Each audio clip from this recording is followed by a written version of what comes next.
Chapter 1.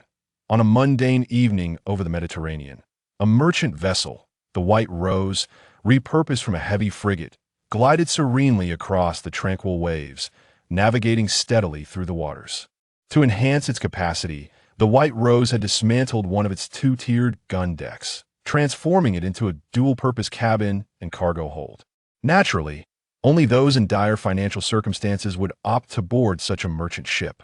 After all, not everyone could endure the dim, damp conditions of the lower deck, rife with lurking mosquitoes and vermin. My headaches were mine. In a cramped cabin below deck, a young man with striking features rubbed his groggy head, struggling to rise from a straw-strewn bunk. It took him a considerable moment to regain clarity of vision and assess his surroundings. He found himself in an exceedingly narrow room, perhaps no more than 4 or 5 square meters in size. Such a space could scarcely accommodate a rudimentary bed and a small wooden table that barely allowed for his arms to rest. A palm-sized, well-worn copper mirror hung on the wall, its surface scratched and dull. The room lacked windows, yet a faint briny scent of the sea permeated the air. However, the more overwhelming odor was that of decaying wood. "Am I on a ship? I distinctly remember working late at the office last night," the young man murmured to himself, perplexedly massaging his still foggy head. In his recollection, he identified himself as E1, an ordinary mechanical engineer. Yet, at this moment, a foreign memory intruded upon his mind, suggesting that he was an Italian named Lorenzo Bonaparte from the 18th century. Beyond this name, he possessed no further knowledge of this Lorenzo. With unfocused eyes, Lorenzo continued to survey the small chamber, glancing at the mirror on the wall, and then rose to stand before it. To his astonishment, the reflection staring back at him was not the familiar visage of a dark-haired, yellow-skinned man, but rather a youth with golden hair and fair complexion. With a prominent nose and sharply defined features, this visage bore no resemblance to his own. "Is this truly me?" Just as Lorenzo stood there, bewildered and at a loss, the door was rapped upon sharply. Bang! Bang! Before he could respond, the door swung open forcefully. A burly man stood in the doorway, wearing a light blue headscarf, a burlap sack in his right hand, and a sheathed dagger at his waist, evidently a sailor aboard the vessel. Despite the long scar marring his cheek, which raised suspicions of a pirate past, he appeared formidable. "Mr. Lorenzo Bonaparte, your dinner," the sailor stated impatiently, tossing a dry, hard piece of black bread into the room. The sound of the substandard bread hitting the wooden floor was akin to a stone striking the ground. Lorenzo blinked in surprise for 2 seconds before realizing the sailor had addressed him. "Hey, wait a moment." Seeing the sailor about to leave after delivering the bread, Lorenzo hastily called out, "Are we on a ship? Where is this vessel headed?" The sailor cast a mocking glance at Lorenzo, sneering. "Ha ha, sir, you boarded a ship without even checking the destination?" Lorenzo was in no mood for jest and remained silent, his expression impassive. Perceiving the lack of amusement, the sailor casually remarked, "We are bound for Corsica, specifically the city of Ajaccio in the southwest." "Corsica?" Lorenzo echoed, bewildered. All he recalled was that it was an island in the Mediterranean, a province of France. As for Ajaccio, he knew it was the provincial capital, home to a rather famous football team, at least capable of defeating the national team with ease. "Are we going to France?" Lorenzo pressed further. "France?" The sailor paused, then narrowed his eyes at Lorenzo, retorting, "What connection does Corsica have with the French? That land belongs to the Genoese, although the Corsicans have been striving for independence in recent years." "Genoa? Is that a country?" Lorenzo closed his eyes, pondering for a moment, and managed to recall that it was a coastal commercial republic situated in southeastern France and northwestern Italy. Yet, it had long been annexed in the early 19th century. "Could it be? Could you kindly tell me what year it is?"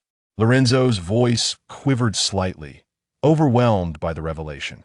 The sailor's expression turned peculiar as he exclaimed, "Good heavens, your head must be addled." "Well, sir, it is the year 1768 in the Gregorian calendar." Then Lorenzo's mouth fell open in shock, his mind racing with questions.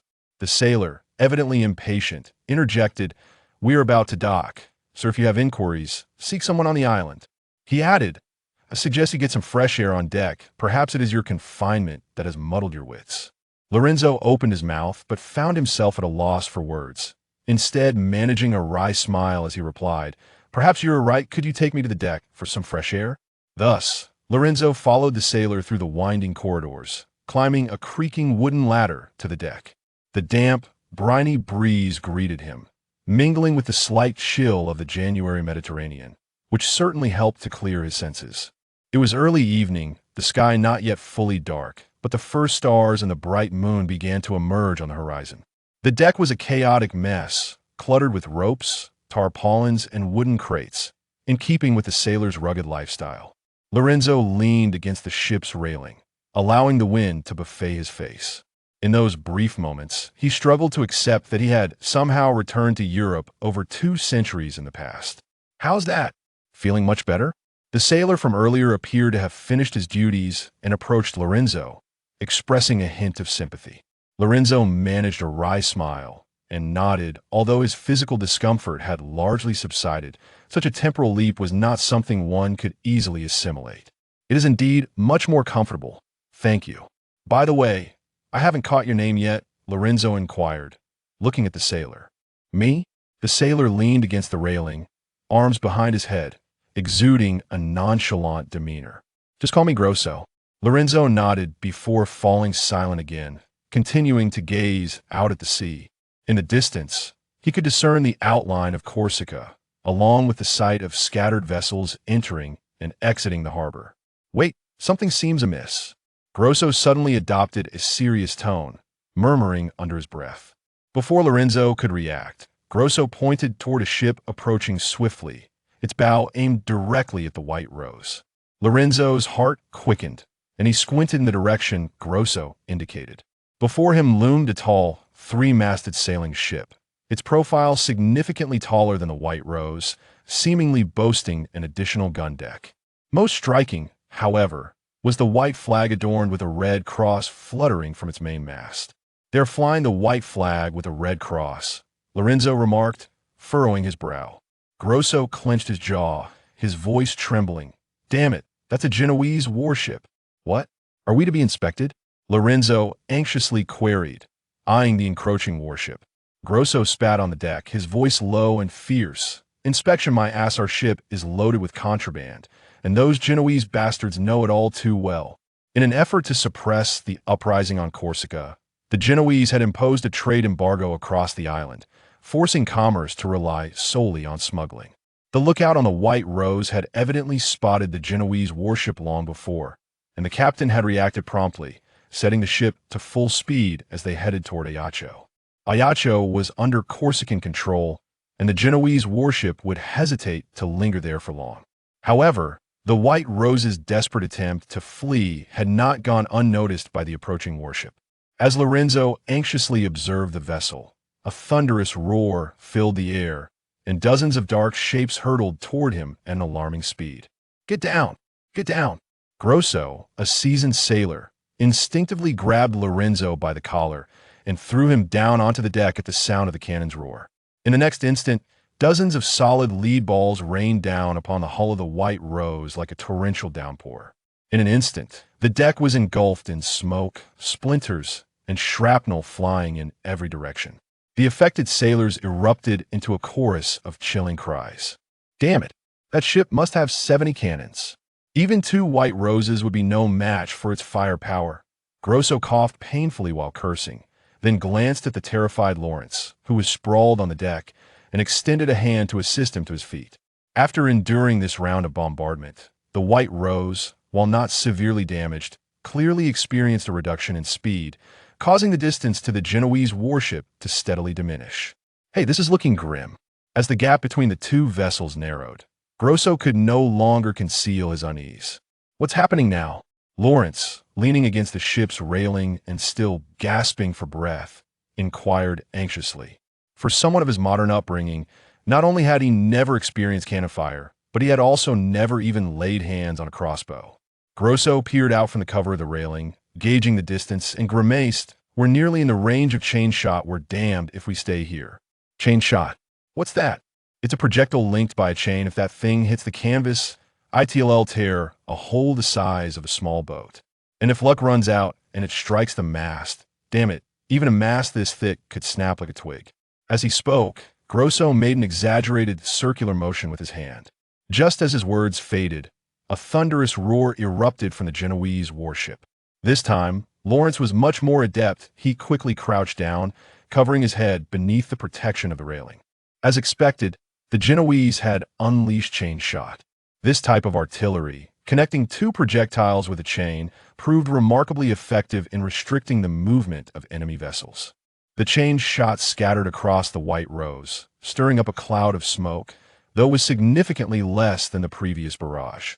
With a tremendous ripping sound, several chain shots flew over the ship's hull, striking the enormous mainsail with deadly precision. The sturdy canvas in the face of these high-velocity projectiles was as fragile as a sheet of paper, and in the blink of an eye, it was completely shredded. Deprived of wind power, the White Rose floundered like a cramping swimmer, helplessly watching its speed diminish. Despite the ongoing counterattack from the ship's stern cannons, the small-caliber guns barely made an impact on the robust Genoese warship, failing even to hinder its pursuit. As the massive sail above them transformed into tatters, both Grosso and Lawrence fell into silence. The swiftly advancing Genoese warship drew ever closer, and Lawrence could clearly see the soldiers on board, prepared for battle. "Kid, ever faced a boarding action?" Grosso suddenly asked, his voice raspy. Lawrence shook his head in silence. He had hardly set foot on a ship in his previous life. "That's a real hell on earth." Grosso closed his eyes, seemingly reminiscing as he continued. "The air is filled with screams, the smoke of gunpowder everywhere, and the deck is soaked with blood, brains, and entrails organs I can't even identify. Beneath your very seat, countless ounces of blood have soaked into this wood." Lawrence glanced down at where he sat, suppressing the urge to envision it stained with blood. The Genoese warship continued to close in, and Lawrence could faintly hear the soldiers on board shouting and hurling crude insults. For sailors who had long roamed the seas, this was a rare moment to unleash their fury. The two vessels were now mere tens of meters apart, and the Genoese began throwing grappling hooks towards the White Rose, pulling the ships closer until they would collide.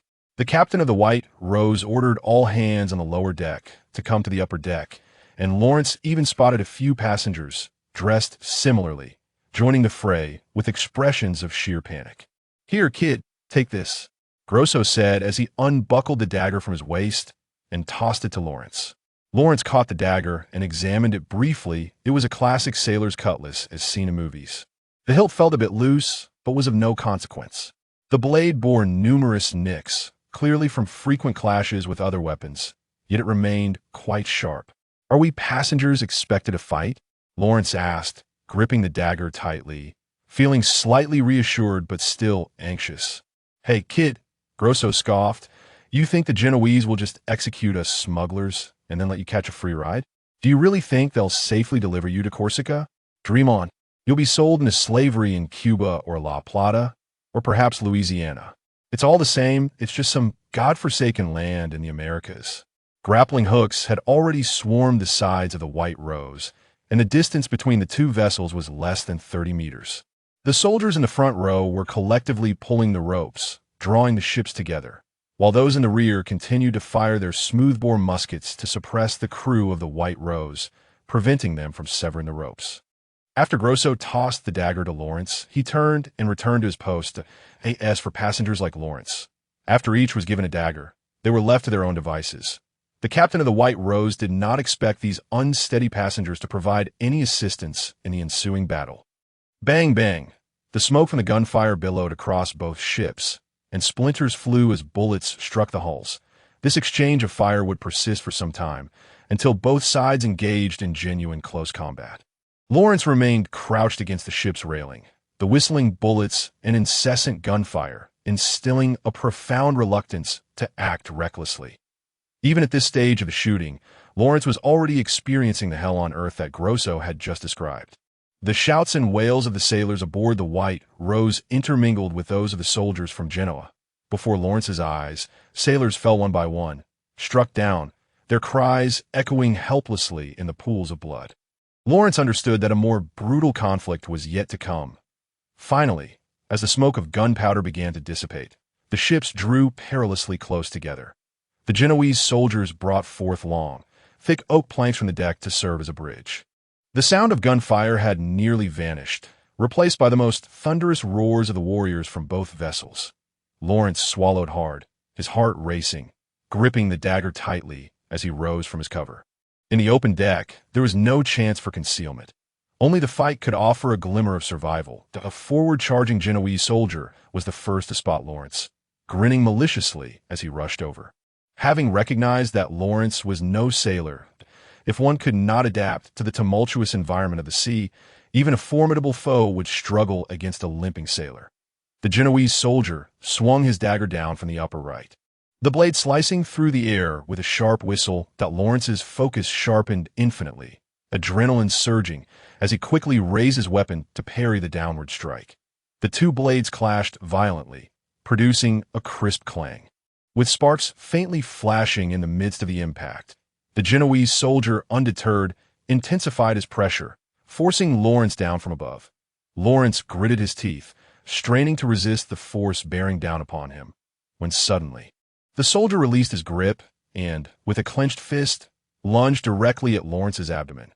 Caught off guard and unprepared, Lawrence, whose attention and strength were entirely focused on the blades, was sent flying half a meter away by the unexpected punch. You think you deserve to wield a dagger?" The Genoese soldier mocked, observing Lawrence sprawled on the ground, before stepping forward to kick the dagger from Lawrence's grasp. Defenseless, Lawrence sat on the ground, feeling for the first time how close death truly was. "Go confess to God," the soldier said, pointing the dagger's tip at Lawrence's heart, his expression devoid of emotion. The glinting blade seemed poised to be stained with fresh blood in the next moment. "Am I about to die?" This thought consumed Lawrence's mind. Just as despair enveloped him, the deck beneath the Genoese soldier's feet suddenly trembled. The soldier, taken by surprise, lost his balance and fell due to the ship's inherent swaying. In that instant, hope ignited in Lawrence's eyes. He sprang up from the ground, seized the dagger that had just fallen nearby, and without hesitation, plunged it into the soldier's heart, although the soldier's wide eyes seemed to express boundless regret. Lawrence offered him not even a fleeting moment of pity. Gasping for breath, Lawrence glanced at the spot where the soldier had stood. The T turned out to be a hatch leading to the lower deck, and someone had just pushed it open, causing the soldier to lose his balance. Peering closely, Lawrence realized that it was none other than Grosso who emerged through the door. Grosso surveyed the fallen Genoese and the nearby Lawrence with a hint of surprise. He had not anticipated that this delicate youth could slay a battle-hardened sailor. "This is the second time you've saved me, Grosso," Lawrence said, panting with gratitude. After a moment of thought, Grosso comprehended what had transpired, nodded, and urged, "Kid, I might still save your life a third time. Follow me." Genoese soldiers continued to pour onto the deck of the White Rose. Fortunately, Grosso, with his imposing stature and exceptional swordsmanship, carved a bloody path for Lawrence, leading him to the captain's cabin at the stern of the ship. The battle on deck had grown dire. The number of Genoese soldiers far exceeded that of the sailors aboard the White Rose. The sailors, amidst a flurry of blades, were being driven back toward the stern, their numbers dwindling to a mere handful. Grosso pushed open the cabin door, and after a moment of hesitation, Lawrence followed him in. Inside, a middle-aged man sat with a grave expression. The captain's quarters, which should have been resplendent, were inexplicably cluttered with disheveled oak barrels. Upon seeing Grosso enter, the captain's demeanor slightly relaxed. "Is everything arranged?" he asked in a low tone. Grosso remained silent, solemnly nodding in response. "Then let's go." Upon uttering those three words, the captain appeared to be drained of all strength, collapsing into his chair. As Grosso turned to leave the cabin, he noticed the captain still slumped in his seat and frowned. "Asking, aren't you coming? Fool!" The captain scoffed with a bitter smile. What captain would abandon his ship? With that, Grosso ceased to argue and led Lawrence out of the cabin. The boarding battle was nearing its climax. Despite the sailors' valiant efforts, they were being pushed back to the stern, their numbers reduced to barely a dozen. "What was that arrangement you mentioned? Where's he taking us?" Lawrence inquired, puzzled, glancing at Grosso. "Did you see those barrels in the captain's cabin?" Grosso suddenly said. "They're filled with gunpowder. and the lower deck of the White Rose is also packed with barrels of gunpowder. Ignoring Lawrence's astonishment, Grosso shouted with all his might, "Everyone retreat!" The sailors, who had just been embroiled in battle, sprang into action upon hearing his roar, mustering all their strength to push their opponents away before racing toward the ship's rail. Leaping into the sea. "Follow me," Grosso exclaimed, seizing Lawrence's wrist when he saw that he was slow to react, and, like the other sailors, jumped into the water. A series of splashes filled the air as the deck was left with only the Genoese soldiers. Enraged, the Genoese raised their smoothbore guns and fired wildly at the sailors in the water, but it was merely a futile venting of frustration. The imprecise firearms could not hit even an elephant at such a distance. The force of entering the water plunged Lawrence into the icy depths, and when he opened his eyes underwater, he no longer saw the two ships, but rather two brilliant fireballs illuminating the sea for miles around. The explosion generated a massive shockwave that radiated from the White Rose, creating waves towering 2 meters high, spreading outward. Fortunately, as Lawrence was submerged, he was spared much of the blast force. Summoning all his strength, he swam to the surface and clung to a shattered plank. The fierce battle that had raged moments earlier had vanished without a trace. The White Rose had disintegrated into countless pieces, and the Genoese warship was ablaze and severely damaged. The sailors who had jumped overboard were now beyond pursuit. Regrettably, as night fell and the explosion's shockwave scattered the sailors in disarray, Lawrence could not find any sign of Grosso. He had intended to wait on the plank for rescue, but then realized that this was not the 21st century. It was the damned year of 1768, and no one would come to his aid. Glancing toward the seemingly nearby island of Corsica, Lawrence understood that in such an open expanse, the actual distance between the two was far greater than it appeared. Yet remaining in the water to feed the sharks was a certain death. He resolved to take a leap of faith. Lawrence gritted his teeth, laboriously clinging to the wooden plank, and gradually paddled towards the island of Corsica with his feet. The night had descended completely, and Lawrence was unaware of how long he had been swimming, feeling as if his legs were on the brink of losing all sensation, moving only in a mechanical up and down motion. Finally, just as dawn was about to break, Lawrence's legs made contact with land for the first time. Yet before he could experience even a flicker of joy, an overwhelming fatigue washed over him, rendering him utterly exhausted, unable to endure any longer. Lawrence's vision blurred, and he collapsed onto the beach in a deep slumber. "Where am I?" Lawrence murmured as he opened his eyes, greeted by a pristine white ceiling and a soft bed beneath him. The room was spacious and bright, with a delightful view of the beach visible through a nearby window. On the windowsill stood 2 sparkling glass vases, each adorned with several enchanting daffodils. Even in the 18th century, such exquisite glassware was not a luxury afforded by the common folk. As he attempted to sit up, the soreness in his muscles compelled him to abandon the effort, leaving him to recline in bed. "Oh dear, Lawrence, you have finally awakened," a man's voice suddenly echoed from the doorway. Though Lawrence found it unfamiliar, straining to turn his head, he beheld a tall gentleman in his 20s, clad in a white gentleman's attire, with a feathered headdress atop his head. "Who are you?" Despite his discomfort, Lawrence mustered the strength to prop himself against the headboard and inquired of the newcomer. The man paused momentarily before swiftly responding. "It is I, Carlo Bonaparte, your elder brother." Carlo Bonaparte? Lawrence scratched his head, feeling as though he had encountered this name in a significant historical context. Noticing Lawrence's silence, Carlo, assuming his brother had yet to regain his strength, continued reassuringly, "I was truly terrified when I heard that dreadful explosion yesterday. Thankfully, God has blessed us, allowing you to arrive here safely." Carlo then clapped his hands towards the door, calling out, "Hey, dear, could you bring us 2 glasses of wine?" A melodious female voice responded, and shortly thereafter, a woman, similarly adorned with a headscarf, entered, bearing 2 crystal-clear glasses of wine. "This is my beloved, Maria Letizia Ramolino," Carlo introduced to Lawrence. Maria smiled and nodded at Lawrence, casting a few concerned glances before placing the wine on the bedside table. Carlo Bonaparte, Maria Letizia Ramolino, the Bonaparte family of Corsica, at long last. Lawrence recalled who this couple was. The heir of Count Bonaparte, Carlo Bonaparte, and his wife, Maria Letizia Ramolino, none other than the parents of Napoleon Bonaparte. Thus, if I am indeed Carlo's younger brother, does that not make me Napoleon's uncle? Lawrence could not help but smirk to himself.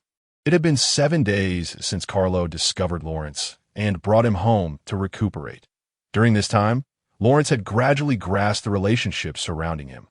Carlo Bonaparte was his elder brother, a member of the Corsican Republic's assembly, and a well-known local lawyer who had extended an invitation for Lawrence to join him on Corsica.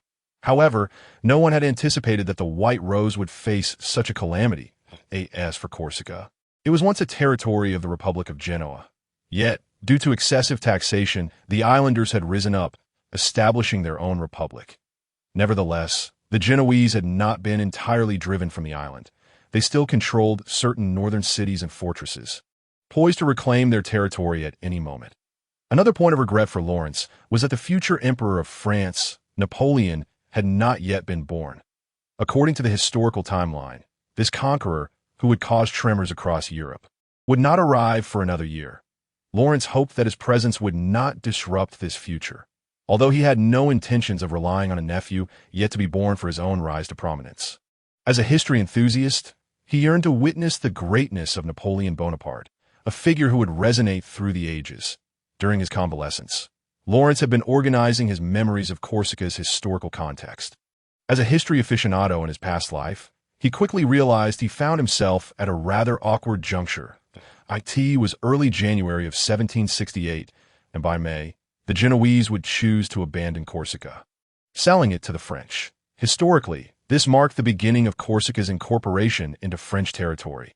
Lawrence, hailing from the 21st century, understood the significance of information disparity. The historical knowledge he possessed was his greatest asset, and he must leverage it to create an advantage. Just as Lawrence pondered how to utilize this knowledge, Carlo pushed open the door to Lawrence's room. "Hey, Lawrence, how is your health?" Carlo stepped inside and noticed Lawrence engrossed in a map of Corsica, prompting him to express concern. Carlo was somewhat accustomed to this peculiar behavior of his brother. Whenever he had free time, Lawrence would be found scrutinizing the map, seemingly lost in thought. Placing his finger down from the map, Lawrence replied, "I'm nearly recovered. Thank you for your concern." Throughout their time together, Lawrence felt immense gratitude towards his brother. Though Carlo could be quite boorish, he genuinely cared for Lawrence, attending to his every need. Upon learning that his brother was now well, Carlo breathed a sigh of relief and shifted the conversation to the day's business. It was time to arrange a position for Lawrence with the governor of Corsica. The governor of the Corsican Republic? That must be a significant figure, Lawrence expressed with slight apprehension. Carlo chuckled wryly, waving his hand dismissively. What significance does it hold? Ultimately, the Corsican Republic is yet to gain recognition from foreign courts. To this day, outsiders still believe we are under Genoese rule. The title of governor merely denotes the leader of a population of over 30,000 on this island. As for me, as an assembly member, I am merely a representative of a small city in the West, and I still rely on my income as a lawyer to meet daily expenses. Lawrence nodded, understanding that Carlo's modesty belied the advantages his position afforded him. At the very least, the success of his legal practice was undoubtedly bolstered by clients who valued his status as an assembly member. With that, Carlo personally retrieved a tailored gentleman's suit for Lawrence, urging him to change swiftly. Gazing at the pile of garments and accessories heaped upon the bed, Lawrence could only chuckle in resignation, reminiscing about the simplicity of his former life, where he donned mere vests and shorts. The most prosperous city on the island of Corsica was Ajaccio, which also served as the location for the governor's residence. To Lawrence's surprise, Carlo's home was situated not far from the governor's office, a mere 15-minute walk away. Given the prime location of their residence, it seemed that his elder brother held a significant standing within the governor's circle. After a brief stroll, they arrived at a grand iron gate adorned with intricate designs, wide enough for 2 4-horse carriages to pass through simultaneously. Flanking the gate were towering white walls extending for hundreds of meters, punctuated by watchtowers every 50 meters, with armed guards stationed at all times. "The security here seems rather tight," Lawrence remarked, surveying the surroundings. Carlo nodded in agreement, adding, "The Genoese have harbored intentions to assassinate the governor for over a decade, considering he is the leader of all Corsica." As the two approached the gate, the 4 guards stationed there clearly recognized Carlo, saluting in unison. "Councilman Carlo, welcome." As for Lawrence, since he was brought in by Carlo, the guards merely conducted a simple search before allowing him entry. The estate is quite expansive, with 7 or 8 collective apartments designated for the servants, in addition to various recreational facilities such as a private garden, a cricket room, and a billiards room. This place was formerly the residence of the governor of Genoa, and after being ousted from Ajaccio, it was naturally taken over by the Republic of Corsica. Of course, Lawrence and Carlo were not here for leisure. Upon entering the main gate, they made their way directly to a 2-story building facing the entrance. After undergoing another round of more rigorous searching, they finally met the leader of all Corsicans. His name is Pasquale Paoli, though he is referred to externally as the Grand General of Corsica. However, the Corsicans are more accustomed to calling him simply the governor. Paoli received the two in his study, where he was at that moment donning a silver wig and bent over his desk. Reviewing documents, it was only when they approached the desk that Paoli abruptly lifted his head and invited them to sit down. Carlo, you have arrived. He greeted Carlo briefly before directing his gaze towards Lawrence. So, this is the one you spoke of, your dear brother, Mr. Lawrence Bonaparte. Paoli scrutinized Lawrence with a piercing gaze and slowly spoke, I am pleased that you are willing to join the Corsican independence cause. Just like your brother, that it is my honor, Lawrence replied courteously. Paoli nodded and casually remarked, normally, all public offices in Corsica require popular election, but since your brother Carlo has strongly recommended you, I trust his judgment. Lawrence remained silent, aware that such favoritism is an enduring phenomenon in any era. Now, what public office shall I assign you? Paoli assessed Lawrence from head to toe, seemingly in a state of indecision. Though he had already made up his mind, the patrol team Ajaccio is still in need of a deputy commander, Mr. Lawrence. How does that sound? Deputy commander. Before Lawrence could respond, Carlo furrowed his brow in disapproval. Carlo understood, well, that while this deputy position may be lucrative, involving dealings with numerous merchants and opportunities for profit, it offered virtually no political advancement. After all, those who profit off the petty advantages of the populace inevitably acquire a notorious reputation, and one could hardly expect to garner votes in any election. Moreover, Paoli's selection of this position was also calculated, serving to effectively silence Carlo while simultaneously curtailing his influence in the Corsican parliament.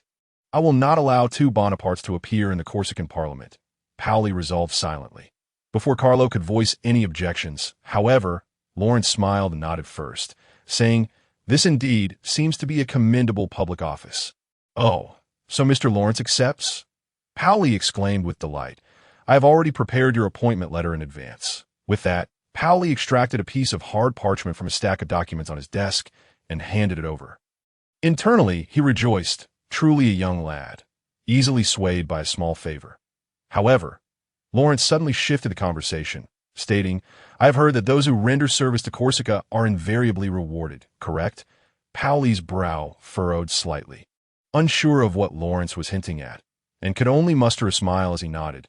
Of course, this is universally applicable. If Mr. Lawrence could manage to drive the Genoese back to Italy, I would gladly relinquish this chair to you. Lawrence maintained a calm demeanor, smiling as he replied, I fear I lack such capability. I can only offer Governor Paoli a piece of information. No. What information? Both Paoli and Carlo asked in unison, their interest piqued. A piece of news that could save Corsica. Save Corsica? Upon hearing this, Paoli waved his hand dismissively, losing interest entirely as he coldly remarked, Young man, you should be grateful your brother is Councillor Carlo. Otherwise, I would have you thrown out as a madman. Carlo, standing nearby, wore an expression of worry, fearing that Lawrence might recklessly jeopardize even the deputy commander's position. Lawrence feigned calmness, taking a breath, and proceeded to speak words that were entirely a gamble. Governor Paoli, you must have noticed that the Genoese have become considerably more passive in both their incursions and attacks lately. The very moment Paoli had lost interest, he abruptly looked up, his gaze fixed on Lawrence, asking, How do you know this? Did Carlo tell you? Carlo, equally bewildered, waved his hands in confusion. He was unaware of this matter himself. No, I do not know either. Only you, Governor, have access to the military reports. Ignoring Paoli's query, Lawrence continued, If I am not mistaken, the supply frequency for the Genoese fortifications has also diminished, correct? Paoli remained silent for a moment, scrutinizing Lawrence with a puzzled expression before finally conceding. Indeed, in the past 6 months, the frequency of supply ships to Genoa has decreased from twice a month to once a month. So, does this imply that the Genoese are preparing to withdraw from Corsica? Carlo exclaimed excitedly, interpreting these signs as an indication that the Genoese were abandoning their struggle against the Corsicans. Noticing Paoli's silence, Lawrence added, "Indeed, it is very likely that the Genoese will forsake Corsica. However, this may not bode well for Corsica." "Not good? Why?" Carlo asked, taken aback. Lawrence remained silent for a moment, glancing at Paoli, who was now sweating lightly. "Oh, you have concrete information." After what seemed like an eternity of internal struggle, Paoli finally sighed and inquired. Lawrence, no longer shrouded in mystery, responded directly. "If the status quo is maintained, the Genoese will reach an agreement with the French in May. This year, the French will attempt to land on Corsica." Paoli fell silent once more. He had long suspected this possibility based on various signs, but had been hesitant to confirm it. "Where did you acquire this information? Is it accurate?" Paoli asked cautiously. Lawrence, of course, could not reveal that this was written in the annals of future history, so he fabricated a reason. "A gathering of nobles in Florence, guaranteed accurate data. I remember now. The Bonaparte family is indeed part of the Florentine nobility." "That makes sense," Paoli acknowledged, nodding in acceptance of the information's credibility. At such gatherings, noblemen often succumb to excesses of wine, ultimately revealing startling secrets in their drunken stupor. This was not uncommon across Europe. Moreover, the Bonaparte family is recognized as a lower-tier noble family in Florence, a status acknowledged by the French Bureau of Appointments in history. Wait, what does this have to do with the French?" Carlo interjected, confusion written all over his face as he struggled to keep up with their conversation. Paoli did not directly answer Carlo's question, but instead nodded slightly at Lawrence, urging him to explain. Paoli sought to seize this opportunity to gauge the young man's insights regarding the situation in the northern Mediterranean. With Paoli directing the conversation towards him, Lawrence did not hesitate to analyze. 5 years ago, in 1763, do you recall any significant events? Carlo shook his head in confusion, as he was merely 17 at the time. Paoli, however, nodded in understanding and replied, "You are referring to the war between the British, allied with the Prussians, against the French and Austrians, which lasted a full 7 years and concluded with a treaty 5 years ago." "Exactly," Lawrence continued. "As a defeated nation in this war, France lost nearly all of its overseas colonies, including all of Canada, the French territories in India, and vast expanses of land in North America. The loss of overseas colonies forced the French to redirect their gaze back to Europe, simultaneously, due to the catastrophic defeat. King Louis XV's prestige plummeted, and public sentiment surged. As internal discord deepened within France, they would inevitably seek to channel it into external conflicts. The transformation of internal conflicts into external ones. Paoli repeated this phrase with a hint of astonishment, as he had not encountered such incisive observations in a considerable time, particularly from the lips of an 18-year-old youth. Moreover, Lawrence's analysis of the internal strife within France exceeded Paoli's expectations, while he had considered the possibility of the French taking control of Corsica. It was only after hearing Lawrence's insights that Paoli realized he might have underestimated the French determination to seize Corsica.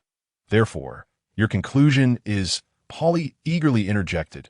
Lawrence, well prepared for this inquiry, adeptly responded, "Louis XV requires territorial expansion in Europe to restore his prestige.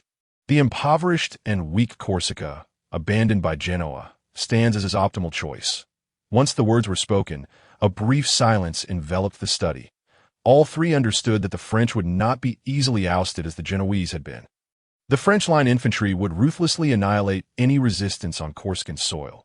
Paoli was acutely aware that if Lawrence's information was accurate, the window to save Corsica was confined to these fleeting months before May. "What do you think, Governor Paoli?" Lawrence, observing Paoli's silence, cautiously probed. "You make a compelling point. What do you believe should be Corsica's response?" Paoli gazed at Lawrence with eager anticipation, offering a compliment. Despite having governed the Republic of Corsica for 13 years, Paoli found himself momentarily at a loss for a viable strategy that in the face of the colossal French kingdom, the small island of Corsica, with its mere 30,000 inhabitants, felt like a solitary leaf adrift on the sea. Noticing Pauly's eager expression, Lawrence secretly reveled in the success of his persuasive discourse.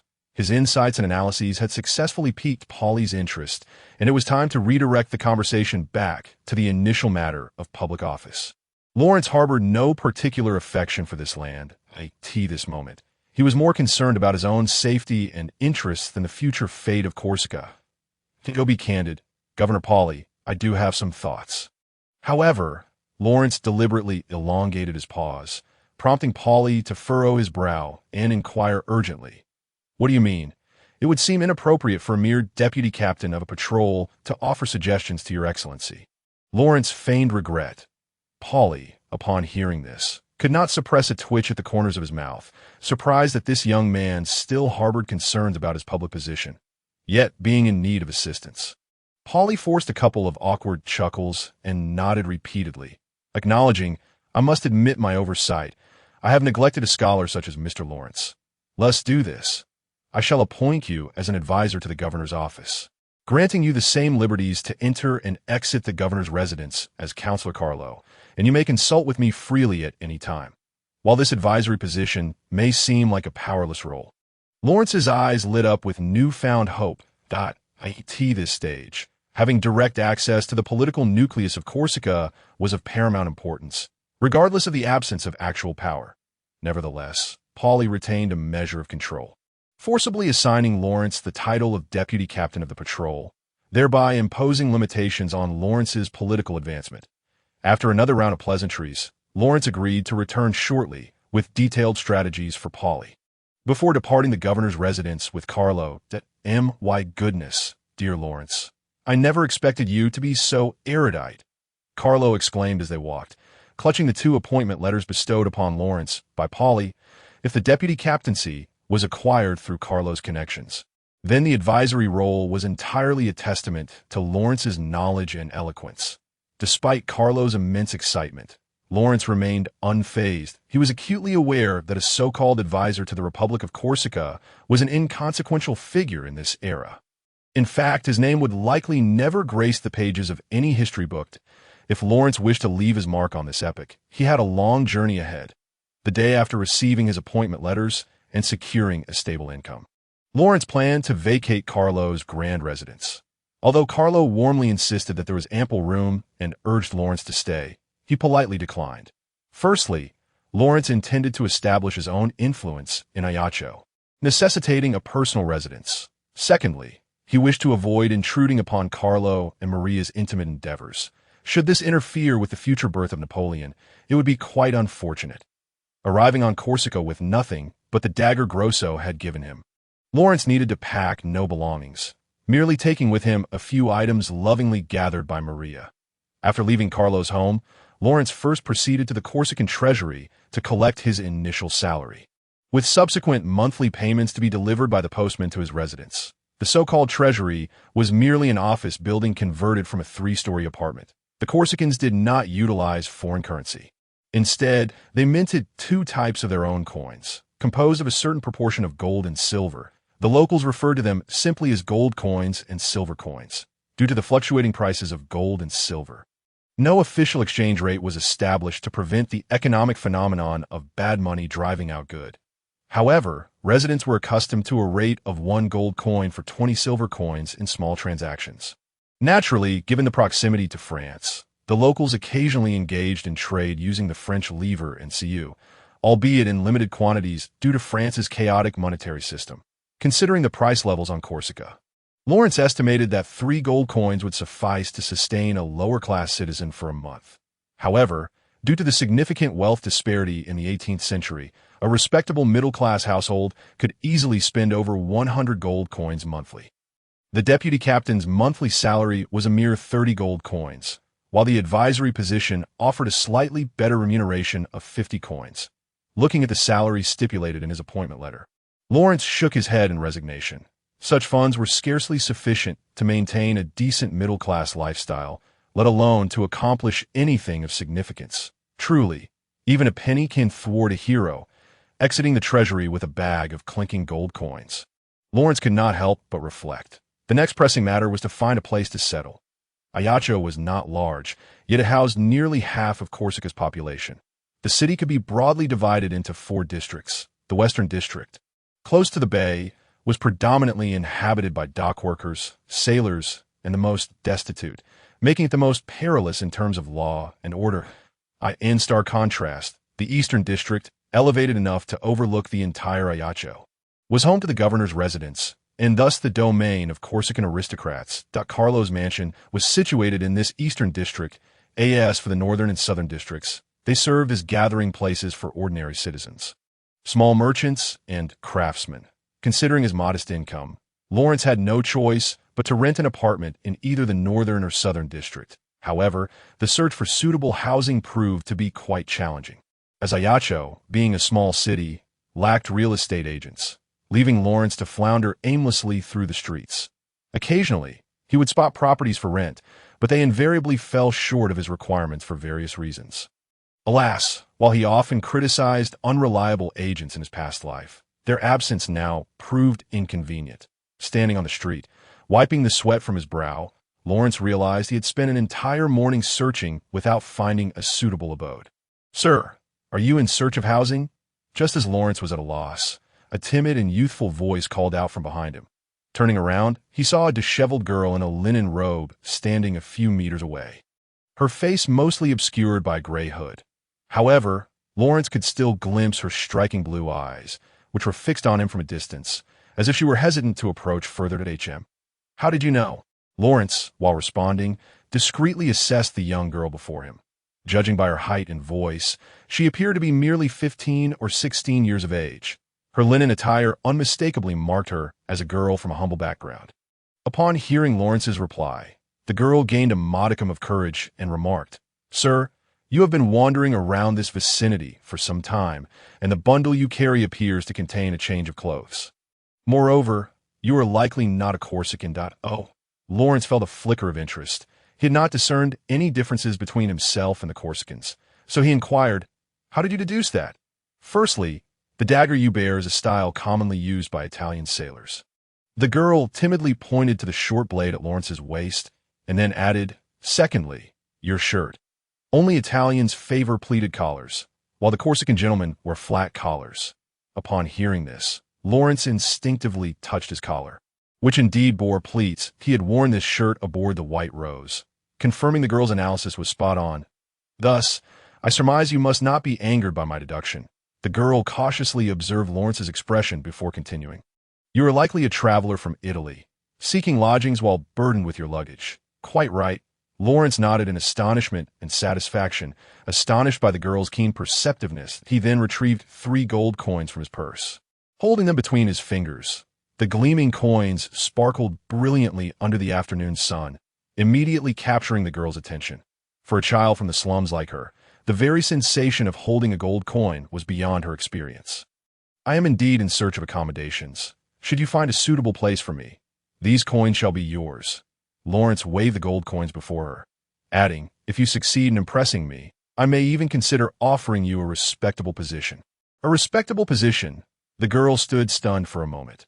Since she learned to speak, her parents had cast her out onto the streets, where she eked out a meager existence by guiding outsiders for a few paltry silver coins.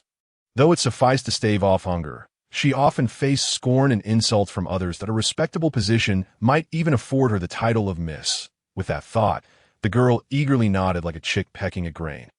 Exclaiming, "Leave it to me, sir. My name is Anna." Pleased, Lawrence outlined his requirements. "Excellent. I require an apartment, single family, with a basement, preferably multi-storied, spacious, located in the northern and southern districts, facing the street, and furnished. The rent must not exceed 50 gold coins per month." "Do I need to repeat that?" "I've noted it all down, sir," Anna replied, her attention unwavering as she committed Lawrence's entire request to memory after a single hearing. "Very well. I shall return here tomorrow at noon. I trust you will not disappoint me. By the way, here is a deposit." As he spoke, Lawrence tossed a gold coin to Anna. This was the first time Anna had ever received an entire gold coin. Her excitement caused her to part her lips, though words eluded her. Her dust-covered face flushed with color as she deeply bowed to Lawrence before turning and sprinting away, quickly vanishing around the street corner.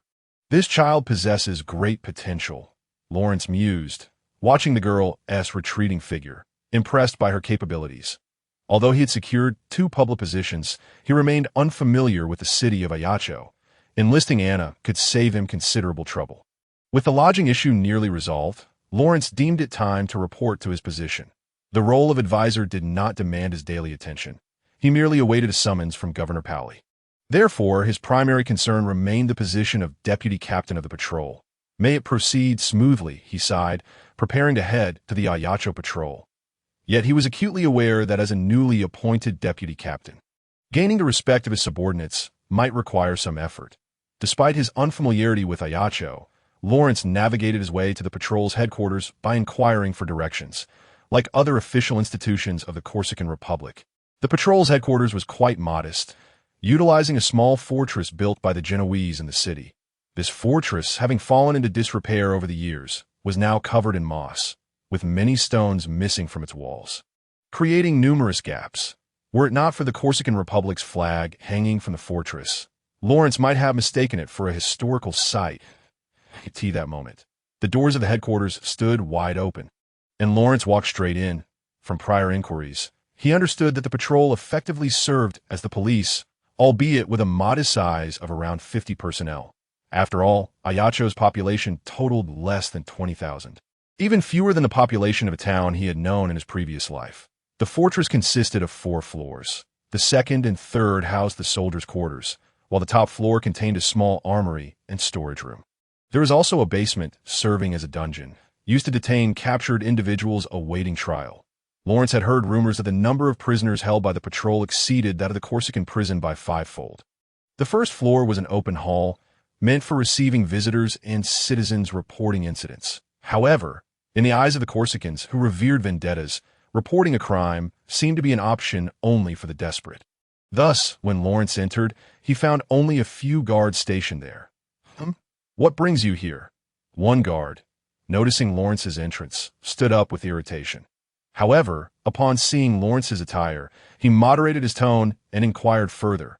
Lawrence, with his fair complexion and dressed in a shirt with a cravat, was not akin to the easily oppressed slum dwellers. He refrained from responding immediately, instead observing the guards gathered around a wooden table, where 2 large bottles of rum and several precariously placed wooden cups lay. Looking at their faces, he noted the glazed expressions and ruddy complexions, indicating they had consumed a considerable amount of strong rum. The guard who had previously spoken, noticing Lawrence's silence and his scrutiny of their cups, grew increasingly irate, pointing an accusatory finger at Lawrence and shouting, "Hey, I'm asking you a question. If you don't have a good reason to be here, I'll throw you into the dungeon." Lawrence cast a cold glance around, beginning to understand why Pauli had relegated him to this patrol. Were he an ordinary individual, he might have succumbed to the oppression of these incompetent guards, ultimately losing popular support and becoming a target of public disdain. The guard continued his tirade, hurling an array of profanities, while the other guards looked on with amused expressions, treating Lawrence as mere entertainment in their drunken state. Determined not to engage in idle banter, Lawrence swiftly drew his short dagger, pointing its tip directly at the insolent guard's nose. "What?" The guard's drunkenness dissipated, surprised that someone dared to cause a scene within the headquarters. They hurriedly rose from the table, drawing their swords to subdue Lawrence. Unfazed, Lawrence maintained his stance, his right hand steady with the dagger aimed at the guard while his left retrieved his appointment letter, brandishing it before his chest as he declared, "I am Lawrence Bonaparte, a noble from Florence, brother to Councilman Carlo Bonaparte, advisor to Governor Pauli, and deputy captain of the Ajaccio patrol. Your commanding officer. Do you dare to point your swords at me?" His resonant voice echoed through the spacious hall, inciting a flurry of astonishment among the soldiers.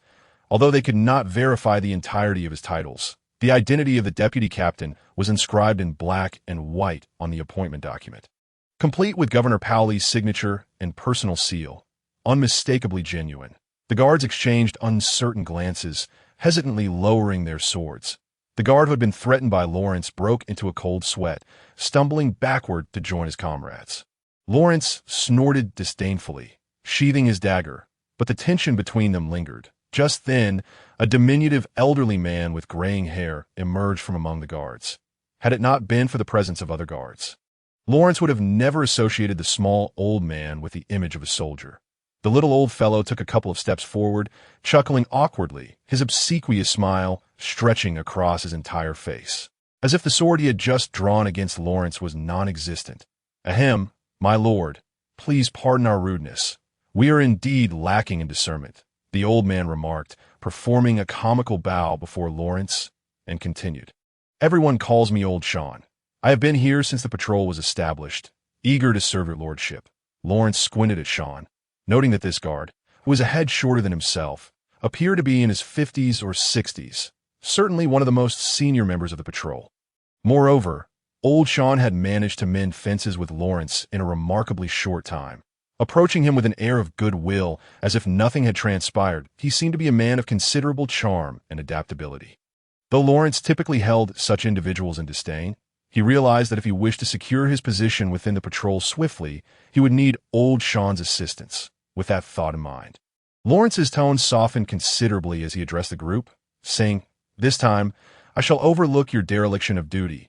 Let it not happen again. You are Old Sean, correct? Leave me to retrieve my belongings." "Yes, yes," Old Sean readily agreed, then turned to give the others a knowing glance, prompting the remaining guards to respond in a somewhat lackadaisical manner. Lawrence observed this scene, contemplating that Old Sean must possess some degree of authority. It would be wise to first gain his favor in order to establish a firm footing here. Thus, Old Sean led Lawrence upstairs to the storage room on the 4th floor to collect his uniform, sword, and seal. During their ascent, Lawrence gleaned some information from Old Sean.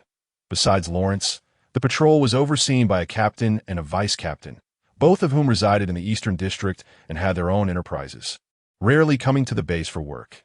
Upon learning this, Lawrence snorted in disdain. It was puzzling how a vice-captain, whose monthly salary was merely 50 gold coins, could afford to live in the Eastern District, let alone own a business. Clearly, they had found a lucrative means of income.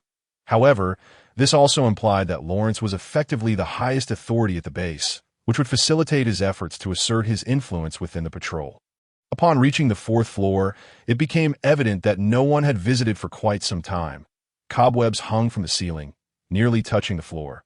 With each step Lawrence took, he left a dusty imprint on the ground. The storage contained the patrol's limited stock of a mere 10 smoothbore muskets, all covered in a thick layer of dust, having gone unused for an extended period. Old Sean sheepishly scratched his head, explaining that during their patrols and investigations, they rarely required such weaponry to deal with local ruffians. Should they encounter enemies armed with firearms, the Corsican military would likely intervene, rendering their own efforts unnecessary. Thus, these flintlock muskets had been left to languish. Lawrence shook his head in resignation. He had no intention of pursuing this matter today.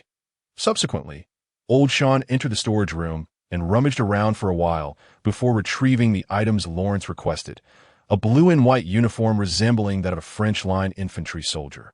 Presumably a replica, a silver star-shaped badge adorned the chest of the uniform, signifying the rank of vice-captain. Additionally, there was his seal, another essential item for verifying his identity. As for the sword, Lawrence waved his hand dismissively, preferring the short dagger gifted to him by Grosso at his waist. However, as Old Sean emerged, he also brought with him a finely crafted flintlock pistol, along with a beautifully embroidered powder pouch and bullet bag. These were left by the previous captain. It seems a waste to let them gather dust here. Perhaps it would be best for Captain Bonaparte to take them, Old Sean said with a smile, handing the pistol and pouches to Lawrence. Lawrence accepted without hesitation, casting a sidelong glance at Old Sean, instantly recognizing the gesture as an attempt at goodwill. Yet, mindful of his future reliance on this man, he affixed the pistol and pouches to his waist, just as Old Sean assumed that Lawrence, like the other two officers, had merely come to go through the motions before returning to his business. He was taken aback when Lawrence promptly donned the uniform and commanded, "By the way, Old Sean, take me to the dungeon." "The dungeon? What do you intend to do there?" Old Sean inquired, a look of confusion etched on his face. "Prepare for execution," Lawrence replied calmly, uttering two chilling words. The following day, while it was still early morning, the industrious Corsicans residing in the northern and southern districts had already risen from their slumber, embarking on a new day of toil. However, It was not long before observant citizens noticed a change. A spacious makeshift platform had been erected in the open area before the patrol's headquarters, situated at the intersection of the northern and southern districts. Upon this platform stood a young man, his posture erect, clad in the patrol's uniform, with a gleaming silver star adorning his chest, signifying his rank. For over a decade, the patrol had confined its duties to the Eastern District, rarely making an appearance in the Northern and Southern districts, which only heightened the curiosity of the populace regarding the purpose of the platform's construction. The young officer on the platform was none other than Lawrence, his expression grave and devoid of levity. Although he did not utter a single word, this silence only served to pique the interest of the citizens further, and news of the patrol's impending activity quickly spread throughout the northern and southern districts that by mid-morning, hundreds of citizens had gathered around the platform, effectively blocking several surrounding streets. The cacophony of discussions filled the air, with topics revolving around Lawrence and his patrol. Lawrence cast a glance at the crowd below, gauging the timing, and then gestured towards the stronghold within the headquarters. Old Sean, seeing Lawrence's signal, nodded helplessly, beginning to regret having taken Lawrence to the dungeon the previous day. In an unusual turn of events, Old Sean had donned the patrol's uniform as well, appearing considerably more spirited. After receiving Lawrence's signal, he hurriedly ascended the platform, carrying a prepared wooden board, which he placed prominently at the center of the platform. On the board, a single bold word was painted in striking red: Judgment. Upon seeing this, the gathered citizens began to murmur amongst themselves. Judgment? Who are they judging?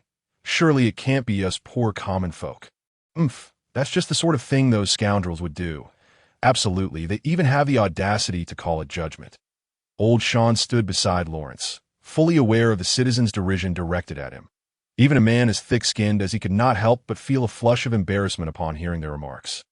Lawrence cast a sidelong glance at Old Sean and remarked flatly, "This is how you are perceived in the hearts of the people."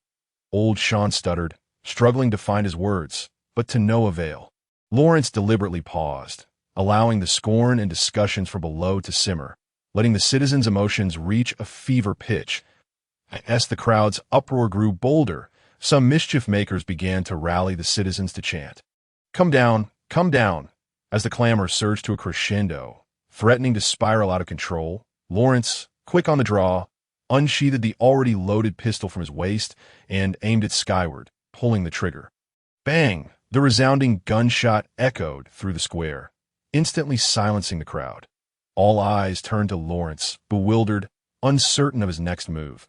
Once the plaza fell silent, Lawrence nodded in satisfaction and proclaimed, "Citizens, my compatriots, I am the captain of the patrol, Lawrence Bonaparte." The onlookers listened attentively as Lawrence continued, "Our homeland is under siege by vile criminals. Our cradle is surrounded by the gasps of victims and the tears of the despairing, in the slums of the Western District and the streets of the Northern and Southern Districts. When I witness the filth and chaos wrought by lawlessness, I feel the blood rise within me and resolve to dispel this darkness. The sins of the guilty must be washed away with their blood.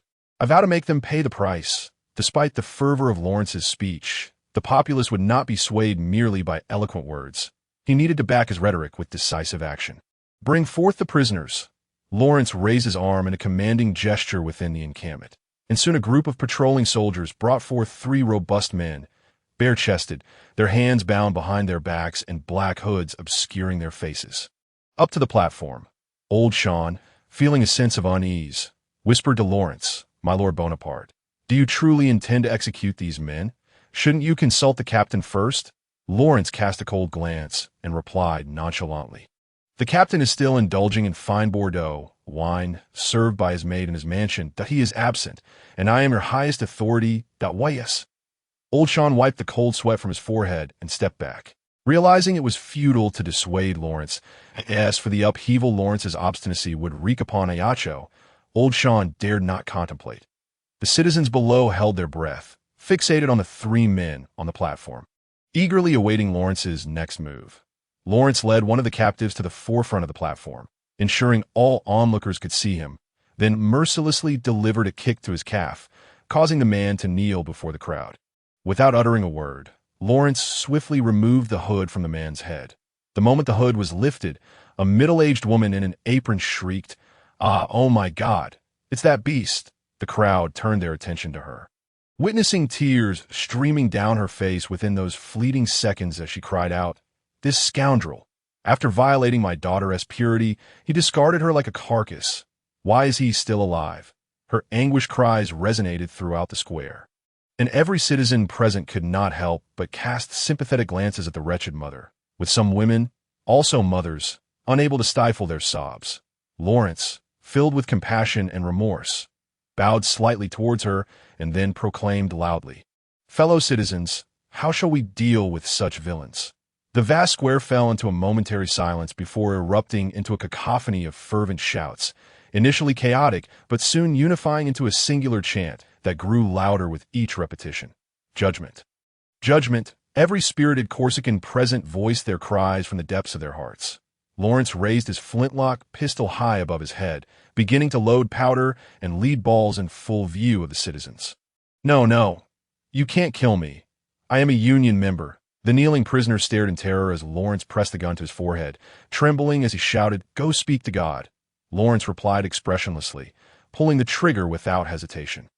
A plume of white smoke erupted from the muzzle, and the prisoner's head was reduced to a gruesome mess, his unconscious body collapsing from the platform. Even so, his corpse was trampled by the enraged crowd. Without pausing, Lawrence gestured for the second prisoner to be brought forth, repeating the process of loading ammunition. "Why you?" The prisoner, witnessing the fate of the previous man, was too frightened to articulate a coherent response. "Fellow citizens," Lawrence pressed the gun's barrel against the prisoner's head, explaining loudly, "This man conspired with slave traders, selling our Corsican brethren like cattle to the Americas. What shall we do with him?"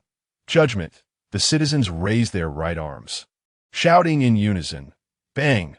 Another gunshot rang out, and yet another bloodied corpse tumbled from the platform, while Lawrence did not even blink. The third prisoner received the same fate, after briefly informing the crowd of his crimes. Lawrence executed him without hesitation, as the three villains' lifeless bodies fell. The citizens' emotions ignited, relishing a long-awaited sense of vindication. Lawrence seized the opportunity, raising his right arm, leading the chant, "Justice forever for Corsica." Hundreds of citizens echoed, "Justice forever for Corsica! Justice forever for Corsica!" As noon approached, over an hour had passed since Lawrence's public execution began, yet the square outside the encampment remained a throng of people. Many citizens who missed the execution hurried to witness the aftermath, including numerous impoverished individuals from the Western District and gentlemen from the Eastern District. "How does it feel to be regarded as a hero rather than a villain?" Lawrence remarked to the patrolling soldiers as he sat at a table within the encampment. Though he was the focus of the execution, the other patrolling soldiers shared in the citizens' respect and admiration. In just over an hour, a plethora of citizens had spontaneously adorned the entrance of the encampment with flowers. However, Lawrence was acutely aware that while this execution had garnered immense prestige, it was but a fleeting moment. To earn the citizens' enduring respect, the performance of the patrol squad in the future would be paramount. Thus, rectifying the squad's misconduct was an urgent issue weighing heavily on Lawrence's mind. The soldiers scratched their heads, feeling somewhat embarrassed in front of Lawrence, although they had not committed any heinous acts. They had taken advantage of the citizens in minor ways, and today's cheers left them feeling guilty. Noticing the soldiers' shameful demeanor, Lawrence continued, "You see the expectations the people have for you. Do not let them down." While he did not expect his words alone to reform their behavior, seizing the moment for instruction held considerable educational value. Just as Lawrence was about to continue speaking, the door to the encampment was abruptly flung open, and two burly men entered. Both donned uniforms resembling that of Lawrence's patrol soldiers, albeit in green.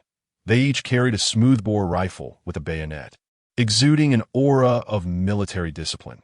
Lawrence glanced at them and recognized that they were soldiers from the Corsican Republic's army, evidently sent to seek him out. The military power in Corsica was firmly held by a single individual, the Governor Papacy, who held the title of Grand Marshal of Corsica.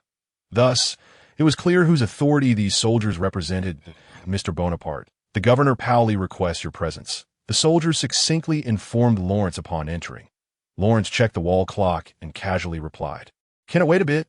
I have an appointment shortly. He had arranged to meet Anna, a girl from the slums, at noon. Despite her humble station, Lawrence did not wish to break his engagement. I apologize.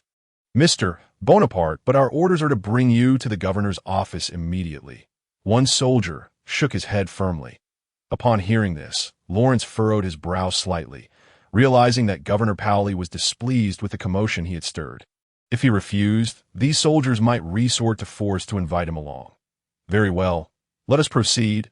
Lawrence relented, waving his hand in resignation, instructing old Sean to maintain order, and then followed the soldiers to the governor's office.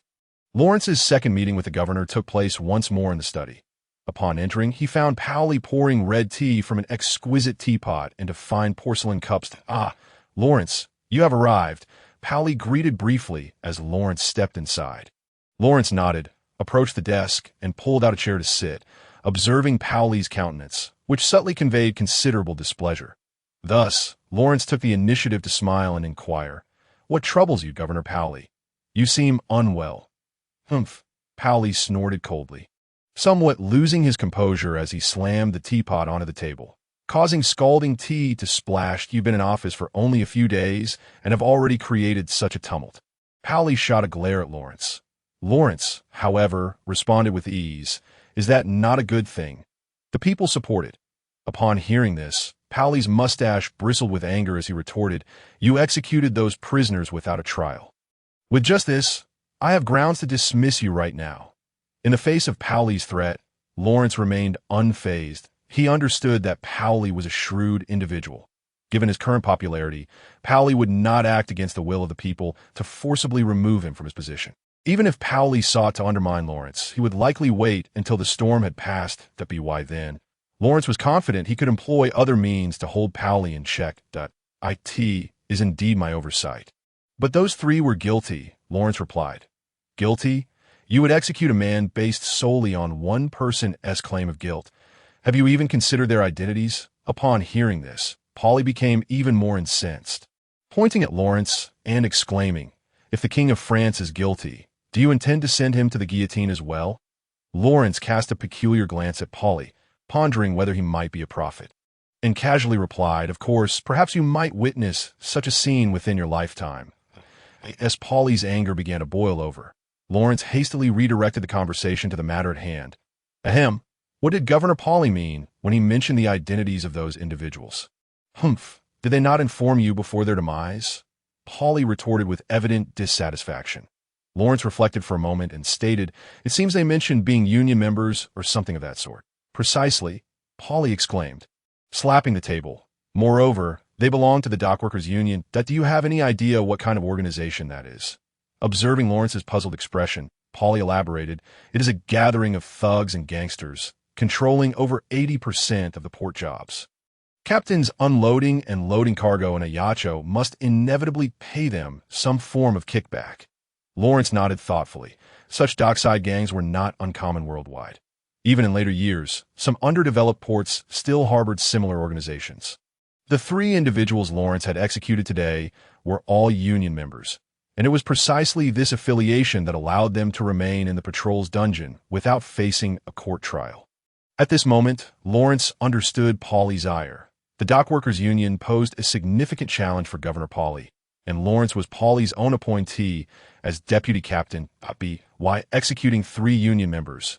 It was easy for the union to misconstrue it as an order from Papacy, perceiving it as a hostile signal that, in other words, you are bearing the blame for me, Governor, Lawrence said earnestly. Upon hearing this, Papacy's fury subsided slightly, astonished by Lawrence's quick wit in grasping the underlying power dynamics within a mere moment.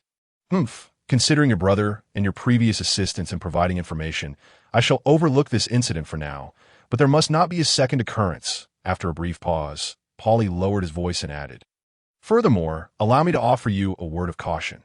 While I can shield you from the official pressures of the Dockworkers' Union, their internal factions are far from united. There will undoubtedly be individuals seeking revenge for their comrades. Exercise caution. You wouldn't want your young and clever head severed and tossed into the sea, would you?" Lawrence nodded gravely, expressing gratitude for Papacy's warning. After imparting this admonition, Papacy swiftly shifted the conversation to his primary concern, the fate of Corsica. With less than 6 months remaining until the agreement between France and Genoa, as Lawrence had mentioned, Pauly inquired, "What was the plan you referred to previously that might save Corsica?" He clasped his hands, resting his chin upon them, and gazed at Lawrence with utmost seriousness. Lawrence refrained from speaking impulsively, taking a moment to organize his thoughts. This meeting with Pauly was of utmost importance. Only if Lawrence's proposal captivated Pauly could they align their efforts entirely. For Lawrence at this stage, Pauly's protection was indispensable. Pauly's willingness to turn a blind eye to Lawrence's audacious execution stemmed, in part, from the belief that Lawrence might possess a plan capable of salvaging Corsica's fate. "What are your thoughts, Governor?" Lawrence cautiously inquired. Pauly took a sip of warm red tea to clear his throat, responding with a hint of resignation. "I have been concerned about this situation for several years. Thus I dispatched numerous diplomatic envoys to various courts, hoping to gain recognition as an independent nation. That I sought assistance from the Spaniards, Neapolitans, even the Venetians and Austrians. However," Pauly said with a wry smile, "Corsican envoys were either turned away or faced unacceptable demands." Lawrence nodded in agreement, recognizing that Pauly's approach was indeed justifiable. In the face of such a significant power disparity, employing diplomatic means was the best course of action. However, a small, impoverished island like Corsica had no bargaining chips before these European powers. After confirming that their overarching plans aligned, Lawrence spoke up. "Given the current situation, diplomacy is indeed the optimal path. However, the parties you have chosen to engage with are somewhat biased. Even if these great powers agree to protect Corsica, they will undoubtedly impose corresponding conditions that in the end, it would merely be a shift from entering the jaws of a lion to those of a wolf." "Oh, then who should we seek assistance from? It cannot possibly be the British, can it?" Pauly mused, furrowing his brow in contemplation, still uncertain whom to turn to for support. Lawrence feigned mystery, smiling as he replied, "This country, Governor, you should be quite familiar with." "Which one?" Pauly asked, increasingly perplexed. "The Genoese." "What?" Pauly nearly exclaimed, staring at Lawrence in disbelief. He hastily responded, "Heavens, Lawrence, if you had uttered such words during our first meeting, I would have surely taken you for a Genoese spy and tossed you into prison." "Governor Pauly, consider this. Why do we regard the French as our hypothetical adversary?" Lawrence began to analyze. Pauly paused, responding, "Of course, it is because the Genoese would sell Corsica to the French. Then, we simply need to prevent their agreement from materializing. After all, resisting the Genoese is far simpler than resisting the French." Pauly leaned back in his chair, sighing. "While that is indeed the logic, how do we accomplish this? Are you suggesting we infiltrate Versailles and blow up the Genoese delegation?" Lawrence chuckled, rising to retrieve a map of Corsica from the study. Spreading it across the table as he explained, "We need to compel the Genoese to voluntarily abandon their negotiations with the French. As you can see, nearly 90% of the island's territory is already under Corsican control, with the Genoese forces confined to their fortresses along the northern coast. Are you suggesting we feign weakness, deliberately retreating our front lines?" Pauly stroked his chin, grasping Lawrence's implication. The Genoese desire to relinquish Corsica was largely due to their dwindling hopes of reclaiming the entire island, rather than incurring exorbitant costs to maintain their troops on the island.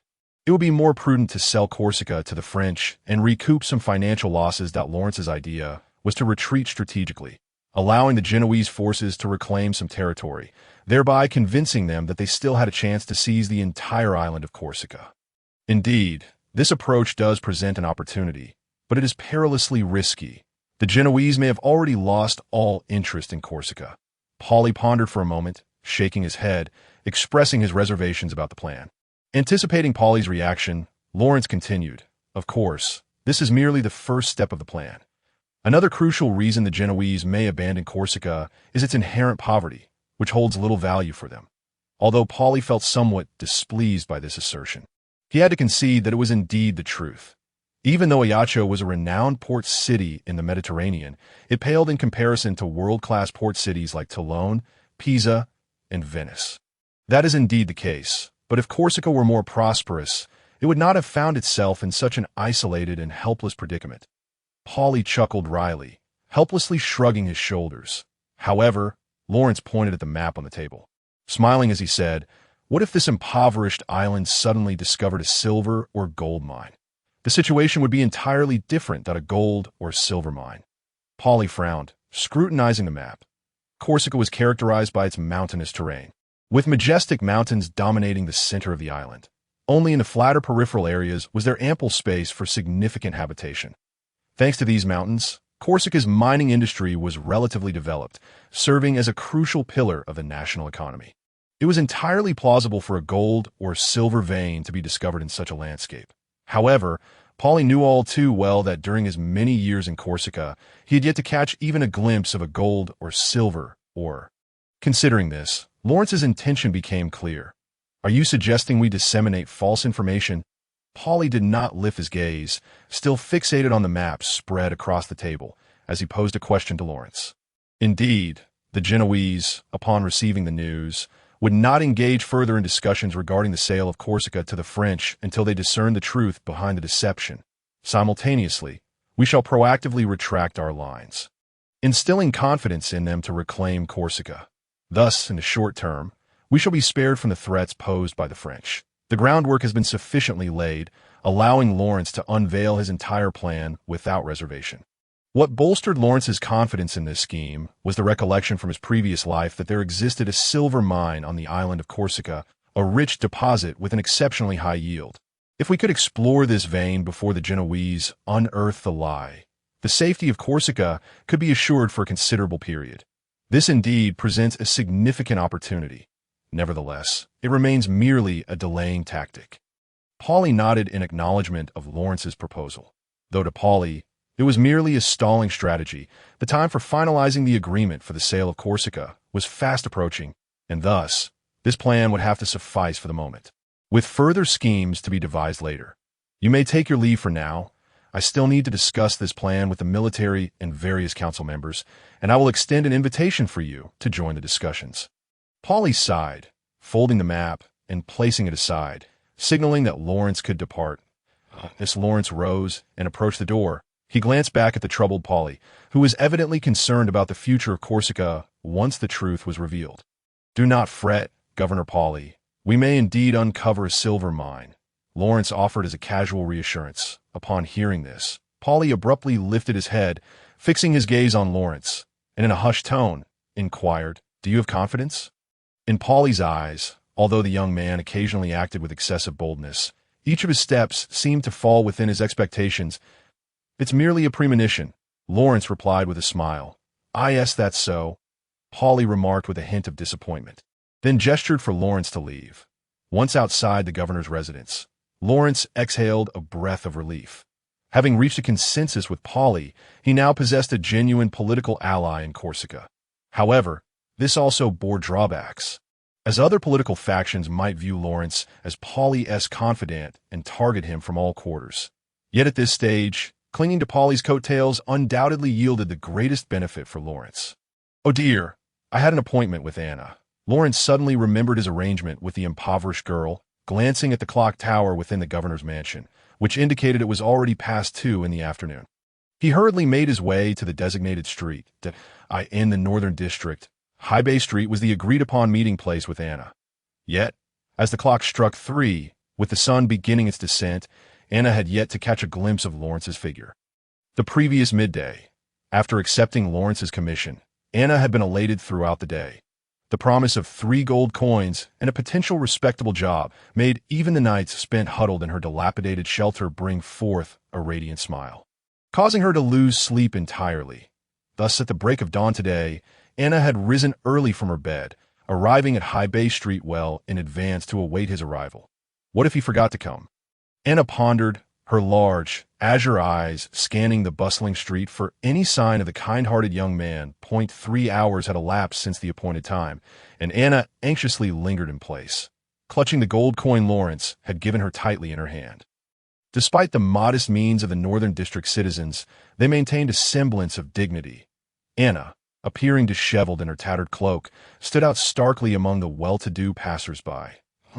What is a child from the slums doing here? Why don't you go back? A brutish man loitering idly on the street suddenly caught sight of Anna in her ragged attire and scowled at her. Anna bit her lip, her face paling.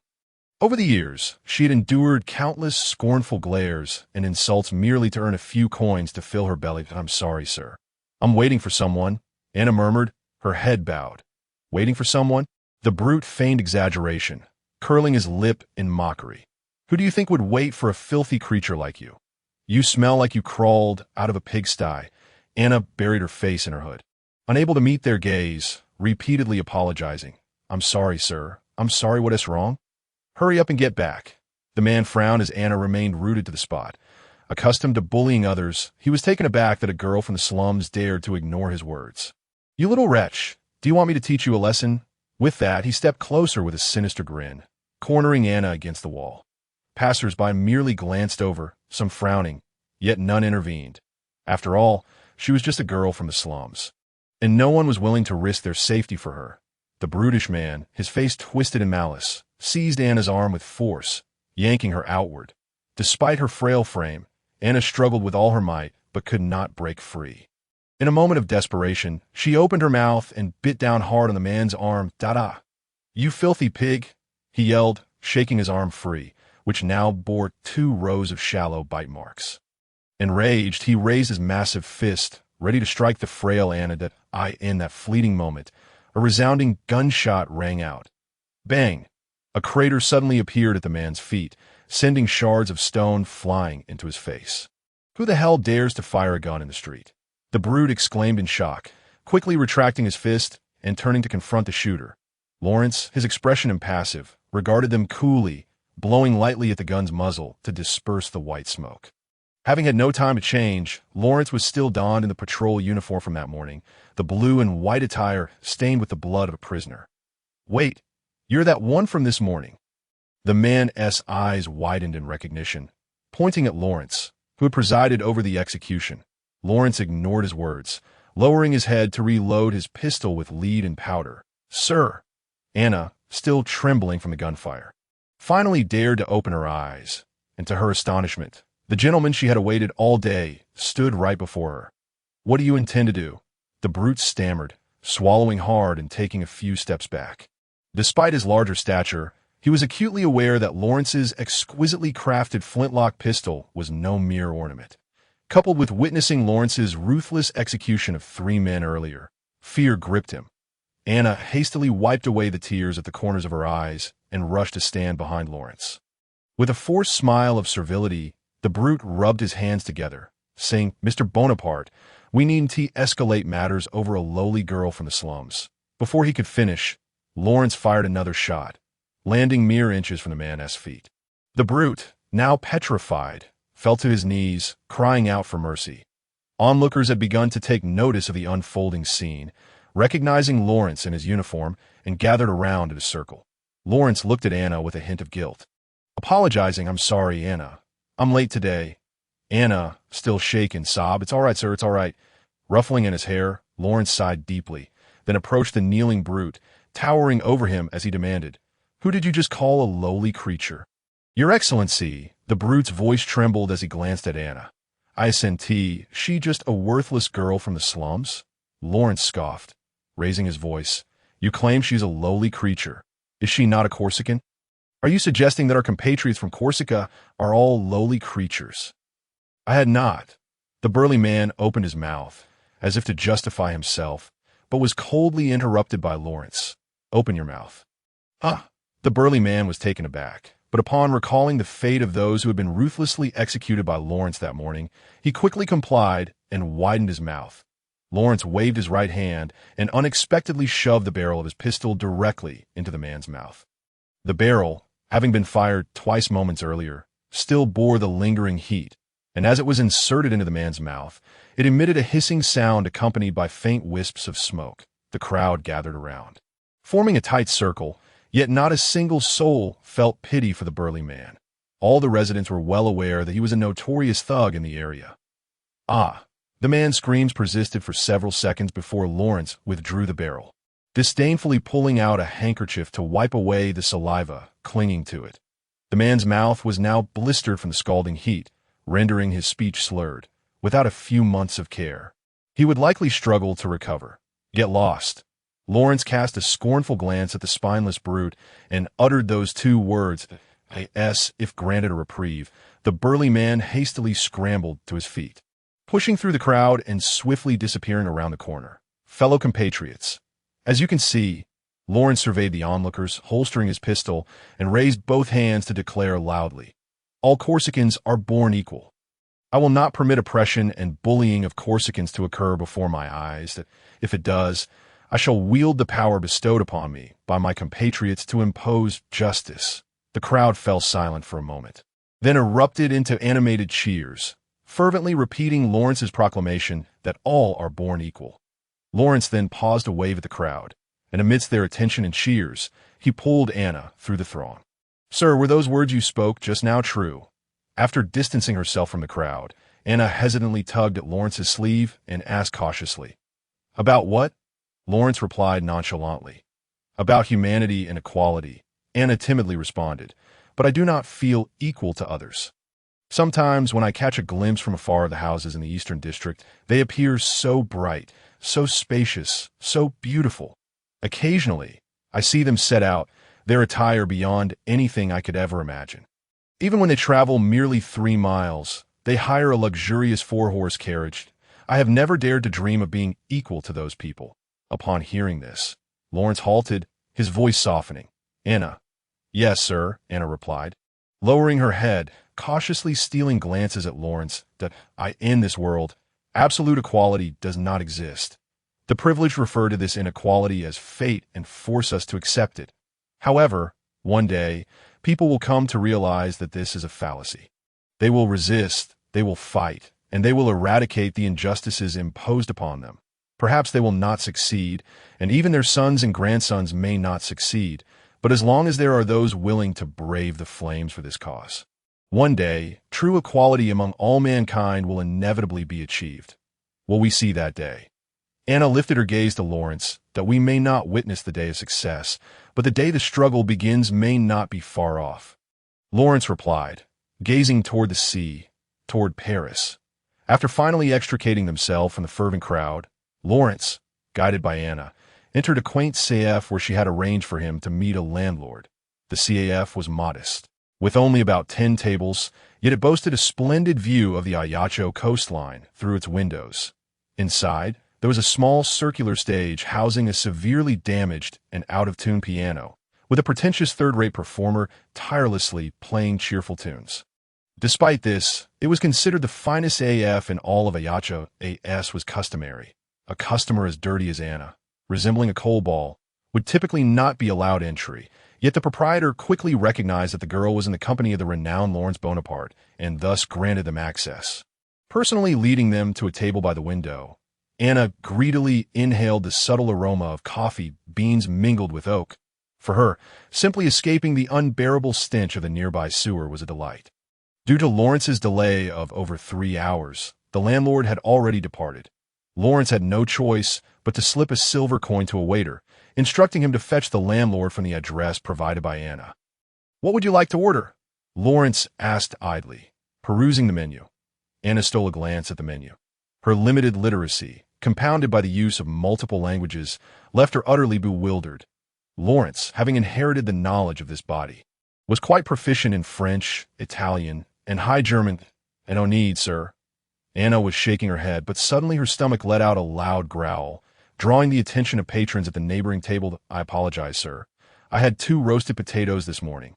The girl confessed, her face flushed with embarrassment. Lawrence chuckled and waved over a waiter, ordering a 4-inch cream cake and a plate of dark chocolate for Anna, while he opted for a cup of coffee made from mocha beans. Mocha was originally a famous coffee trading city along the Red Sea, which later became synonymous with a type of coffee.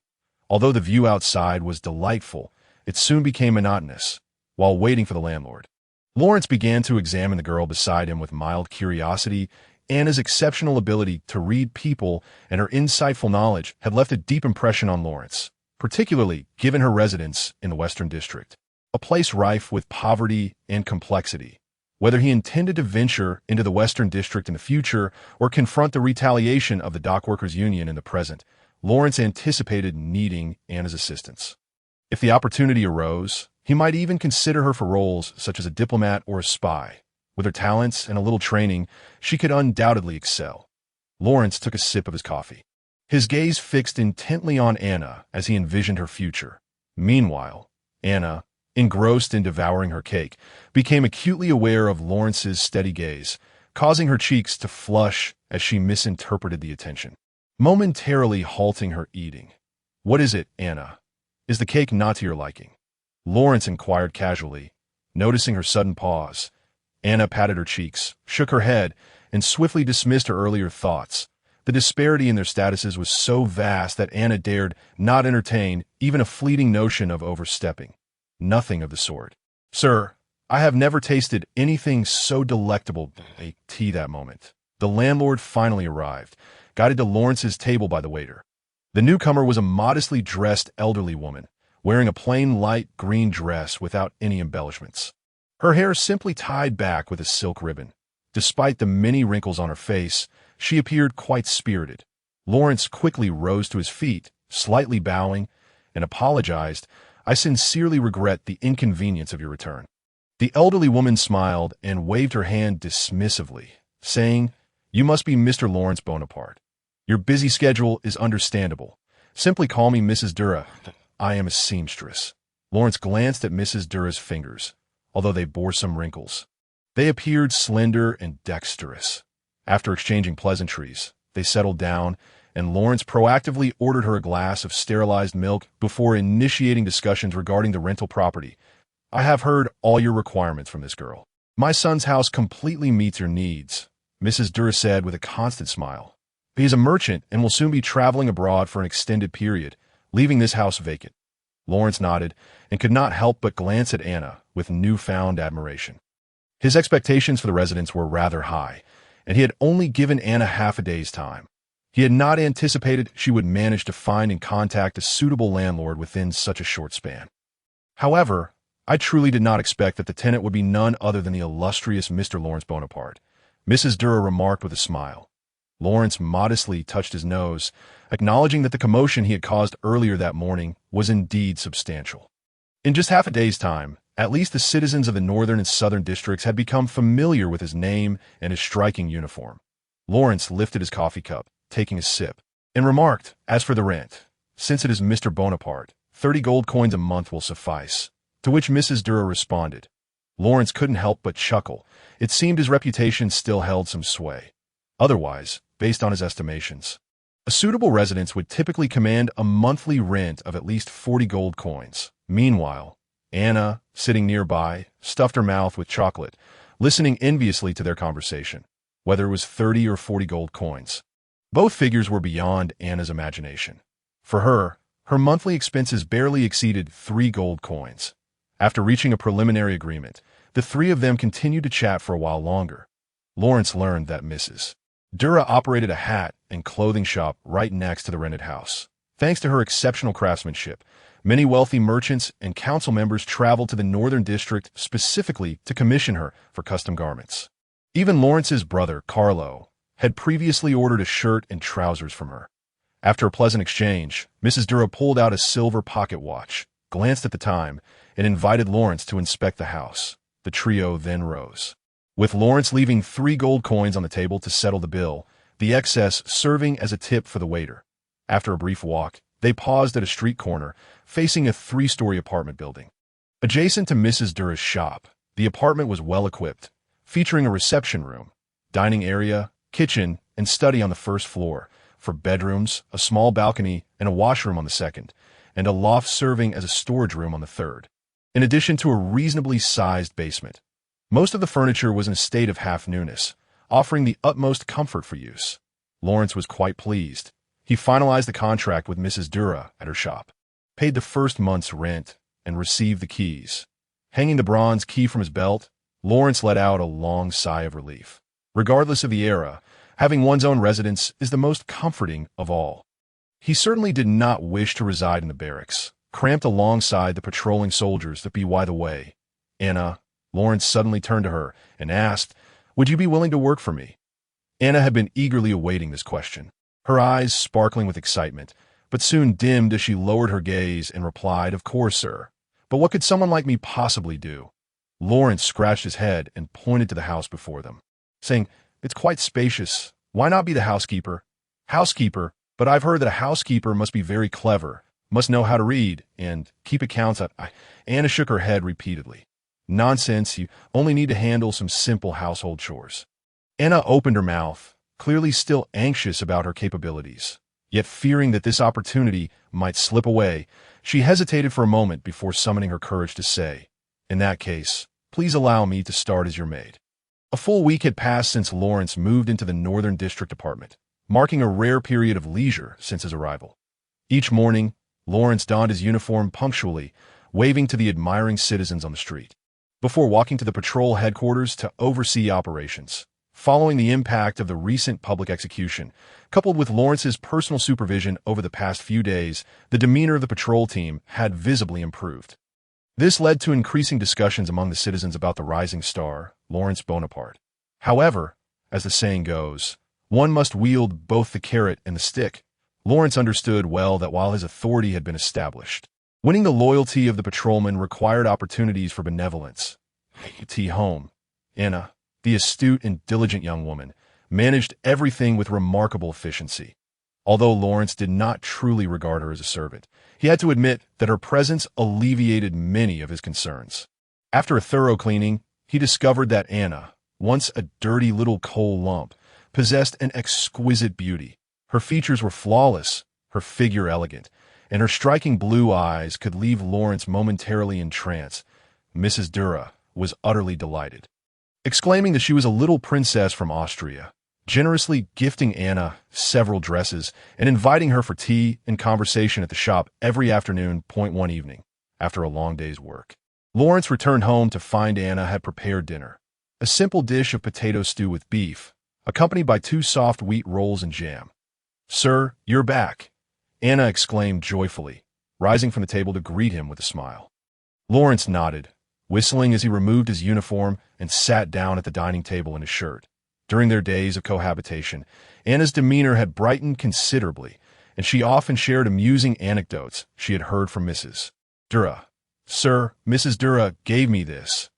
Anna stood up, lifting the hem of her long skirt slightly to reveal her slender calves, which were wrapped in a smooth layer of white silk. "Mrs. Dura says this is called stockings. The young ladies wear them, saying you might like them."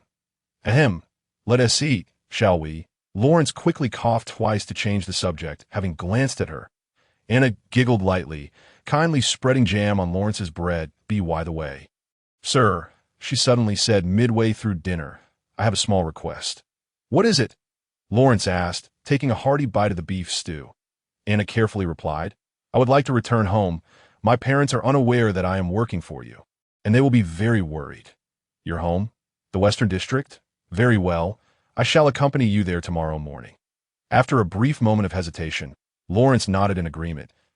He also wished to seize the opportunity to gather some information about the Western District, especially regarding the dockworkers' union. Governor Pauly's stern warning had left Lawrence quite concerned about potential reprisals. Rather than living in constant dread of an enemy's attack, it would be wiser to take the initiative to investigate the situation. "Thank you, sir," Anna replied happily, forking a piece of potato into her mouth, her smile radiant. The following morning, Lawrence and Anna rose early to wash up and dress. Considering the likelihood of Union eyes in the Western District, Lawrence opted not to wear his patrol uniform, but instead threw on a gray overcoat. Nonetheless, he concealed a short knife and handgun beneath it, prepared for any potential conflict. As for Anna, he chose a pure black hooded cloak for her to mask her appearance. After all, Anna was no longer the filthy little coal lump. Even Mrs. Dura, who had encountered countless noble women, was quite taken with her. Before setting out, Lawrence made a stop at the patrol headquarters to relay some instructions to old Sean. As it was wise to have backup when venturing into the Western District, in Ajaxshaw, the districts did not have strict boundaries. However, for the Western District, one only needed to catch a whiff of the pungent odor to realize they had stepped into this impoverished area, plagued by lawlessness. "Good heavens, Anna, did you grow up in such a place?" Lawrence held his nose, pausing to recover from the dizziness induced by the stench, which reminded him of the smell of ammonia from his university laboratory in a past life. In truth, The air here did contain traces of ammonia, as the impoverished households lacked proper sanitation facilities, leading to outdoor waste disposal. The ammonia from urine mingled with various odors to create this foul stench. The Western District was also devoid of high-rise buildings.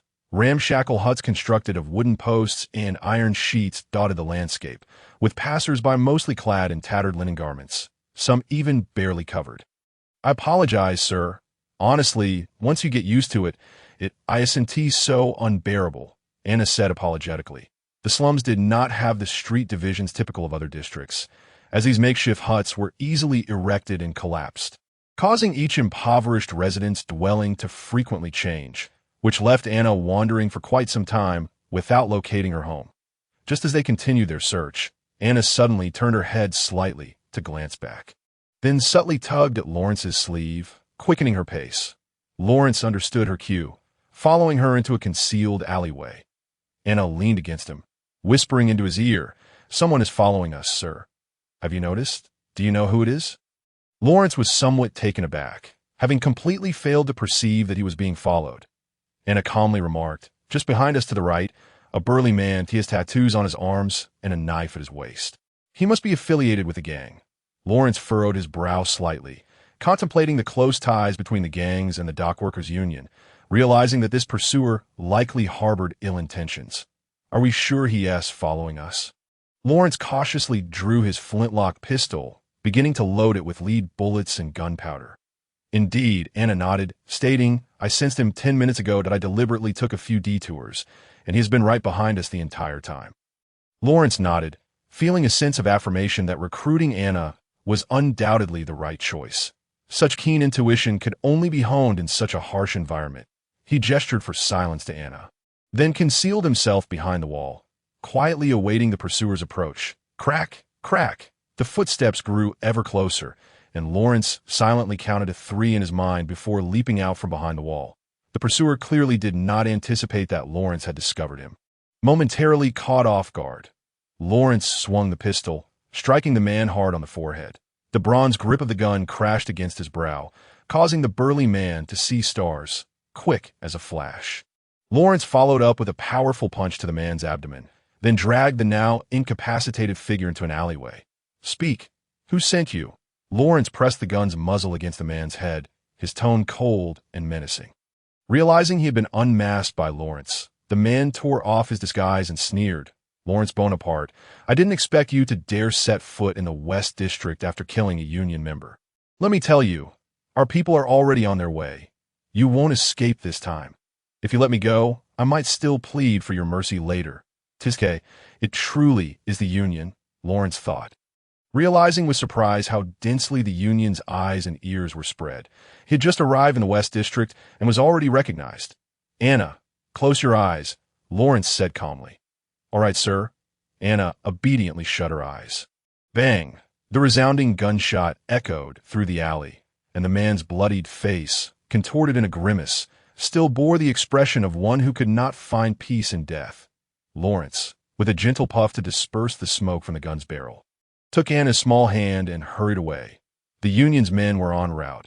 It was no longer safe to linger here. "Sir, I am familiar with this area. I will lead the way."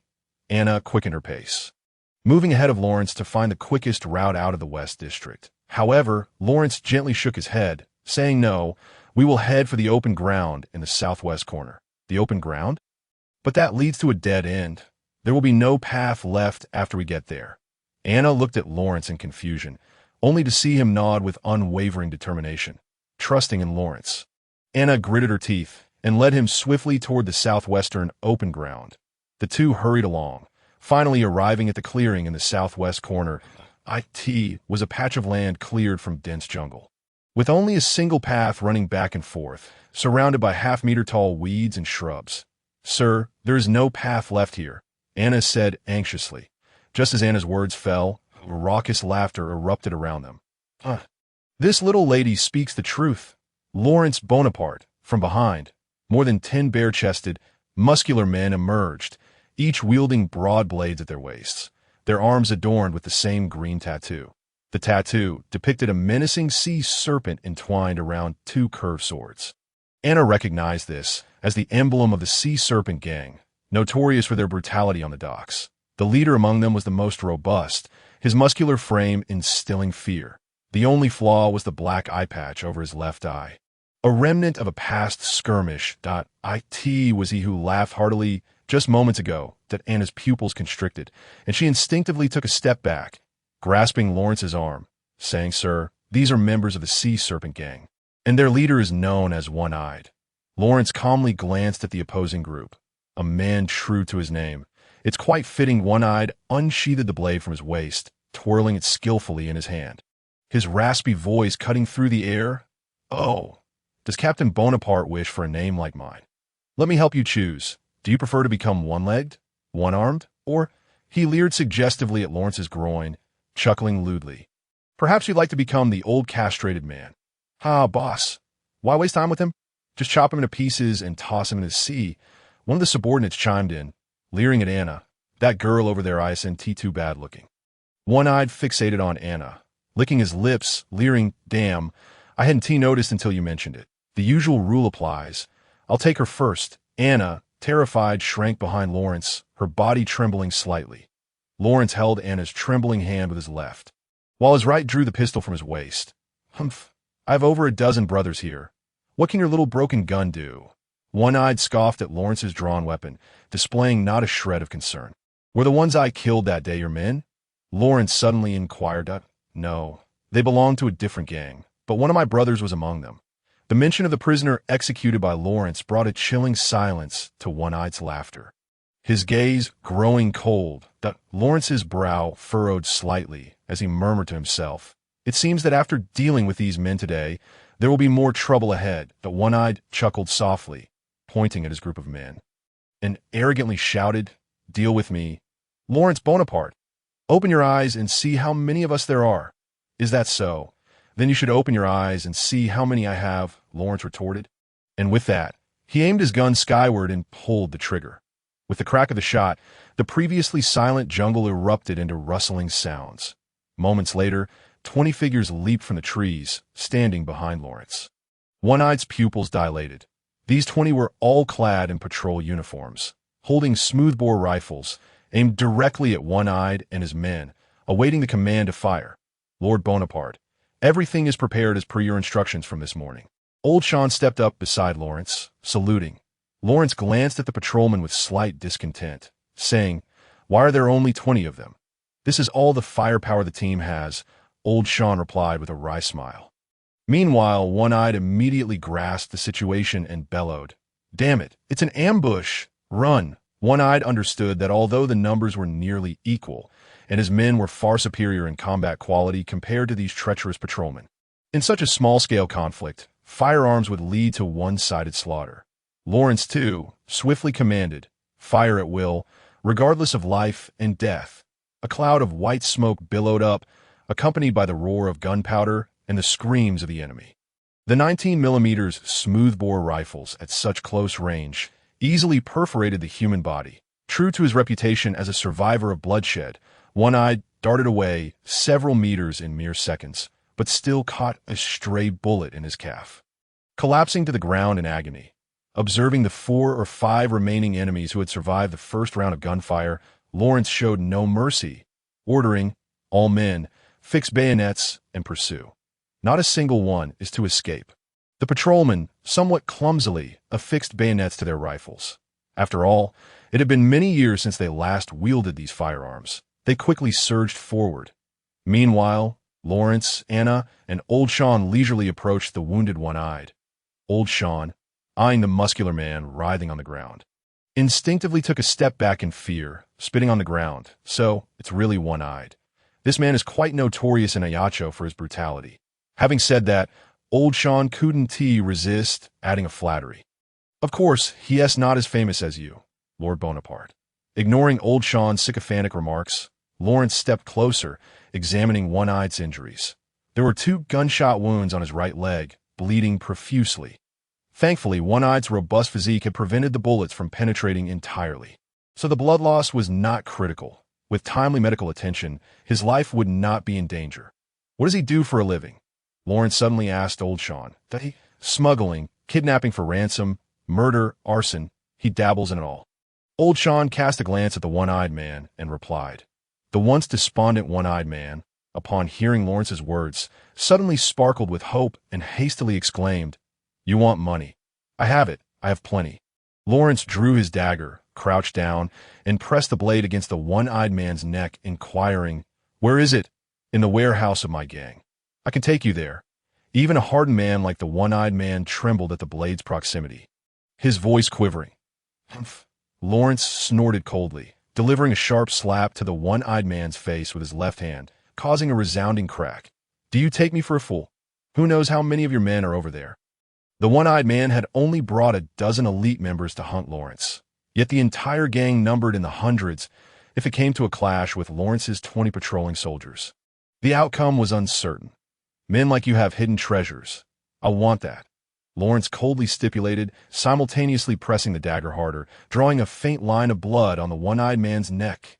"You—" The one-eyed man glared furiously.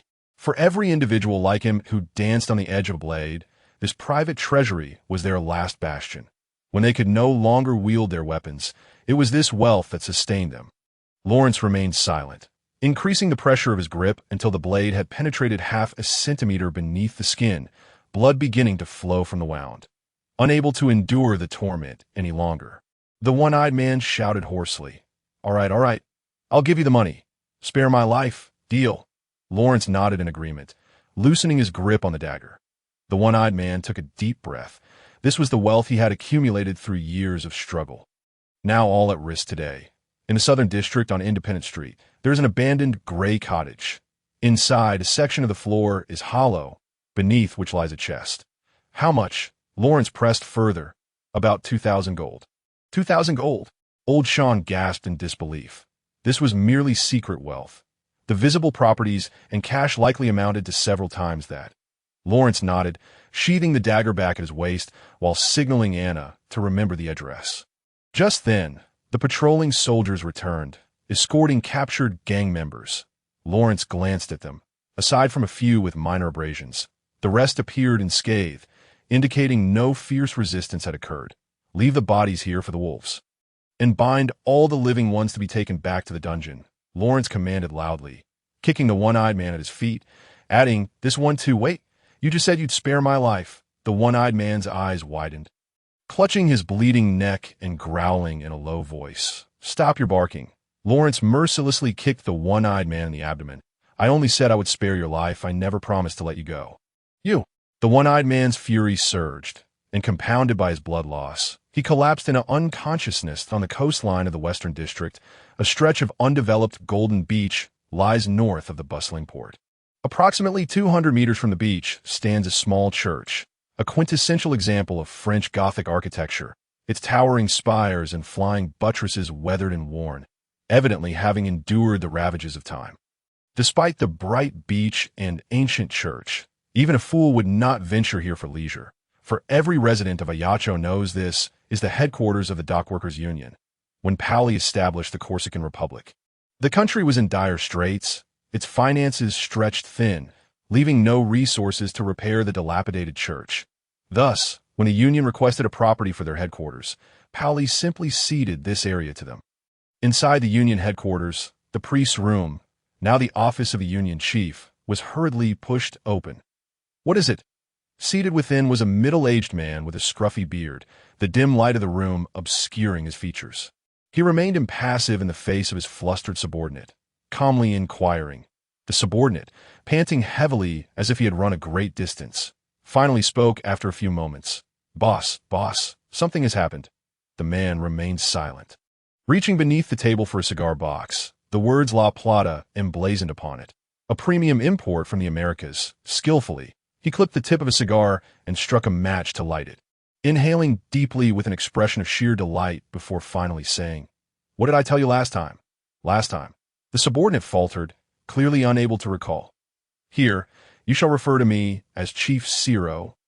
The man's tone darkened, and as if a switch had been flipped, veins bulged on his forehead, and he jabbed the lit cigar into his subordinate's face.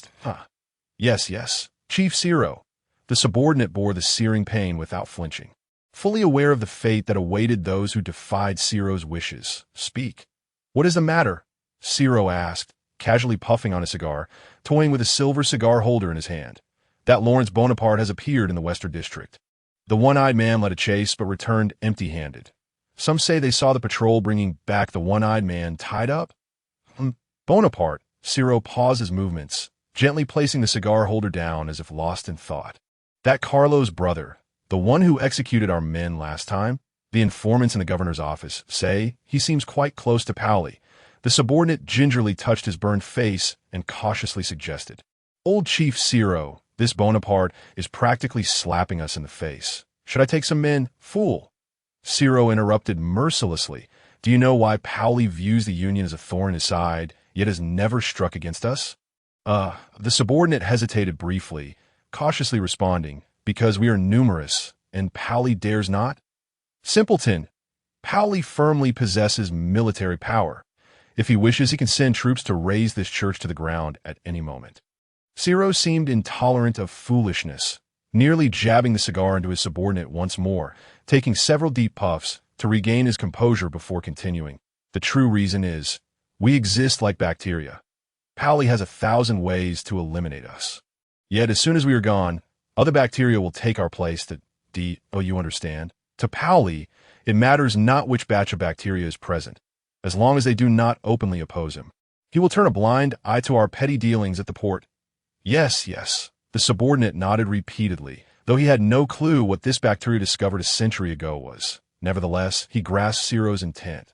That is to say, Lawrence, as Paoli's confidant, if Ciro were to send men to assassinate him, it would be tantamount to publicly slapping Paoli in the face, the consequences of which no one in the Union could bear. However, the one-eyed man held a significant position within the Union. Now that he had been taken by Lawrence, was that not a slap to their face? If they did not retaliate, the subordinate still voiced his discontent. Ciro scoffed disdainfully, coldly stating, "I will not let my hands be stained with blood.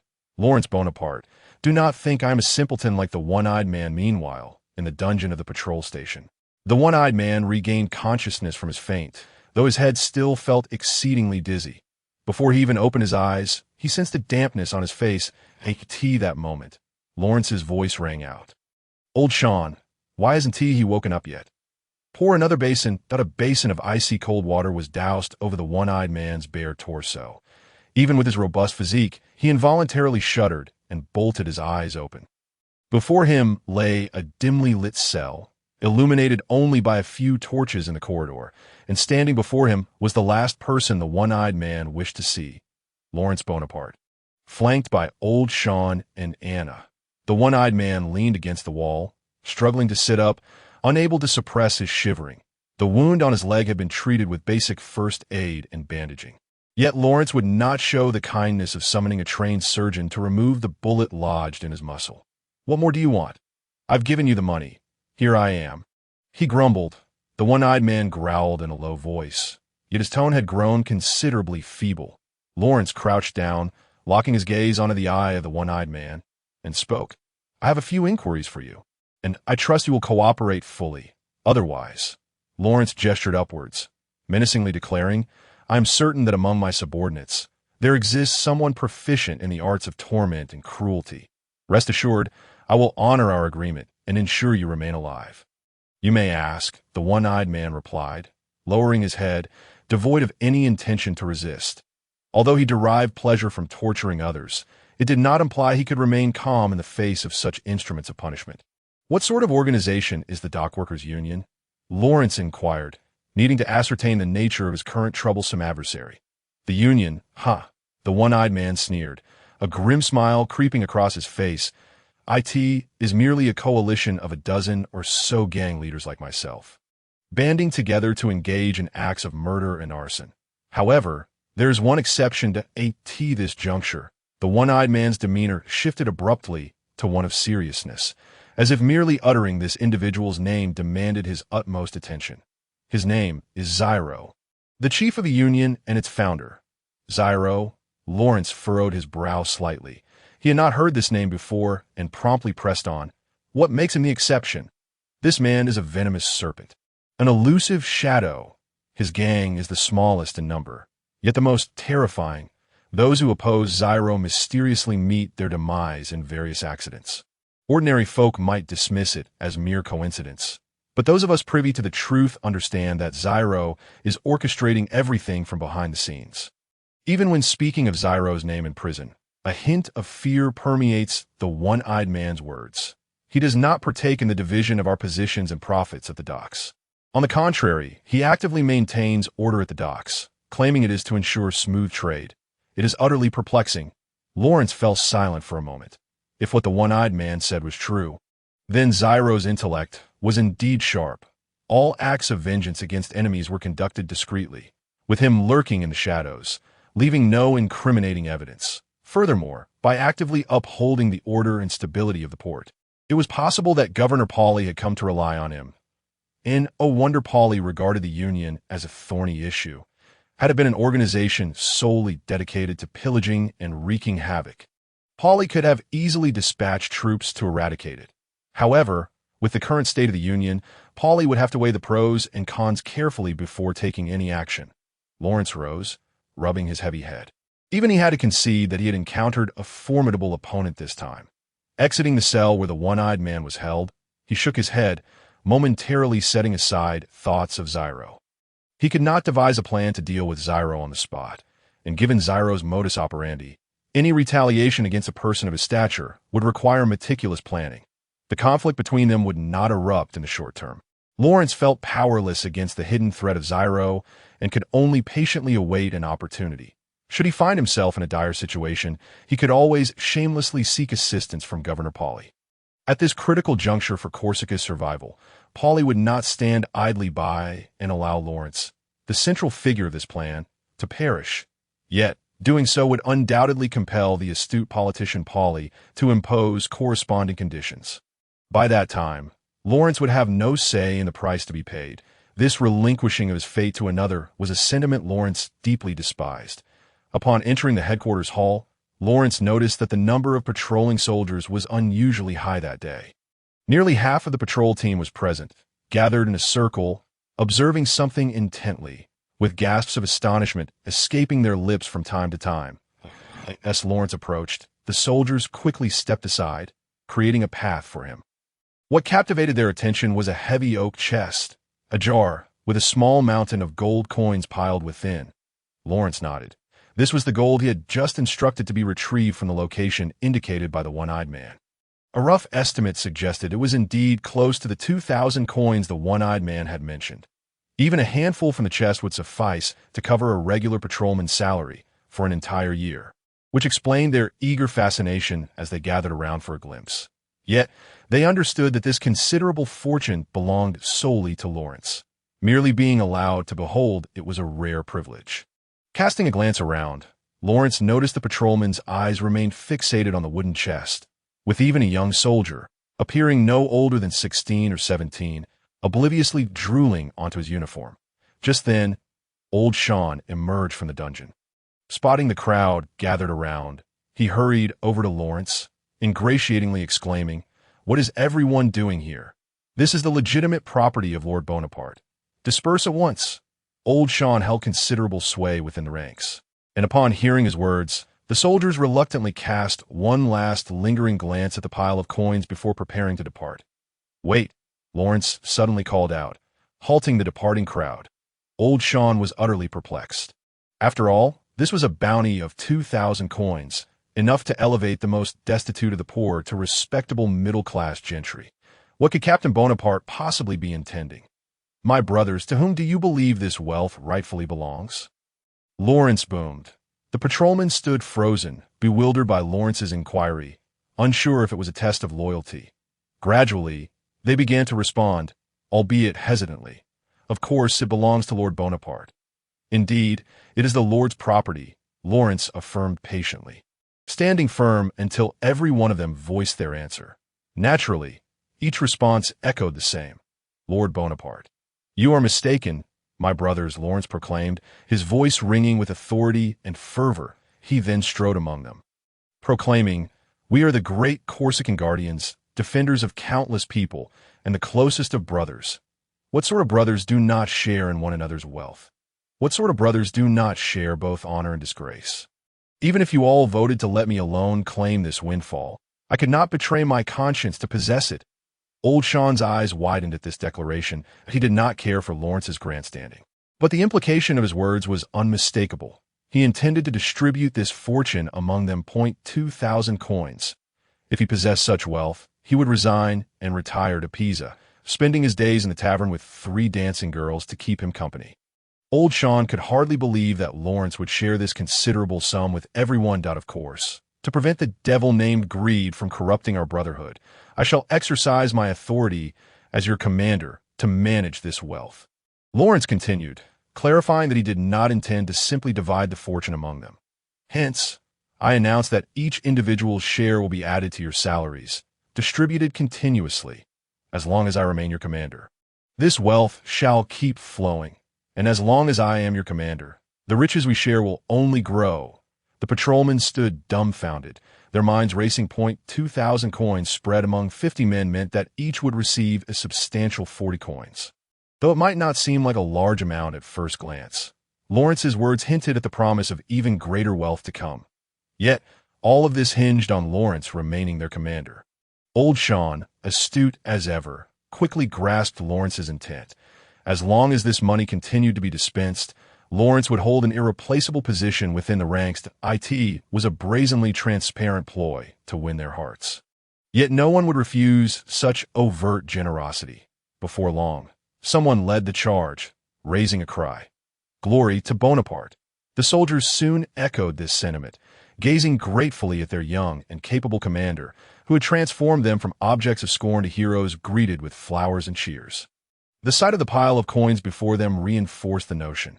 As long as Lord Bonaparte led them, this wealth belonged to them. In unison, they felt a shared sentiment arise. Follow him. The chorus of Glory to Bonaparte, Glory to Bonaparte, rang out. Lawrence then commanded Old Sean to lock the chest securely, sealing it with a stamp, and to transfer it to the storage room on the 4th floor.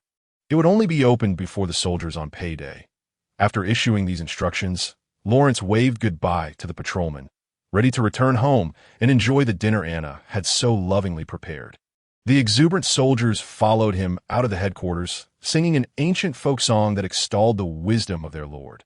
Until Lawrence returned home, the fervent soldiers remained at the door, singing the entire folk song before departing one after another.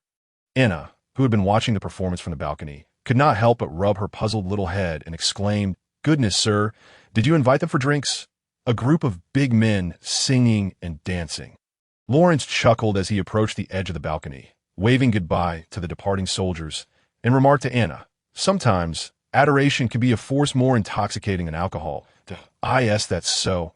Anna rested her head on her arms, tilting her head to look at Lawrence, and said earnestly, "It seems I won't need to drink anymore." Why is that? Lawrence was momentarily taken aback. Anna playfully pursed her lips and smiled. "Because I greatly admire you. In the last few days of January, Lawrence relished a rare period of tranquility. The retaliation from the dockworkers' union would not arrive anytime soon, as long as Lawrence refrained from risking himself by entering the West District. The gang leaders would not be foolish enough to launch an attack on him in the North District. Such a blatant challenge to the laws and order of Corsica would undoubtedly provoke the ire of the elite, including Paoli.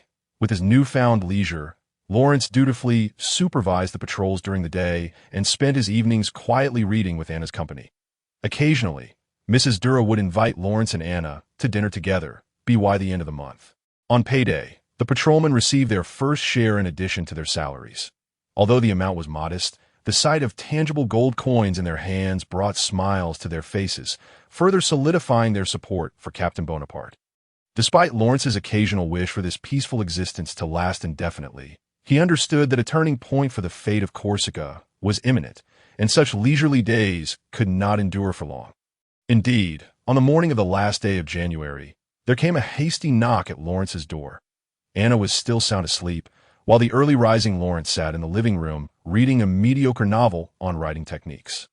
Upon hearing the knock, Lawrence set down his book and rose to open the door, revealing a man clad in a dark green cloak. adorned with a badge depicting the flag of the Republic of Corsica on his chest.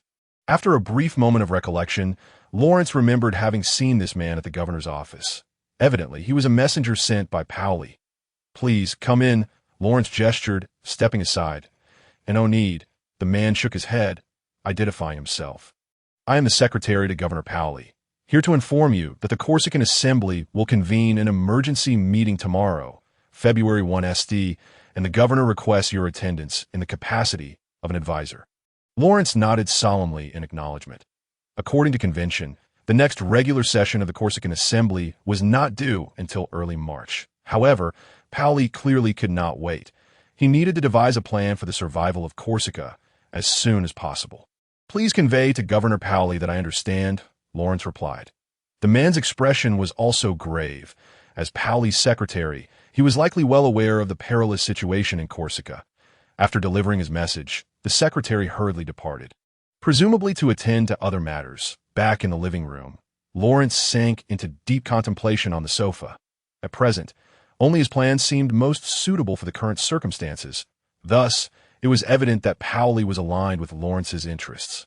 However, the attitudes of other self-serving assembly members remained uncertain to him.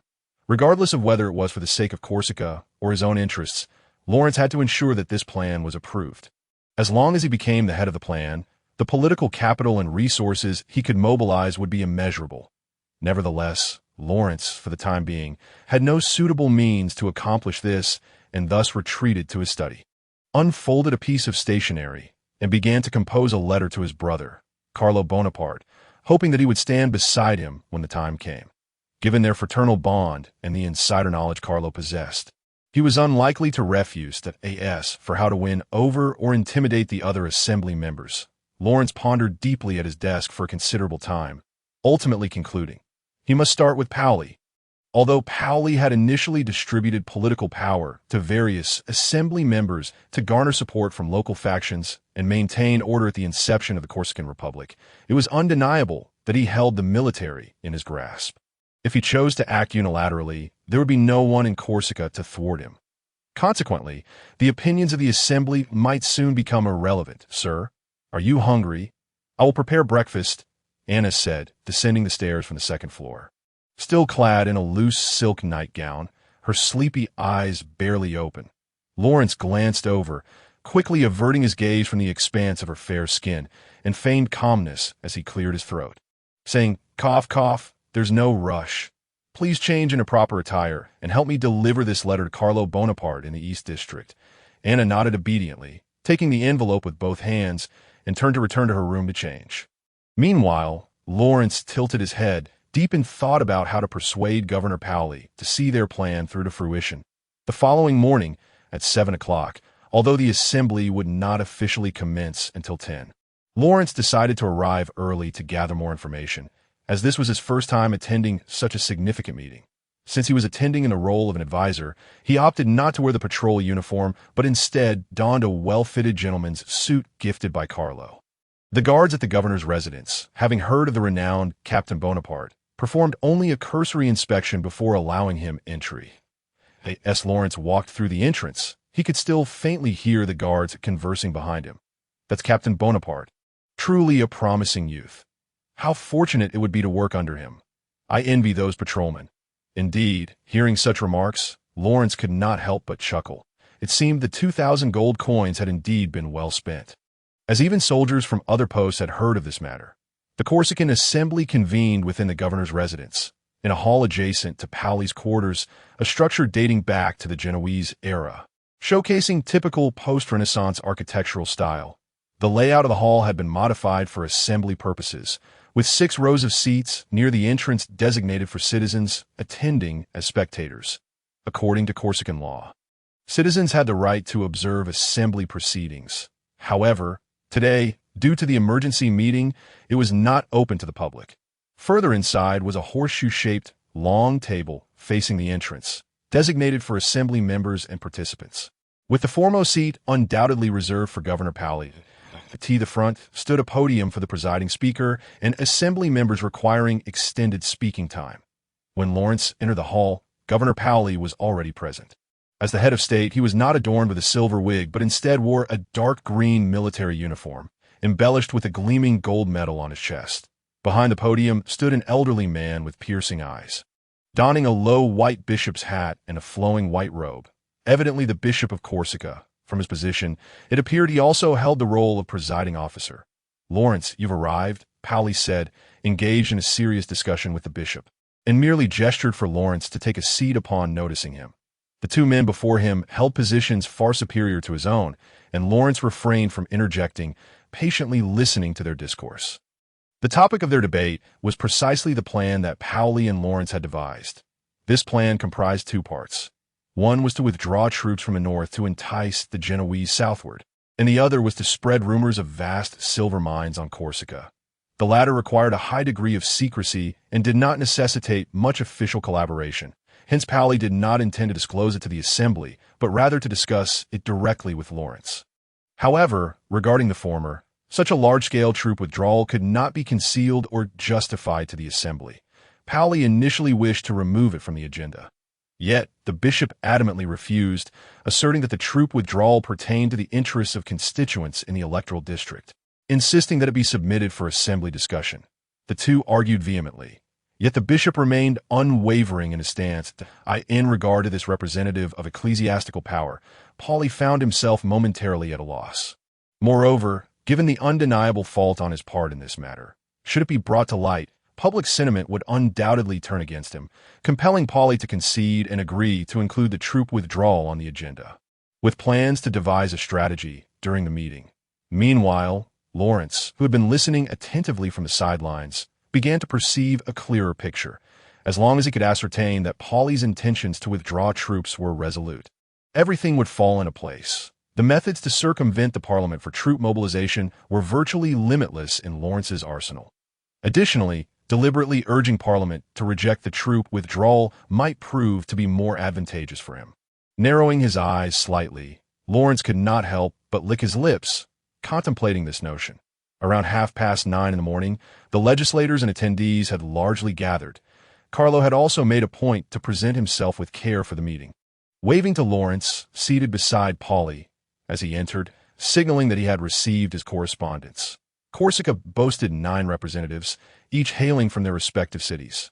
However, due to Ajacio's population constituting half of Corsica's total, each of its 4 districts would produce 1 representative. With the meeting yet to commence, Lawrence seized the opportunity to scrutinize this assembly capable of determining Corsica's fate.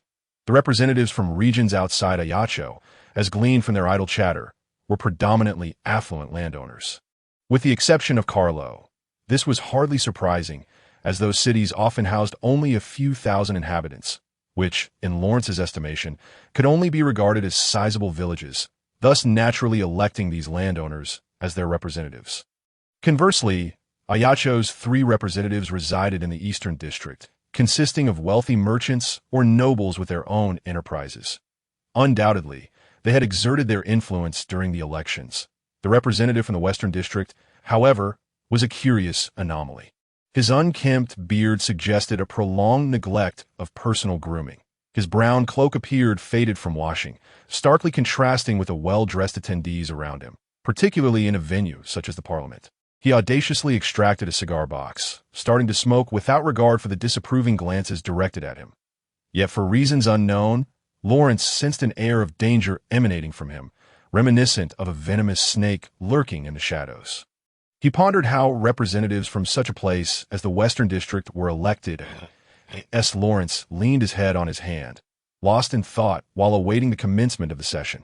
He inadvertently became a focal point of attention within the assembly. This young man, whose reputation was on the rise in Ajaccio, had indeed accomplished many remarkable feats. Notably, his recent distribution of the one-eyed man's assets to his subordinates had led many astute individuals to catch a glimpse of Lawrence's ambition. After all, spending money to win people's favor invariably requires reciprocity. Furthermore, what astonished many attendees was the fact that Lawrence's seat was conspicuously positioned next to Papacy, the most coveted spot in the room.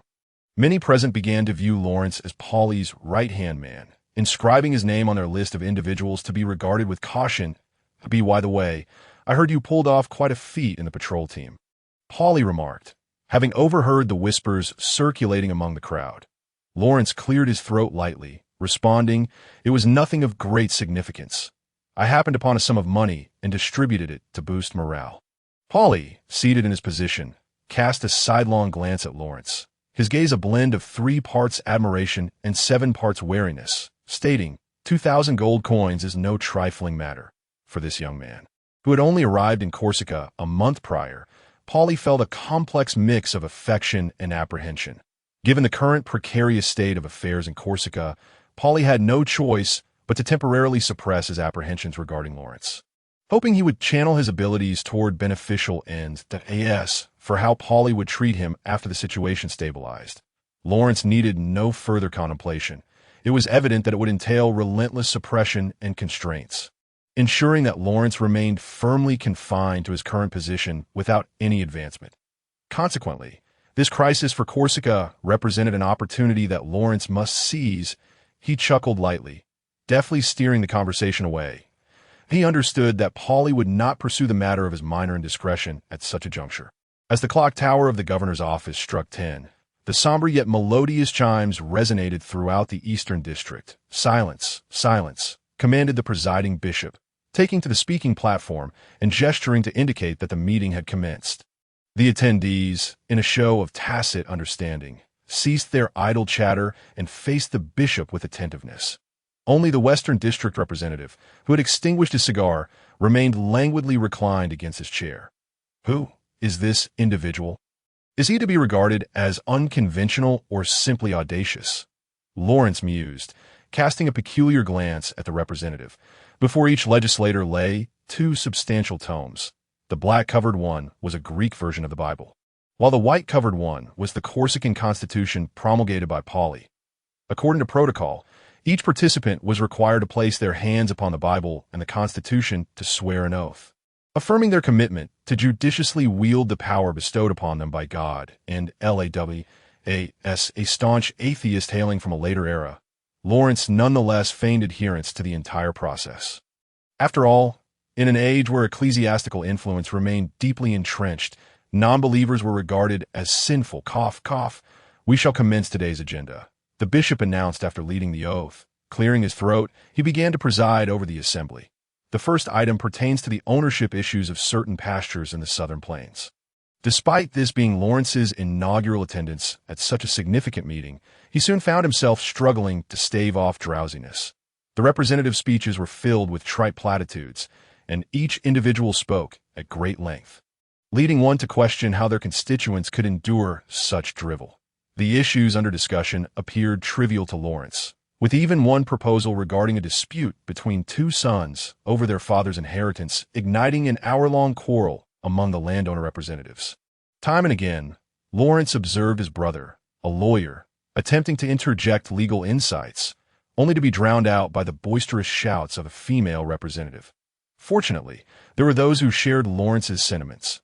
Several Iacho representatives clearly displayed indifference to these rural trivialities, opting to abstain from voting on multiple proposals. The elderly bishop nearly dozed off while standing. It was only when the clock struck noon that he awoke, clapping his hands to interrupt a particularly lengthy speech from one representative, declaring a recess until 2 o'clock for the second half.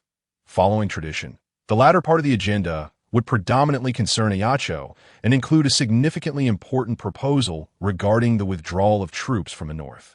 Promising a more engaging session ahead, Polly, the governor, sighed softly. As Corsica's leader, he was obliged to pay attention even to these mundane matters, and merely concentrating on the endless bickering proved to be quite taxing. Alas, Lawrence feigned a melancholic sigh. "What troubles you, Lawrence?" Polly inquired, turning his head. "I find myself in a contemplative mood."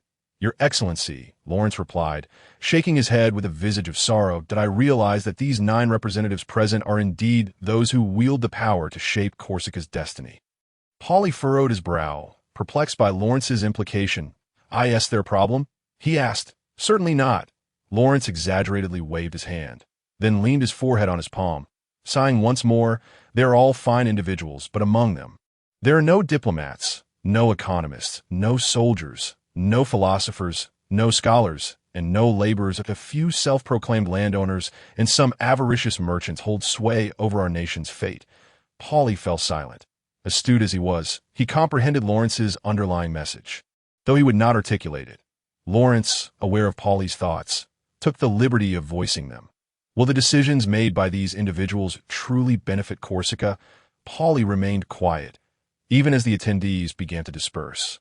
Lawrence made no move to hurry him along, simply sitting in silence. However, Pauly finally spoke, his voice low yet earnest. "This is the will of the people. This is not genuine democracy," Lawrence retorted, locking eyes with Pauly, articulating each word deliberately. "Once Corsica falls under French occupation, these merchants will gather their riches and flee, while these landowners will retain their lands. However, the people of Corsica shall forever remain the slaves of the French. And these individuals bear not a shred of responsibility for this. They revel in the power bestowed upon them by the populace, yet fulfill not a single obligation towards the very same people." Paul closed his eyes, appearing fatigued, as if evading Lawrence's gaze. After a prolonged silence, he finally spoke. "Dear Lawrence, what exactly do you wish to convey?" Lawrence clenched his fist and struck the table emphatically.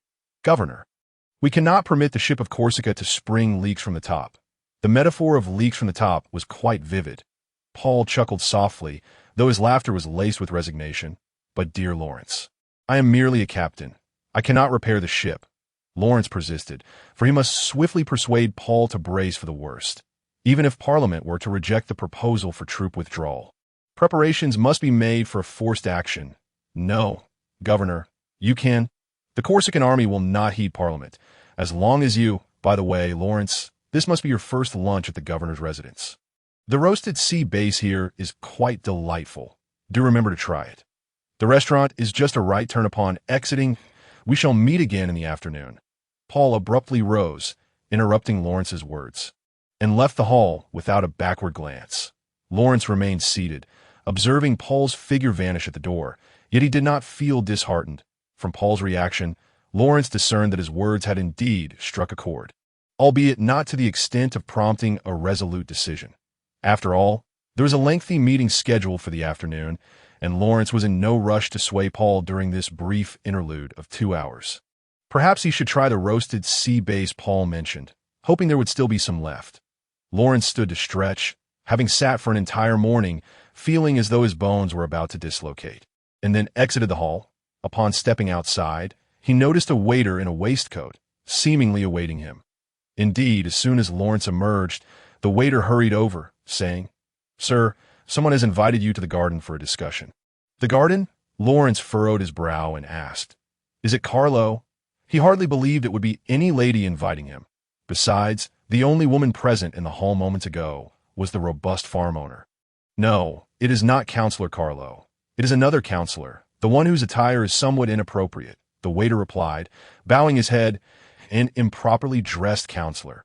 Lawrence immediately thought of that peculiar, flamboyant councillor from the West District. Yet he had no acquaintance with him.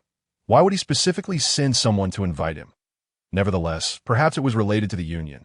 Lawrence stroked his chin, pondering this possibility that in such a chaotic locale as the West District, only the Union would possess the means to support a councillor.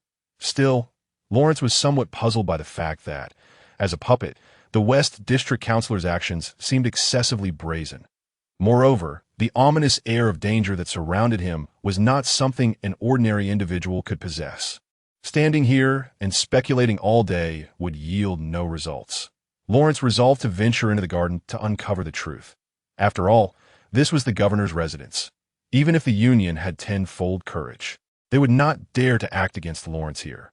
Lawrence nodded at the waiter, who then led him to the private garden of the governor's residence. Although the Mediterranean in January carried chill, the garden was still ablaze with blooming flowers, an abundance of fragrant herbs and orchids. Several larks were specifically kept in the garden, their calls soft and melodious. However, Lawrence had little inclination to admire the flora. After crossing neatly trimmed hedges, he finally located the individual who had summoned him deep within the garden. Indeed, it was that councillor from the West District. "Mr. Lawrence Bonaparte, I have long admired your name."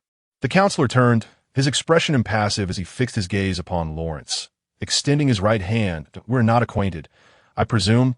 Lawrence stood his ground, refraining from shaking hands, instead frowning as he spoke.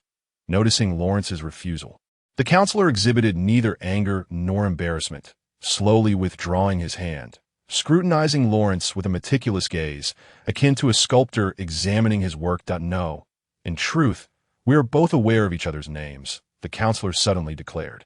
"Allow me to introduce myself. I am Cyril Russell, the chief of the Dockworkers Union." "Cyril Russell? The chief of the union, Cyril?" The very shadow that sends shivers down the spine of even the one-eyed, Lawrence's brow furrowed, instinctively taking a step back. Were it not for the fact that this was the governor's residence, upon hearing such a revelation, Lawrence would have drawn his pistol immediately. His mind raced, yet Lawrence took a deep breath. Regaining his composure, realizing that regardless of the circumstances, Cyril would not dare to act against him here. If this individual before him was indeed Cyril, then it aligned with the peculiar behaviors described by the one-eyed earlier that morning. Only someone like Cyril Russell could attain the position of counselor in the West District. "What is it, Mr. Bonaparte? We have no grievances between us. Why the hostility?" Cyril feigned confusion, his demeanor and tone resembling that of a truly innocent counselor. "No grievances? The one-eyed is one of your union members, is he not? He wishes to turn me into a human stick and toss me into the sea," Lawrence retorted coolly, his expression stern. "So, it is that matter. I sincerely apologize for my lack of oversight regarding the union's management," Cyril expressed with a tone of regret. "The union will fully support the patrol team and the subsequent court's handling of the one-eyed. And we are willing to compensate you for your losses, Mr. Bonaparte." Lawrence remained silent, still uncertain of Cyril's true motives. Noticing Lawrence's silence, Cyril continued, "Aside from that, we have no further conflicts, do we? As for the members executed by Mr. Bonaparte, they got what they deserved, and the union stands firmly behind that." Cyril's words were delivered with sincerity, even causing Lawrence to momentarily perceive him as a pitiful figure seeking to atone for the transgressions of his subordinates. However, after a brief contemplation, Lawrence swiftly dismissed that notion. Cyril would surely seek vengeance for the one-eyed and those union members. Otherwise, his unassailable position within the union would be jeopardized, of course. "I've also heard rumors circulating that tensions between the patrol team and the union have reached a boiling point. I truly lament such gossip, Mr. Bonaparte. Let us shake hands and reconcile." Cyril's tone grew fervent as he once more extended his right hand, wishing to shake hands in reconciliation with Lawrence. "I regret, Chief Cyril, but time is of the essence. I have yet to have lunch, so I must take my leave." Lawrence dismissed Cyril without further ado, turning on his heel to depart. Logically and formally, Lawrence could not believe that Cyril was genuinely seeking peace. If he truly wished to coexist harmoniously with Lawrence, he would have spoken such words in the hall earlier when the counselors had not yet departed, rather than in this secluded garden. As for his intentions, it was likely merely to lower Lawrence's guard. Such a rudimentary ploy, no matter how skilled Cyril's acting might be, would not succeed in deceiving Lawrence. Mere moments after Lawrence's departure, the earlier waiter entered the garden, approaching Cyril with a query. "My lord Cyril, how did it go?" Cyril produced a cigar, trimmed it, and lit it nonchalantly, saying, "It was merely a test." If he had agreed, it would only indicate that he is a fool devoid of common sense.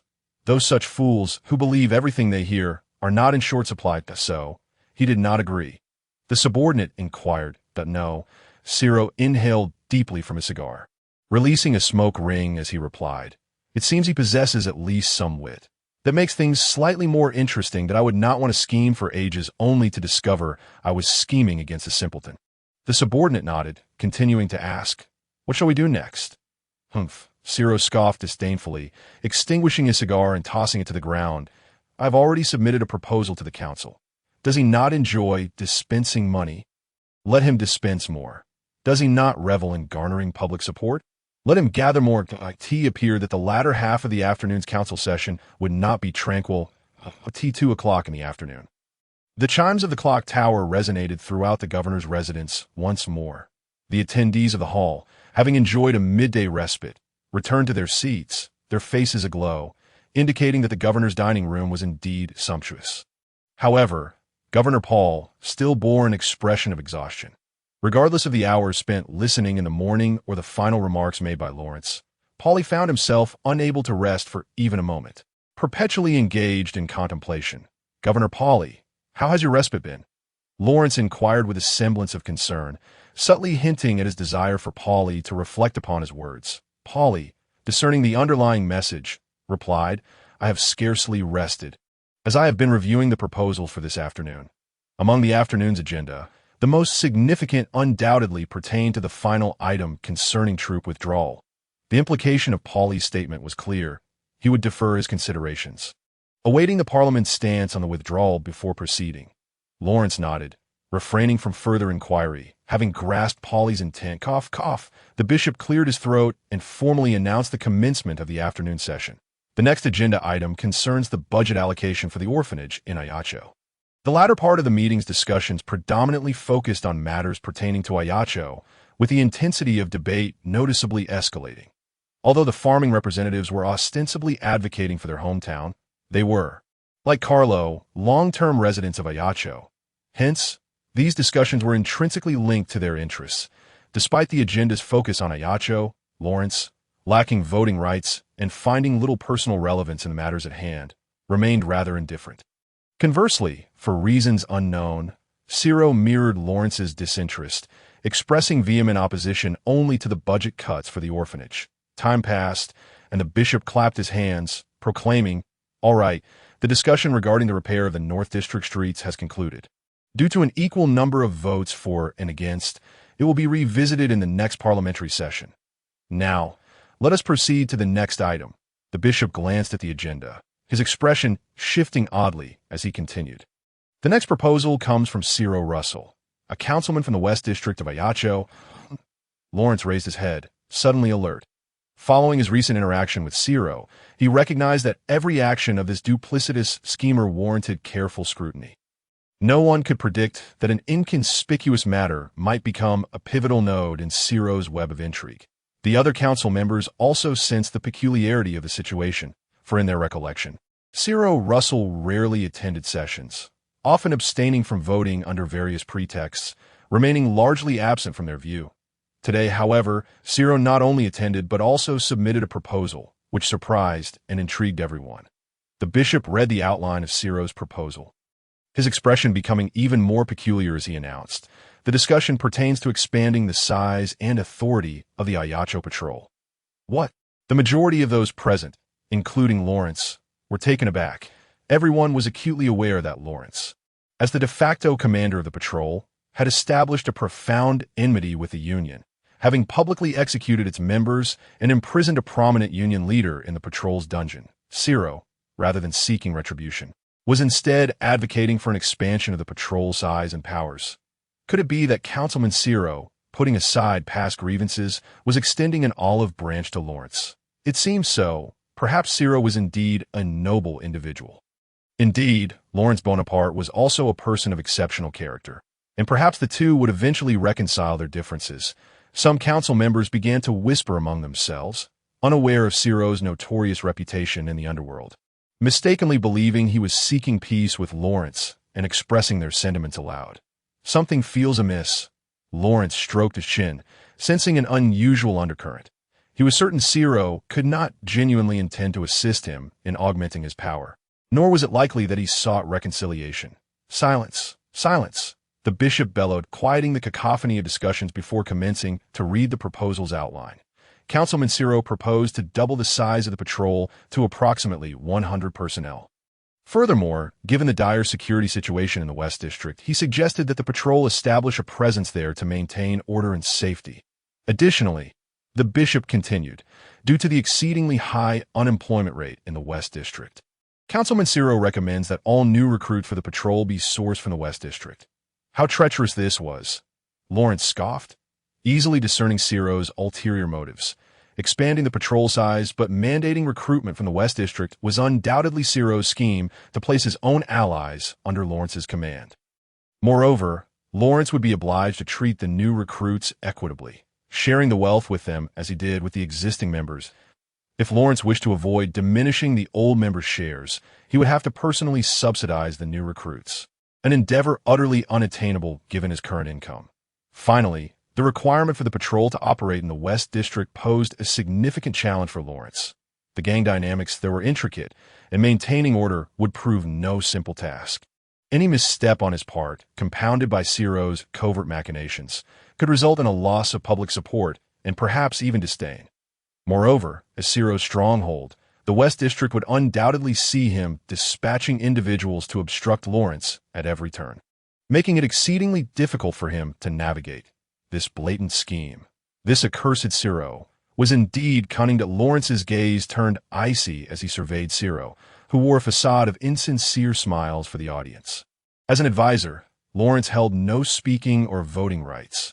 Thus he remained seated, quietly listening to the debates among the council members. After a fervent exchange of opinions, the council finally proceeded to vote. Fortunately, Lawrence discreetly signaled Carlo, indicating he should cast a dissenting vote. The final tally revealed 4 votes in favor, 4 votes against, and 1 abstention. Lawrence exhaled slightly, relieved that this matter could be postponed until the next meeting. Have all council members confirmed their votes? If so, this matter will be deferred. The bishop began to say, only to be interrupted by 2 coughs. All eyes turned towards the head of the long table. Cough, cough, I would like to express my thoughts as well. Governor Pauley interjected, rising to speak. Lawrence furrowed his brow, sensing an ominous turn of events. Although Pauley lacked voting rights, as the highest official in Corsica, he was certainly entitled to voice his opinion on the proposal. I believe this proposal holds considerable merit, and if it could be expedited, it would greatly benefit Corsica's development. Pauley emphasized expedited. His intentions unmistakably clear. He wished for the proposal to be passed immediately. The council members, not being dim-witted, quickly grasped Pauley's implications, raising their hands to signal the bishop, indicating they had not yet confirmed their votes, thereby attempting to curry favor with Pauley. Even Carlo, upon realizing that continuing to vote against would be futile, offered an apologetic gesture to Lawrence before changing his vote to support. Lawrence remained expressionless in his seat, nodding towards Carlo, unperturbed by his opportunistic behavior. As for Pauley, this old fox had certainly discerned Ciro's intentions and was deliberately leveraging his influence to ensure the proposal's passage, thus delivering a subtle reprimand to Lawrence. Moreover, Pauley continued, Mr. Bonaparte, the deputy commander of the Ajaccio Patrol, is also present at this meeting. We might as well hear his perspective. Lawrence could not help but roll his eyes in secret. It was clear that Pauley feared he had overstepped his bounds and sought to afford Lawrence a chance to voice additional stipulations. This old fox was indeed a master of balance. With this in mind, Lawrence rose, bowed to the assembly, and stated, I wholeheartedly endorse the opinions of Councilman Ciro and Governor Pauley. However, concurrently, as the deputy commander of the patrol, I propose an amendment to this proposal. To ensure the quality of our patrol members, I hope that the selection of new recruits during the expansion can be conducted by the patrol itself. Pauley nodded, recognizing that Lawrence's request was a reasonable measure to prevent Ciro from embedding his own operatives within Lawrence's ranks. Mr. Bonaparte's suggestion is quite sensible, he remarked. Councilman Ciro, what is your stance? I concur, Ciro remarked, having discerned that Pauley was maneuvering to balance his influence with Lawrence, and thus he readily accepted Lawrence's proposal, observing that both the proposer, Ciro, and Governor Pauley were in agreement with Lawrence's suggestion. The other council members followed suit, expressing their support for the amendment to the bill. Pauley returned to his seat and leaned towards Lawrence, whispering, This is for the benefit of Corsica. Lawrence smiled faintly. Remaining silent, he did not perceive Pauley's actions as a betrayal. Rather, he silently commended it as an excellent tactic for maintaining equilibrium. Were he in Pauley's position, he might have resorted to even more drastic measures. However, Lawrence mused internally. Oh, Governor, should the day come when I need to occupy your chair, I will not hesitate to usurp it. With 8 votes in favor and 1 abstention, the bishop scanned the assembly of council members, striking the speaking table twice with a small wooden hammer, declaring, The bill for the expansion of the Ajaccio Patrol has been passed. The members applauded half-heartedly to celebrate, while Lawrence raised his hand to clap twice. Though his expression remained grave, Ciro Russell had presented me with a formidable challenge on this first encounter. Lawrence cast a sidelong glance at Ciro, who remained unperturbed, realizing he had initially underestimated this cunning strategist from Ajaccio's underworld. Nevertheless, Zyro's design also presented an opportunity. Propping his head on his hand, Lawrence began to formulate his subsequent plans. Regardless, the number of soldiers under his command had doubled, a tangible increase in authority that must be judiciously leveraged. As for the financial matters, one could only hope that the leaders of the Western District possessed fortunes as substantial as that of the one-eyed man. Furthermore, the uncharted silver mine on Corsica must be secured at all costs. A glint of determination flashed in Lawrence's eyes as he nodded in affirmation of his plan. However, the immediate priority remained persuading Pauli to order a withdrawal of the troops. Thus, Lawrence set aside his plans for the Western District and focused on the current assembly. Following the passage of the Patrol Expansion Bill, the subsequent proposals were trivial matters, with scarcely any receiving unanimous support from the members. Lawrence patiently awaited the proceedings, knowing that only the final item on the agenda would be of paramount significance today. At last, after dismissing a ludicrous proposal to mandate uniform clothing for all Corsicans, the bishop cleared his throat, his demeanor unusually serious. Some members, having caught wind of the developments, could not help but sit up straight. And even Zyro, who had been lounging against the back of his chair, appeared serious, resting his chin on his hand. It seemed his primary purpose in attending the assembly today was indeed the bill for troop withdrawal. Ladies and gentlemen, the final item on today's agenda concerns the proposal to withdraw the northern front of Corsica southward, put forth by the Grand General Pasquale Pauli. What? Absolutely not. A council member from the northern region leaped to his feet, his expression agitated. The citizens in my constituency reside in the north. If we withdraw the troops, shall we simply allow them to be ravaged by the Genoese? Indeed, unacceptable. Two other council members from the northern region stood up in succession, resolutely voicing their opposition. The first speaker turned to Pauli and exclaimed, "Governor Pauli, please allow me to inquire. We have already driven the Genoese to the northern coast. Why must we withdraw our troops?" Pauli remained seated, gesturing to Lawrence to provide an explanation. Lawrence nodded, rising to address all the council members, stating, as an advisor to the governor, "Allow me to clarify. This is based on strategic considerations, and the specific details are classified and cannot be disclosed." But the member found himself momentarily speechless, as military authority and intelligence had always been under Pauli's control, leaving them unaware of any strategic necessities. As Lawrence's assertion of military confidentiality silenced the assembly. The situation reached an impasse. Suddenly, Zyro straightened his attire, rising with a smile, saying, "May I interject a few words?" Of course, the previously speechless member, relieved to see Zyro's willingness to speak, promptly took his seat. Lawrence frowned. He always found Zyro's intentions difficult to gauge. "Pray tell, Mr. Advisor, while I wholeheartedly support Governor Pauli's judgment, how shall we address the plight of the citizens residing in the northern region?" Zyro posed a question that weighed on everyone's minds. Lawrence, prepared for this query, confidently responded, "The populace in the vicinity of the new front will be evacuated and provided with appropriate economic compensation." "Can we evacuate everyone?" Zyro pressed, incisively highlighting the crux of the matter. Lawrence shook his head, candidly replying, "No guarantees. Look, fellow council members." Zyro's voice grew impassioned as he gestured animatedly, surveying the assembly. "How can we accept such a blatant disregard for the lives of Corsican citizens? If the assembly agrees to withdraw troops from the north today, they could just as easily agree to withdraw from the south tomorrow, all under the pretext of military confidentiality." With that, Zyro fixed his gaze on Lawrence, feigning alarm as he exclaimed, "Mr. Advisor, you wouldn't dissolve the assembly under the guise of military confidentiality the day after tomorrow, would you? I regret to inform you that I cannot and do not possess the authority to divulge any further information." After Lawrence uttered this, he disregarded Zyro and returned to his seat, quietly telling Pauli, "I sincerely apologize, Governor. I truly cannot disclose any more about the plan."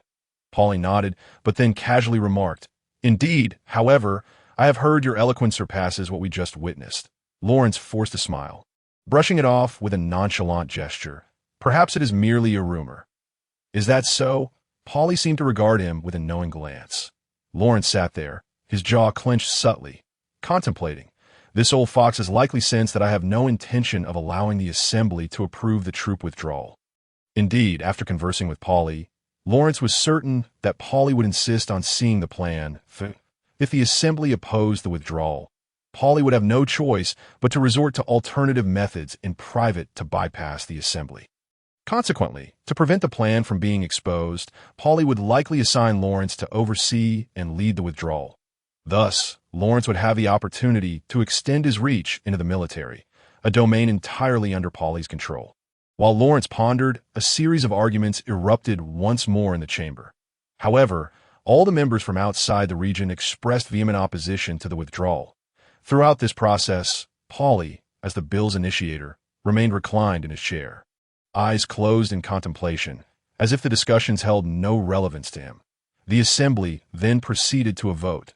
The bishop clapped his hands, interrupting the members' discourse, indicating that they had entered the voting phase.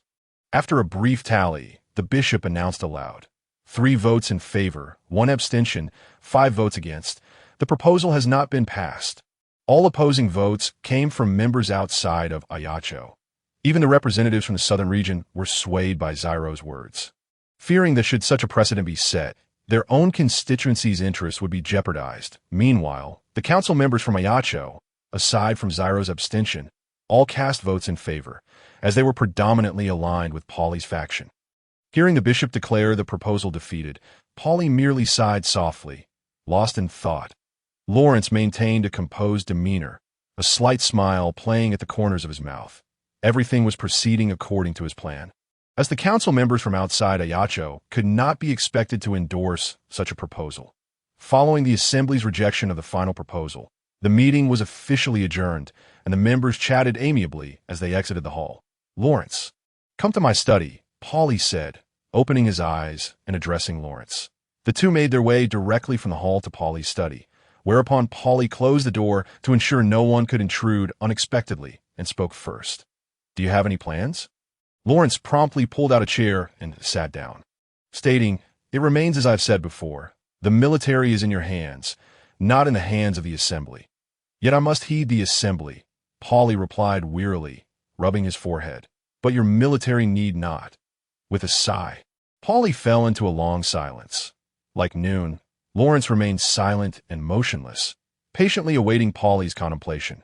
Time seemed to stand still as the two men, poised to shape the fate of Corsica, resembled 2 immovable stone statues, mute and unyielding. After an indeterminate period, Polly finally spoke, as if expending every ounce of his strength. "You are correct. For the sake of Corsica, this must be done. Have you made your decision?" Lawrence inquired. Suppressing his inner elation, his tone grave, Polly closed his eyes, the wrinkles on his face appearing even more pronounced today as he replied, "I shall command the army to retreat southward in the coming days." At that moment, Lawrence's gaze sharpened. His meticulous scheming had led him here, and now he was a mere step away from realizing his objectives. "If I may speak candidly, Governor," Lawrence remarked, fixing his intense gaze on Polly's weary eyes, "I do not recommend a direct confrontation with the assembly." Polly understood this rationale. The existence of the parliamentary system played a significant role in maintaining internal stability in Corsica. To openly defy the assembly's decisions could sow the seeds of chaos. Were it not for the survival of Corsica at stake, Polly would not wish to undertake such an audacious act. He exchanged a glance with Lawrence and, puzzled, asked, "What are you implying?" "We require a compelling reason to withdraw the troops." "Are you suggesting we stage a performance, have a faction of the army masquerade as Genoese and launch an attack on us, then force us to retreat?" Polly frowned, having contemplated this method before. However, due to its inherent risks and the high likelihood of exposure, he swiftly dismissed it. Lawrence shook his head, recognizing the numerous flaws in that plan, and continued, "We may indeed be the directors, but the cast is not limited to Corsicans." Polly was taken aback. "You intend to involve the Genoese?" Lawrence nodded resolutely, explaining that to transform their ruse into reality and prevent the assembly's representatives from discovering any incriminating evidence, they must devise a way to entice the Genoese forces to advance towards Corsica. "What do you propose?" Polly inquired cautiously, knowing that military matters demanded his utmost attention. especially when it came to luring the Genoese into attacking. Any mismanagement could lead to severe plundering in the northern regions of Corsica. Lawrence had already prepared a plan. We shall send a small detachment to feign an assault on a Genoese fortress. Upon encountering resistance, they will promptly retreat, disguising their losses. This shall be repeated to lure them into pursuit. That seems somewhat feasible, Pauli replied, nodding slightly, his eyes narrowing as he scrutinized Lawrence. However, you intend to personally execute this task, do you not? Pauli easily discerned Lawrence's intentions. Yet, Lawrence had no intention of concealing his desire to infiltrate the military. He understood that if Pauli approved this plan, the only suitable candidate for execution would be himself. Selecting anyone else would bear the risk of exposing the entire scheme, a risk Pauli could not afford. Despite the evident ambition to meddle in military affairs, Lawrence refrained from making it explicit, instead smiling as he said, "Ultimately, it depends on your arrangements, Governor. If there are no suitable alternatives, I am willing to take the risk." Pauli recognized that even sending his most trusted officers bore the potential for exposure. After a moment of hesitation, he ultimately decided to concede, granting Lawrence's request. "Sending you is the safest choice. I shall confer a military rank upon you in the coming days. However, I will also assign a deputy to accompany you." Lawrence nodded in understanding, acknowledging that despite leading a small contingent, Pauli's oversight would prevent him from acting recklessly.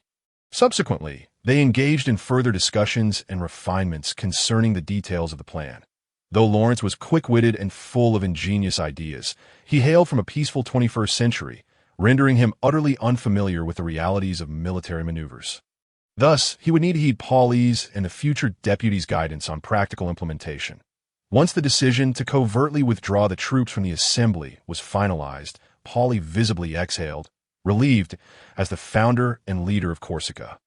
He bore the weight of numerous considerations. Having resolved to withdraw, he felt as if a great burden had been lifted from his shoulders, just as Pauli anticipated that Lawrence would take his leave. Lawrence suddenly interjected, Governor Pauli, regarding the expansion of the patrol unit, I require a new batch of equipment." Pauli nodded in agreement, acknowledging the validity of the request. "What do you need?" 80 firearms, came the reply. 80 firearms? Very well. I shall ensure they are delivered to your station.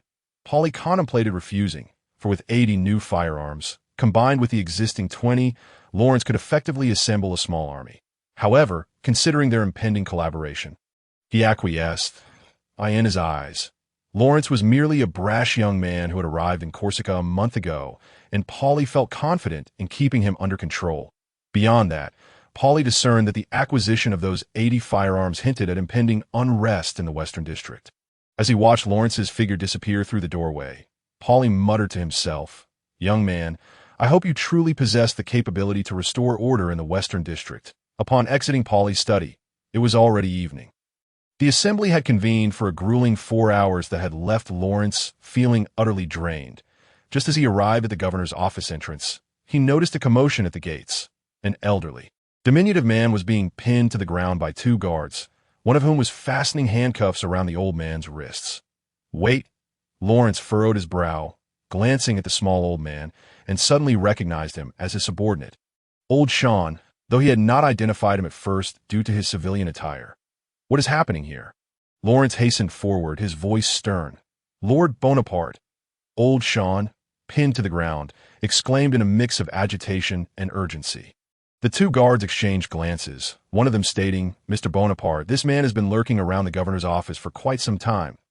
Hasn't he done anything out of line?" "Release him," Lawrence commanded, personally crouching down to assist Old Sean. However, according to regulations, he must be imprisoned, the guard replied, standing firm and showing no inclination to free Old Sean from his shackles. Lawrence's expression darkened, his sharp gaze fixed on the guard as he spoke in a low voice. "This is my man." The guard trembled, as if caught in the sights of a powerful African lion, beads of cold sweat forming on his forehead. He quickly stammered, I apologize. I did not realize he was one of your subordinates." "Mr. Bonaparte." With that, the guard wiped the sweat from his brow and hurriedly removed the handcuffs from Old Sean, repeatedly bowing an apology. Once Lawrence and Old Sean had moved away, the guard finally regained his composure. Remarking to his companion, "Goodness, That is Bonaparte. To have a commander who protects his subordinates so fiercely is truly a blessing from God. Meanwhile, old Sean was gasping for breath. The recent scuffle with the guards had taken a toll on his frail body. He stammered, "God, Lord Bonaparte, truly, I have been waiting for you for 2 hours. Something grave has occurred." Lawrence frowned slightly, pondering if something had gone awry with the patrol unit. "Speak slowly. There is no need to rush." Old Sean took a deep breath, his expression fraught with panic and guilt, and trembled as he said, "The one-eyed man has escaped from prison." "The one-eyed man has escaped?"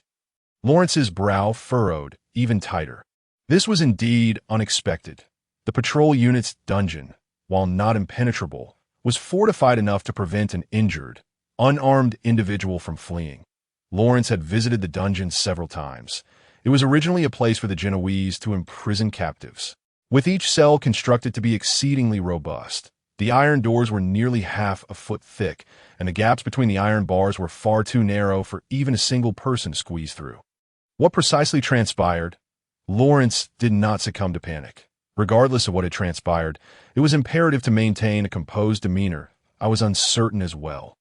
Old Sean hung his head in shame when Lawrence departed. He entrusted him with the management of both minor and significant affairs within the team, never anticipating such a grave blunder would occur under his watch. All I knew was that the one-eyed man had somehow burst from his cell, brutally slaying a guard stationed in the dungeon with his bare hands, seizing the keys to the prison and liberating the other inmates, who subsequently stormed out of the compound together. Old Sean murmured, casting furtive glances at Lawrence's expression. He had not been this anxious even when the 2 guards had pinned him down moments earlier. Although Lawrence and the soldiers in the patrol unit referred to one another as brothers, Old Sean had not forgotten that on his very first day with the patrol, Lawrence had mercilessly drawn his sword at their group. And no one knew how Lawrence would respond to Old Sean after such a catastrophic incident. "The other inmates, all of them have been released?" Lawrence inquired, grappling with the implications of dozens of prisoners escaping from the dungeon. No, the one-eyed man likely feared our retaliation and only freed his own men. "Fewer than 10, Old Sean swiftly clarified. Had it been otherwise, he would have never dared to face Lawrence tonight. He would have already gathered his belongings and purchased a ticket to flee abroad. Could the one-eyed man truly fear the patrol's vengeance? Lawrence subtly shook his head, internally dismissing Old Sean's words that a creature as inherently brutal as the one-eyed man, one who thrived on bloodshed, would undoubtedly harbor a deep-seated hatred for Lawrence. If he had orchestrated the escape alone, he would have certainly released all the prisoners as an act of revenge in Lawrence's eyes. This prison break was too coincidental in both timing and targets to be the result of the simple-minded one-eyed man acting alone. Cyril Russell. This name suddenly surfaced in Lawrence's mind. From both motive and logic, he could not believe that this escape lacked the involvement of that lurking scoundrel. Alongside Old Sean, Lawrence hastened back to the compound, first proceeding to the dungeon to inspect the scene for any traces. Following him were Old Sean and a trembling patrolman who had been supposed to be on duty with the guard slain by the one-eyed man. However, he had abandoned his post to indulge in revelry at the tavern and was now devoid of any intoxication, anxiously awaiting Lawrence's judgment. Everything appeared normal in the one-eyed man's cell. The lock on the iron door was undamaged, and there were no signs of violent force against the iron bars. The patrolman delivered food to the inmates through a small hatch beside the iron door, never daring to enter the cell itself. This indicated that the one-eyed man had opened the door from the inside and then killed the guarding soldier. Lawrence silently analyzed the situation. From the evidence at the scene, there seemed to be no mistake. Given the one-eyed man's physical prowess and combat experience, even if injured, dispatching an unsuspecting patrolman would be a trivial matter. The question remained, however, from where had the one-eyed man acquired the key to the cell? Lawrence stroked his chin, suddenly turning to the negligent patrolman. "What is your name?" "My lord, I am called Ian," he replied in a quivering voice. This young man, appearing barely in his 20s, was drenched in cold sweat. "How are the keys to each cell stored?" Lawrence continued his inquiry, maintaining an impassive tone that nonetheless conveyed an unspoken authority. Ian stammered, struggling to articulate a coherent response. Observing this, Old Sean interjected, "Each cell has its unique key. There are 2 keychains in total, one for each of the guards on duty. Lawrence nodded, turning to Ian. Is yours still in your possession? Yes, yes. Of course it is. I would lose that as well. Ian hurriedly replied, producing a jangling keychain from his waist and offering it to Lawrence. Lawrence refrained from taking it, instead pressing on with his questioning. How many keys are there?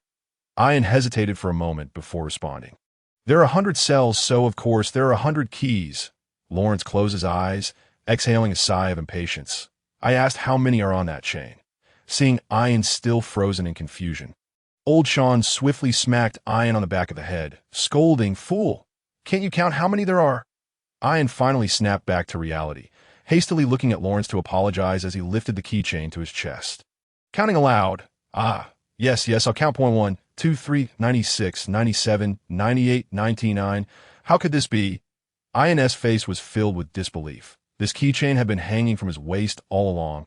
How could one key have vanished into thin air? Moreover, considering the current situation, the missing key was undoubtedly for the one-eyed man's cell. Sure enough, Lawrence slowly opened his eyes, realizing the situation was far more complicated than initially perceived, and continued to probe.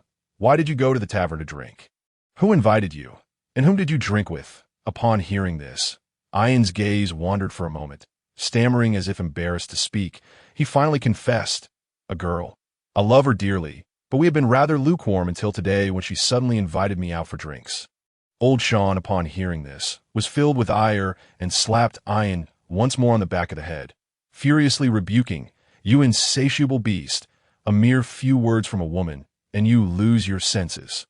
Look what trouble you've wrought."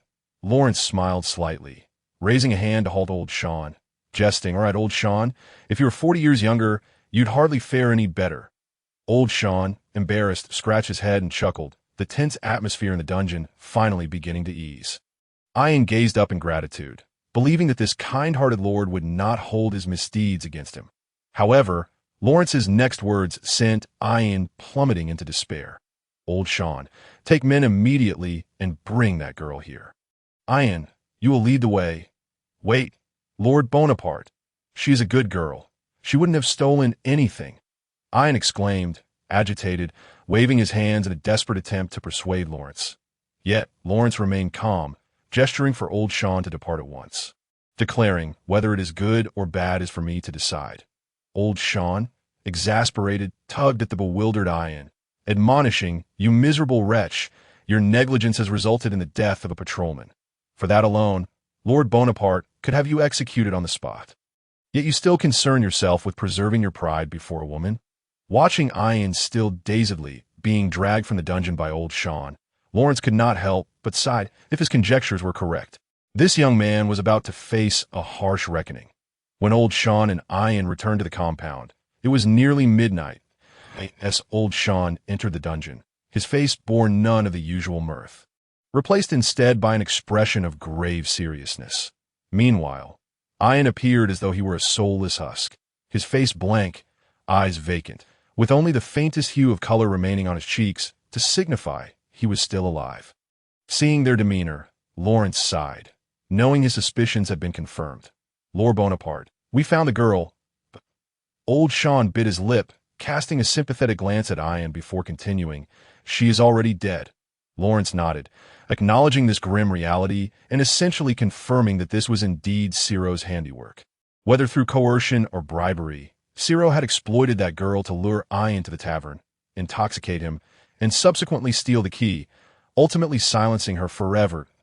You know how she died?" Lawrence asked, eager to discern the depths of Ciro's malice. "Alas," Old Sean sighed. Having frequently heard Ian speak of the girl, he had once believed they would unite in love, yet now faced with this sudden tragedy, he spoke gravely. "We inquired with her parents, who said she suddenly suffered excruciating abdominal pain in the afternoon, that a man claiming to be a doctor offered assistance, insisting she required immediate surgery, but the operation proved fatal. Excruciating abdominal pain, requiring surgery?" Lawrence pondered briefly, realizing that the poor girl had likely been poisoned. In order to conceal the fact that the girl was poisoned, Ciro meticulously arranged for an assassin disguised as a doctor to orchestrate a seemingly plausible medical accident. What a seamlessly executed and fluidly devised conspiracy it is. Lawrence bit his lip, increasingly aware of the formidable nature of Zyro. Had he not been aware of the existence of such a schemer, he would have never linked the one-eyed prison break with the girl's death, that AS, for pursuing the murderous doctor. It was likely that not a shred of evidence could be uncovered. Wisely, Lawrence opted to set aside that pursuit and focus on resolving the matter of the one-eyed escapee first. Ian's eyes brimmed with tears as he choked out. She was so happy and smiling at me just at noon. It's my fault. I made her drink too much, causing her stomach. Kid, don't be foolish, Lawrence replied, his expression impassive and his words cutting to the quick. Rather than offering comfort, he preferred to present the harsh truth. Do you think watered-down fruit wine from the tavern could land someone on the operating table? Ian was taken aback, tears cascading down his cheeks as he asked, What do you mean, sir? She sought you out to drink in the morning, deliberately got you drunk, and your key just happened to be lost. The very key to the one-eyed prisoner's cell.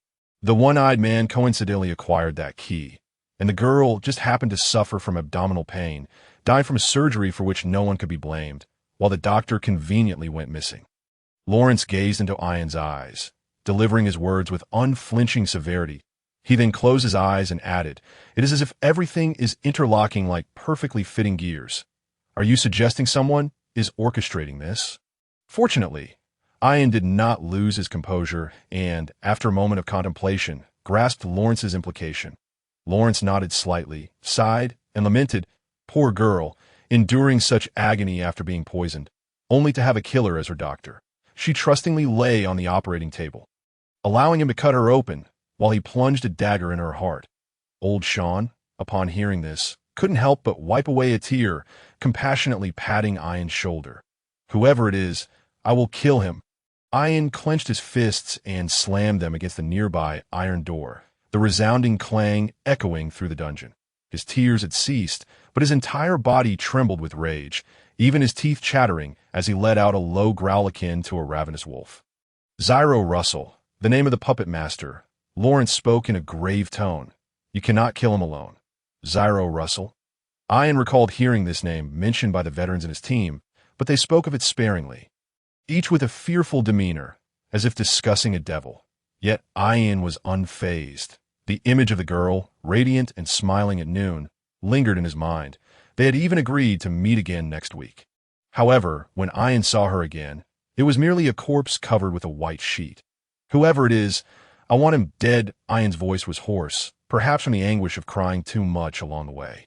You cannot kill him. Lawrence slowly shook his head and said softly, But perhaps I can. Ian met Lawrence's gaze, inhaled deeply, and then exhaled slowly. The meaning behind Lawrence's words was unmistakable. As long as I can avenge her. I am willing to forsake everything to follow you, even if it means descending into hell. Ian lifted his head, his clear eyes devoid of confusion, though the traces of tears on his face served as a reminder of his past weakness and naivety. Without hesitation, he placed his right hand over his heart and solemnly recited his oath to Lawrence. A vengeful spirit capable of instilling fear in all enemies had been born, though still fragile. Lawrence believed in his boundless potential. Lawrence likewise nodded solemnly, accepting Ian's vow. I make a pact with you. Should I be able to execute Zyro personally, I shall allow you to do so. Should I acquire Zyro's corpse, I shall permit you to incinerate it. Ian remained silent, resolutely nodding. All right, kid, get some rest and temporarily forget these matters. Zyro Russell is not someone you can confront by barging into his home with a gun. Lawrence stated, indicating that Ian could leave. Watching Ian's departing figure, old Sean mused, he was indeed a good boy once. I wonder if this path is truly suitable for him. Lawrence shrugged indifferently, replying, This is the path he has chosen for himself. I need his loyalty, and he requires my power. It is a mutually beneficial arrangement. With that, Lawrence recalled he had yet to inform old Sean about the expansion of the patrol team. He briefly relayed the decision made in the afternoon assembly. At first, old Sean, like those uninformed council members, believed this was a tremendous boon for the patrol team. However, after Lawrence explained, he realized the underlying pitfalls. Lord Bonaparte, there are indeed numerous hazards involved. Just the conflict between the old and new members alone will likely be relentless. Old Sean said with a worried expression, having spent over a decade in the patrol team, witnessing its flourishing under Lawrence's leadership, and he hoped to avoid returning to the days of scorn. "I'm aware of these risks," Lawrence acknowledged with a nod, having already summarized them during the council meeting, and he added, "What is urgent now are two matters. First, we must swiftly capture the one-eyed man. Second, we need to find a way to recruit new patrol members in the West District." Old Sean calculated the situation, knowing both tasks would not be simple. The one-eyed man would undoubtedly lie low for some time after escaping the dungeon, making it difficult to locate him. If he was cautious enough, he might even go directly to Shiro.as for recruiting new soldiers in the West District. In Old Sean's words, even tying 50 dogs to the team would be more useful than the impoverished recruits from there. Although Lawrence understood that among those impoverished individuals, there were surely talents to be found, he had to admit that it was indeed a challenging endeavor. Regardless, a trip to the West District was imperative tomorrow. Like last time, bring 20 men, fully armed, and accompany me, Lawrence instructed Old Sean, stifling yawn, as it was indeed quite late. Though the night was deep, the presence of sleepless souls never waned in Iakshu. In the West District at the headquarters of the Dockworkers Union, ugh, the one-eyed man suddenly jolted awake, sitting up alertly. The habit of teetering on the brink of death, honed by daily struggles, made even the slightest noise trigger his vigilance. Footsteps echoed outside the room, followed by a gentle push of the door. Bathed in the moonlight streaming through the window, the one-eyed man recognized that the figure entering was none other than Zyro Russell, a man even he dared not confront. Zyro smiled as he lit the candelabrum, seemingly concerned as he inquired, "Did you rest well?" The one-eyed man stretched his neck, hearing a series of cracking sounds, and replied, "I would have slept better if no one had disturbed me." Zyro chuckled softly, teasing, "Surely it's more comfortable than being cooped up in the dungeon." The one-eyed man said nothing, glancing at Zyro under the dim candlelight. This man's thoughts were as inscrutable as ever. "Well, I owe you this one." The one-eyed man leaned back against the bed, sighing. Although he was uncertain of the consequences of being indebted to Zyro, he was even less inclined to remain in that dark, damp cell. "Since that's the case, I need you to do me a favor." Zyro continued to smile faintly, as if he had anticipated the one-eyed man's response. "A favor? What do you want?" The one-eyed man asked warily. Though simple-minded, he was not foolish. Anything that required Zyro's assistance was undoubtedly complex. "Lawrence Bonaparte is likely furious that you and your men brazenly escaped from the dungeon." Zyro suddenly shifted the topic to Lawrence. "Humph, that was your intention." The one-eyed man shot a glance of mixed resentment and fear at Zyro, adding, "With your capabilities, it would have been easy to sneak me out quietly. You deliberately let me break out in broad daylight, just to embarrass Bonaparte." "Oh," Zyro replied with mild surprise, "I must say, I have a different impression of you, after a few days in jail. It seems your wits have sharpened." The one-eyed man grimaced, unable to tolerate Zyro's roundabout manner. "What exactly do you want help with?" Zyro grew slightly more serious, stating, "Lawrence will undoubtedly come to the West District tomorrow to investigate your whereabouts." "What does it matter? Would he dare to investigate the Union headquarters?" The one-eyed man nonchalantly waved his hand dismissively. "No, no, no," Ciro interjected, extending his index finger and shaking it repeatedly before the one-eyed man's nose. "I shall not harbor you. Quite the contrary.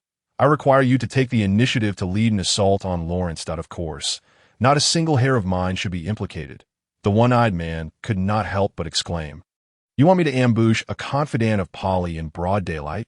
Ciro, unconcerned, began to scratch his nails and replied, "A fugitive escapes from prison and, in a bid to evade capture, attacks the officers sent to apprehend him."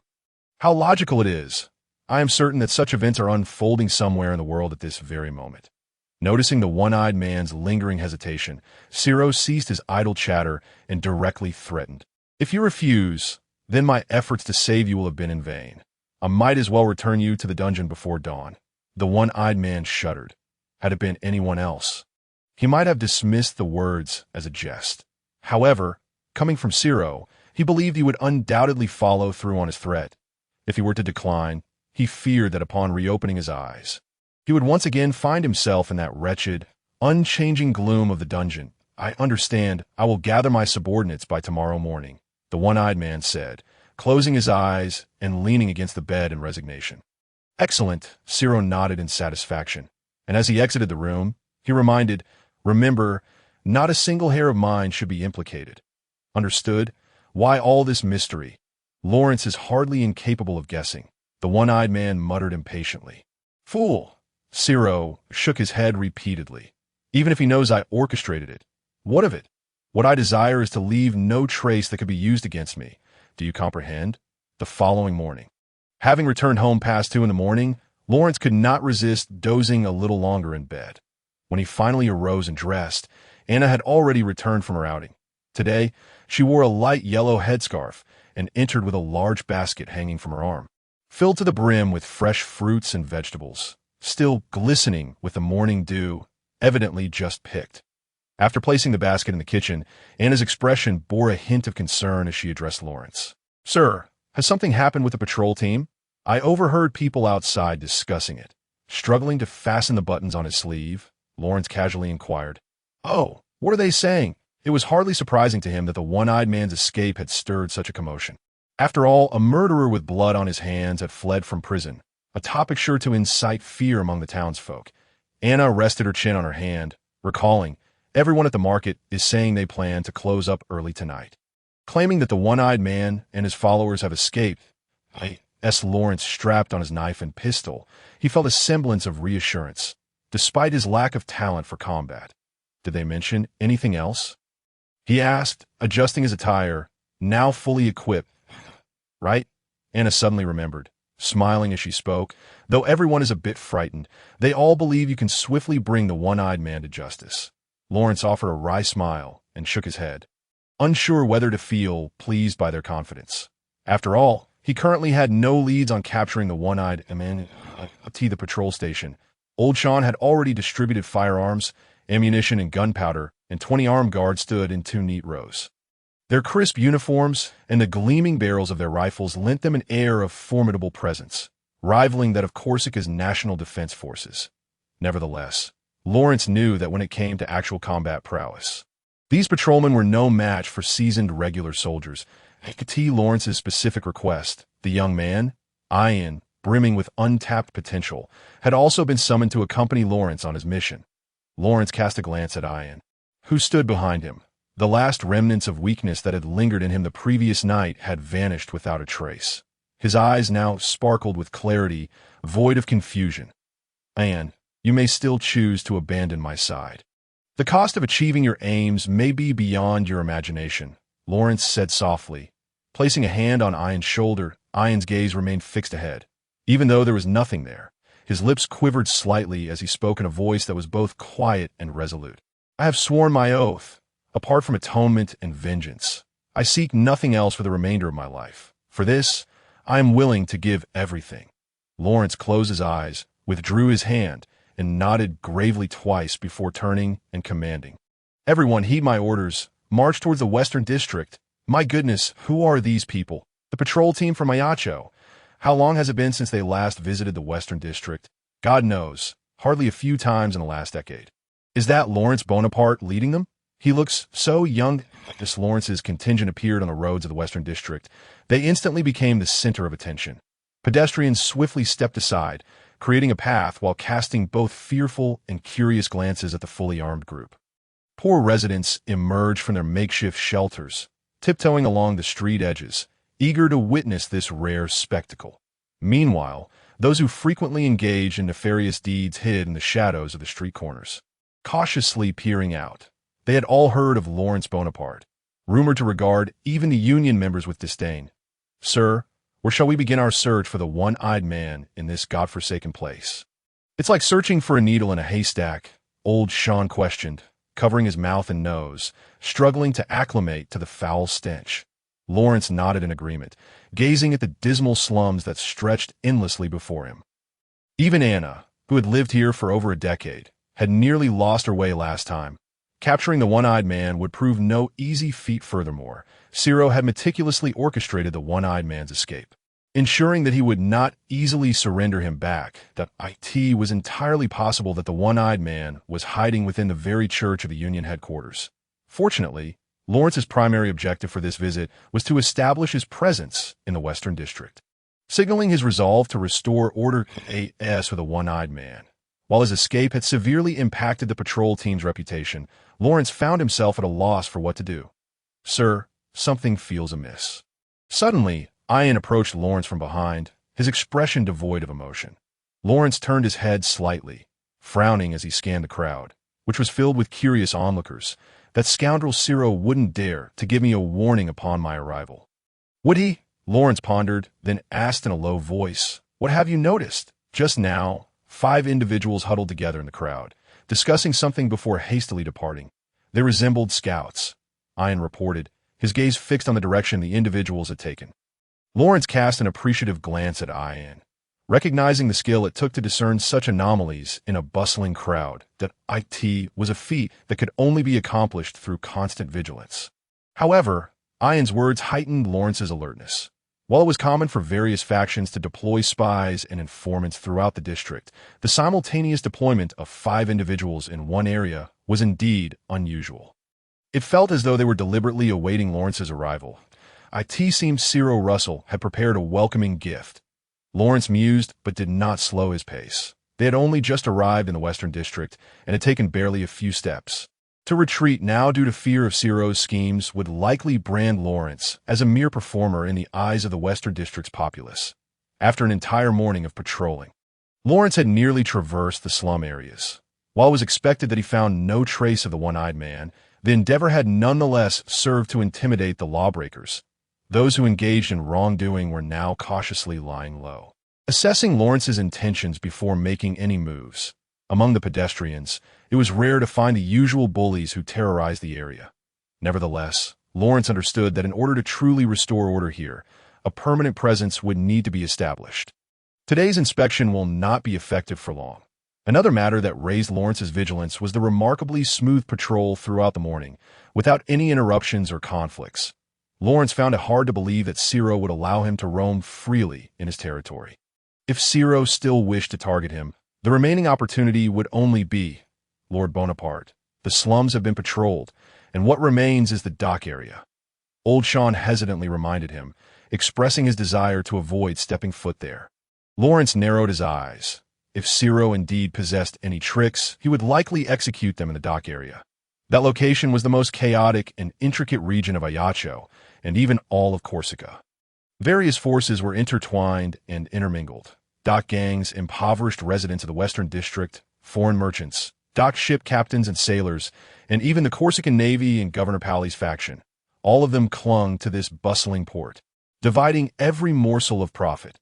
Especially after the Genoese reached an agreement with the French regarding the sale of Corsica, the Genoese Navy significantly eased its trade blockade against Corsica, breathing new life into Ajaccio as a port city and enlarging the slice of the pie that the harbor represented. Unfortunately, the White Rose, which Lawrence was aboard at the time, had the worst luck, colliding directly with a Genoese warship. If the two vessels had been distant enough, perhaps the Genoese ship would have turned a blind eye. At noon, the port was at its most bustling moment. About 20 flat-bottomed fishing boats that had set sail at dawn were slowly returning, heavily laden. A 2-decked merchant ship, having finished loading its cargo, raised its sails and began to set off in the farthest reaches of the horizon. Several merchant vessels could still be faintly seen approaching Ajaccio, the northernmost end of the port. The 2 deepest docks were reserved for the Corsican Navy's only 2 line-of-battle ships, which Lawrence estimated to be of the same specifications as that day's Genoese warship. The dock was perpetually enveloped in an unending cacophony of chatter, whether it was the drunken sailors' curses or the dock workers' synchronized shouts. These were the unchanging themes of the place. Despite the apparent clamor, after observing for a moment, Lawrence discovered that the operations of the dock were surprisingly orderly, devoid of the bloodshed and corpses he had imagined from skirmishes and brawls. It seemed that Ciro Russell had indeed put considerable effort into restoring order here. Lawrence made a private judgment, recalling the day he interrogated the one-eyed man and the latter's descriptions of Ciro. With thoughts of Ciro in mind, Lawrence became more cautious, surveying his surroundings, wary of this venomous snake emerging from the shadows. Following closely behind Lawrence, Jan was equally focused, his sharp gaze sweeping through every corner nearby. Suddenly, Jan's pupils constricted, his attention fixating on a large figure not far away, his face obscured by a linen hood. Although his features were concealed, Jan would never forget that physique. My lord, that's the one-eyed man. What? Both Lawrence and the other patrolling soldiers were taken aback, quickly glancing in the direction Jan pointed. How could the one-eyed man, who had successfully escaped from prison, possibly appear before the patrol, although they could not discern the face beneath the hood? The robust figure left little room for misidentification. The man, noticing the gazes of Lawrence and the soldiers, sneered, muttering to himself, "Finally, the bastard has come. I've waited long enough." He then yanked off the hood, unabashedly revealing his signature black eye patch. No one knew why he dared to appear so brazenly here. Heavens, it was the leader of the Sea Serpent gang, the one-eyed man. Hadn't he just escaped from prison? The group across from him were patrol soldiers. Could it be that Lawrence Bonaparte had traced the one-eyed man? Truly, Lawrence Bonaparte was remarkable, managing to locate the one-eyed man in just a day. The dock workers passing by promptly recognized the one-eyed man's identity and began to murmur among themselves in small groups. Bah! The one-eyed man spat forcefully onto the ground, arrogantly proclaiming, "Commander Bonaparte, I didn't expect you to find me so quickly." Lawrence looked around in a daze, wanted to say, "Isn't this you who stumbled upon us?" However, he quickly realized it was yet another of Ciro's schemes. All units, prepare to load and fire. Lawrence commanded his subordinates in a low voice, drawing his pistol to begin loading gunpowder, calmly addressing the one-eyed man. "If you had stayed in your cell, I might have spared your life as per our agreement." Humph. The one-eyed man scoffed disdainfully, his face a mass of flesh, coldly stating, "I told you the first time we met that I would chop you into pieces and throw you into the sea." Lawrence Bonaparte, "This sea will be your grave. Brothers, follow me." The one-eyed man shouted, and in an instant, dozens of Sea Serpent gang members burst forth from a nearby wooden shack, while surrounding dock workers stripped off their shirts, revealing the Sea Serpent tattoos beneath. Lawrence's pupils constricted, his eyes rapidly scanning the gang members, swiftly estimating their numbers to be at least 100. This was undoubtedly the entirety of the Sea Serpent gang. Old Sean, witnessing this, felt his legs tremble. Although the patrol soldiers were armed with firearms, at such close range, they would soon be forced into hand-to-hand combat after one round of firing in a melee. Facing an enemy 5 times their number, the odds of victory were virtually non-existent. Damn it. Lawrence bit down hard, acknowledging that he had underestimated Ciro's methods. He had thought Ciro would merely use some tricks to torment him, not realizing that he would suddenly launch a lethal attack amidst the ongoing skirmishes. Clearly, he intended to utilize the one-eyed man to eliminate him directly, even if the one-eyed man were to be recaptured afterward. As long as he insisted on a personal vendetta against Lawrence, no one would suspect Ciro's involvement behind the scenes. Even if someone did harbor doubts, they would have no evidence to support their claims. "Ciro Russell, one day I shall personally send you to hell," Lawrence growled, his gaze sharpening as he raised his gun, unhesitatingly pulling the trigger. The one-eyed man was no ordinary foe. His combat instincts were highly developed. The moment Lawrence lifted his weapon, he lunged to the left, finding cover behind several wooden crates. "All units, fire at will," Lawrence ordered loudly, simultaneously stowing his pistol back at his waist. There would be no time to load a second shot. Taking cover, the one-eyed man also shouted, "Brothers, charge!" The booming sounds of the patrol's gunfire clashed with the shouts of the gang members charging forward. After a volley of shots, only about 10 gang members fell, while the remaining 80 or so trampled over their fallen comrades, brandishing their machetes as they surged toward the patrol soldiers. Lawrence gritted his teeth, drawing his short sword, and continued to command, "All of you, fix bayonets, maintain formation." The smoothbore guns, equipped with bayonets, extended to about 1.4 meters. Compared to the gang members' machetes, which were only slightly longer than kitchen knives, this was a polearm of sorts, if they could maintain 2 rows of long guns. Supporting each other, they might resist for a while longer. The 20 men selected to accompany Lawrence today were all elite members of the team, and they did not falter in the face of overwhelming numbers. "Ah!" A gang member leading the charge roared as he surged forward, raising his machete to strike down at a patrol soldier in the front row, quick on his feet, thrust his bayonet forward, piercing the gang member's throat. In the brief moment he withdrew the bayonet, another gang member seized the opportunity to rush in with his blade like a T that moment. A soldier from the rear row lunged forward, accurately stabbing the heart of the ambushing gang member. Such resistance lasted only a short while. Although a river of enemy blood flowed beneath the patrol soldiers, the sheer number of foes was overwhelming as more and more patrol soldiers sustained injuries. Their formation could no longer be maintained. Damn it! Lawrence cursed vehemently, struggling to block the blows from a gang member before him, despite this body being far more physically capable than the previous Lawrence. The lack of combat experience still left him struggling. My lord. With great effort, Ian deflected the machetes of the man before him with his sword, ruthlessly piercing one through the heart. He then swiftly withdrew to assist Lawrence. Old Sean, already diminutive in stature and nearing 60, relied on his experience to nimbly evade the flashing blades, soon gasping for breath as he retreated beside Lawrence. My Lord Bonaparte. You must flee, Sean gasped. Clutching his chest, Ian nodded gravely, repelling two assailants with his sword, urging Lawrence, I will cover you, my lord. You must go. Lawrence clenched his jaw. Having faced death aboard the White Rose, he was far from panicked. He understood that he could not afford to lose this elite patrol team at such a critical juncture. After the first volley from the patrolman, the one-eyed emerged from his cover, his gaze cold and mocking as he watched his men overwhelm Lawrence and his companions. Though he knew that this act would likely force him into a life of obscurity, the humiliation he had suffered at Lawrence's hands brought him a twisted sense of satisfaction. Lawrence Bonaparte. Surrender your weapons and beg for mercy, and I might spare your corpse, the one-eyed shouted arrogantly at the beleaguered patrolman. Under Ian's protection, Lawrence quickly assessed the situation. A forced retreat would likely result in the death of everyone except himself and the non-combatant Sean, a loss he could not accept. Moreover, Lawrence realized that the one-eye's audacity to attack him so openly indicated he intended to vanish from public life entirely, leaving no opportunity for revenge.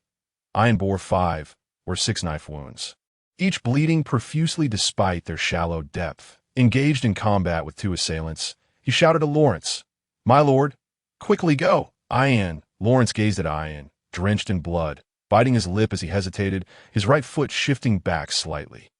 If it came to a desperate situation, Lawrence would not hesitate to retreat. Was there truly no hope left? The one-eyed approached, a sinister grin spreading across his face, his flesh seeming to bulge as he drew nearer. In the midst of this chaos, an unexpected voice rang out, startling both the one-eyed and Lawrence. Lawrence Bonaparte? One-eyed? Who the hell is that? The one-eyed bellowed, glaring at the source of the voice. Lawrence steadied himself.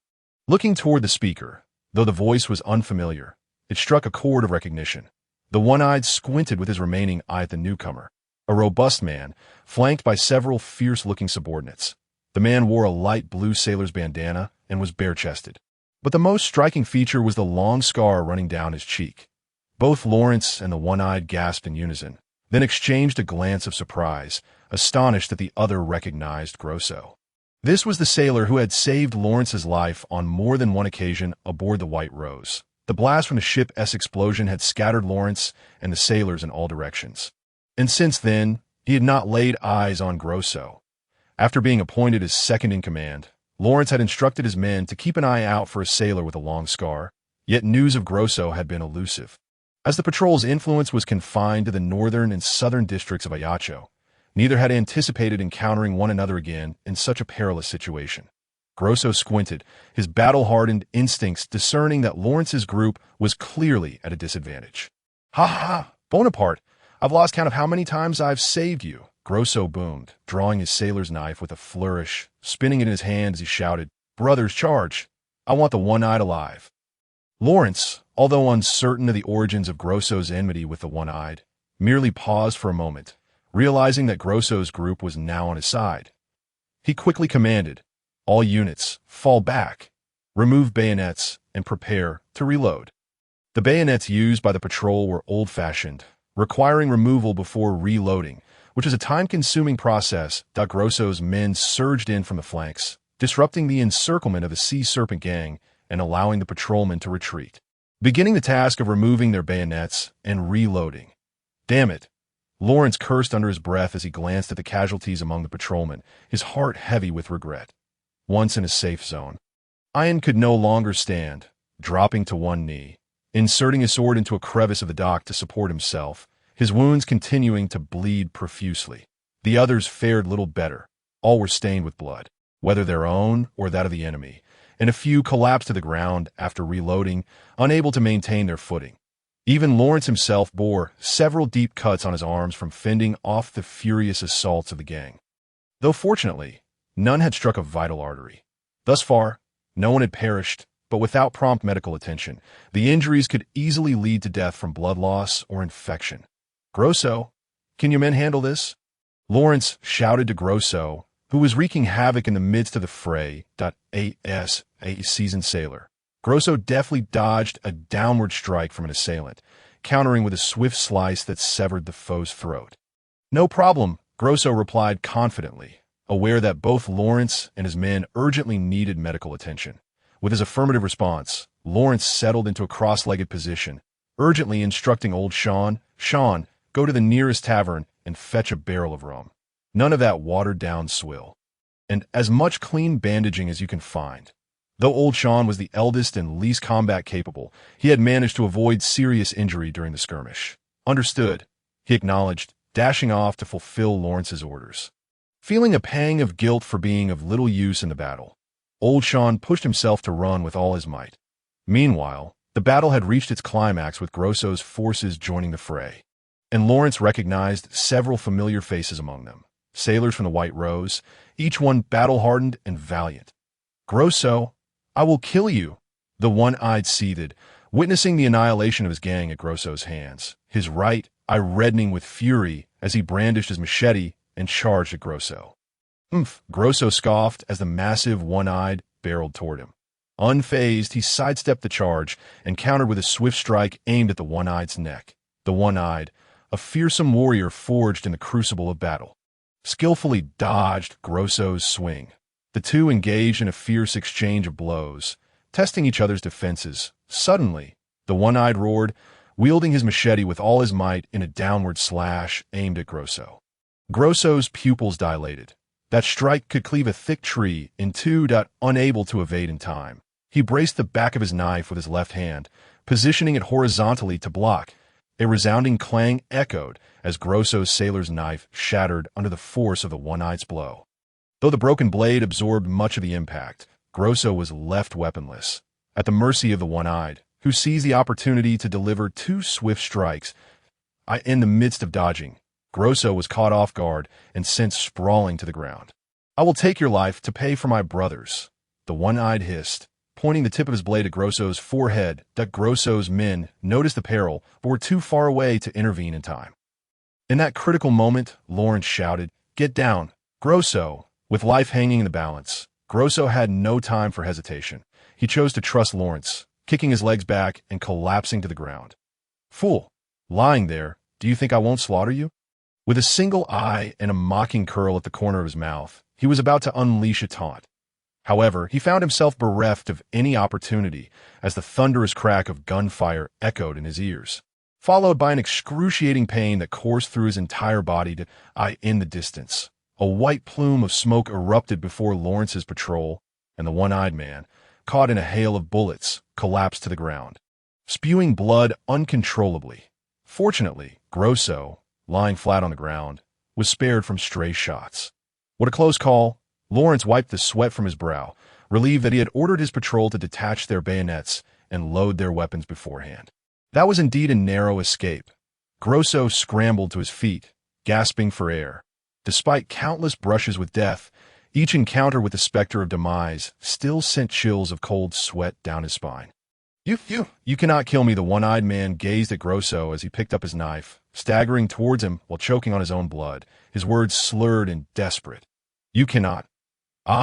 Kill me." The one-eyed man howled, violently coughing, each convulsion of his throat expelling more blood. Grosso seized the one-eyed man's machete, pointing it disdainfully at his forehead, querying, "What makes you think I cannot kill you? Cicero will not spare you." The one-eyed man gasped, struggling to raise a hand and point at Grosso's nose. "Humph, that's Cicero again." Grosso spat contemptuously, launching a glob of phlegm onto the one-eyed man's face. "I heard Cicero's name on my very first day at the docks. Yet I have yet to lay eyes on him." That charlatan doesn't scare me with his threats." Upon hearing this, the one-eyed man erupted into a raucous laugh, mingled with violent coughs that sounded utterly wretched. "I've seen too many who underestimated Cicero. Both you and Lawrence are among them. You shall die a fate worse than mine." These words seemed to drain the last vestiges of strength from the one-eyed man. As the final syllable escaped his lips, he tilted his head to the right, casting a complex glance at Lawrence before succumbing to the void. With the demise of the one-eyed man, the Sea Serpent gang completely relinquished their resistance. The remaining 10 or so members tossed down their weapons and knelt, pleading for mercy. Grosso, with a look of disdain, kicked the lifeless body of the one-eyed man and bellowed, "Brothers, bind the living, and toss the dead into the sea. The spoils of war belong to you."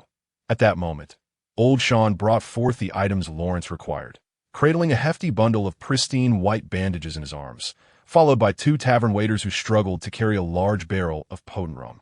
"I'll send the money to the tavern tomorrow," Lawrence remarked, glancing at the 2 waiters. They, panting heavily as they set down the heavy barrel, nodded vigorously, one of them assuring, "Of course, we trust the name of Monsieur Bonaparte." Subsequently, the 2 cast a wary glance at the blood-stained dock, hastily retreating.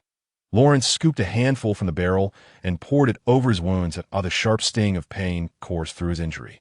Causing him to inhale sharply, he signaled to the patrolman to come over and clean the wounds before bandaging them to staunch the bleeding. Many members tore their uniforms into strips, binding them near the heart of the wounds, rendering them a pitiful sight akin to beggars. Seeing the disheveled and blood-soaked state of his comrades, Lawrence felt a pang of guilt. After all, it was his misjudgment of Cicero's intentions that had led to this brutal confrontation. By the time Grosso finished clearing the battlefield, most of Lawrence's injured had been tended to. Fortunately, none had sustained damage to their internal organs. The injuries were mainly cuts to their torsos and arms. "Kid, can you still move? Come and have a chat," Grosso whistled, approaching Lawrence with an easy demeanor. Lawrence nodded, laboriously rising from the ground, and the 2 found a spot at the dock to sit. "That you've changed a lot. I can hear your name quite often over here," Grosso remarked, teasingly. Lawrence forced a bitter smile, replying, "Just did a few things. But how did you manage to gather such a large gang in Ajaccio?" Grosso gazed at the sea, reminiscing. "After escaping from the White Rose, I swam to Ajaccio and found a few surviving sailor brothers that we were out of work. So we started from scratch at this dock and managed to form a small gang. You know how it went. We clashed with that one-eyed man and ended up as bitter enemies." Lawrence nodded approvingly, recognizing that establishing a gang of dozens in a place like the West District dock was no small feat. "By the way, the one-eyed man is dead?" Lawrence suddenly inquired. Grosso nodded, showing no sympathy for the brutal and arrogant man. "He is dead. The bodies of others were tossed into the sea, but I kept his." "What were his last words?" "I'm quite curious," Lawrence mused, gazing out at the sea. "Nothing much, just that a bastard named Cicero would come to take revenge on me," Grosso replied nonchalantly. Lawrence turned to Grosso, his expression peculiar as he asked, "Do you know Cicero?" Grosso's face grew solemn, and he replied gravely, "I have never met him, but I know he was responsible for the death of one of my brothers. A man who stood by me for 8 years. I will not forget that grudge." After a moment of silence, Lawrence resolved to share what he knew about Cicero with Grosso. After all, Grosso had saved him more than once, and Lawrence did not wish to see him perish without understanding the circumstances, even until the end. After hearing Lawrence's account, Grosso fell into a brief silence.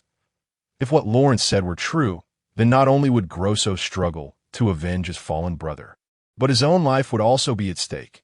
"Damn it, worst comes to worst, I'll just pack up and find a ship to return to my old profession," Grosso cursed, but soon his head drooped as he added, "However, I cannot rest easy without avenging my brother. Perhaps I can offer you a better path." Lawrence placed a hand on Grosso's shoulder, speaking earnestly. "I will kill Cicero, but I need your assistance." "Assistance? What kind of assistance?" Grosso frowned, skeptical that a mere leader of a small gang at the dock could provide any help to the renowned Lawrence Bonaparte. Lawrence did not answer directly, but instead pointed at Grosso's subordinates, asking, "Do you trust these men?" "Of course, a few have been my brothers for nearly a decade, and the rest were personally vetted and selected by me. They may not be the strongest, but their loyalty is absolute." Although Grosso found it strange, he answered Lawrence's question seriously. After hearing the response, Lawrence's eyes lit up. If Grosso's claims held true, a significant dilemma that had been troubling him might soon find resolution. You and your men could serve as patrolmen in Ajaccio. What do you think? Lawrence suggested, gesturing to his blood-stained uniform with gravity. Patrolman? Grosso chuckled, pointing at his subordinates, me, and these guys. That 1T work. No, you are quite suited for it. The West District requires a restoration of order, and that necessitates a reshuffling of the current situation, Lawrence explained earnestly, understanding that Lawrence intended to cleanse the underground world of the West District of its factions. Grosso hesitated, unsure of what to say. He knew Lawrence aimed to take on the leaders of those gangs, and clearly, another group of gangsters would serve as the perfect enforcers, despite having heard of the patrolman's excellent treatment and Lawrence's reputation. Grosso remained hesitant. He despised the feeling of being beholden to someone else. Noticing Grosso's reluctance, Lawrence continued to persuade him. You only need to follow my command. I'll 1T treat you as a subordinate. Moreover, I promise not to shortchange you or your men a single coin of the wealth you deserve. How about it? Lawrence inquired softly. Grosso glanced into Lawrence's eyes, where he no longer saw the confusion, anxiety, and struggle that had marked their first encounter. Then, Grosso closed his eyes, seemingly deep in thought. He looked at his subordinates not far away. These individuals were either his close companions or impoverished youths who trusted him. Regardless of their backgrounds, Grosso was determined not to let them down. That he believed that his subordinates viewed the position of patrolman as a coveted opportunity. I agree, as long as it leads to the demise of that beast. Zyro. Grosso finally sighed and nodded in acceptance of Lawrence's proposal, then stood up and stretched, saying, by the way, with the death of One Eye, his gang's assets now belong to us. Having promised Lawrence, Grosso astutely designated One Eye's possessions as communal property for the patrol team. It was only after Grosso's reminder that Lawrence recalled One Eye's considerable wealth, with his private treasury alone contributing 2,000 gold coins. The two returned to their respective subordinates, agreeing to meet at the headquarters of the Sea Serpent Gang in an hour. Lawrence first sent the severely injured individuals back to their base for recuperation, then relayed the news of Grosso's recruitment to Old Sean and Ian. What? They are gang members, a bunch of ruffians. Old Sean reacted most strongly, nearly jumping in astonishment. Ian, however, remained silent. He had sworn to follow Lawrence alone, and the matters of the team were of little concern to him. It would be prudent to employ another group of ruffians to deal with a bunch of scoundrels. Lawrence gently shook his head, standing firm in his decision. But I still have my reservations about these individuals. Old Sean expressed his continued worry, hesitatingly speaking. This concern was also on Lawrence's mind, although Grosso was his savior. The bond of trust between them was still maintained by their common enemy, Zyro. Once Zyro was gone, whether Grosso would heed his commands remained an uncertainty in Lawrence's heart. After Grosso's official integration into the patrol team, he would need to find a way to undermine Grosso's absolute authority over his subordinates. This thought crossed Lawrence's mind. He caught a glimpse of Ian behind him, vividly recalling the scene of Ian fiercely battling to protect him. For Ian, Lawrence chose to place unconditional trust in him. With that in mind, he approached Ian and said softly, Ian, I have a task for you. Speak freely, my lord. I shall not refuse. Ian replied resolutely, without inquiring further. Lawrence lowered his voice again, saying, I will assign you to reside with Grosso in the West District. You have two tasks. One is to assist Grosso in eliminating several major gangs, and the other is to strive to establish your authority among Grosso's subordinates and seize leadership. Ian simply nodded succinctly, responding, understood. Hearing Ian's reply, Lawrence felt a slight sense of relief. With both he and Grosso stationed in the West District, along with the firearms promised by Polly, a little training would suffice to tackle those gangs. Furthermore, with Ian's prestige in the patrol team, Lawrence need not overly worry about Grosso potentially diverging from his path. After a brief respite, Lawrence led everyone to the Sea Serpent Gang stronghold. Upon arrival, he found that Grosso had been waiting for some time. Before them stood a spacious iron warehouse, its walls covered in rust, indicating it had been occupied by the Sea Serpent Gang for quite some time. Due to One Eye's ambush, all gang members had been drawn out, leaving the warehouse empty. Grosso promptly ordered his men to break down the main door. The warehouse had 2 floors. The second floor served as the living quarters for the gang members. Though the modest conditions reminded Lawrence of construction site dormitories from his past life, they were considerably more comfortable than the shanties in the slums, as at least they would not be exposed to the elements. The first floor was scattered with various debris, including a few machetes carelessly tossed on the ground, indicating that these rough men had no habit of tidying up. In the center of the warehouse lay a large wooden box covered with oilcloth. Its contents unknown. As soon as Lawrence entered, he commanded old Sean, "Gather a team to search for cash." Grosso, however, stepped forward and pulled off the massive oilcloth, revealing 3 wooden boxes beneath. Upon catching sight of the boxes, Grosso's eyes lit up, unable to contain his excitement, exclaiming, "That damned one-eye had the audacity to smuggle such fine goods. What is it?" Lawrence furrowed his brow, stepping closer, curious about what could elicit such enthusiasm from the seasoned Grosso. "Tobacco, and of the highest quality. Look here, from the governor's district of Brazil, emblazoned with the insignia of the Portuguese royal family. Definitely a luxury favored by the nobility," Grosso explained, stroking the wooden box affectionately. Unable to suppress his grin. "How much is it worth?" Lawrence inquired, uninterested in the tobacco itself, but eager to know the value of the 3 boxes. "It's hard to say that if we find a good buyer. It could fetch up to 5,000 gold coins from you Corsicans," Grosso mused, trying to convert his usual currency into Corsican gold.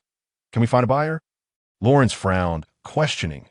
Grosso shrugged nonchalantly, boasting, "I've sailed the seas for decades. I have connections from the Americas to Venice. I suspect many would be interested in this shipment. It's yours. Find a way to sell it, and this money will be allocated to your patrol team," Lawrence stated calmly. Tapping the box, the costs of maintaining a permanent presence in the West District were considerable, and with this unexpected windfall from One-Eye's death, it would serve as the startup capital for the patrol team. "All right. This should last us about half a year," Grosso nodded excitedly, instructing several subordinates to carefully transport the boxes back to their headquarters at the same time. Grosso couldn't help but regard Lawrence with newfound respect. Had he been in Lawrence's position, he would have undoubtedly kept the goods for himself. Yet here was Lawrence generously relinquishing them. Sticking with this young man might indeed be a wise choice. Grosso silently mused. Meanwhile, old Sean excitedly approached, having carried a heavy wooden box, saying, "Lord Bonaparte, we've found it. The Sea Serpent Gang's treasury, all contained within this."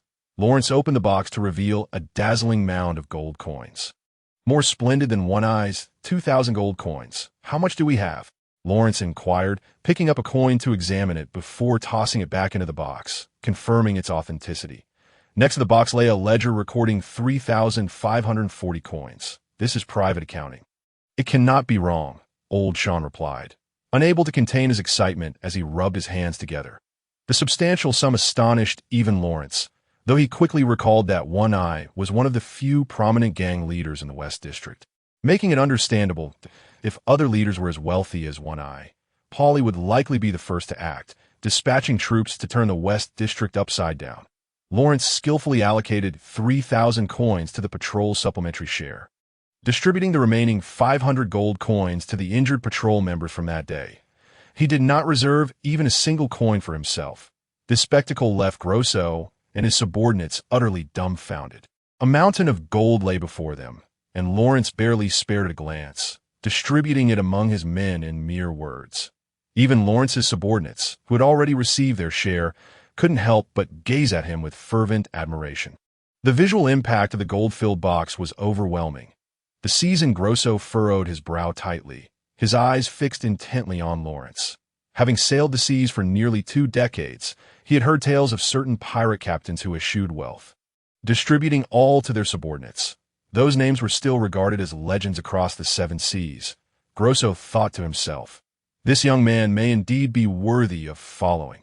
The following day, in the Northern District, at Lawrence's residence, although the knife wound on his arm was not severe, Lawrence understood that such an injury required a period of rest. Otherwise, it might lead to unforeseen complications. Thus, he resolved not to venture outside for the next few days, choosing instead to savor a few tranquil days at home. As for the affairs of the patrol team in the Western District, Lawrence entrusted them to Grosso and Ian, granting them considerable autonomy. After all, with Ian keeping Grosso in check, Lawrence felt reassured that Grosso would not engage in any reckless behavior. However, once everything was arranged, Lawrence still felt a twinge of unease, sensing that the patrol team in the Western District lacked something essential. The sound of a key turning in the lock at the door signaled Anna's return. Typically, her excursions involved purchasing daily necessities and food or visiting Mrs. Dura, their neighbor. Upon entering, Anna glanced at Lawrence. Seated on the sofa, her small mouth slightly pouting with concern, the sight of Lawrence returning home yesterday, fully bandaged, had startled her greatly, prompting a cascade of crystalline tears that kept her from a restful night's sleep. "By the way, sir, did you know?" Anna approached Lawrence and sat beside him, recounting a story she had just heard from Mrs. Dura. Today, Mrs. Sola from the Eastern District came to order baby shoes for Mrs. Dura. She said it must mean she's pregnant. Yes, that's so. Such news may prove to be useful at times, Lawrence replied casually, yet Anna's words suddenly illuminated what the patrol team in the Western District was missing. Despite Grosso's remarkable abilities, he was still a newcomer, and Ian, having lived mostly in the northern and southern districts, rarely ventured into the Western District. Both lacked a reliable channel for information in that area. Without trustworthy intelligence, making informed decisions would be as challenging as a blind man attempting to identify an elephant. Noticing Lawrence's sudden silence, Anna blinked and tilted her head slightly, cautiously asking, "Is it that you do not enjoy hearing such things?" "Sir, should I refrain from—" No, Lawrence exclaimed, seizing Anna's small hand in excitement. "Anna, where did you gather those tidbits of information in the Western District?" A faint blush crept onto Anna's cheeks as she lowered her gaze, gently withdrawing her hand. "That we have many children from the slums who gather together to share the news they've heard. Among the children, some are newsboys, some work in taverns, some hawk small goods at the docks. And there are even a few involved with gangs. Thus, we have access to information from various trades. Children gathering." Lawrence closed his eyes, massaging his temples in contemplation, rather than recruiting individuals to form a network of spies. It was evidently more efficient and cost-effective to leverage these children for his purposes.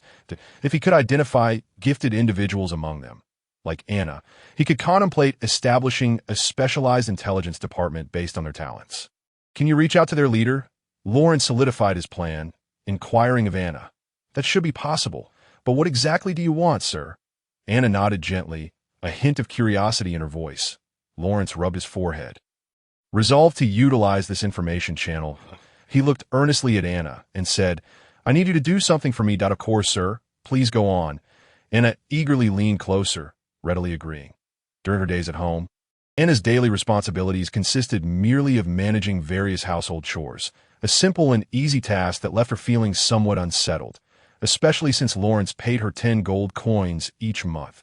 While these days had brought Anna unprecedented joy, she feared that one day Lawrence might deem her worthless and cast her aside. Like a tea that moment, Lawrence's focus was solely on constructing an intelligence network. Oblivious to the young lady's concerns, he proceeded to say, "Find their leader and have him compile and record the information exchanged at each gathering, making 2 copies. Point 1 should be delivered to Grosso at the docks in the Western District, and the other to me.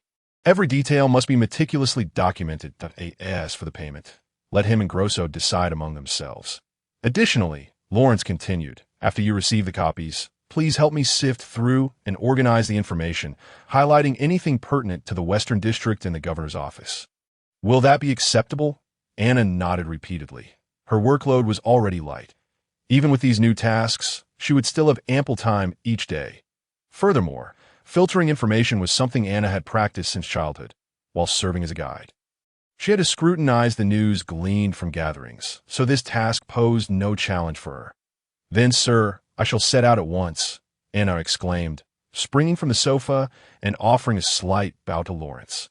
Lawrence nodded, suddenly recalling something, and hastily called out to Anna, who was already at the door.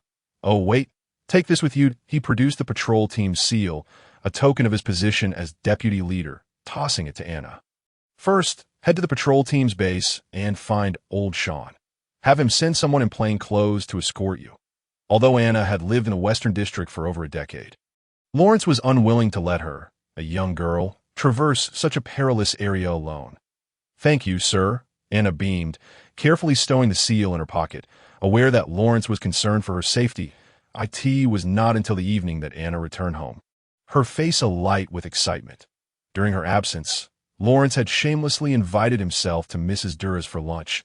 Unable to cook for himself, sir, I have accomplished my task, Anna joyfully announced upon entering, handing Lawrence a stack of papers. I also managed to transcribe the latest gatherings news for us. Lawrence nodded approvingly. Indeed, Anna exhibited a remarkable talent for handling such matters. He took the transcribed information from her. The notes were scrawled on the backs of tattered ledger pages, the handwriting crooked and uneven, resembling an abstract painting, yet still legible upon closer inspection. Some farmer in the suburbs lost a horse. The price of whiskey at the Sunset Tavern has risen to 3 silver coins per glass. A Spanish merchant ship has docked, seeking sailors. Governor Polly had only 2 bites for lunch today. Lawrence skimmed through a few entries, noting their eclectic nature, rich with the latest information from various trades. There was even a mention of the governor's lunch, likely leaked by someone working in the governor's dining hall. Lawrence recognized the importance of not underestimating such snippets of information. One could never tell how these seemingly trivial details might intertwine to form a web of conspiracy. What compensation did their leader request? Lawrence asked, returning the notes to Anna with satisfaction. 50 gold coins per month. Grosso said he would cover the expense, Anna replied. Such a modest sum. Lawrence was taken aback, but soon understood that this was merely a pastime for the children from the slums. With the intelligence channel under his command, Lawrence felt a sense of relief wash over him.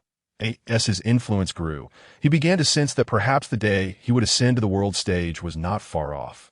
On the 3rd day of his convalescence at home, Grosso sent a messenger with a letter indicating that the patrol team had firmly established its foothold in the Western District, despite other gangs expressing deep hostility towards the patrol team's sudden involvement. The One-Eyed Serpent gang had yet to recover from their losses, forcing these factions to lie low and observe for the time being. The letter also specifically mentioned Ian, whom Lawrence had placed by Grosso's side. In Grosso's words, "I truly wonder where you found such a fine seedling." Grosso, for the time being, remained oblivious to Ian's ulterior motive, and he spoke highly of this young man, brimming with potential and steadfast resolve. Upon seeing the letter, Lawrence felt a slight sense of relief. If the two could collaborate harmoniously, the process of restructuring the Western District would undoubtedly accelerate. After a moment of contemplation, Lawrence took up his pen and composed a reply, reminding Grosso that maintaining order in the Western District and garnering public support should be of paramount importance, while also emphasizing the necessity of strictly regulating the conduct of his subordinates. Ian would provide further specifics as needed. After all, Lawrence was acutely aware of the adage that desperate circumstances breed desperate people, and he knew that Grosso's subordinates might well take advantage of their newfound status to bully the common folk. Much like the previous patrol team had done in order to uphold the patrol team's positive image in the eyes of the public, Lawrence, unusually, adopted a commanding tone with Grosso, insisting that he must govern his subordinates according to Ian's directives, treating everyone equally. Just as Lawrence was engrossed in his writing, a heavy and rhythmic knocking resounded on the door. Anna had just stepped out, prompting Lawrence to set down his pen and personally open the door. Standing outside was a tall figure, whose chiseled features appeared as though sculpted by a master artisan, but he remained silent. Yet his mere presence exuded an aura of authority. Clad in a striking dark green military uniform and holding a neatly folded package, he bore the insignia of the Corsican military, which emulated the old French uniforms. Here, a soldier's rank was not indicated by epaulettes, but rather by the woven bands on the cuffs of the uniform. A brief glance at the officer's cuff revealed a silver star, denoting him as a major, Mr. Bonaparte. The officer crisply saluted before stating, "General Paoli has ordered that you be specially appointed as a major in the Corsican National Defense Army, reporting directly to the governor's office of Corsica. Furthermore, you are to be dispatched to command the 4th Infantry Battalion of the Northern Corps, temporarily taking orders from the Northern Corps." With that, the officer extended his right hand, which Lawrence grasped with his own, now bandaged from previous injury. Lawrence noted the officer's firm grip, calloused hands suggesting prior experience in a trade such as blacksmithing. Following the handshake, the official handover concluded, and the officer, now visibly more relaxed, smiled and introduced himself as Major Trefali, your adjutant, assigned alongside you to the Northern Corps. Lawrence nodded, recognizing that this individual was sent by Paoli to oversee him. Regardless, it was prudent to cultivate a good rapport. Very well. Major Trefali, would you care to join me for a cup of red tea? Trefali shook his head seriously, whispering, General Paoli has issued orders. We must depart immediately. Depart immediately? Lawrence furrowed his brow, surprised by the swiftness with which Paoli acted after resolutely bypassing the council. It was clear he was concerned about potential complications in the plan. With mid-February approaching and the day of the agreement between the French and the Genoese drawing near, Paoli's urgency was understandable. Understood. Please give me a moment. Lawrence nodded, accepting the package from Trefali, which contained his personal belongings, before turning back to the room that he swiftly concluded the letter to Grosso, then left a note for Anna indicating his need to step out. After a moment's consideration, he also left his patrol team seal on the table, advising Anna to use it to seek assistance from the patrol if any troubles arose. Upon opening the package, Lawrence discovered a set of Major's uniforms identical to Trefali's, along with a silver badge inscribed with his name, age, and brief title information, serving as a form of identification. Donning the military attire, Lawrence gazed at the silver star on his cuff, shaking his head in exasperation. Although he held the rank of a major, the Corsican National Defense Army comprised merely a little over 3,000 personnel, while this was a significant figure for the island of Corsica. With a population of under 40,000, it paled in comparison to the broader European context, where Lawrence remained a minor player. Major Bonaparte, are we ready to depart? Trefali inquired as Lawrence finished preparing. Lawrence locked the door behind him and nodded at Trefali. Anticipating that this journey away from Ajaccio would last approximately 20 days, Lawrence decided to accompany Trefali to the patrol team station to relay some matters to Old Sean. Military personnel. As they entered the station's hall, the patrolman took notice, puzzled as to why military officers were present in their domain. When they recognized Lawrence's face, exclamations of astonishment erupted. My heavens, it's Lord Bonaparte. He's wearing the uniform of a national defense major. What could this mean? Is he being reassigned? Lawrence chuckled at his subordinate's reactions, preparing to explain when Old Sean descended from the second floor, scolding, What is all this ruckus about? Yet, before he could finish a sentence, he spotted Lawrence in full military regalia and gasped, My God, Lord Bonaparte, are you being reassigned? Was it General Paoli's order? Good heavens, why hasn't he consulted us patrolmen on how we feel about this? Listening to Old Sean's barrage of questions, Lawrence could hardly suppress a grin, raising his hand to interrupt. All right, everyone calm down. I'm not being reassigned, merely taking on a military position. Old Sean was taken aback, having never heard of an outsider being appointed within the military ranks. After all, that was a domain strictly controlled by Paoli, especially with the glaring silver star on Lawrence's cuff, a symbol of a major, indicating that he would hold a significant position within the National Defense Forces. Such a role was not something just anyone could take on. The patrolmen, including Old Sean, looked upon Lawrence with renewed admiration.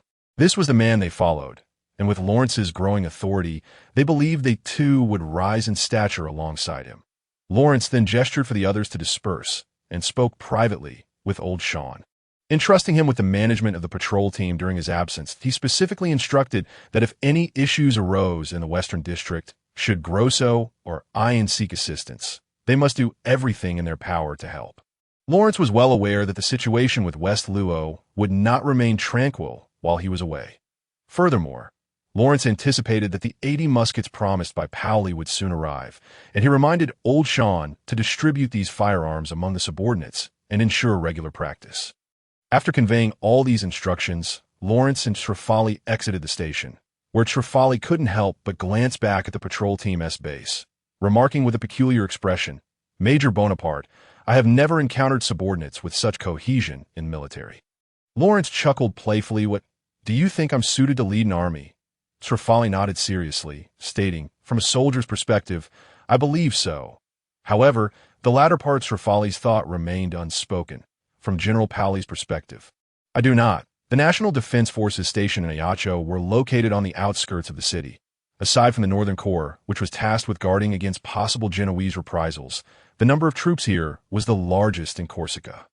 Nevertheless, according to Major Trefali, after excluding cooks and other support staff, the actual number of soldiers stationed in Ajaccio barely exceeded 500. The bulk of the National Defense Army was concentrated in the northeast. With over 2,000 troops stationed in the port city of Bastia, which was the destination Lawrence and Trefali were about to depart from as they arrived at the camp entrance. 6 cavalrymen led 8 sleek black horses out of the camp at a brisk pace. Lawrence assessed the cavalrymen, noting their polished breastplates, iron helmets adorned with 2 white feathers, and iron greaves on their legs. Each carried a leather backpack secured with rolled bedding, reminiscent of the pack seen on line infantry in films. Just the weight of their armor and gear was estimated to be around 20 kilograms, not to mention the sharp sabers and exquisitely crafted flintlock pistols they wore at their sides. "These are the cavalry escorting us to Bastia," Major Trefali explained. "And how many of these armored cavalry are there?" Lawrence surveyed their equipment with keen interest as he inquired. Major Sui Falai accepted the reins handed to him by the leading cavalryman, guiding 2 jet black steeds behind him, and responded, "Not many, around 50 today. As you can see, the cost of this equipment, not to mention the horses, amounts to at least 500 gold pieces, and that doesn't even account for the training expenses and daily upkeep." Lawrence nodded in comprehension. Regardless of the era, the financial burden of cavalry was substantial. Particularly with such heavy cavalry, the war horses beneath them had to be of the finest quality, for only the best could endure the weight of a knight's armor. Major Sui Falai passed him the reins of one horse and asked, "Can you ride?" Lawrence sheepishly shook his head. In his previous life, he had belonged to an ordinary working-class family, completely detached from equestrian pursuits. Having only spent $10 to ride a horse for a photograph at a zoo, Major Sui Falai thus helped Lawrence mount the horse and instructed a cuirassed cavalryman beside him to hold the reins. Ajaccio, situated in the southwestern part of Corsica, required a detour around the central mountain range to reach Bastia in the northeast, traversing through coastal plains. According to Major Sui Falai, the journey would take approximately 2 days and a night.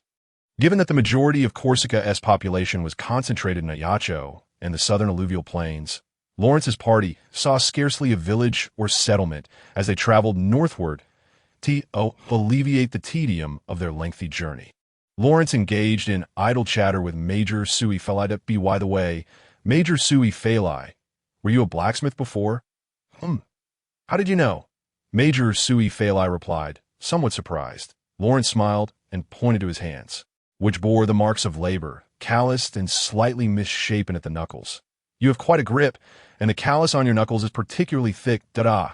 I see." Major Sui Falai nodded, rubbing his right hand's knuckles. "I forged iron for 7 years, and after enlisting, I served as a quartermaster in the army for a considerable time, overseeing the manufacture of weaponry."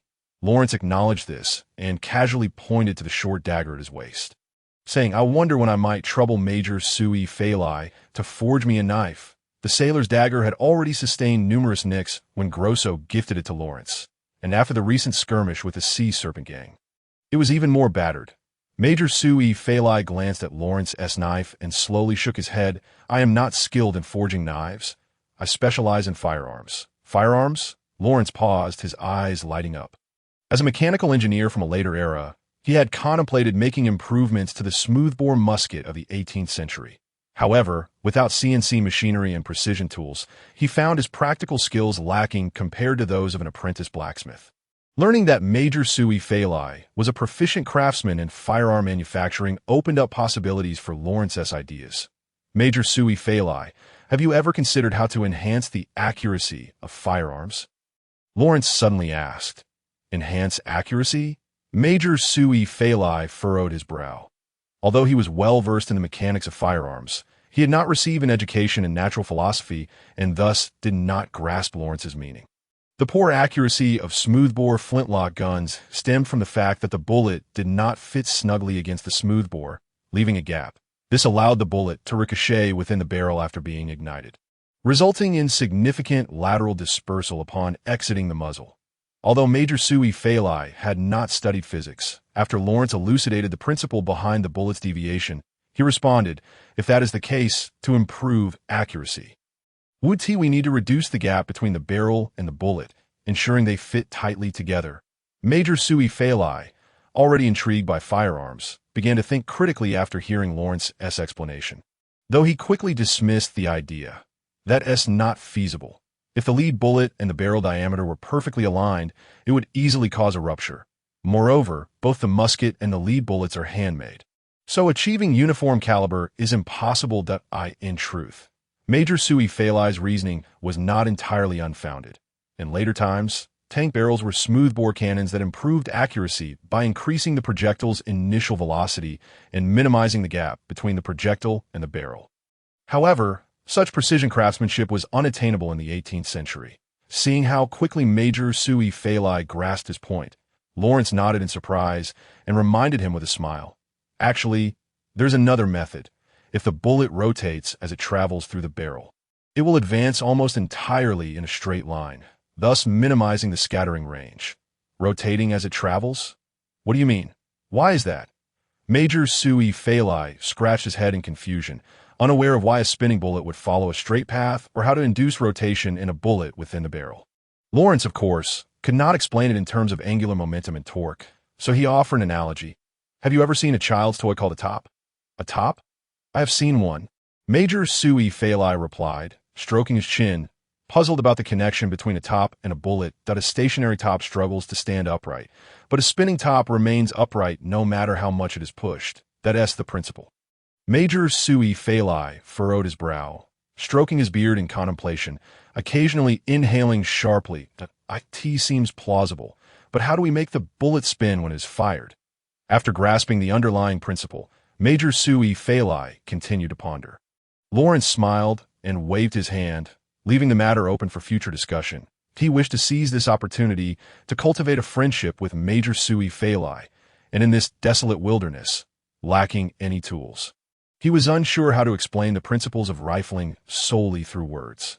Yet he was acutely aware that despite his understanding of the concepts, the actual manufacturing, processing, and experimental improvements would ultimately fall upon the capable hands of Major Sui Falai. In the sparsely populated northern regions, even the occasional farmers, merchants, or brigands they encountered would discreetly avoid them upon seeing the gleaming armor and sabers of the cuirassed cavalry. Fortunately, after Lawrence disclosed the principles of rifled firearms, the two quickly established a solid camaraderie, engaging in lively conversation along their journey. Through their discussions, Lawrence learned that the cuirassed cavalrymen were all directly under the governor's office and did not answer to any military unit. This cavalry represented a formidable force capable of altering the tide of battle. They would charge at the enemy while firing pistols, then draw their sabers to penetrate weak points in the enemy lines, reloading ammunition while maneuvering for the next round of shooting and slashing. Such a costly yet powerfully effective unit left Lawrence envious. Yet he understood that Pauli would never allow him to interfere. Gaining entry into the military was already Pauli's limit. Despite the jolting of the horse causing a sensation akin to seasickness, by the evening of the second day since departing from Ajaccio, the party finally arrived in Bastia, the garrison of the Northern Legion.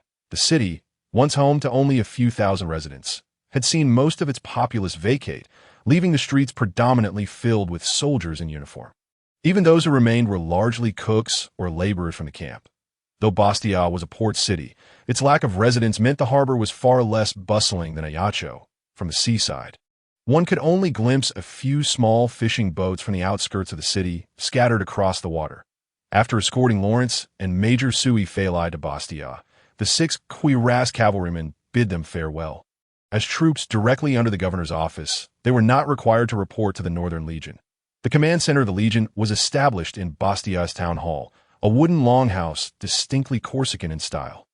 A white flag hung at the entrance, emblazoned with the silhouette of a pure black man's profile, symbolizing the liberated Corsicans. This was also the flag of the Corsican Republic. Upon confirming Lawrence and Major Sui Falai's identities, the guards at the entrance granted them passage, and within the longhouse, they met General Serres Nason, the commander of the Northern Legion. General Nason was of short stature, yet exuded an air of authority without displaying anger. His mustache curled slightly at the corners of his mouth, and his eyes were perpetually narrowed, as though scrutinizing someone intently. Major Sui Feli, I have heard about you from General Pauli. Furthermore, Monsieur Bonaparte, please take a seat. General Nathan stepped away from a map of Corsica that hung on the wall, instinctively squinting his eyes as he focused on Lawrence and Trivoli, inviting them to sit. Lawrence couldn't help but furrow his brow. The absence of a military title in Nathan's address was laden with implications, clearly indicating that he did not regard himself as part of the military. Nonetheless, Lawrence maintained his composure, seated with poise. A general who commanded nearly two-thirds of the entire defense force and had earned Pauli's trust was certainly not to be underestimated. Major Trivoli, by General Pauli's orders, you are to assume command of the 4th Infantry Regiment from this moment on. General Nathan's voice was steady, favoring direct eye contact when he spoke. Yet he conspicuously bypassed Lawrence, fixing his gaze on Trivoli instead. Although Lawrence's expression remained impassive, he understood well that this was Nathan's way of asserting dominance. Pauli's orders could not have overlooked the fact that he was the commanding officer of the 4th Infantry Regiment. With Trivoli merely serving as his aide, Nathan's deliberate omission of Lawrence suggested either a subtle defiance of Pauli's command or an undisclosed directive from Pauli compelling Nathan to act thus. Given Nathan's high-ranking position, it was improbable that he would contravene Pauli's orders on such a critical matter. Hence, the conclusion was evident. Pasquale Pauli, that cunning old fox, seemingly wished to make my military life anything but comfortable. Lawrence thought, his fists clenched in silent resolve. Despite having discerned Pauli's stratagem, Lawrence remained silently seated, as if Nathan's words bore no relevance to him. Trivoli, having risen from the status of a mere blacksmith to a major trusted by Pauli, undoubtedly possessed political acumen. Although he had not received any clandestine orders from Pauli, like Lawrence, he quickly grasped Nathan's intent after a moment of contemplation. Clearly, both General Nathan and Pauli believed it prudent for Major Trivoli, a true ally, to lead the 4th Infantry Regiment, with Lawrence in a supportive role for decision-making. Trivoli recognized that he should feign ignorance and seamlessly accept the command of the 4th Infantry Regiment from General Nathan. However, as a craftsman, he was wholly captivated by the idea of improving smoothbore guns that Lawrence had articulated on their journey, if he were to accept command at this moment, even if Nathan were to assist him in dealing with Lawrence. Trivoli would not dare to brazenly collaborate with Lawrence on the enhancement of firearms in private. Faced with the choice of currying favor with superiors or seizing an opportunity for personal acclaim, Trivoli clenched his teeth and said, I apologize, General Nathan, but I serve as Major Bonaparte's aide. Please confirm the orders General Pauli has sent you to... Nathan was momentarily taken aback, unable to believe that Trivoli had not understood Pauli's intent, nor could he fathom why Trivoli would suddenly rebel. However, Nathan had no choice but to awkwardly smile, casually extracting a sheet of paper from a stack of documents, feigning to glance at it before stating, Oh, it is my oversight. Major Bonaparte is to take command of the 4th Infantry Regiment, with Major Trivoli serving as aide. Humph. Lawrence could not suppress a cold snort in his heart, then stood up decisively, stating, In that case, we should not delay further. Let us proceed to the camp. Farewell, General Nathan. With that, Lawrence patted Trivoli on the shoulder and strode toward the exit, stopping at the door to add, by the way, I hope you refrain from reading out Governor Pauli's orders while brandishing a shopping list. It is somewhat ludicrous. Observing Nathan crumpling the paper in a fit of rage, Major Trivoli hastily rose, bowed to Nathan, and hurried out, eager to avoid the general's wrath. Lawrence Bonaparte. Nathan slammed the crumpled paper onto the table, muttering to himself in frustration. What further incensed him was that Pauli had specifically instructed him to assist the 4th Infantry Regiment's military operations, rendering any private vendetta against Lawrence impractical. That on the surface, Lawrence was a major directly under the governor's office, leaving Nathan without the authority to take any action against him. Lawrence was acutely aware of this, recognizing that Governor Pauli still required his services. Thus, it was improbable for the deeply trusted General Nathan to engage in any substantial hostility against him. Major Bonaparte, where shall we head now? Trivoli inquired as he exited the longhouse, directing his question toward Lawrence. Let us proceed directly to the camp, Lawrence replied, casting an appreciative glance at Trivoli. He was somewhat surprised by Trivoli's refusal of General Nathan, yet it quickly became evident that Trivoli was intrigued by Lawrence's notions regarding the enhancement of smoothbore guns. Even if Trivoli were to assume command, Lawrence possessed means to wrest actual power within the military. Nevertheless, Trivoli's decision spared Lawrence considerable trouble and inspired a bold idea. Perhaps this project could entirely sway him to my side. Lawrence narrowed his eyes, his gaze fervent as he regarded Major Trivoli. Bastia was not extensive. Even prior to the Northern Legion's garrison, its population barely reached a few thousand. Consequently, Lawrence and Trivoli swiftly traversed the entire city. However, to their bewilderment, they could not locate the camp of the 4th Infantry Regiment. At a crossroads in the city center, 3 signs pointed toward the camps of the 1st, 2nd, and 3rd Infantry Regiments. Yet conspicuously absent was any indication of their own 4th Infantry Regiment. As dusk deepened, and the city of Bastia was soon to impose a curfew, Lawrence had no choice but to halt a passing soldier. Inquiring, "Soldier, please direct us to the location of the 4th Infantry Regiment." The soldier, glancing at the insignia on Lawrence and Trivoli's sleeves, promptly stood at attention, replying, "Sir, the 4th Infantry Regiment is not stationed within the city. It is encamped in the outskirts to the north." "Not within the city?" Lawrence queried, perplexed, casting an inquiring look at Trivoli, who also shook his head in confusion. It was his first time in the Northern Legion. Based on Lawrence's observations, there remained ample vacant space within Bastia, sufficient to house the 4th Regiment, and even unoccupied civilian dwellings could accommodate a regiment's worth of soldiers. Hence, it seemed likely that there were underlying reasons for the 4th Infantry Regiment's relocation.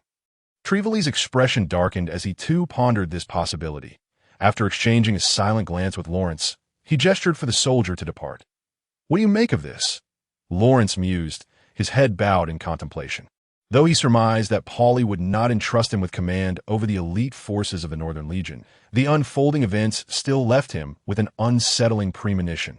Trivoli nodded in agreement, stating, "It is indeed peculiar.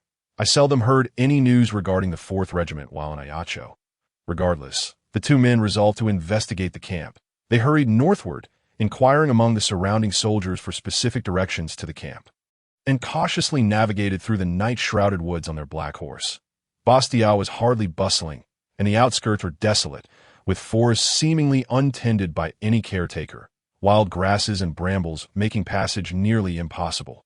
After what felt like an eternity, just as Lawrence and Trivoli began to doubt the soldiers' directions, they finally glimpsed flickering flames through the trees. It was undoubtedly the campfire of the regiment. "Thank God. We finally found it. Otherwise, we would have to sleep in the trees like monkeys." Major Trivoli exhaled in relief, lightly patting his chest. However, Lawrence's demeanor remained grave as he cautioned, "If this is indeed the 4th Regiment's encampment, we might be in trouble." "What do you mean?" Trivoli asked, taken aback, struggling to comprehend Lawrence's words. "The Genoese fortress lies just north of Bastia. Logically, this camp should serve a sentry function. Yet we approached the camp without any concealment, and not a single scout detected our presence. Indeed, this is quite unacceptable for a frontline camp," Trivoli conceded, his concern evident. Major Cui Phaeli experienced a sudden epiphany, and his expression instantly mirrored that of Lawrence. Becoming gravely serious, the singular message conveyed by such a detail was unmistakable. The combat effectiveness of the 4th Infantry Regiment was indeed a matter of considerable concern. Lawrence pushed through the dense underbrush and made his way towards the encampment. Before him lay a spacious clearing, haphazardly dotted with dozens of makeshift military tents, constructed with an utter lack of order, resembling little more than wooden poles thrust into the earth, draped haphazardly with tattered cloth. There were no fences surrounding the camp. Squirrels and wild rabbits scurried freely among the tents, and a stench of excrement permeated the In fact, Lawrence's eyes fell upon an individual who was casually disrobing, seeking an empty patch of ground to relieve himself. Clearly, there was no curfew enforced here. Despite the late hour, a throng of bare-chested men, their faces flushed, clustered around a table piled high with playing cards and coins, vociferously engaged in what appeared to be a gambling game. Were it not for the scattered uniforms of the National Defense Army hanging from a makeshift clothesline outside the tents, Lawrence would have scarcely believed that this disheveled place was indeed the quarters of the 4th Regiment. Heaven help us! Is this a haven for vagrants? Major Cui Phaeli's face was a portrait of shock. Even the hideout of bandits bore greater tidiness and order than this. Humph. If the Genoese were to launch an assault, they might mistake this for a gathering of local ruffians. Lawrence scoffed quietly. He and Shui Feilai stood unabashedly at the edge of the camp, yet not a single soul took notice of their presence. Damn it! Is it really 7 o'clock? A soldier seated at a wooden table licked his lips and turned over his cards, cursing when he revealed an undesirable hand, reluctantly tossing 2 silver coins onto the pile before him. The dealer for the evening was a bald, portly man, his repulsive flesh spilling over itself as he watched the pile of coins grow larger, unable to suppress a grin as he called out, "Come, come, anyone else want to play? It's blackjack." Suddenly, a voice rose from the crowd of spectators, "I want to play a hand." The dealer paused momentarily, taken aback by the unfamiliar voice that he had never heard in the camp, and looked up. There stood Lawrence at the gambling table, leisurely drawing his pistol and loading it with gunpowder. Seeing the dealer frozen in place, Lawrence smiled and inquired, "What's the matter? I'd like to place a bet." "Why, you are a major." The dealer sprang from the table in a panic, while the surrounding soldiers hastily gathered closer, their lawless demeanor compelling them to seek out any entertainment. "What of it, Major? Can I play?" Lawrence set his pistol down on the table, smiling as he sat, gazing at the dealer and softly speaking that of course. The dealer, assuming Lawrence was genuinely interested in a game, forced a smile and asked, "Sir, what is your wager?" "My wager. This," Lawrence replied, picking up the pistol from the table and holding it in his hand. What a splendid firearm, sir. I believe it's worth a great deal." The dealer's eyes gleamed with greed as he rubbed his hands together. However, before he could finish his sentence, Lawrence abruptly interrupted him that he raised the pistol, aiming it squarely at the dealer's forehead, and chuckled. "No, my wager is your life. If I win, you die. If I lose, you live. Deal the cards." "What?" Not only the dealer, but also the onlooking soldiers were taken aback, their faces registering shock and confusion, uncertain of the intentions of this unfamiliar major. "Please, don't joke around." The dealer, with the dark muzzle of the gun pointed at his forehead, was already drenched in cold sweat, trembling as he spoke. "What? No cards. Failing to deal would mean a forfeit, you know," Lawrence remarked casually. The dealer wiped the sweat from his brow, opening his mouth as if to say something more. But in his terror, he could only stutter incoherently. Alas, time was up. In the dealer's ears, only the sound of Lawrence's final words echoed, swiftly followed by the thunderous crack of gunfire. Moments later, he lay on the ground, a grotesque mess of blood and flesh. Following the shot, an eerie silence enveloped the camp. Every soldier stood frozen, even their breath stilled, as if time had come to a halt. Only Lawrence rose silently, twirling his pistol in hand, surveying the crowd as he coldly inquired, "Who else wishes to wager with me?" Wasn't the atmosphere quite lively just now? Why does it grow so cold upon my arrival? Lawrence continued to probe, his gaze piercing through the eyes of the gathered soldiers. Each man who met his gaze promptly averted their eyes, silent as the grave. "I am Lawrence Bonaparte, commander of the 4th Infantry Regiment. And this is my adjutant, Major Shui Feilai," Lawrence declared loudly, then turned to the soldiers, asking, "How many companies are there in the 4th Regiment?" The soldiers replied in sparse voices. Lawrence furrowed his brow. A company typically comprised around 120 men, indicating that the 4th Regiment's total strength could not exceed 300 normally. A regiment should consist of approximately 500 soldiers. At a quick glance around the camp confirmed that, in terms of tent numbers, there were indeed only about 200 personnel. There was no doubt that Pauli had intentionally assigned the 4th Regiment to Lawrence, aiming to undermine his influence within the National Defense Army to the greatest extent possible. Pauli, that scoundrel, not only handed me a pack of worthless miscreants, but also skimped on the supplies. Lawrence shook his head in frustration. It was clear that Pauli wished to limit his involvement in military affairs. Setting aside thoughts of Pauli, Lawrence needed to promptly address the internal issues within the 4th Regiment. "Where are the company commanders? Step forward," Lawrence bellowed. From the crowd, a middle-aged man, sporting a scruffy beard, his face a mask of panic and unease, emerged. The insignia on his sleeve indicated he was a lieutenant. After waiting a moment for another commander to present themselves, Lawrence could not help but ask, "Where is the other company commander?" The lieutenant cautiously responded, "Sir, the other commander was just shot by you," casting a bemused glance at the lifeless body of the dealer sprawled in a pool of blood. Lawrence couldn't help but reflect on why this man had been allowed to preside at the gambling table. Evidently, he held some minor rank. "You, come with me," Lawrence commanded the lieutenant, leading him and Shui Feilai outside the camp. The filth and flies that plagued the encampment made it hard to fathom how these soldiers managed to endure such conditions. "Sir, I am Lieutenant Setter, the commander of the First Company," Setter said, his voice trembling as he cast a wary glance at the distant corpse. Even now, none of the soldiers dared to approach to retrieve it. Lawrence wasted no time on pleasantries and directly posed his most pressing question. "Why is the 4th Regiment in such disarray?"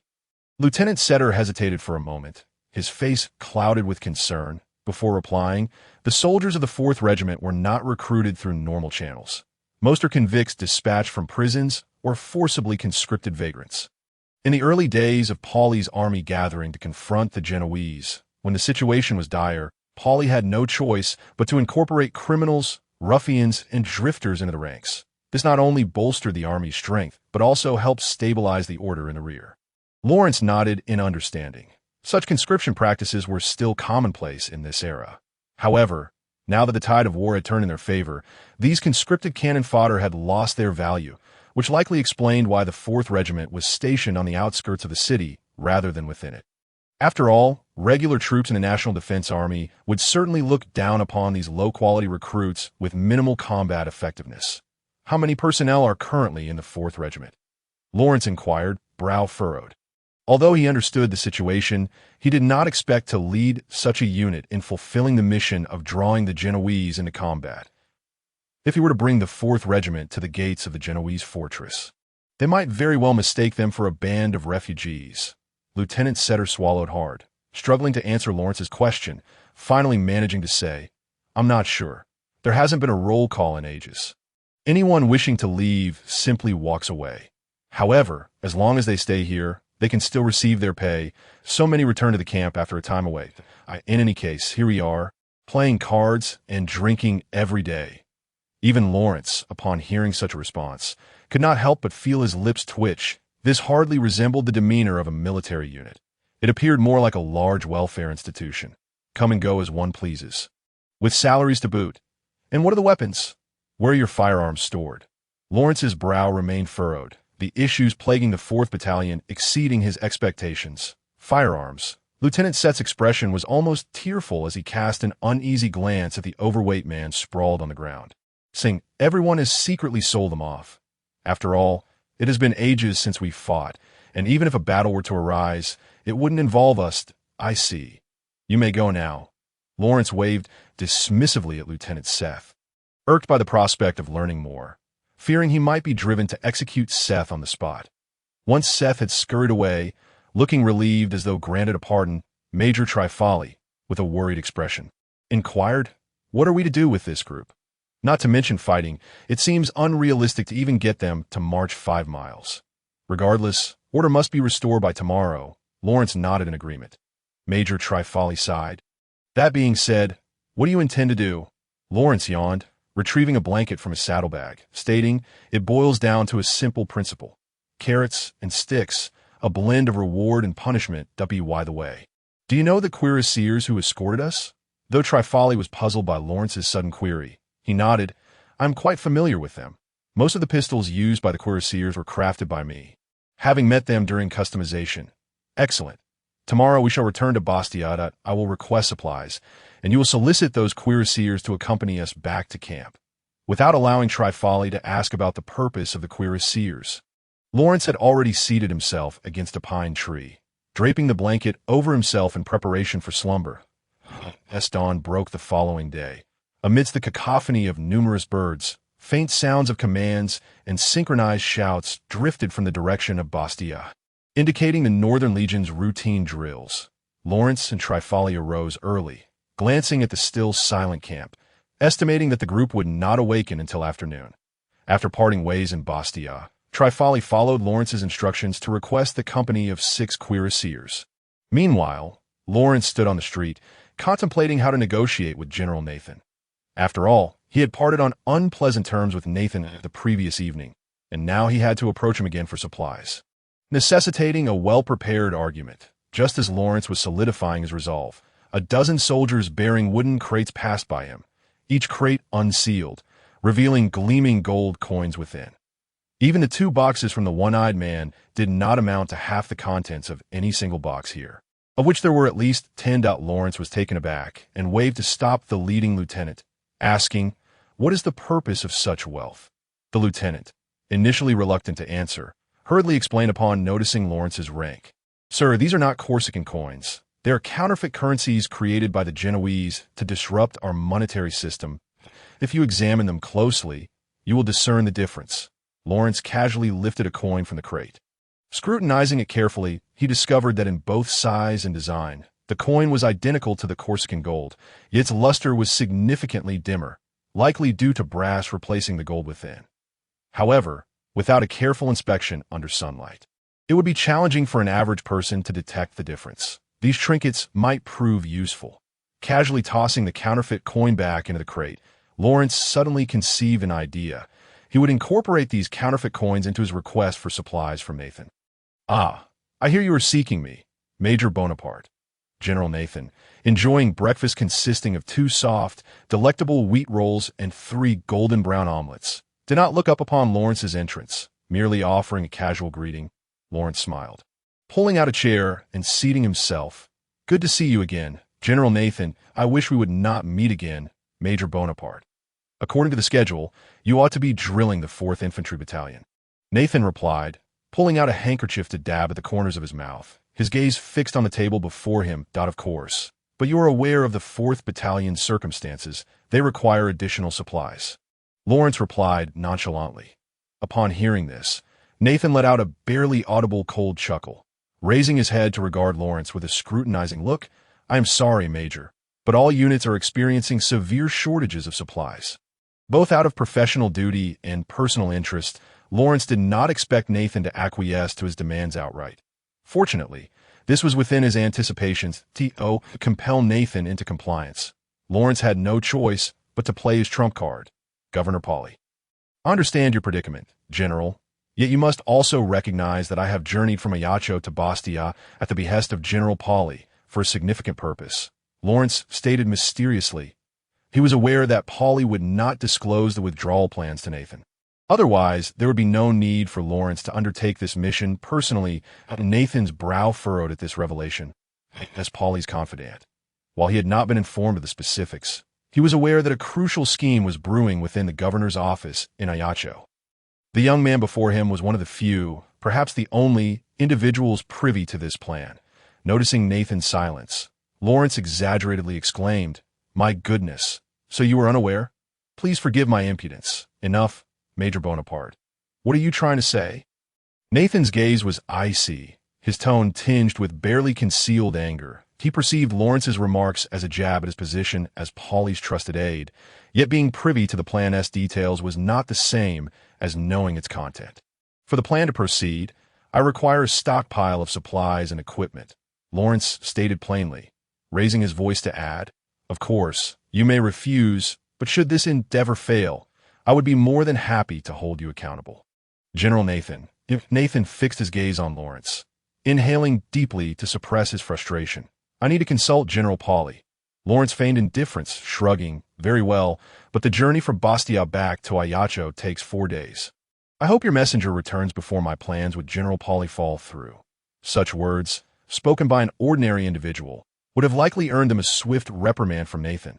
However, as a major appointed directly by Pauley, Nathan dared not act against him. Moreover, Lawrence's words had indeed sparked a sense of caution within Nathan. Should this mysterious plan truly fail, it remained uncertain whether he would bear any responsibility. "Major, what do you need?" Those words were nearly forced from Nathan's clenched teeth. Lawrence inwardly scoffed, marveling at the accuracy of his predictions. A general elevated by Pauley's trust could not afford to risk offending him by treating Lawrence harshly. Guns, gunpowder, bullets, as well as new uniforms, boots, field tents, and entrenching tools, along with Lawrence enumerated a series of ordinary supplies, to which Nathan, resigned, agreed to all of them without hesitation. However, due to a genuine shortage in stock, Nathan could only provide Lawrence with 100 obsolete smoothbore muskets. With a sullen expression, Nathan stamped the approved supply list, reluctantly stating, "Major, take this list to the quartermaster, and, if there's nothing else, kindly leave it." "Oh, I nearly forgot, there's one more thing," Lawrence exclaimed, slapping his thigh. "It seems a batch of counterfeit coins has recently been seized. I would like 2 boxes of those as well. Oh, not push your luck. Those counterfeit coins must not circulate." Nathan slammed his hand on the table, reprimanding him. "This is merely a prop for a theatrical performance. I assure you, I will return every last coin," Lawrence replied unflinchingly, smiling as he said, "Furthermore, this is part of the plan." Nathan's face flushed crimson, his fists clenched, yet he found himself at a loss for words. He was virtually oblivious to the plan, yet could not risk offending Polly by rejecting Lawrence. As long as Lawrence did not make any unreasonable demands, Nathan had to consider the potential responsibility he might bear before turning him down. After exiting the longhouse, Lawrence took the list to the quartermaster in Bastia. The latter's expression was quite peculiar upon receiving the list, unsure how General Nathan could have sanctioned such a substantial supply for the 4th Battalion. After confirming the seal on the document, the quartermaster had no choice but to comply with the order, indicating that all supplies would be prepared and delivered to the 4th Battalion's camp by the following day. However, regarding the few boxes of counterfeit currency, Lawrence insisted they were needed immediately, prompting the quartermaster to dispatch a few orderlies to carry 2 boxes alongside Lawrence, upon arriving at the rendezvous point agreed upon with Schifali. It was evident that the latter had been waiting for some time. The 6 cuirassiers were also fully armored and armed, patiently standing by, their sabers gleaming under the midday sun. Major Bonaparte, as Lawrence approached. The leading cavalryman urged his steed forward, his demeanor somewhat unfriendly, as he remarked, "Although Major Schifali invited us in a personal capacity, you must understand that if General Pauli were to learn of your unilateral mobilization of the cuirassier squadron, he would be furious." Lawrence absent-mindedly stroked the mane of his steed and shook his head, saying, No, this is not my unilateral action." "What do you mean?" The cavalryman looked momentarily perplexed, unsure of Lawrence's words. "Major Schifali is your comrade. Should he find himself in peril, you would not stand idly by, would you?" "Peril? What danger could there possibly be in Bastia?" The cavalryman replied, still furrowing his brow. Lawrence smiled and patted the short blade at his waist, gazing towards the 4th Battalion's direction as he said, "If I were to engage in a bloodbath within the 4th Battalion, it would inevitably incite a mutiny, and, at that point, Major Schifali would find himself in jeopardy." The cavalryman gasped, unable to contain himself. "A bloodbath? Those are soldiers of the National Defense Force. Why would you want to kill them? How many do you intend to slay?" Lawrence took the reins from Schifali, mounted his horse, and slowly rode towards the 4th Battalion's camp while coldly stating, "Until they submit." Within the camp, Lieutenant Set sat up anxiously on his cot, after enduring a round of questioning from Lawrence the previous night. He had spent a sleepless night, the image of the fat man lying in a pool of blood replaying in his mind. Have the 2 officers departed? Set emerged from the tent, neglecting his morning routine, and circled the camp to confirm that the officers and their aides from last night were indeed absent, allowing him to breathe a sigh of relief. Lieutenant Set, not far away, a bald man clad only in his uniform jacket, called out to him. "Ah, Corporal Cugin." Set cast a wary glance at the bald man, but responded warmly to his greeting. Despite being merely a corporal, Cugin had formed a significant brotherhood with several soldiers in the 4th Battalion due to his affable nature and robust physique, establishing a rather sizable clique. Set, as a mere nominal company commander, had even less influence than Cugin, a corporal. Even during their nightly gambling games, it was he and the fat man who alternated as the house. A clear reflection of their privileges, Cugin approached, whistling, and asked Set, "So those 2 just went ahead and killed the fat man, and were not going to make any move?" His words carried an air of condescension, as if Set were beneath him. Set restrained his irritation and forced down his frustration, shrugging helplessly, "But they are 2 majors, and one of them is our battalion commander. What can you do? What's a major to us?" "What can he do?" Cugin retorted. "Oh, you remember the last battalion commander. The last one. Didn't he resign after just 2 days?" Set replied, recalling. Kyujin slapped his forehead and chuckled darkly. Oh, my apologies, I meant the one before him. Set rolled his eyes, reflecting, the one before? That was 2 years ago. You deliberately provoked him and then found a scapegoat. Since there was a first time, there can certainly be a second. Kyujin licked his lips, eyeing Set. How about you join us? Set hesitated, initially considering agreeing, but was suddenly reminded of Lawrence's cold gaze and the gruesome death of the fat man, causing a chill to run down his spine. No. I have some matters to attend to. Set waved his hand and quickly withdrew. Meanwhile, after arriving at the woods not far from the camp, Lawrence signaled the cuirassiers and orderlies to temporarily conceal themselves, while he and Shefali entered the camp first, instructing them to emerge once they heard the commotion inside. Commander, Lieutenant Set spotted Lawrence and Shefali early on and hurriedly approached to salute. Lawrence nodded in return and commanded, Lieutenant, assemble all soldiers here, and allow only 3 minutes. Set's pupils constricted slightly, sensing an ominous premonition.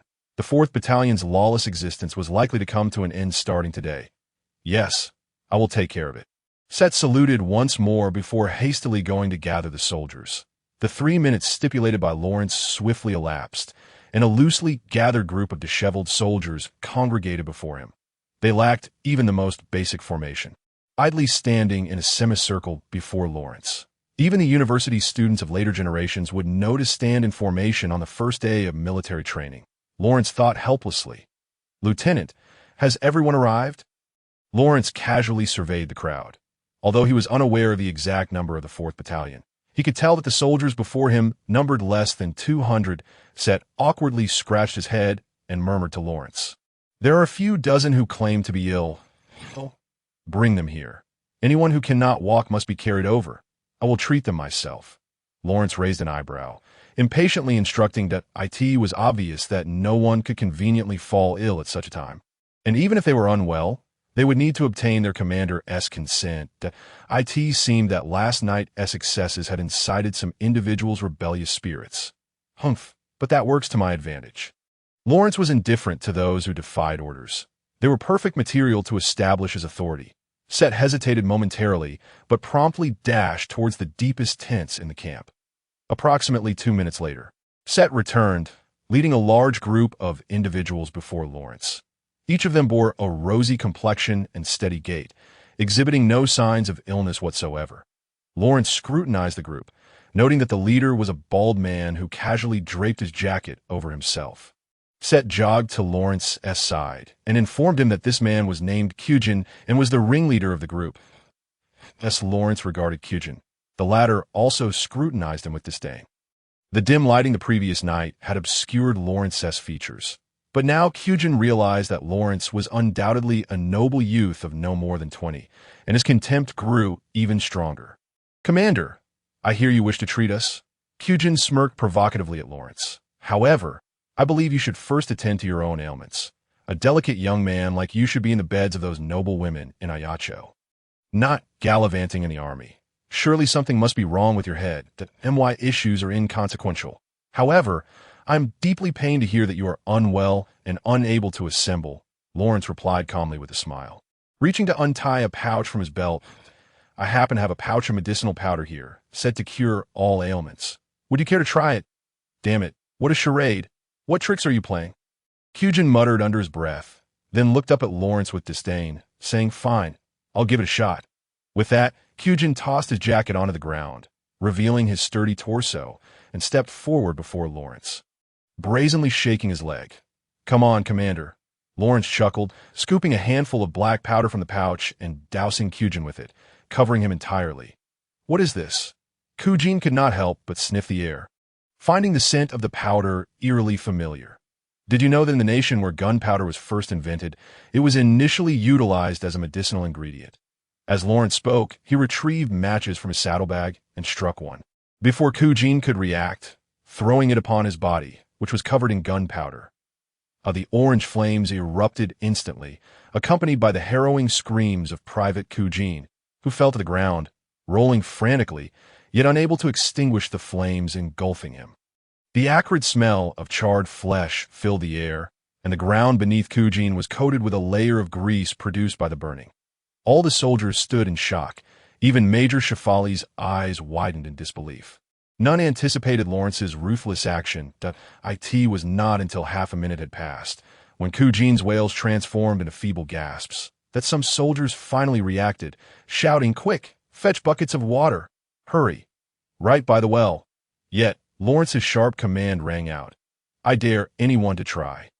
Several soldiers, poised to leave the ranks in pursuit of water, turned in terror to Lawrence, who was aiming his pistol at them, his expression as frigid as ice. "Did I grant you permission to leave the ranks?" Lawrence's voice was cold as he surveyed the soldiers with the gun still aimed at them. The soldiers exchanged glances, unable to suppress their nervous gulps, and under the pressure of Lawrence's gunpoint, hastily returned to formation. "Ah, murder! This is murder! Go fetch me water!" Kugin, enduring the searing pain, lay on the grass and shouted back at his followers, "Others, kill him!" The 30 or so men behind Kugin exchanged looks. Those in the rear quickly turned to flee towards the well, while those in the front gritted their teeth and marched forward towards Lawrence. "I will say it once more, I dare anyone to try."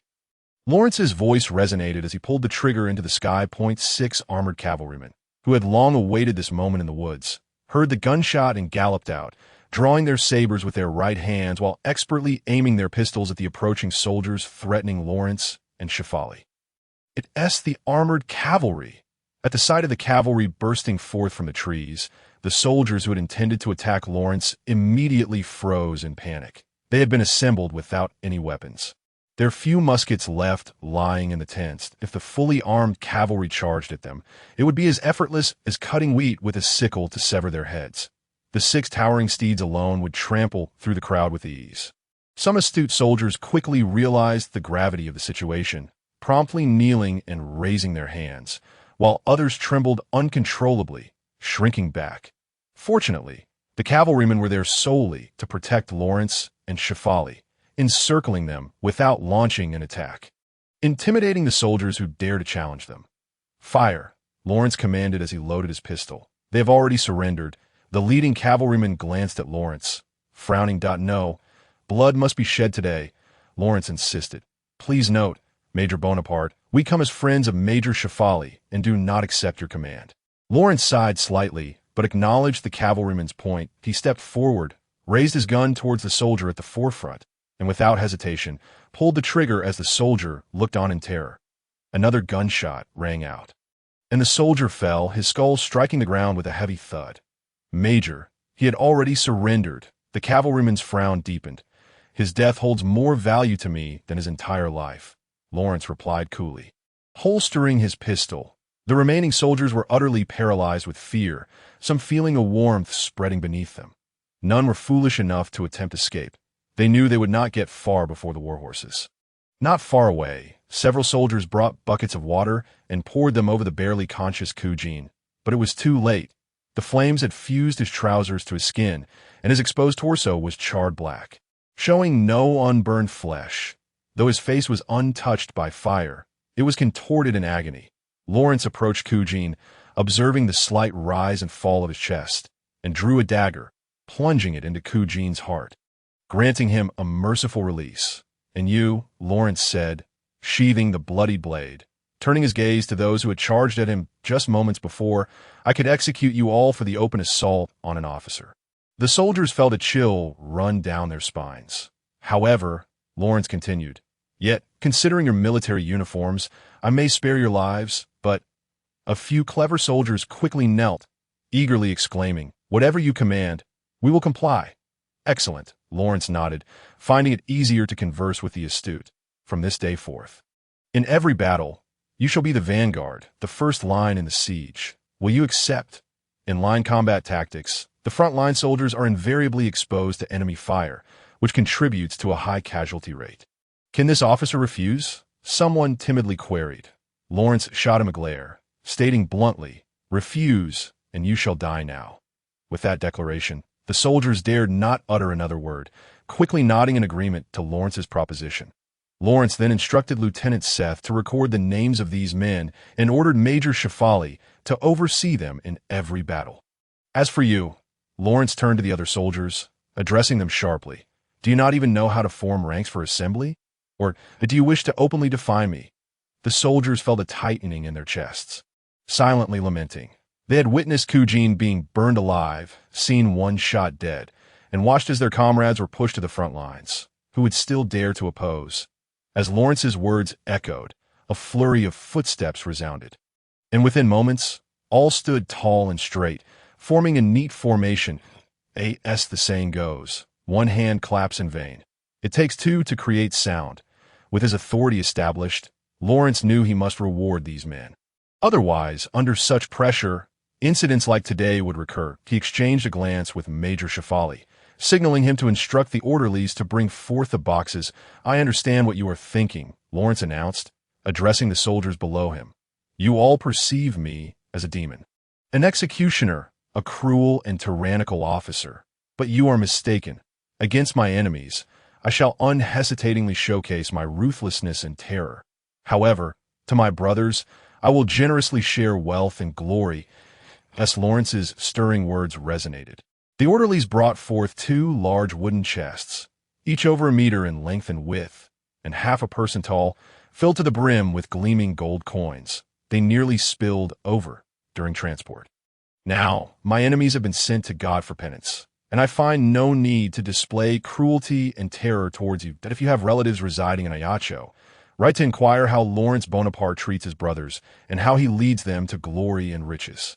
Raising his arms, fists clenched against his chest, Lawrence passionately proclaimed, "Those willing to follow me, I will covenant with you. As long as you pledge your unwavering loyalty to me, within a year, I shall reward you with these treasures. And your name shall echo throughout Corsica and all of Sardinia. For those unwilling to follow me, I shall grant you your freedom, for you will bear witness to the glory forged by Lawrence Bonaparte and his brothers." As he spoke, Lawrence reached into the chest overflowing with gold coins, grasping a handful and allowing them to slip through his fingers, producing a delightful clinking sound, and one lingered on the gruesome fate of the deceased treasury. The dazzling brilliance and joyous sounds of the coins were far more captivating. The soldiers' eyes widened in astonishment. Having been conscripted from the ranks of ruffians and bandits, they had never before witnessed such a copious accumulation of currency. Some among them novelly mused that this must surely contain all the gold of Corsica. Observing the fervent gleam in the soldiers' eyes, Lawrence realized his performance had been effective, and he continued to proclaim, "Now, it is your time to choose. Those who have offended me must atone for their actions. The rest of you, if unwilling to follow me, are free to gather your belongings and depart. I shall return here tomorrow." With that, Lawrence turned on his heel, signaling for the attendants to carry the chest away, departing the camp alongside Trivoli and the armored cavalry, leaving all choices to the soldiers present. "Oh my, Major Bonaparte, surely those are 2 chests of counterfeit coins. While I must admit your ration was superb, do you intend to distribute these fakes to them a year from now?" Major Trivoli, mounted and holding a coin from the chest, expressed his concerns. Lawrence shook his head resolutely. Despite the soldiers' recent transgressions, as long as they chose to follow him, he would not repay their loyalty with such petty tricks.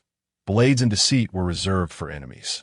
To those he deemed his own, Lawrence would never be remiss. The group was now en route back to Bastia, partly to accompany the armored cavalry who had rendered significant assistance to Lawrence, and partly to expedite the return of the counterfeit coins. After all, he understood that the circulation of a large quantity of counterfeit currency would be a catastrophic blow to a fragile economy like Corsica's. On the streets of Bastia, Lawrence bid farewell to the armored cavalry. After hearing his stirring speech, the cavalrymen recognized that Lawrence's intentions were not to indiscriminately slay the soldiers, but rather to swiftly win over those who were obstinate. "Major Bonaparte, I must concede, you possess considerable cunning," the cavalryman remarked earnestly. Lawrence smiled and casually replied, "Of course, it pales in comparison to the tactics of your commander, General Paoli." Upon hearing this, the cavalryman's expression shifted. Uncertain whether Lawrence's words were a jest or held deeper meaning, that if the latter were true, then the comparison implied something quite significant. After contemplating for several moments, the cavalryman cautiously responded, "Perhaps so. Major, you are still quite young, and the future is unpredictable." "Indeed," Lawrence replied, shaking the cavalryman's hand and affectionately patting his shoulder before bidding him farewell. as they were to return to Ajaccio to report back after completing their escort mission. After parting with the cavalrymen, Lawrence and Trevely returned the 2 chests of counterfeit coins to the quartermaster in Bastia. Given the overwhelming quantity of fakes, the quartermaster merely cast a cursory glance before accepting them, assuring that the supplies required by the 4th Battalion were still being arranged and would be dispatched by the following day. Before departing, Lawrence requested a map of the surrounding area of Bastia from the quartermaster. Having mostly managed matters within the 4th Battalion, it was time to begin strategizing on how to entice the Genoese into a proactive assault. Subsequently, the two found an unoccupied, unlocked civilian house to rest in for a few hours. The reason for not returning to the camp was that Lawrence deemed it necessary to allow the soldiers ample time to contemplate and adapt. Additionally, the intolerable stench within the camp was quite unbearable for him. "So, what is our task?" Major Trevely inquired, unfurling the newly acquired map on the table and skillfully marking strategic points with a graphite pencil. Lawrence gazed at the map, pondering for a moment. His inexperience in military maneuvers limited him to proposing general guidelines. With the detailed execution relying on Trevely's seasoned military acumen, 70 miles north of Bastia lies a Genoese fortress. "What is the garrison situation there?" Lawrence pointed at the map and queried Trevely. Though it was Trevely's first visit to Bastia, he had access to numerous reports from the Northern Legion while stationed in Ajaccio, and he explained, "We refer to it as the Streamwood Fortress. It is the most heavily garrisoned stronghold of the Genoese, constantly in a standoff against the Northern Legion of Bastia." Lawrence nodded, considering that if they could entice the enemy stationed at this fortress to emerge, in conjunction with the collective withdrawal of the Northern Legion, the Genoese might indeed seize the opportunity to reclaim Bastia and push the front lines further, thereby facilitating a withdrawal that is their way to engage the enemy outside the fortress. Lawrence inquired, frowning. Major Trevely pondered for a moment before responding. "The fortress is well fortified with ample supplies. It is unlikely they would launch an offensive unless—" "Unless what?" Lawrence pressed. "Unless we intentionally expose ourselves to significant vulnerabilities. But such a risk is exceedingly high. Is that so?" Lawrence scrutinized the map, weighing the potential risks and rewards. The two then discussed various strategies to lure the Genoese forces out of the fortress. But regardless of the method proposed, the consensus was that the 4th Battalion lacked the military strength to accomplish it. With only a little over 200 men, the garrison at the Streamwood Fortress would hardly regard them as a threat. Even if they ventured out to confront them, they would only dispatch a small contingent, insufficient to meet Lawrence's objectives. As dusk descended, Lawrence and Trevely reluctantly folded the map, deciding to resume their discussions upon returning to the camp the following day. The next morning, Lawrence and Trevely awoke from the hard wooden planks, having spent the night atop merely a layer of straw, which had left Lawrence with a sore back, after tidying their belongings. They prepared to return to the camp on the outskirts of the city when they were suddenly halted by a soldier on the street. "Major Bonaparte, Major Trevely, General Nathan requests your immediate presence at headquarters." The soldier saluted and succinctly stated. Lawrence narrowed his eyes and exchanged a glance with Trevely, uncertain as to why General Nathan had summoned them. However, recognizing it was a superior's order, they turned and headed toward Nathan's longhouse. Upon seeing General Nathan, Lawrence noted his serious demeanor as he sat at the table, which was typically cluttered with documents but was now remarkably tidy, save for a single sheet of neatly arranged stationery. "You've arrived. Please take a seat," Nathan said, his gaze still fixed on the letter before him, inviting them to sit. Lawrence perceptively noted that while Nathan's words were succinct, his tone lacked any hostility toward them. Once they were seated, Nathan sighed softly and slid the letter across the table to Lawrence, stating, "A command from General Paoli, just arrived this morning." Since Nathan had voluntarily shown him the letter, it indicated that Lawrence had the right to know its contents. Thus, he took the letter and scanned it briefly. The message was straightforward. Paoli instructed Nathan to prepare for withdrawal from Bastia within 3 days, including the transport of weapons, equipment, and the evacuation of surrounding civilians. Furthermore, if the Genoese main forces advanced toward Bastia, they were to avoid confrontation and willingly relinquish the town.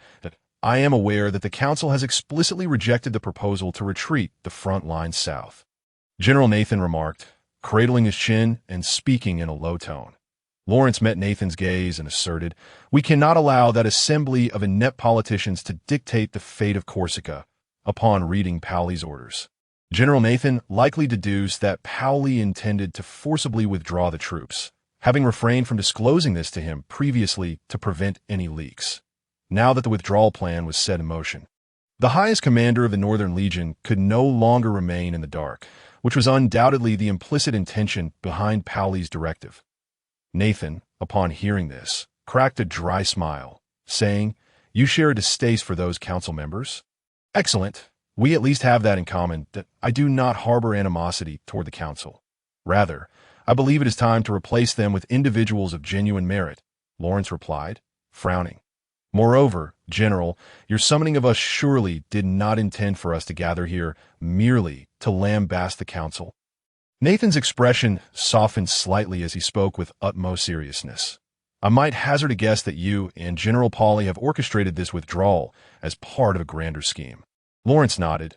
It was not a difficult deduction to make, as he and Paoly would not act against the will of the council without just cause. "Indeed, but I am not at liberty to divulge the details." "I understand." For reasons unknown, Nathan's demeanor today seemed considerably restrained compared to previous encounters, and his hostility towards Lawrence had notably diminished. "Although I am unaware of your specific plans, I am cognizant that this operation holds significant importance for Corsica." General Nathan suddenly stated, "I apologize for my earlier rudeness, Major Bonaparte. I had assumed you were merely currying favor with General Paoly to secure your position. However, everything you have accomplished within the 4th Battalion has led me to believe you are a true soldier." With that, General Nathan rose, extending his right hand, declaring, "For Corsica, we must unite in purpose." Lawrence paused for a moment in silence. He could not believe that General Nathan bore him no ill will, that it was likely that he recognized the necessity of collaboration after receiving Paoly's orders, prompting this overture of reconciliation. Regardless, securing the support of the Northern Legion was undoubtedly a tremendous boon for Lawrence. Moreover, with Nathan's high rank and influence within the military, gaining his backing in the future could prove immensely beneficial for Lawrence. For Corsica, Lawrence responded earnestly, rising to shake hands with General Nathan. Their right hands clasped firmly together as they smiled at one another, nodding repeatedly, while the sincerity of their mutual smiles remained uncertain. The gesture persisted for a full half-minute. Once seated again, Lawrence was the first to speak. Since General Paoly has already issued the command, the withdrawal should commence immediately. Like Paoly, Lawrence understood that time was not on Corsica's side. Furthermore, being far from Ajaccio, he was concerned that Sir Russell might seize the opportunity to target his subordinates. Thus, he could not afford to linger in Bastia for long. General Nathan remained silent, but nodded in agreement. This plan was of paramount importance to Paoly and could not afford to falter under any circumstances. Lawrence exchanged a glance with Trivoli, signaling him to elaborate on the plan they had discussed the previous night. As Lawrence had never seen battle himself, he entrusted the specifics to the 2 seasoned soldiers, preferring to listen attentively. They deliberated for over an hour, during which many of Lawrence's proposals were dismissed. However, the thought processes of these battle-hardened generals during their discussions proved invaluable to Lawrence. Ultimately, they reached a consensus on 2 key strategies. First, the Northern Legion would launch a full-scale assault on the Streamwood fortress, intentionally orchestrating command errors to lure the Genoese forces into a hasty pursuit during the chaotic retreat. Second, a small contingent would infiltrate deep behind enemy lines, circumventing the Streamwood fortress to strike at the supply lines of the Genoese army, thereby enticing enemy forces into pursuit and leading them into the unguarded Bastia during their withdrawal. Gazing at the map of Bastia, Lawrence recognized that even as an outsider, the risks associated with the first strategy were exceedingly high. The Northern Legion and the garrison within the Streamwood fortress were evenly matched that a delayed retreat could yield devastating casualties, leading to disastrous consequences. As for the second strategy, the identity of the unit that would undertake this perilous mission had already been established in the minds of the 3 men. "Major Bonaparte, what are your thoughts?" Nathan inquired, narrowing his eyes at Lawrence, seemingly lost in contemplation. Having reached this juncture, Lawrence understood there were no alternative options. Having accepted command from Paoly, he bore a share of the responsibility. "I comprehend the situation. The 4th Battalion will infiltrate the rear of the Streamwood Fortress, Lawrence replied solemnly. Excellent. General Nathan nodded with satisfaction that if the 4th Battalion were to suffer total annihilation during this operation, it would not constitute a substantial loss for the Northern Legion, as the blame could easily be shifted onto Lawrence's command errors. I will immediately begin withdrawing the majority of supplies from Bastia.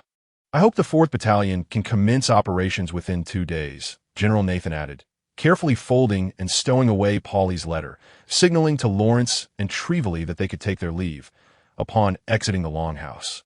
Both Lawrence and Trevely wore expressions of grave seriousness. They fully understood that although they were officers, there existed a significant possibility of capture or even death in this endeavor by the time they returned to the 4th Battalion's encampment. It was already midday, sir. Lieutenant Set, now considerably more alert, spotted Lawrence from a distance and hurriedly approached to salute. How fares the camp?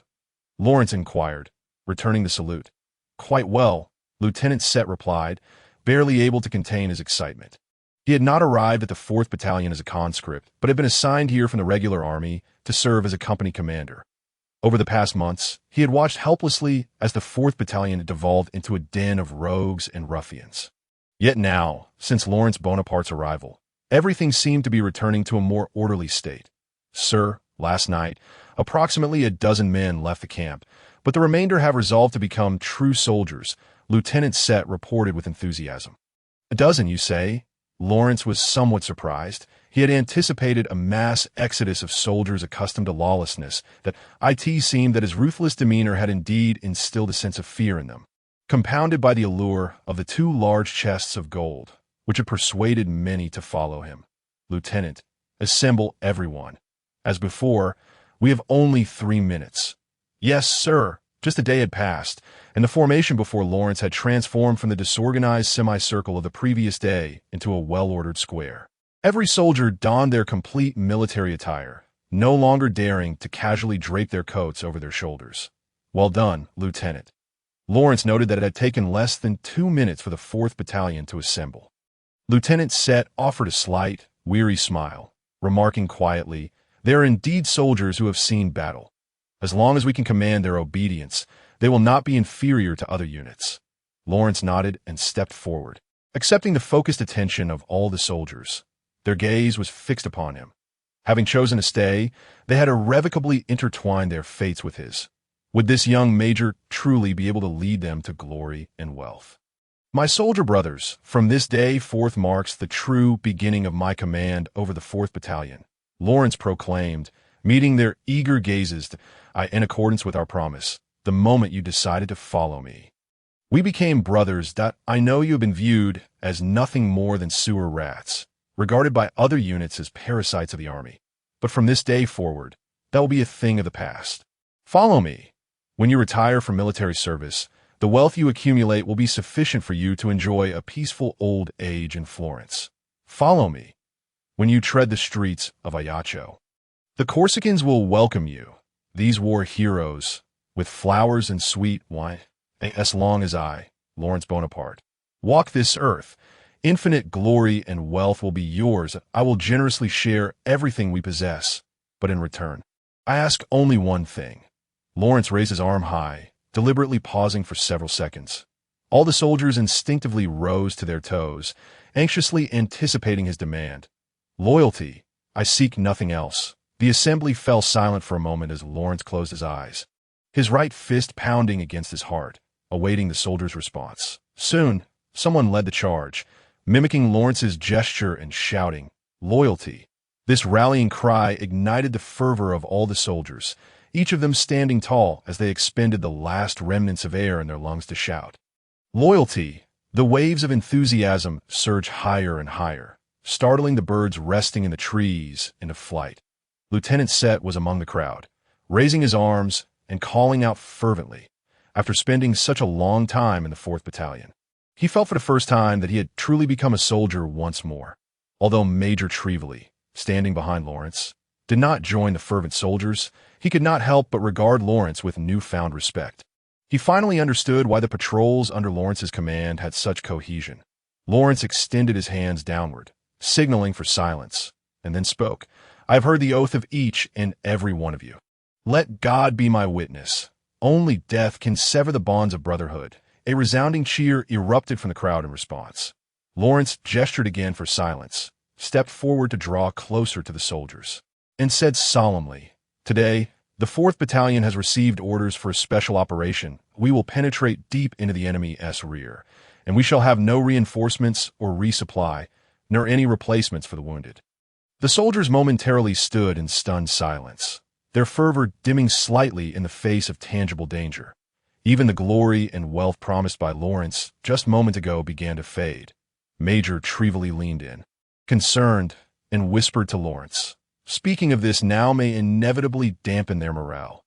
Lawrence resolutely shook his head and replied quietly, "They must be mentally prepared."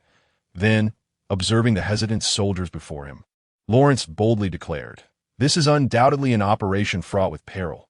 Therefore, I announce that should I fall in battle, command will pass to Major Trevely. Should Major Trevely fall, command will pass to Lieutenant Set. And should Lieutenant Set fall, command will pass to the highest-ranking survivor." The soldiers looked up at Lawrence, unable to suppress their thoughts. Had the commander truly prepared himself for death on the battlefield? Lawrence seemed to read their minds and spoke passionately. "For the freedom and independence of Corsica, for your glory and wealth, I have made my peace with fate." I guarantee this. Even a most timid soldier felt a surge of fervor within their chest. With their commander having embraced the prospect of remaining on the battlefield eternally, what reason could they have to flee? I look forward to witnessing the courage of the Corsican people on the battlefield. "Now, all of you dismissed," Lawrence commanded. However, the fervent soldiers remained rooted in place, gazing at Lawrence with admiration and devotion. It was only after Lawrence, along with Trevely and Lieutenant Set, departed that the soldiers gradually dispersed in small groups. As the trio reached the edge of the camp, Lieutenant Set spoke up excitedly. "Commander, I can hardly recall the last time the 4th Battalion exhibited such morale." Major Trevely nodded in agreement, praising, "Excellent speech, Major Bonaparte." Lawrence smiled wryly and shook his head. He simply understood that the hearts of men are the greatest treasure. His yet-to-be-born nephew, after being exiled in history, was still able to return to Paris and be crowned once more, supported by the soldiers, which was a testament to the power of public sentiment. Having established his authority among the soldiers, Lawrence knew it was time to begin restoring the 4th Battalion to proper order. "By the way, Major Trevely, you will temporarily take command of Company 2, Lawrence instructed. Since the execution of the gambling sergeant, the position of company commander had remained vacant. Lawrence was unfamiliar with these soldiers and thus appointed the experienced Trevely to oversee them for the time being. Subsequently, Lawrence entrusted various camp duties and discipline to the 2 company commanders, as he did not yet intend to micromanage every detail due to his inexperience. Just as Lawrence was conveying his instructions to the 2 commanders, a rustling sound emerged from the woods. The 3 turned to see about 20 quartermasters pushing flat carts toward the camp. Lawrence nodded, recognizing this as the batch of supplies approved by General Nasse. He stepped forward to confirm the handover with the lead officer. Lieutenant Set's eyes widened as he circled the flat carts and picked up a brand-new military jacket, exclaiming in astonishment, "My goodness! Commander, is this for the 4th Battalion?" "Is there a problem?" Lawrence countered, "Of course not. Of course not." Lieutenant Set seemed to recall something, and his expression turned sour as he said, "The 4th Battalion hasn't received supplies in ages. As you can see, Commander, everyone's uniforms have become worn and bleached, and our blankets are in tatters. Previous commanders had also submitted requests to the command center, but..." Lawrence nodded in understanding. Nassen likely did not wish to squander resources on what he perceived as a useless lot. "I have said before, all of that is in the past. I will make the 4th Infantry Battalion the heroes of Corsica, and no one will dare to look down upon us again." Lawrence placed a reassuring hand on Lieutenant Set's shoulder and said earnestly, "Now, Lieutenant, distribute these supplies to every soldier and temporarily store any excess as for the firearms and ammunition. They will require secure storage and careful oversight." "Understood," Lieutenant Set replied excitedly, saluting before gathering several soldiers to assist in bringing the supplies into the camp for distribution. Before long, even Lawrence and Trevely, standing at the edge of the camp, could hear the jubilant cheers emanating from within. "How peculiar!" Major Trevally remarked with a smile, listening to the cheers from the camp. They are merely receiving what is rightfully theirs. Lawrence gazed at the camp, chuckling as he quipped, "It's not that simple.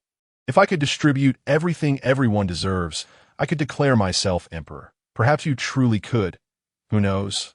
On February 7, 1768, 3 days after General Nasson received the orders from Paoli, Lawrence, stationed in the 4th Battalion's camp, received instructions from General Nasson that very morning.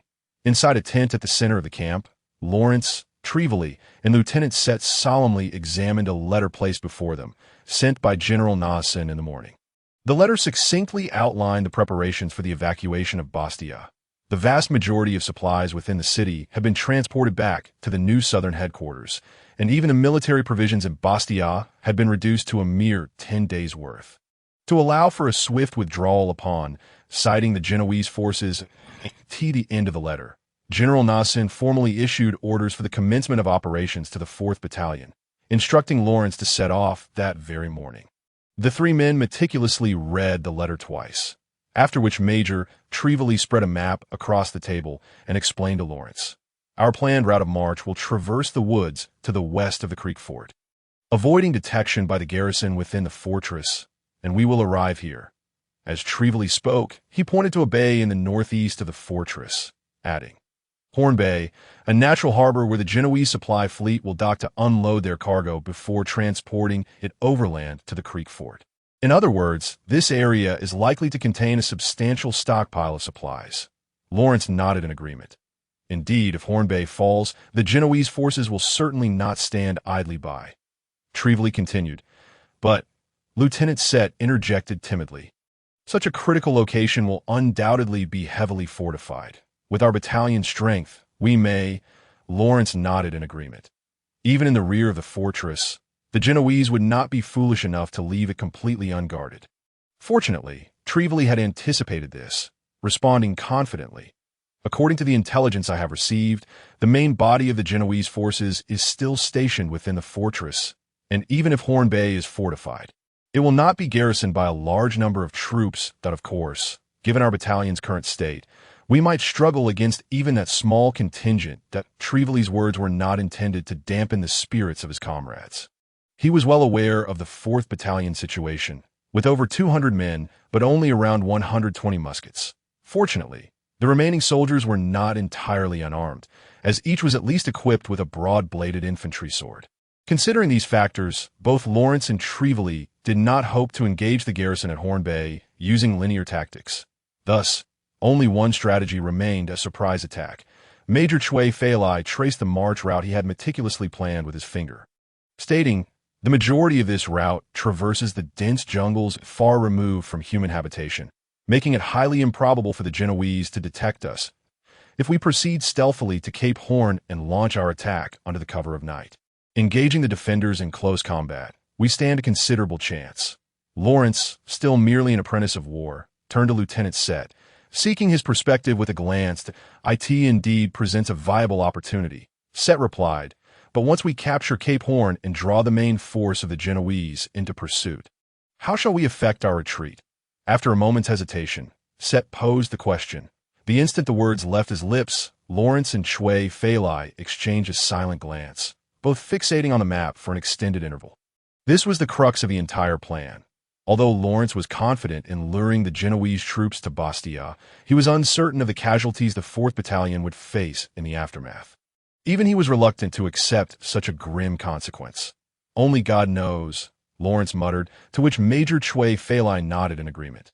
The 4th Battalion would then confront an enemy force that vastly outnumbered them, surrounding them from the direction of their retreat. How they would break through and at what cost remained uncertain to the three present. With a slight sigh, Major Chui Feilai folded the map and stowed it away, rising to declare, "Regardless, we must set out at once.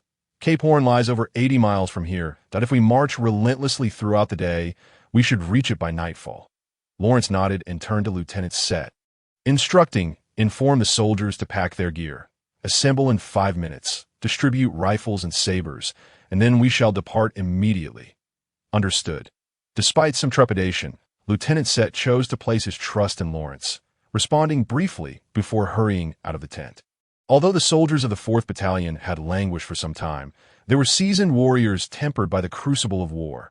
With Lawrence's orders given, no further reminders were necessary. They promptly organized their packs and sleeping bags, ready for assembly.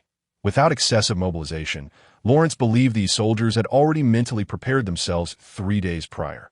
After a quick head count, he issued the command to depart. Following Major Chui Feilai's plan, the 4th Battalion needed to traverse the jungle without pause to arrive at Cape Horn by midnight. During this time, they had to remain vigilant against potential Genoese sentinels, as well as local villagers or hunters in the tense march. Even the allocated lunch break was forfeited, forcing the soldiers to gnaw on hard, rock-like bread while navigating through dense underbrush, with not a drop of broth to be had.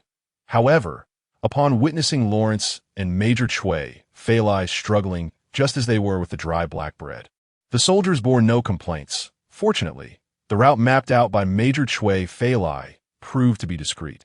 They encountered only a few squirrels and hares along the way, evading detection by any outsiders. As midnight approached, Lawrence glanced at the sky. The night was still, shrouded in thick clouds, rendering visibility low, with the moon obscured beneath layers of darkness, casting merely a hazy glow. The 4th Battalion remained concealed in the woods. Yet faint lights flickered not far ahead.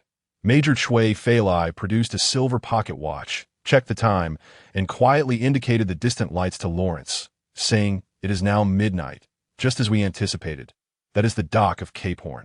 Lawrence squinted towards Cape Horn, but could only discern a few pinpricks of light. Still too distant to discern the specific situation at the dock, he turned to Lieutenant Set, instructing, "Send 2 keen-eyed soldiers, cloaked in black blankets, to scout the interior.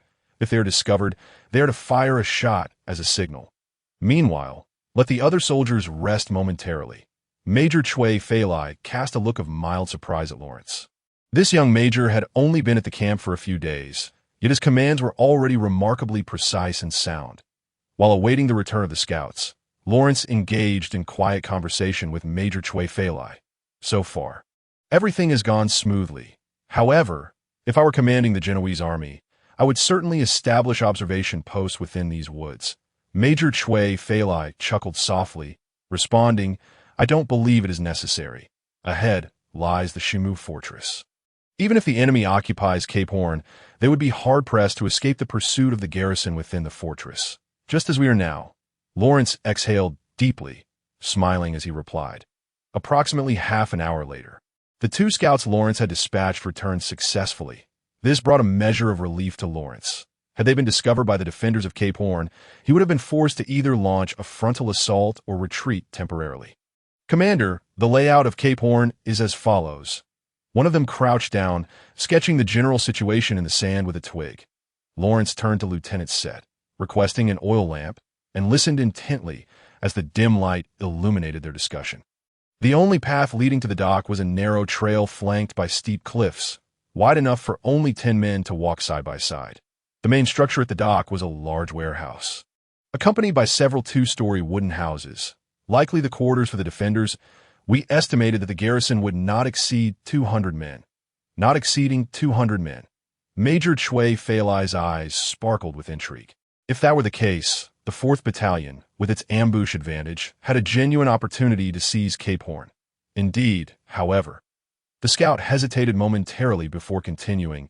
In the midst of those wooden houses, there stands a long building made of brick and tile, which is heavily guarded. Moreover, the sentries there do not appear to be Genoese soldiers. Lawrence furrowed his brow, asking, "Were they dressed like?" They seemed to be wearing breastplates, with pointed helmets atop their heads, wielding halberds up by the way. It appears there is a red background with a white cross insignia on their breastplates. Lawrence and Chui Feilai exchanged knowing glances. They were both familiar with the red and white cross insignia, and simultaneously remarked, "Swiss mercenary halberdiers." The Swiss mercenaries were renowned throughout Europe from the 15th to the 18th centuries. Due to the mountainous terrain of Switzerland, which limited arable land, many Swiss citizens opted to take up arms abroad. Even the Pope and the King of France had formed Swiss battalions, and during the 7 Years' War, which concluded 5 years ago, the Swiss contingent from France played an indelible role, even in the modern Vatican. The Swiss Guard, comprised of around 150 men, protects the Holy See. It was not surprising for Genoa, a commercial republic facing a shortage of manpower, to incorporate mercenaries into its military. However, what puzzled Lawrence was why Swiss mercenaries would be guarding that particular building. After all, the remarkable combat prowess of Swiss mercenaries came at a steep price. The average purse would hardly be sufficient to afford such elite guards. This could very well be an opportunity for the 4th Battalion. Lawrence's gaze remained fixed on the sketch in the sand as he murmured, "This is a potential advantage." Major Chui Feilai paused in thought, asking, "What do you mean? What opportunity?" Lawrence did not lift his gaze, responding, "Even our General Pauli cannot afford a higher Swiss Guard for his protection. Are you suggesting there is a significant figure inside?" Major Chui Feilai nodded in understanding, excitement evident in his voice. Lawrence turned to Lieutenant Set. "Lieutenant, instruct all soldiers to prepare.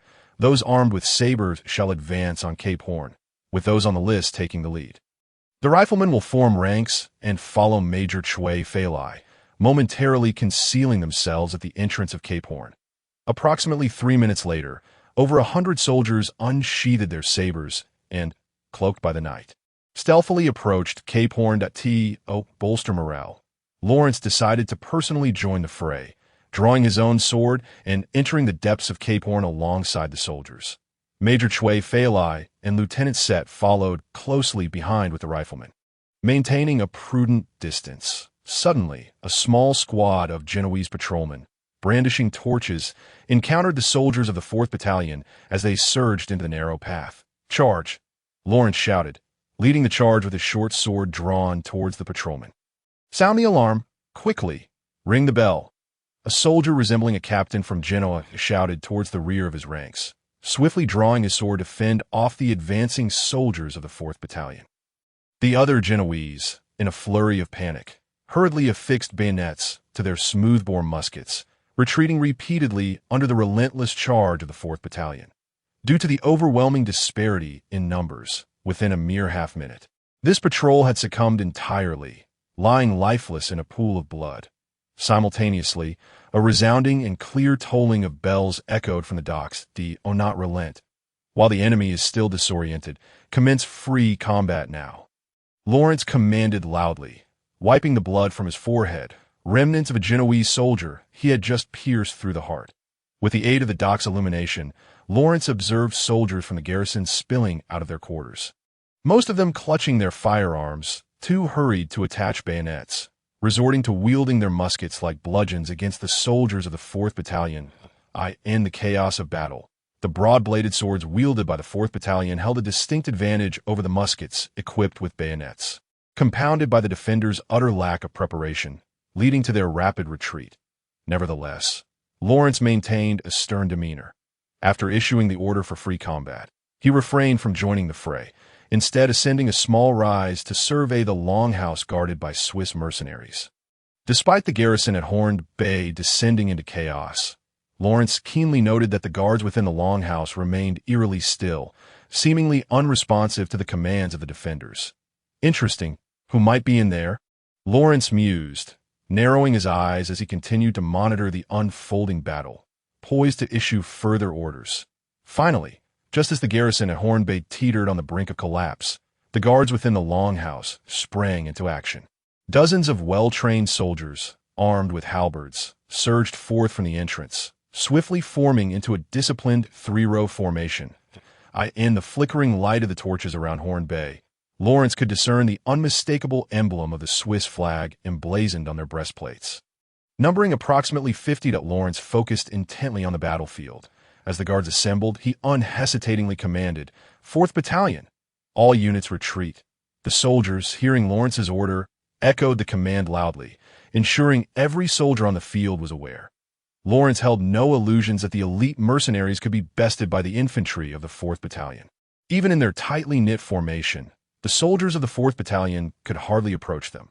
Upon receiving the retreat order, the soldiers inhaled deeply, exerting themselves to shake off their adversaries before withdrawing toward the entrance. At that moment, even from a distance, Lawrence could hear the furious roars emanating from the longhouse, the words seemingly instructing the mercenaries to coordinate with the remaining defenders in pursuit. The assembled mercenaries wasted no time. Upon receiving the command, they began to jog after the retreating 4th Battalion. Lawrence retreated alongside his men. He glanced back to confirm that the mercenaries were indeed in pursuit, seeing the well-ordered ranks of figures closing in. A smirk crept onto Lawrence's lips. After all, a rather delightful surprise awaited this pack of pursuers along the narrow path at the entrance. Major Bonaparte. What is the situation? Major Trefoli inquired as Lawrence and the first wave of attacking soldiers returned to the entrance. It's a trap, Lawrence replied succinctly, then commanded the riflemen, form into 3 ranks, the front row crouch, and prepare to fire on command. The soldiers of the 4th Battalion had returned to the entrance, save for those who had perished or were too gravely injured to retreat. Meanwhile, the echoes of the pursuing soldiers' footsteps grew increasingly audible along the narrow path flanked by cliffs. Tension hung in the air. With hearts racing in anticipation of the imminent clash, they rounded the corner. The shadows of the Swiss mercenaries and their halberds became visible, just as the mercenaries turned the corner to confront the soldiers of the 4th Battalion. Lawrence decisively commanded, "First rank, fire!" Without allowing the enemy a moment to react, a cloud of smoke enveloped the area, and 1/3 of the first rank of mercenaries fell, the remaining few spared only by the protection of their armor. "Damn it, their equipment is remarkably fine," Lawrence muttered. Unable to suppress a grimace, he had anticipated that firing in such a narrow passage would yield a decent hit rate, even with smoothbore muskets. Expecting at least 2/3 of a rank to be taken down in a single volley. Second rank, fire.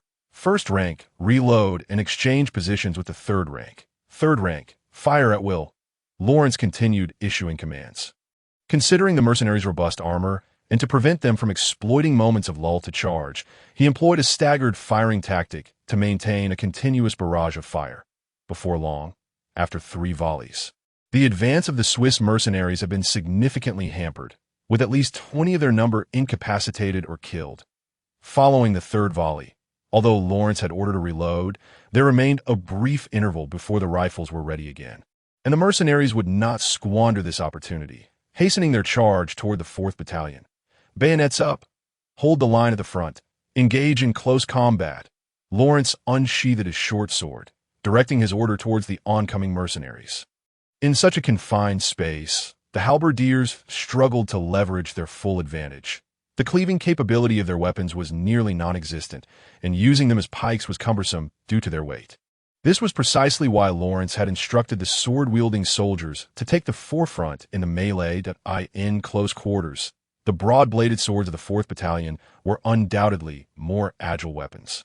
For over 10 minutes, the narrow passage resounded with the clang of steel and the anguished cries of soldiers. As the Swiss mercenaries began to retreat, the blood-soaked ground of the narrow path bore witness to the fierce struggle. "Those who can still fight, continue the pursuit. Lieutenant, you and a few others stay behind to assist the wounded," Lawrence hastily instructed Lieutenant Seth, then personally joined in the chase. Each soldier carried basic first aid supplies in their packs. While these would be futile for the gravely injured, they could potentially save some from the brink of death. The retreating Swiss mercenaries were regrouping towards the longhouse they had been guarding, with Lawrence and Trefoli in close pursuit. Following the brutal clash, the mercenaries were down to just a handful, but the 4th Battalion had suffered over 30 severe injuries, resulting in a near 1-to-1 casualty ratio. Despite having the advantages of terrain, weaponry, and numbers, outside the longhouse at Horn Bay, Lawrence had encircled the entire structure, commanding the riflemen to reload their ammunition, readying for another confrontation. Meanwhile, the morale of the defenders had plummeted to the point of disarray, and upon witnessing the advance of the 4th Battalion, they exhibited little desire to resist, either discarding their weapons to flee or kneeling in surrender. Lawrence wasted no time in capturing these surrendering soldiers. However, the remaining 10 mercenaries holed up inside the longhouse posed a significant threat. Should they resolutely resist, another bloody battle would be necessary to secure the position. Considering this, persuading them to surrender would be the optimum course of action. "I am Major Lawrence Bonaparte, commanding officer of the 4th Battalion of the Corsican Defense Forces. You have no hope of escape. If you lay down your arms and surrender, I promise to spare your lives," Lawrence called out to those within the longhouse. After 5 or 6 minutes, a window of the longhouse opened, and a halberd bound with white cloth was thrust forth, signaling their acceptance of surrender. Lawrence exhaled deeply, relieved at the prospect of avoiding unnecessary casualties. Subsequently, the door swung open, and the mercenaries emerged unarmed, ushering forth a middle-aged man who was somewhat portly, his belly exceeding the confines of his belt. Though he had already signaled his surrender to Lawrence, the man's eyes scrutinized him without any veil, exuding an unmistakable aura of superiority. Before Lawrence could utter a word, he took the initiative to speak. "Major Bonaparte, I trust you will honor your promise that my family and my country are more than willing to offer a substantial ransom for my life." His voice was steady, exhibiting no signs of trepidation despite the precarious situation. Lawrence nodded with a smile and turned to Major Trevely, instructing, "Major, gather a team to bind all the prisoners and also check their warehouses for anything of value to owe, and ensure a thorough search of this house as well." Pointing to the longhouse before him, he continued, "As for you, let us converse. I prefer to chat while we stroll." The man silently nodded and fell in a step beside Lawrence. "Now, you should introduce yourself," Lawrence suggested. The man gazed ahead and spoke in a low voice. "Tiro Belran, General of the Republic of Genoa." Tiro Belran? Lawrence recalled having heard that name before and, after a brief moment of reflection, remembered. He regarded General Belran with a hint of surprise and remarked, "I have heard of that name. The supreme commander of the Genoese forces in Corsica. I had thought you were stationed at the fort of Creekwood. It was merely a visit to inspect Horn Bay." General Belran replied calmly, "How the Corsican army learned of my whereabouts is beyond me. I brought only my Swiss guards to avoid detection. Do you believe it is mere fortune?" Lawrence shook his head with a smile. Realizing he had not anticipated that the prominent figure residing at Horn Bay would be the supreme commander of the entire Genoese army, General Belran cast a glance at Lawrence and remarked, "However, I must commend your audacity. By dawn, the garrison at the fort of Creekwood will be pursuing you. With these prisoners and the wounded, you cannot possibly return to Bastia." Lawrence chuckled softly at this, then fixed his gaze on General Belran's eyes, whispering, "I once thought the same, but upon meeting you, my perspective has shifted. That's so."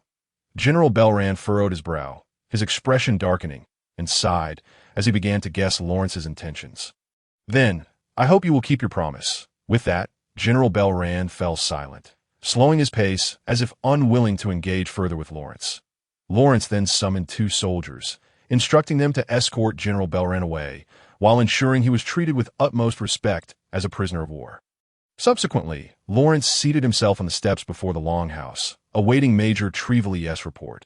Approximately half an hour later, Major Trevely approached Lawrence, unable to suppress his exuberant smile, and exclaimed, "Major Bonaparte, I suggest you personally inspect the warehouse." Intrigued, Lawrence stood, dusted off his trousers, and followed Major Trevely to the warehouse at Horn Bay. The structure was a large wooden and tin-roofed edifice, significantly larger than the Sea Serpent Gang's warehouse Lawrence had previously encountered. All supplies transported from the Genoese mainland to the fort of Creekwood were transshipped here. Therefore, nearly half of the expansive space was filled with various wooden crates and fabric sacks. What treasures lie within?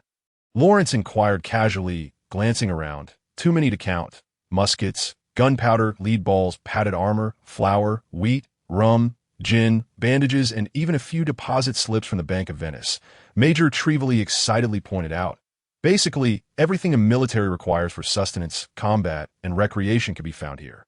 Lawrence could not help but roll his eyes at his enthusiasm, reminding him, "Do not get too carried away. We cannot take these items with us."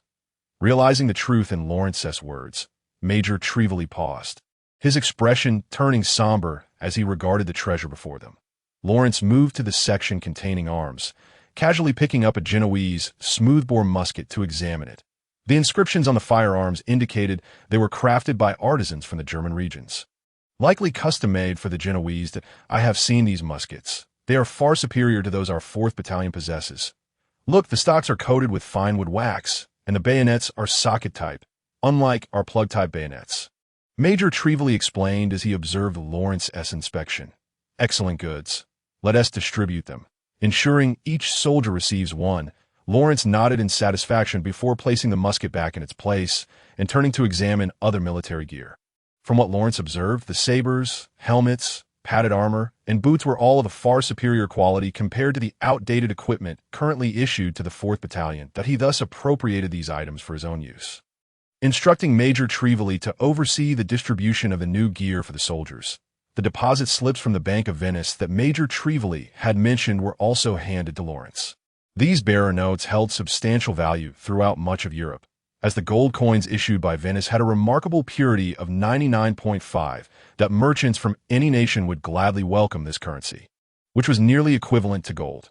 After a cursory glance at the figures, Lawrence found it challenging to convert the value of these slips into Corsican coins, so he folded them and placed them in his pocket, intending to seek Grosso's assistance in liquidating them later. Lawrence then ventured to the section storing provisions, instructing Major Trevally to distribute the soft wheat bread to the soldiers, who had marched all day and only nibbled on a few hard black bread pieces at midday. As for the spirits, after some contemplation, Lawrence decided to allocate each soldier a bottle as spoils of war, though they were to be stored in their backpacks and not consumed during the mission.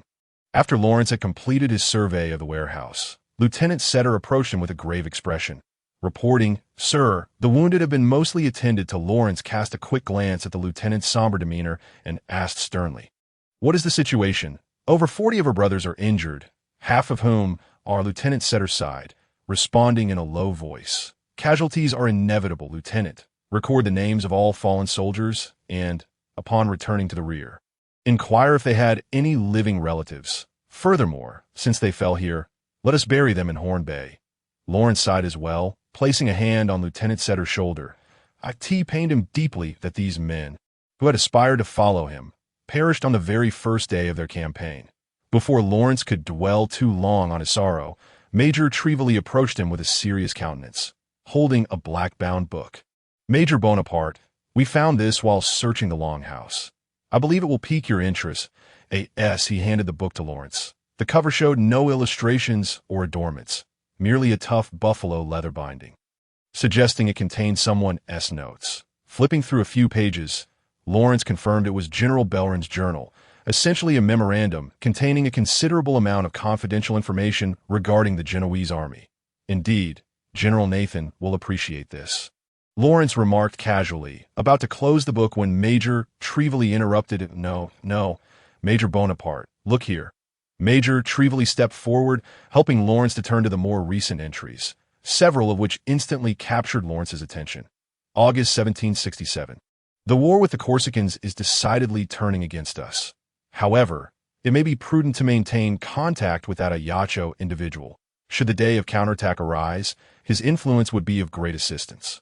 January 22.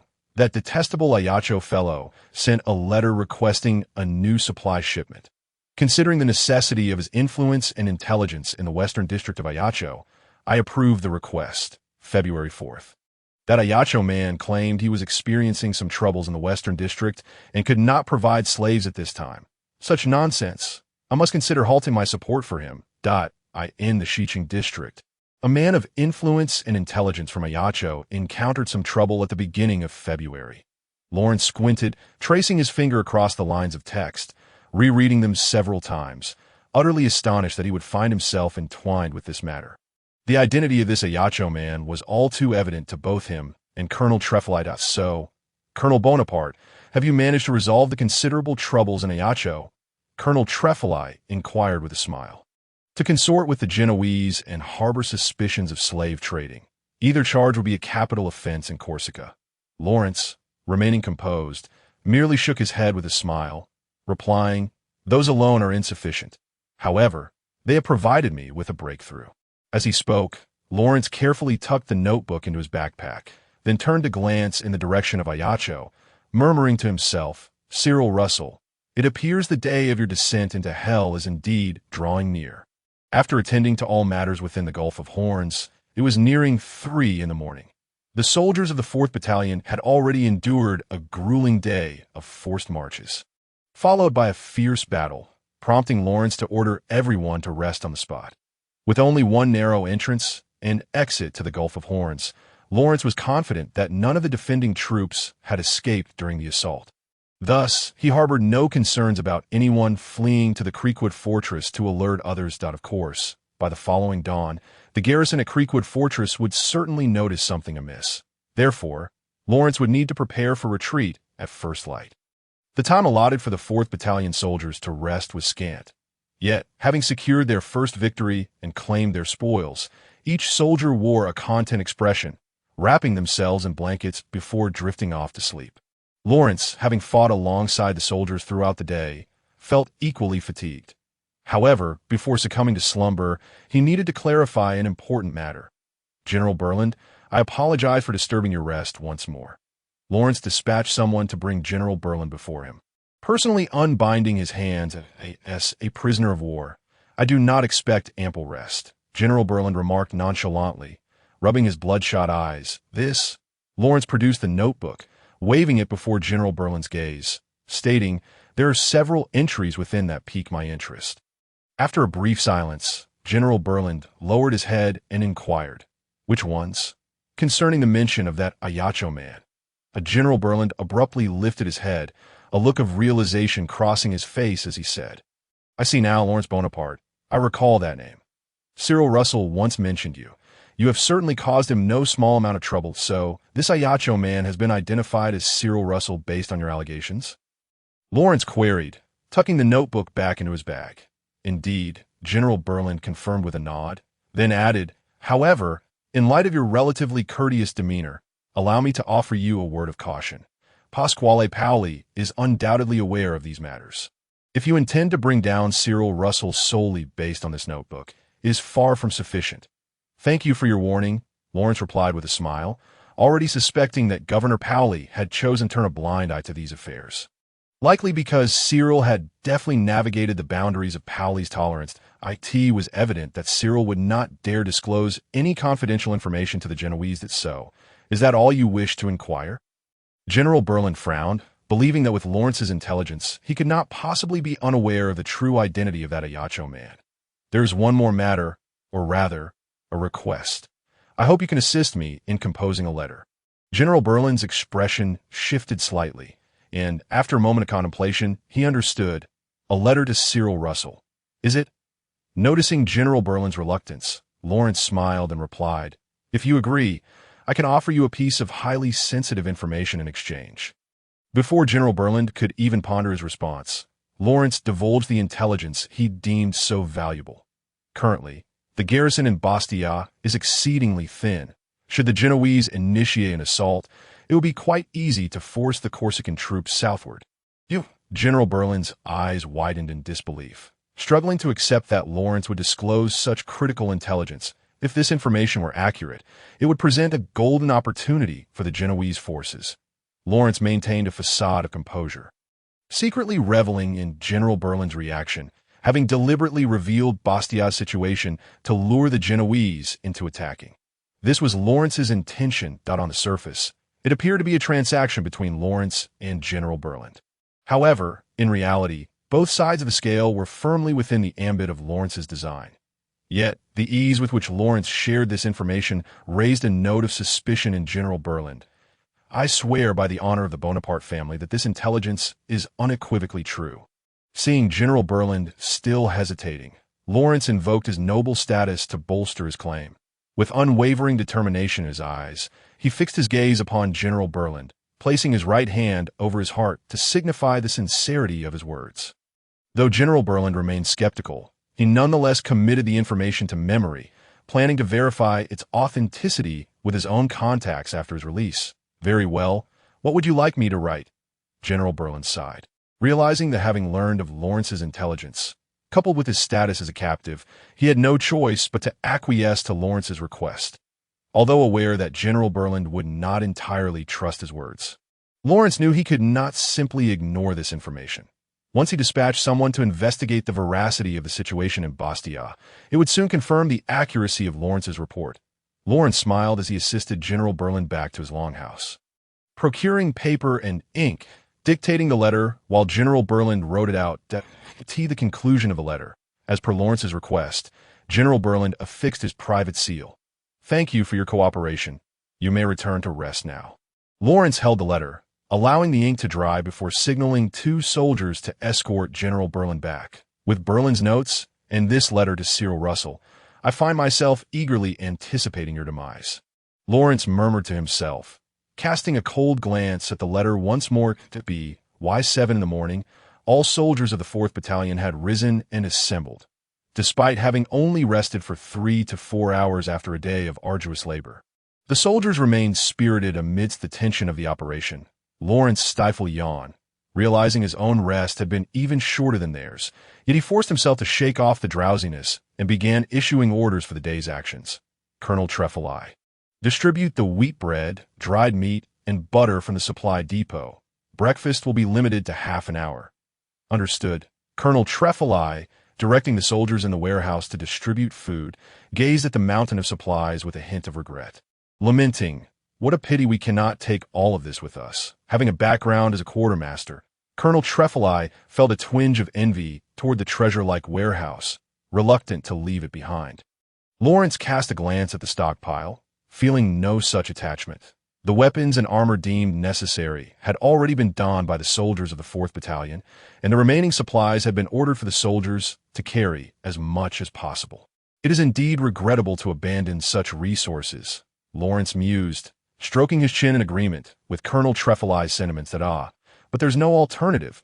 Unless we were to summon 2 3-masted ships, we cannot transport all. However, there is a way to put everything to good use. Oh, how so? Colonel Trefali asked with keen interest. Burn it all. On the morning of February 8, 1768, Colonel Gino stood leisurely on the balcony of the main building of Creekwood Fortress in northern Bastia. Sipping red tea from a fine porcelain cup, General Berlin had departed the fortress the previous day to inspect the Gulf of Horns. Thus, the affairs within the fortress and the temporary command of the troops were entrusted to Colonel Gino. However, Colonel Gino felt no pressure whatsoever. The Genoese army had been at a stalemate with the Corsican forces for quite some time, with neither side having the strength to decisively defeat the other. Particularly, this fortress of Simu, originally constructed by a Corsican count during the medieval period, had been fortified multiple times by the Genoese during the conflict with the Corsicans, coupled with a garrison of nearly 3,000 men and a steady flow of supplies from the rear. Colonel Gino confidently declared that he could hold this wall until the end of his days. This allowed Colonel Gino to leisurely sleep until he awoke naturally, then don his pajamas to sip tea on the balcony while watching the sunrise. Given the strength of the Northern Corsican Legion, they hardly possessed a dozen 12-pound cannons. Any attempt to assault Simu Fortress was nothing short of a fantasy. The rising sun and the boundless sea. How beautiful. I should compose a poem. Just as Colonel Gino was lost in the beauty before him, a Genoese soldier rushed onto the balcony, saluted briefly, and reported, "Colonel, there is a situation."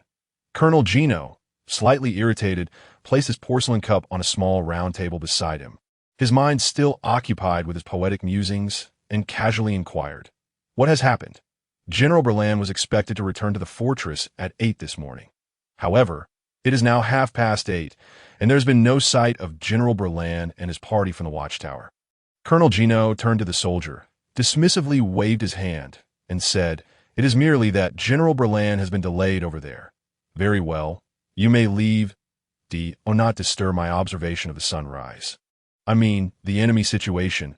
Upon hearing that General Berlin had not yet returned, Colonel Gino felt a flicker of joy. After all, with General Berlin in the fortress, he could not enjoy his leisurely lifestyle so openly.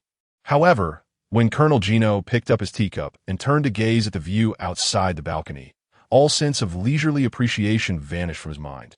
Suddenly, from the direction of Horn Bay, came a thunderous explosion, reminiscent of dozens of cannons firing simultaneously, followed closely by a thick plume of black smoke rising from the bay. Crash! The teacup in Colonel Gino's hand fell to the ground and shattered into pieces without resistance. Yet, both he and the soldier could only stare in stunned silence at the black smoke rising from Horn Bay. A fire. Impossible! Damn it! It's an enemy attack. Though Colonel Gino enjoyed idleness, he exhibited the qualities of an experienced soldier in this moment of urgency. With the strength of the Corsican Navy, Horn Bay could not have been attacked from a sea if it were a surprise attack circumventing Simu Fortress. The opposing forces would not have many troops. Otherwise, they would surely have been detected. After a brief analysis, Colonel Gino hurriedly ran into his bedroom to change into his military uniform while instructing the soldier, "Quick, inform the 1st and 2nd Infantry Battalions to assemble rapidly." Meanwhile, within Horn Bay, the soldiers of the 4th Battalion. What a pity. Major Trefali lamented as he gazed at the blazing warehouse, which he had just set ablaze himself. The warehouse was already stockpiled with vast amounts of gunpowder, and with flour and wheat, highly flammable materials. Lawrence had ordered the soldiers to distribute these combustibles evenly. Then, standing at a distance, Major Trefali used a long fuse to ignite the entire warehouse. The destruction of things sometimes holds more value than their existence. "Doesn't it, General Berlan?" Lawrence chuckled, glancing at General Berlan. With his hands bound behind his back, General Berlan remained silent, his expression neutral as he stared at the warehouse gradually turning to ashes, lost in thought. "Let us depart," retreating to Bastia. Seeing the flames engulfing the warehouse and rapidly spreading throughout Horn Bay with the sea breeze, Lawrence commanded the assembled soldiers to begin their retreat. Accompanying the soldiers of the 4th Battalion were over 100 prisoners of war, placed in the center of the formation to prevent any rebellion or escape out of course. The most crucial figure, General Berlan, was closely following behind Lawrence. Unlike their arrival, during this retreat, Lawrence deliberately led his soldiers along the main road to attract the attention of the Genoese forces. On the other side, Colonel Gino was frantically leading 2 full infantry battalions towards Horn Bay. General Berlan had entrusted command to him upon departure. Now, with the unexpected turn of events in Horn Bay, Colonel Gino knew he could not evade responsibility if it came to accountability.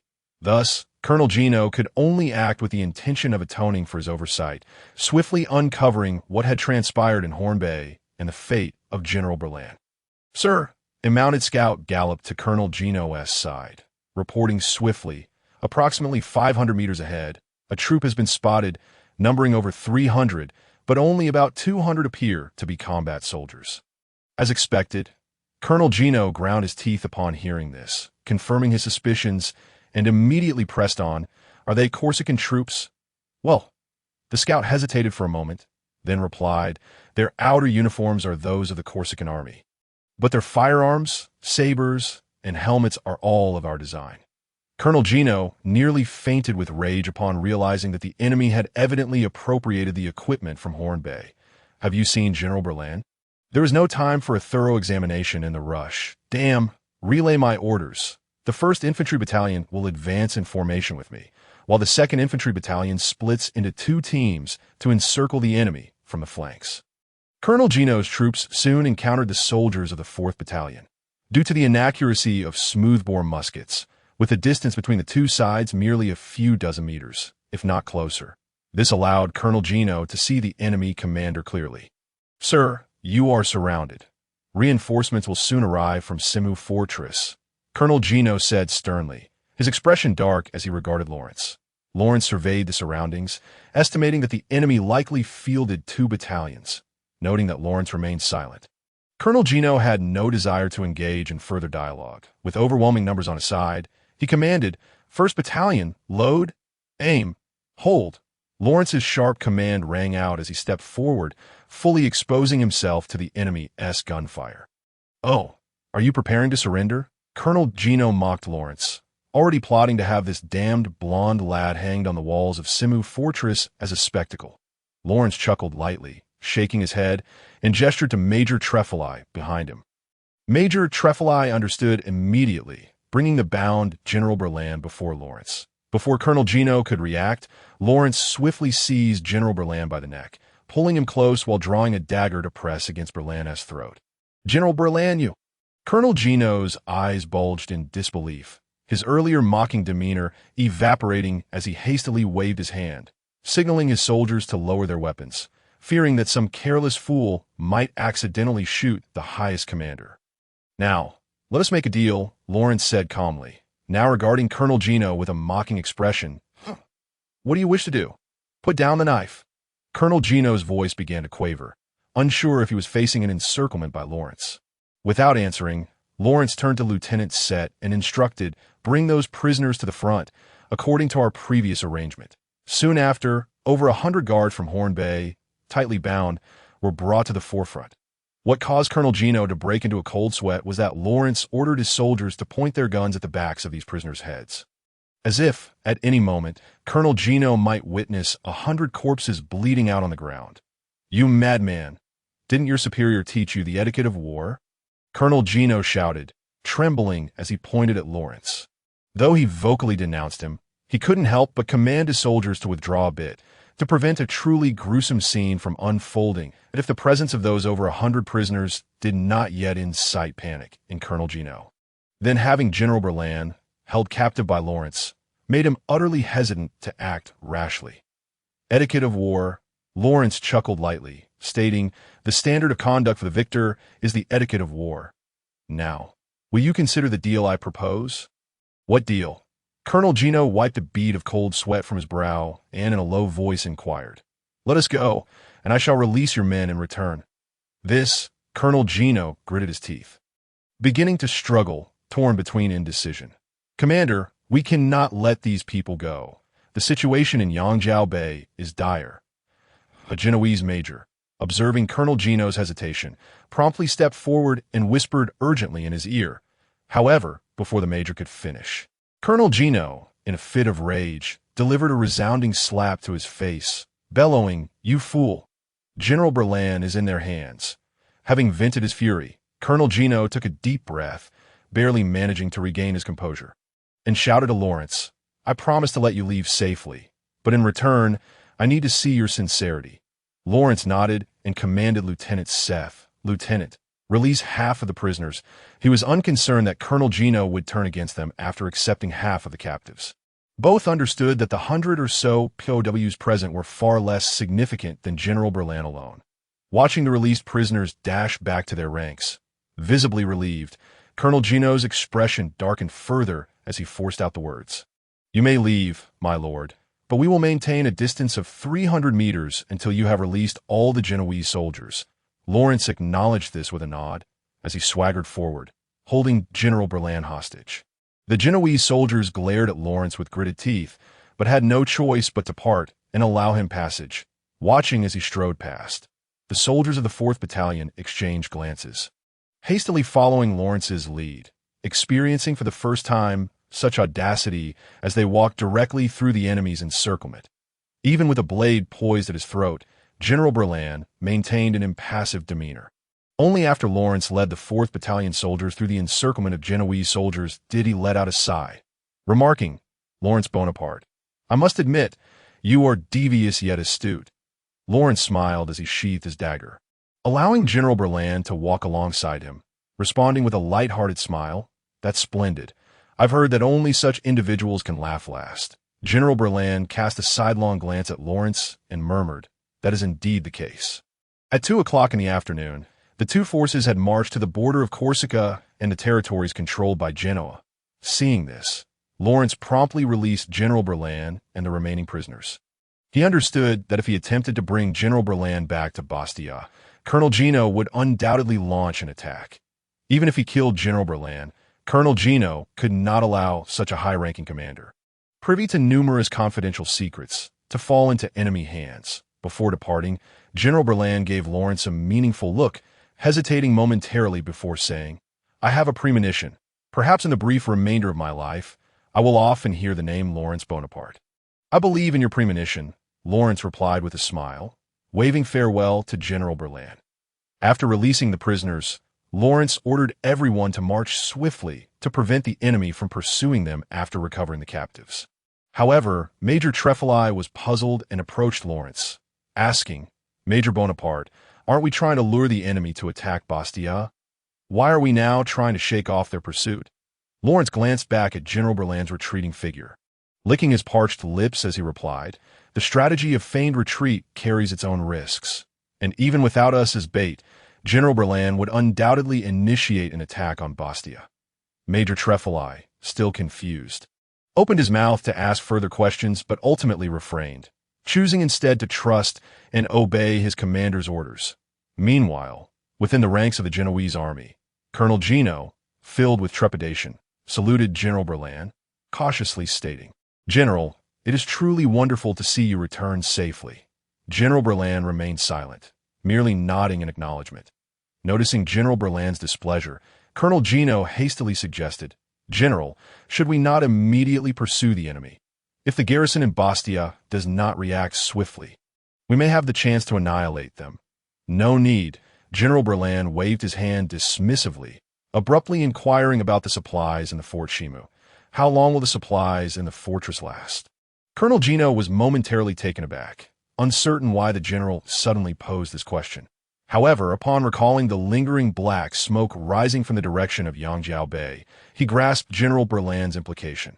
"General, the fortress's supplies will only last for about a week. Most of the provisions are stored in Yangjiao Bay."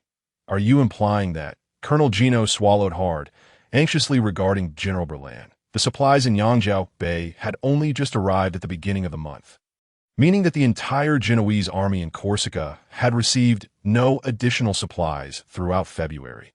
Even if they expedited a resupply from the mainland, it could not be arranged within a week. General Berlin ignored him, instead observing the 4th Battalion soldiers hastening away, murmuring absently, "So it is, Lawrence Bonaparte, you deliberately revealed information about Bastia to me and burned the supplies in Yangjiao Bay, leaving me with only one path forward." "What do you mean?" Colonel Gino inquired, bewildered. "Send my orders," General Berlin commanded calmly. "Dispatch a reconnaissance team to scout the situation in Bastia. Additionally, inform the commanders of all 6 battalions to prepare for an attack on Bastia within the day." After issuing his orders, General Berlin experienced a sudden sense of trepidation, his mind involuntarily conjuring the enigmatic smile of the young Corsican major. This was a completely overt scheme. General Berlin had begun to realize that every move he made seemed orchestrated by Lawrence. Yet, given the current circumstances, these orders remained the optimal choice. An attack on Bastia to secure supplies. Was this the game you wanted me to play? Despite Lawrence being merely a lowly major, General Berlin found himself unconsciously placing him on equal footing in this intricate game. "Lawrence Bonaparte, what exactly are you scheming?" February 9, 1768, marked the second day since Lawrence led the 4th Battalion's retreat from Fort Shimu. Upon returning to Bastia the previous afternoon, Lawrence and Major Trefoli promptly briefed General Nathan on the situation. Upon learning that the 4th Battalion had captured the highest commander of the Genoese army in Corsica, General Nathan was nearly rendered speechless. This was the very feat he had long coveted during his years at the helm of the Northern Legion. To think it was accomplished by Lawrence, leading a mere 200 men. Although ultimately they did not escort him back to Bastia, the news of their accomplishment alone would suffice to elevate the reputations of Lawrence and the entire 4th Battalion. Not to mention, Lawrence had also seized a batch of exquisite Genoese equipment, far superior to the locally produced gear in Corsica, even drawing some envy from General Nathan, of course, regarding General Berlin's notebook. Lawrence had no intention of revealing it to General Nathan for the time being. Instead, he planned to hand it over to Governor Pauli after returning to Ajaccio. After all, this was a crucial item that could lead to the downfall of Ciro. Concerning the matter of attracting the Genoese army to launch an attack, which the three were most concerned about, Lawrence did not elaborate further, merely stating that the Genoese would inevitably initiate an assault within 2 days. On February 9, neither Lawrence nor Major Trefoli returned to the 4th Battalion's encampment, but remained in General Nathan's longhouse, awaiting developments in the situation. At 2 o'clock in the afternoon, a scout hurried into the longhouse to report. Judging by the dust and dirt covering him, he had likely just returned from the outpost. "General, we have observed the garrison at Fort Shimu beginning to assemble. Their target appears to be Bastia." The scout panted, urgency evident in his voice. General Nathan cast a complex glance at Lawrence, surprised that this young man had indeed predicted the situation with such accuracy, as if everything lay within his calculations. Lawrence, noticing General Nathan's unusual gaze, exchanged a smile with him and rose, declaring, "In that case, I should return to the 4th Battalion with Major Trefoli to commence the evacuation." General Nathan silently nodded, watching Lawrence and Major Trefoli exit the longhouse. With a sigh, he called for a messenger, instructing, "Notify all units to assemble and prepare for evacuation. Only one battalion will remain in Bastia for symbolic resistance, On the evening of February 19th, the Genoese forces commenced their assault on Bastia. Facing scant resistance, following a sporadic exchange of gunfire within the city, General Berland's troops successfully seized this coveted military stronghold and the extensive surrounding territories. Naturally, the residents of these areas have been evacuated to the rear in advance. Receiving appropriate compensation, General Berland, Colonel Gino exclaimed with a beaming smile as he approached the general, reporting, "Bastia is now entirely under our control." However, General Berland showed no signs of elation. With a sigh, he inquired, "What is the status of supplies within the city?" Colonel Gino paused, his eager smile fading into a grimace as he replied, "The Corsicans must have taken most of their supplies upon retreat. There are only 5 days' worth of food remaining. It was indeed a deliberate act." General Berland nodded slightly. If the garrison in Bastia had retreated hastily, it would be improbable for them to have evacuated all supplies in such a short span of time. Nevertheless, for General Berland, the food available in the city, combined with the supplies within the fort of Shimu, could sustain them for half a month if they reduced their rations per meal, allowing them to endure until a shipment of supplies could be dispatched from the Genoese mainland. Yet the question that plagued General Berland remained. Why would the Corsicans relinquish a city so freely? Meanwhile, the garrison of Bastia was marching southward towards a new encampment, their destination a fortress situated further south. Similar to Fort Shimu, this fortress too had been constructed by a noble family during the medieval era. However, the Corsican government lacked the funds to fortify it, leaving it with an air of weathered antiquity. The 4th Battalion's recent exploits at Sheephorn Bay, where they captured General Berland, had already spread throughout the Northern Legion, compelling General Nason to acknowledge their achievements by assigning them to the same location as the other 3 infantry battalions. My heavens, those are the soldiers of the 4th Battalion. It was unexpected that they could return unscathed after wreaking such havoc behind Fort Shimu. Moreover, their equipment appeared to be far superior to the standard issue. Indeed, it was said that each of them had received a bottle of fine wine. Damn it, we can't even get watered-down beer. There's nothing to be done. They earned it fair and square. When Lawrence and his soldiers arrived at the encampment, they instantly attracted the attention of the soldiers from the other 3 battalions, whose whispers reached Lawrence's ears, even when the leaders of the other battalions approached to greet Lawrence. Their gazes were complex, mingling admiration with envy. When Lawrence had first been assigned to the 4th Battalion upon his arrival in the Northern Legion, they had eagerly awaited his downfall, in their eyes. His military rank had been merely a result of currying favor with General Pauli, yet no one had anticipated that within a mere week, Lawrence would deliver tangible accomplishments that struck them in the face. Each soldier of the 4th Battalion stood tall, accepting the murmurs of envy with pride. In just a few days, they had transformed from being viewed as expendable cannon fodder into the focal point of the entire army. Moreover, every soldier in the 4th Battalion was acutely aware that this transformation had only occurred after the arrival of Lawrence Bonaparte. The glory and wealth that Lawrence had promised the soldiers were already partially fulfilled. At least within the Northern Legion, no one would dare roll their eyes at the soldiers of the 4th Battalion any longer. After settling into the new encampment, Lawrence chose not to immediately return to Ajaccio, but rather intended to remain with the army for a while longer. This was partly to observe the subsequent movements of the Genoese forces, should the Genoese not intend to occupy Bastia. Lawrence would need to devise a strategy to retract the front lines out of course. Both Lawrence and General Nason deemed this possibility exceedingly low. No one would willingly relinquish meat that was already in their mouths. Secondly, he aimed to further solidify his influence within the military. After all, Lawrence had only been in the army for about a week, and it was uncertain whether he would still garner the soldiers' loyalty after an extended absence. Well-versed in history, Lawrence understood that in this tumultuous era, especially in a country like Corsica, surrounded by powerful nations and at risk of annexation, securing the reins of power was of utmost importance. Once he amassed the hearts of the people, military strength and wealth, it would be time for him to lead the Corsicans. Remaining at the encampment, Lawrence found little time for idleness, as he had another pressing matter to attend to, collaborating with Major Trifali on the modification of smoothbore firearms. Upon learning of this, General Nason, though skeptical of any significant outcome from Lawrence, nonetheless provided the necessary tools and materials, as well as several defective muskets for experimentation, out of respect for the skilled gunsmith. Major Trifali. Of course, the actual hands-on work would fall to Major Trifali, as while Lawrence possessed ample theoretical knowledge, he would likely struggle to forge even a single nail. With all the materials gathered, Major Trifali surveyed the array of discarded muskets, raw iron, and various components, rubbing his hands together in excitement.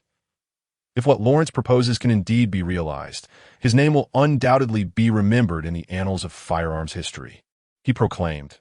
Lawrence nodded, deciding to commence with the rifling process. Although rifle guns had emerged as early as the 15th century, the intricate and labor-intensive nature of rifling limited their production. Furthermore, the numerous drawbacks of such firearms prevented their widespread adoption. In Lawrence's recollection, later generations utilized stamping techniques for rifling. Yet in the current resource-limited environment, he was left with no choice but to employ primitive scraping methods. This technique, favored by many colonists, was advantageous due to its simplicity, requiring only a rudimentary wooden lathe to affix the scraper, enabling back-and-forth movements to create the rifled barrel. Nevertheless, even with this rudimentary approach, Lawrence spent considerable time explaining the method to Major Trifali and even constructed a small model to clarify his intentions. This method proved to be considerably more convenient than directly using a scraper for rifling. Once Major Trifali grasped the concept, he clapped his hands and promptly set to work. Though he was a proficient gunsmith, he also exhibited considerable skill in woodworking. Lawrence stood by to assist, occasionally pointing out issues as they progressed. After 2 to 3 hours of labor, Major Trifali successfully crafted a robust and durable scraping device as per Lawrence's specifications. As for the scrapers, he tirelessly forged a batch of high-carbon steel, producing around 10 scrapers as backups. With all preparations complete, twilight descended upon them. Lawrence initially intended to resume work the following day, but Major Trifali, brimming with enthusiasm, insisted on completing a test specimen that very night. Seeing this, Lawrence could only smile wryly and summon torches for illumination, accompanying Major Trifali in their continued efforts. Utilizing the scraping method, achieving one rifling groove required only 20 pulls. However, Major Trifali, intent on ensuring quality, meticulously scraped each groove over 100 times. It was not until midnight that Major Trifali, panting, removed the barrel from the scraping device, completing the assembly of the stock, flint, and firing mechanism. "Well done," Lawrence remarked, patting Major Trifali on the shoulder with a smile. Perhaps this gun could alter the course of history. Major Trifali, unable to contain his excitement, examined the firearm repeatedly before gathering ammunition to commence experimentation. The two set up a life-size straw figure, wrapped in cloth, as a target in the courtyard, then took their positions 100 yards away to begin firing. The loading procedure for this rifled gun remained unchanged from that of the 15th century rifled guns, still necessitating the use of a small mallet to drive the bullet into the barrel, ensuring it engaged with the rifling. This flaw, in turn, extended the loading time to approximately 1 minute. If it were a smoothbore gun, a minute would suffice for 2 to 3 shots. Major Trifali personally wielded the firearm, laboriously loading the ammunition, and then excitedly squeezed the trigger, aiming at the target before him. After firing 10 rounds, the two approached the target to inspect it, only to find 7 bullet holes densely scattered across its surface. Considering Major Trifali's shooting proficiency, the gun's accuracy at a distance of 100 yards should be around 80. This result greatly thrilled Major Trifali, for it is known that modern smoothbore guns can achieve only a 20 accuracy at that range. However, Major Trifali's elation was short-lived. During his recent shooting, he could distinctly perceive the shortcomings of the gun. Its shooting efficiency was alarmingly low, offering no advantage in large-scale battles against smoothbore firearms. When Major Trifali expressed his concerns to Lawrence, the latter merely smiled, assuring him that the issue would be resolved the following day. The problem of the rifled gun's shooting efficiency fundamentally lay in the necessity of using a mallet to embed the bullet within the rifling. Once this issue was addressed, the firing frequency of a rifled gun could be made comparable to that of the smoothbore gun. The next morning, Lawrence, still lost in slumber, was roused by the exuberant Major Trifali. who drag him to the testing grounds. In an effort to resolve the shooting efficiency dilemma, Lawrence decided to employ the historically significant mini ball invented by a British captain named Mini in this world. However, it may be referred to as the Bonaparte ball. Unlike the spherical lead bullets commonly used in contemporary firearms, the mini ball closely resembles the bullets of the future, featuring a copper tip at the front and a softwood base. Taking the form of a hollowed hemisphere, is this feasible? Major Quafali inquired with a hint of skepticism that if the bullet does not tightly adhere to the rifling, it will not spin stably. The brilliance of this bullet design lies in its tail. Lawrence elucidated. When the gunpowder ignites, the gas generated will flow into the hollow at the bullet's rear, causing the softwood tail to expand, thus fitting snugly against the barrel. This is akin to how a blow dart operates. Major Quafali inhaled sharply, quickly grasping Lawrence's intent, while also sensing that if such a precise and rapidly loaded firearm were to appear in large numbers on the battlefield, the linear tactics would soon be consigned to the annals of history. The thought of possibly becoming a pioneer of this revolutionary change in warfare sent a rush of exhilaration through Major Quafali. Following Lawrence's design, Major Quafali managed to craft a prototype after considerable effort. Lawrence could not help but marvel at his skill. The caliber of this bullet needed to be slightly smaller than the barrel itself, as either being too large or too small would present issues. Major Quafali, you may proceed, Lawrence said, briefly examining the bullet before smiling and handing it over to him, entrusting the first shot of this epic-making weapon to him. Thank you, Major Bonaparte. Major Quafali responded, fully aware that this act represented unparalleled honor, and he excitedly and gratefully loaded the bullet into the chamber. With a resounding bang, the explosive gas propelled the bullet from the barrel, spinning it rapidly as it soared through the air, tracing a nearly straight trajectory before striking the target with precision. It worked. Major Quafali exclaimed, mouth agape, waving his hands to disperse the lingering smoke, his hands trembling uncontrollably from excitement. Observing this, Lawrence breathed a sigh of relief, for he had merely provided Major Quafali with an idea. He could not guarantee that it would succeed on the first attempt. We can become renowned across Europe with this gun, Major Quafali declared, kissing the firearm and shouting at Lawrence. Lawrence smiled and nodded, silently affirming to himself, with this gun, we can conquer all of Europe. Once it was confirmed that the prototype could fire properly, Lawrence and Major Quafali did not idly rest. Instead, they seized the opportunity to test the weapon's various capabilities over the following days. In keeping with historical convention, Lawrence temporarily named this new type of firearm the rifle, derived from the English term rifle, which refers to rifling. For it to be adopted as a standard military weapon, the rifle's reliability, service life, and production complexity required comprehensive consideration at a distance of 100 yards. The hit rate on humanoid targets reached 75. If the rifling were crafted with greater precision, it could potentially improve further, as Major Quafali noted in his records. He remarked to Lawrence, it is a pity that its manufacturing process is significantly more complex than that of ordinary firearms. An average apprentice would struggle to create the rifling. Additionally, the specialized bullets require a higher level of finesse, making mass production through manual labor virtually impossible. Lawrence nodded in agreement. Through their experiments over the days, they discovered that the difficulty of manufacturing the mini ball far exceeded that of the firearm itself, and the materials required for bullet production were also challenging to source. The front portion was relatively manageable, and to accommodate the rear's expansion, Lawrence decided to use a softer metal, lead as for the softwood portion of the back. They found that the most effective method involved steaming and softening the outer bark of oak before cutting it into softwood. In mass production, this particular step of processing the oak bark would likely demand considerable manpower. Bullets represented a significant expenditure of resources in warfare. Even under the strategy of firing squads, an average of 300 rounds were needed to hit a single enemy. Coupled with the need for soldiers using this firearm to undergo additional shooting training, neither Lawrence nor Major Quafali harbored expectations for this weapon to make an appearance on the battlefield anytime soon. In the short term, it will likely not be adopted by the troops, Major Quafali lamented, affectionately stroking the firearm in his hands, casually mentioning, I truly wish to see its performance in actual combat. Perhaps there will be an opportunity. Lawrence pondered for a moment before saying, I can test this weapon with a patrol unit, and I would also ask you, Major, to craft 10 rifles and corresponding bullets for me. Moreover, there's one more matter I hope you can commit to. Major Quaffali regarded Lawrence with utmost seriousness and gravity.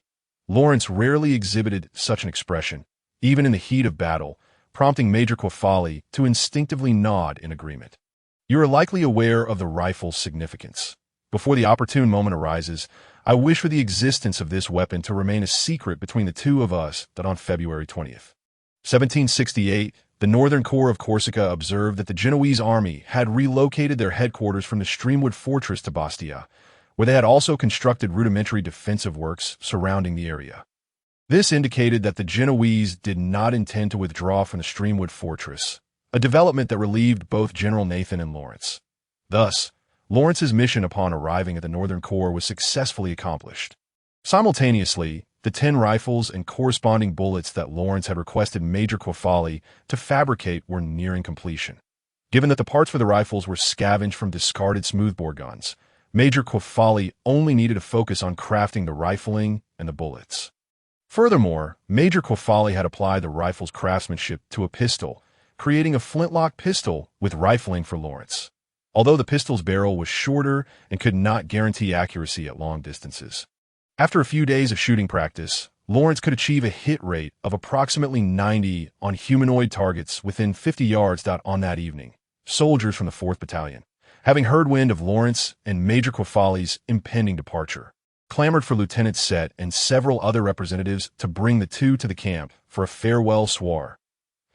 Despite the meager offerings of roasted potatoes and a watery vegetable stew, every soldier brought forth their previously rationed bottle of spirits, raising glass after glass in toast to Lawrence and Major Quaffali without pause.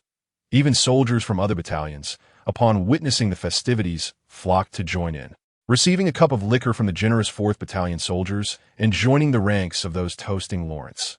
Even Lawrence, who typically abstained from alcohol, found himself flushed and tipsy under the soldiers' spirited encouragement. Since his arrival in the 18th century, this was the first night that Lawrence had spent with such unrestrained revelry. Ultimately, under the command of Lieutenant Set, although he too was on the verge of inebriation, all the soldiers stood shoulder to shoulder, hand in hand, encircling the campfire, singing in unison a Corsican folk song that celebrated friendship. General Nathan stood before the window of the castle's main building, gazing down at the jubilant soldiers below, his expression complex, lost in thought. On the morning of February 21, despite still reeling from a hangover, Lawrence and Major Trevally hastily prepared their belongings, fearing that the soldiers of the 4th Regiment might once again ply them with copious amounts of gin. After briefly reporting to General Nathan, the two men led away 2 horses from the stable, accompanied by a dozen or so orderlies who carried supplies and acted as guards. Nearly 3 weeks had passed since Lawrence had departed from Ajaccio. While he harbored some concerns about the situation in Ajaccio during this time, he was confident that old Sean and Grosso could manage things well. If any significant changes were to occur, they would undoubtedly send him word. On the night of February 22, Lawrence and his party arrived in Ajaccio. Although protocol dictated that their first order of business upon return was to report to Governor Paoli.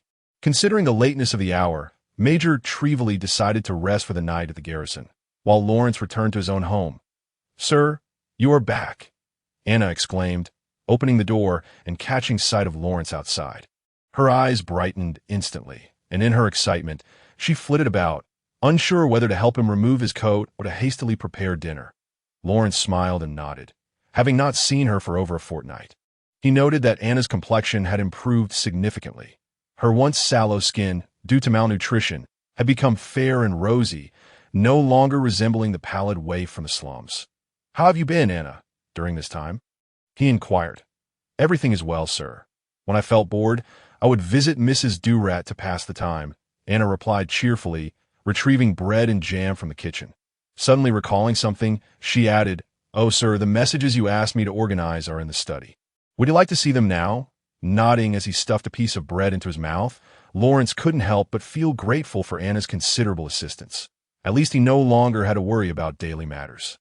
Accepting the small stack of letters she handed him, he gave them a cursory glance, Anna's handwriting was quite elegant. Although she had never received even a primary education, it was evident that she had invested considerable effort in crafting these letters. As per Lawrence's request, Anna had selected pertinent information from the gathering concerning the West District and the governor's office. Several grocery stores in the West District had not faced extortion from gangs this month.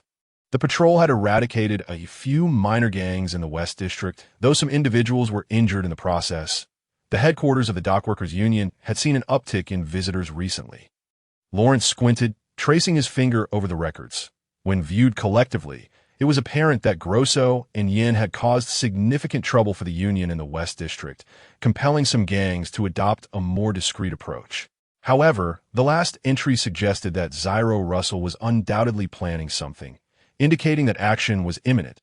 Lawrence continued to peruse several more entries regarding the West District, which largely corroborated his suspicions. However, the accounts concerning the governor's office were rather trivial, as the sources stemmed from gatherings of children and adolescents. Even those working at the governor's office were mostly lowly aides, lacking access to valuable information. Gently placing the records on the table, Lawrence spread jam over his bread and casually asked, "Aside from these, are there any recent rumors?" Anna rested her finger on her chin, gazing thoughtfully at the ceiling for a moment before breaking into a smile. "There is one thing that half of Ajaccio has heard about. It is said that you captured a Genoese general on the battlefield, sir." Lawrence chuckled resignedly. Shaking his head, he initially intended to offer some modest remarks. But upon reflection, he realized this was a splendid opportunity to bolster his stature among the populace. "Anna, tomorrow, contact the leader of that gathering and instruct him to promote this news vigorously. I want the taverns of Ajaccio to discuss this matter for the entire week." Understood, sir." Anna nodded efficiently, ready to execute Lawrence's directive, despite not fully grasping the rationale behind it. "Is there any further news?" Lawrence inquired, brushing off the crumbs from his bread. Anna pouted, contemplating for a moment before responding. "There is a rumor." "What rumor?" "They say a massive silver mine has been discovered in Corsica." "Really?" Lawrence furrowed his brow upon hearing this. It was evident that this aligned with the second phase of his plan with Governor Pauli. It seemed Pauli was reluctant to allow Lawrence to leverage this plan to gain further power and had instead sent his own people to undertake it. However, because the task of spreading rumors was relatively easy, Pauli could achieve this without Lawrence's assistance. After all, in any era, spreading rumors was far simpler than disseminating the truth. Pauli needn't even dispatch anyone. By deliberately leaking this information at key events, he could ensure that half of Ajaccio would be aware of it within a day.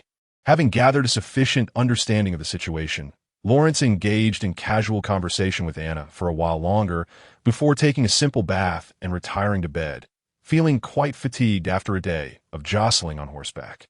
On the morning of February 23, Major Trevally personally visited Lawrence, and the two set off for the governor's office to report. The governor's office remained unchanged. After presenting their credentials, Lawrence and Trevally were allowed to proceed without a search, as they belonged to the military, and the guards in the office had no authority to search them. Pauli's secretary instructed them to wait in the dining hall for a moment and provided them with some breakfast.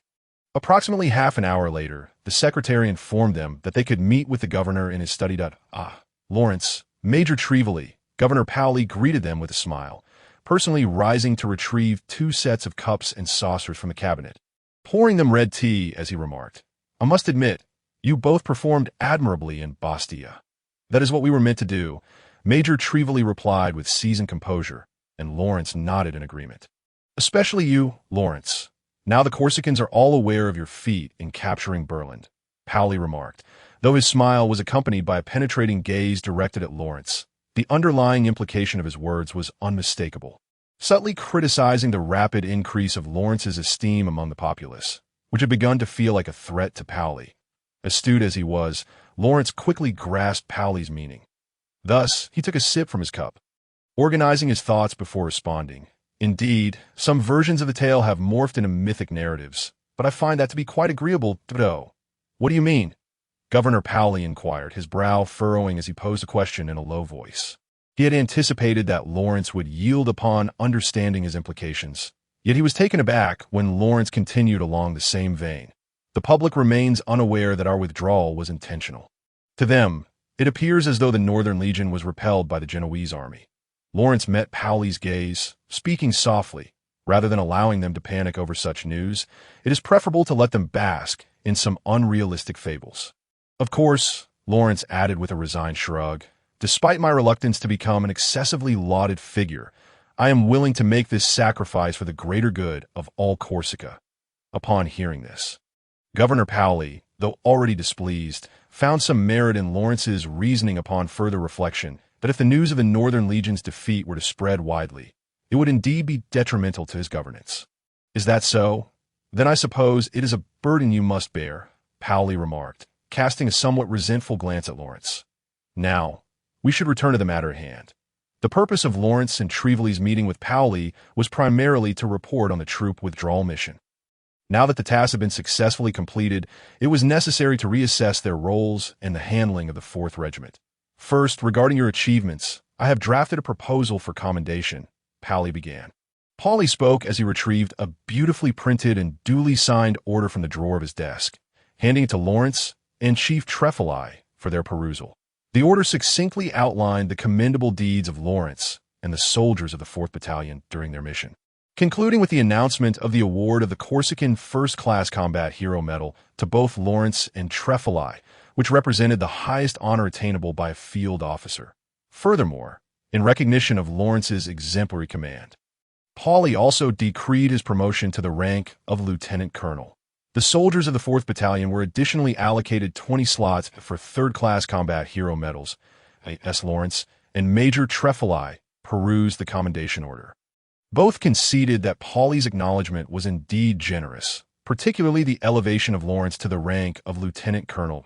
It was noteworthy that Lawrence had only been promoted to major at the beginning of the month, and Papacy's swift decision to elevate him further must have been influenced by considerable pressure within the military. Aware of this, Lawrence could not help but furrow his brow, recognizing that Governor Papacy would not bestow such a significant gift without reason. I have no objections, he stated.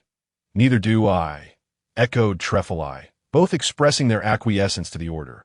Excellent, Governor Papacy nodded, stowing away the commendation. He then cradled his chin in his hands and said solemnly, Now, regarding your future appointments and the status of the 4th Infantry Battalion. Lawrence listened in silence, understanding that the preceding commendation was merely a prelude. The crux of this meeting lay in Papacy's decisions concerning the two of them and the 4th Battalion. I have decided to disband the 4th Battalion, he announced. Excuse me? Even Lawrence could not suppress a frown as he gazed at Governor Papacy. Upon disbandment, the soldiers would be reassigned to the remaining 3 infantry battalions. Papacy added. Lawrence closed his eyes, contemplating this for a moment. It was evident that Papacy intended to directly diminish Lawrence's influence in the military. The earlier lavish commendation was likely a strategy to bolster morale. For disbanding a battalion in its prime would necessitate some cost, even with Papacy's absolute authority. Major Trevely cast a shocked glance at Lawrence. Although he recognized he would not return to the Northern Corps, he felt a pang of reluctance upon hearing of the 4th Battalion's dissolution, especially after sharing that jubilant night with the soldiers, which had forged a deep bond. Lawrence slowly opened his eyes, fixing his gaze on Governor Papacy, and calmly replied, I understand. This was not an act of capitulation, but a well-considered decision. Lawrence surmised that although his immediate influence within the military would be severely impacted, in the long run, the reputation he had built among the soldiers would persist. Should the timing be right, more soldiers might choose to follow him, much like a droplet of ink diffusing in clear water. Seeing Lawrence accept the situation, Major Trevely nodded in agreement as well. Governor Papacy had not anticipated Lawrence's prompt acquiescence. He appeared momentarily taken aback before continuing. In that case, Major Trevely, you will remain at the Ajaccio camp as the quartermaster. Lieutenant Colonel Bonaparte, you will continue your role as an aide at the governor's office. Lawrence and Trevely exchanged glances and subsequently voiced no objections. With the 4th Battalion now disbanded, they were obliged to return to their respective posts. Very well, Major Trevely, you may depart first. I have some matters to discuss with Lawrence, Papacy said, his mood noticeably lifted by their acceptance of his decisions. Trevely rose, nodded respectfully to both Lawrence and Governor Papacy, then exited the room. Lawrence understood that the ensuing discussion would likely pertain to plans. For half a minute after Trevely's departure, Governor Pauley remained silent before rising to securely close the study door. He then returned to his seat and spoke in a grave tone. "I have some good news."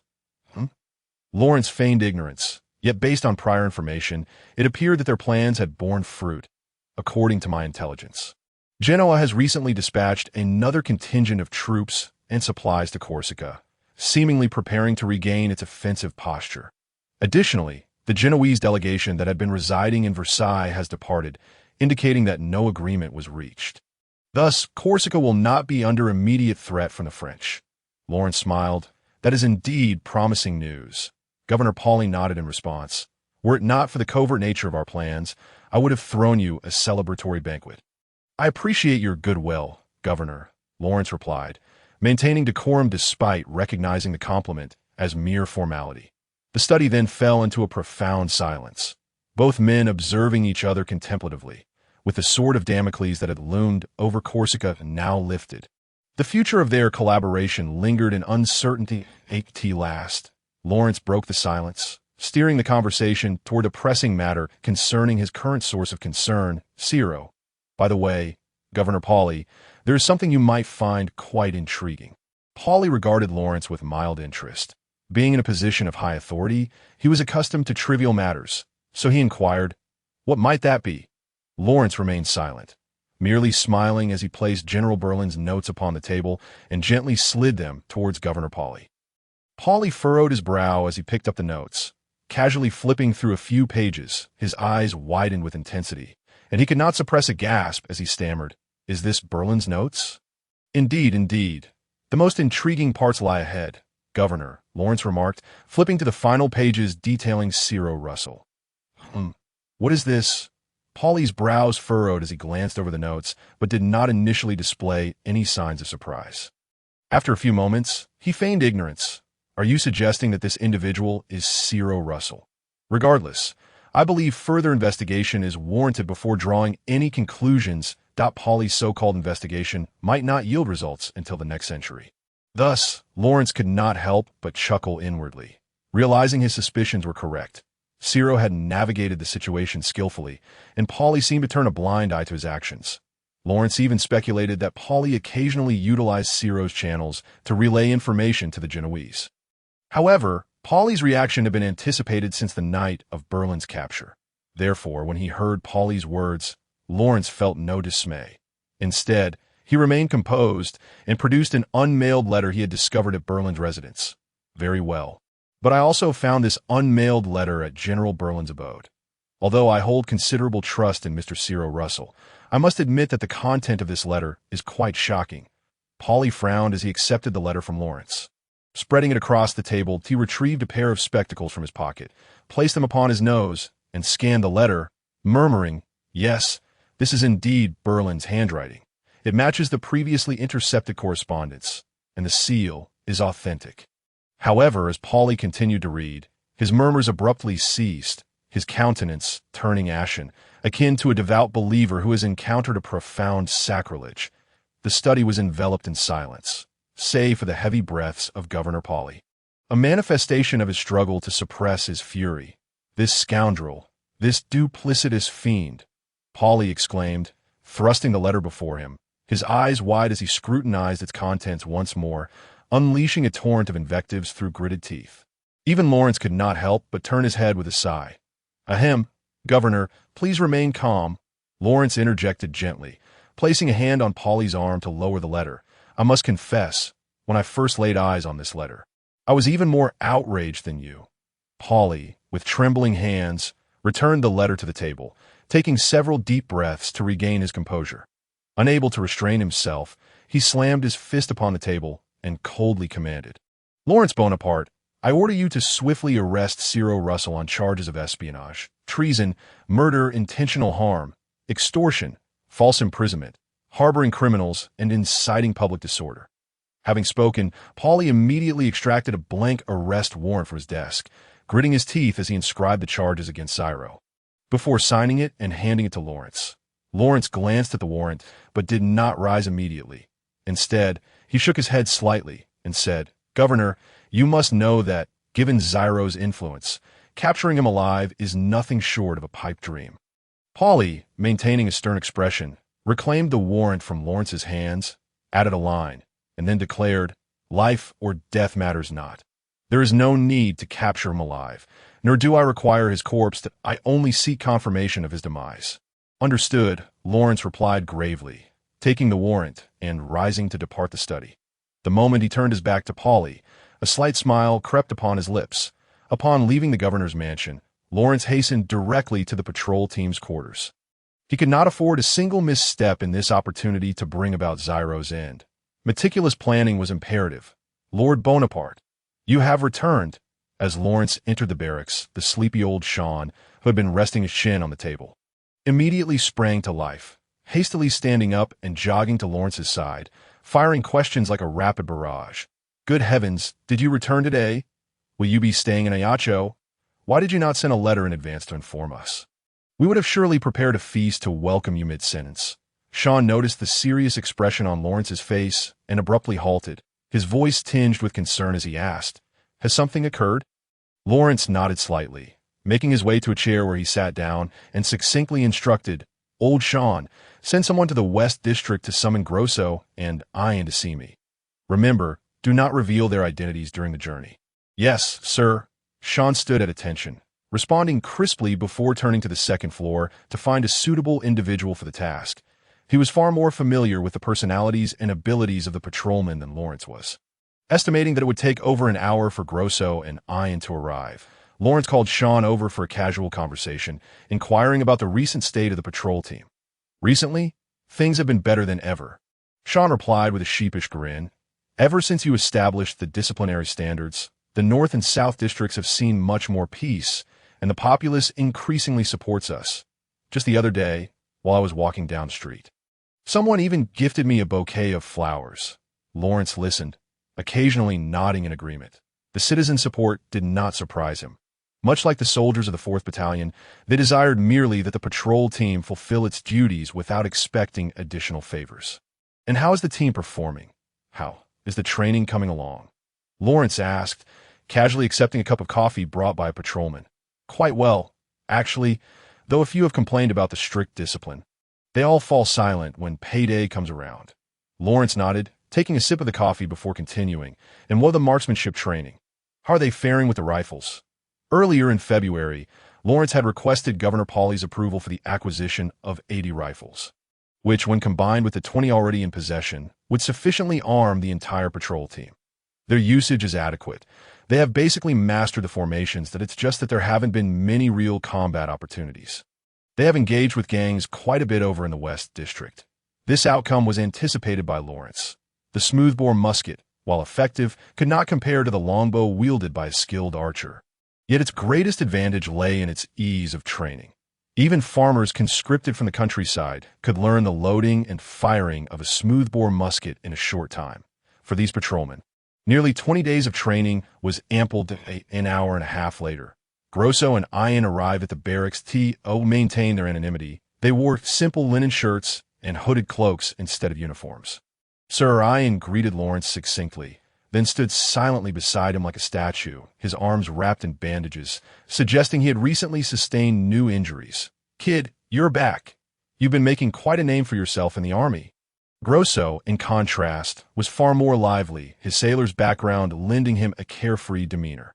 Even while serving Lawrence, he still referred to him as Kid. However, Lawrence did not mind. Grosso had thus far been obedient to his commands, and there was no need to constrain him over trivialities. Only the most inept leaders would impose superficial strictness upon their subordinates. Lawrence nodded to the two, softly saying, "Let us head upstairs," although all present were allies. Lawrence chose to err on the side of caution, opting to discuss their plans for apprehending Zyro Russell in the empty 4th floor storage room.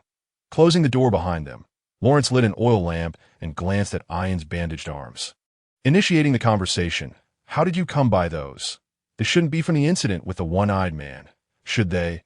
Ian lowered his head in silence, prompting Grosso to pat his shoulder and remark, "This kid, damn it, he charges in first for every action like a mad dog. We can't rein him in, and it's a miracle he is still alive." Lawrence sighed, realizing that Ian had yet to recover from the death of that girl. Yet, this emotional burden was something Lawrence felt powerless to remedy. "I won't waste words," Lawrence stated directly, producing the arrest warrant just signed by Governor Pauley and placing on the table for the trio to examine. After a round of scrutiny, their expressions turned grave. "So, it's finally time to deal with that scoundrel," Grosso said, his earlier levity replaced by seriousness as he regarded the warrant, his desire to eliminate Zyro fueled by the knowledge that Zyro held the life of one of his comrades in his hands. Ian remained silent, staring intently at the warrant, his pupils slightly dilated, lost in thought.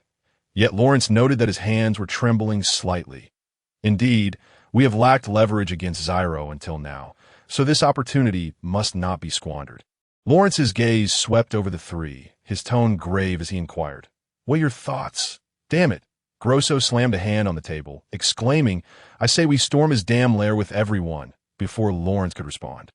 Ian quickly shook his head, quietly cautioning, "That may not be wise in the intelligence provided by Lord Bonaparte. There was a note indicating that the guild recently procured a large quantity of supplies, including fresh water. Moreover, the gangs in the West District have been unusually quiet lately." I suspect Lawrence, Grosso, and Old Sean exchanged glances, realizing this detail had slipped their minds. With Ian's reminder, they could easily deduce that the guild's headquarters, the small chapel, likely housed a considerable number of gang members. Given that Zyro likely had a substantial cache of rifles, a forced assault could result in heavy casualties for the patrol team, necessitating that Lawrence temporarily shelve the idea of a direct attack. Since when have they been procuring supplies? Lawrence frowned as he inquired. IT should have started around. Ian closed his eyes, recalling, on or about February 10th. February 10th, you say? Lawrence's eyes widened slightly. This was precisely 3 days after he had captured General Berland, and it was likely that on that very day, Zyro Russell had learned of Berland's capture. If that were the case, Zyro must have deduced that Lawrence was aware of his clandestine dealings with the Genoans, and he would likely assume that Lawrence intended to exploit this information. However, how Zyro would respond remained a mystery to Lawrence based on the current intelligence. Lord Bonaparte, perhaps we should request assistance from military forces, Old Sean suggested with evident concern. Lawrence slowly shook his head. He needed to act before Pauley suspected the letters were forged. If the military intervened, it could inevitably lead to complications that we must commence action by the day after tomorrow at the latest. Lawrence stated firmly, looking at the three of them. Zyro remained a persistent threat to Lawrence, and he would not let this opportunity to obliterate him slip away.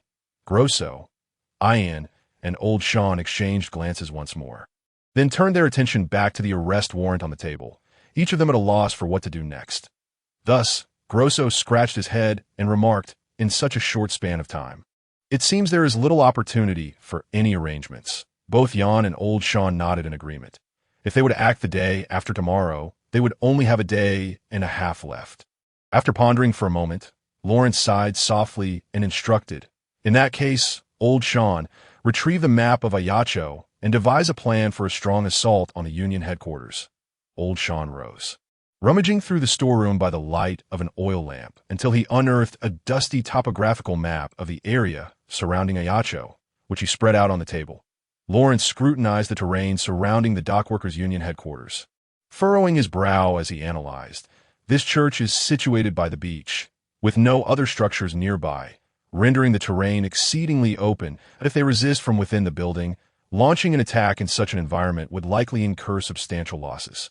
Jan added, based on the quantity of supplies they procure each time, their number should exceed ours slightly. Grosso couldn't help but click his tongue, stroking his chin as he said, "If that's the case, they possess a geographical advantage, and their numbers are comparable to ours.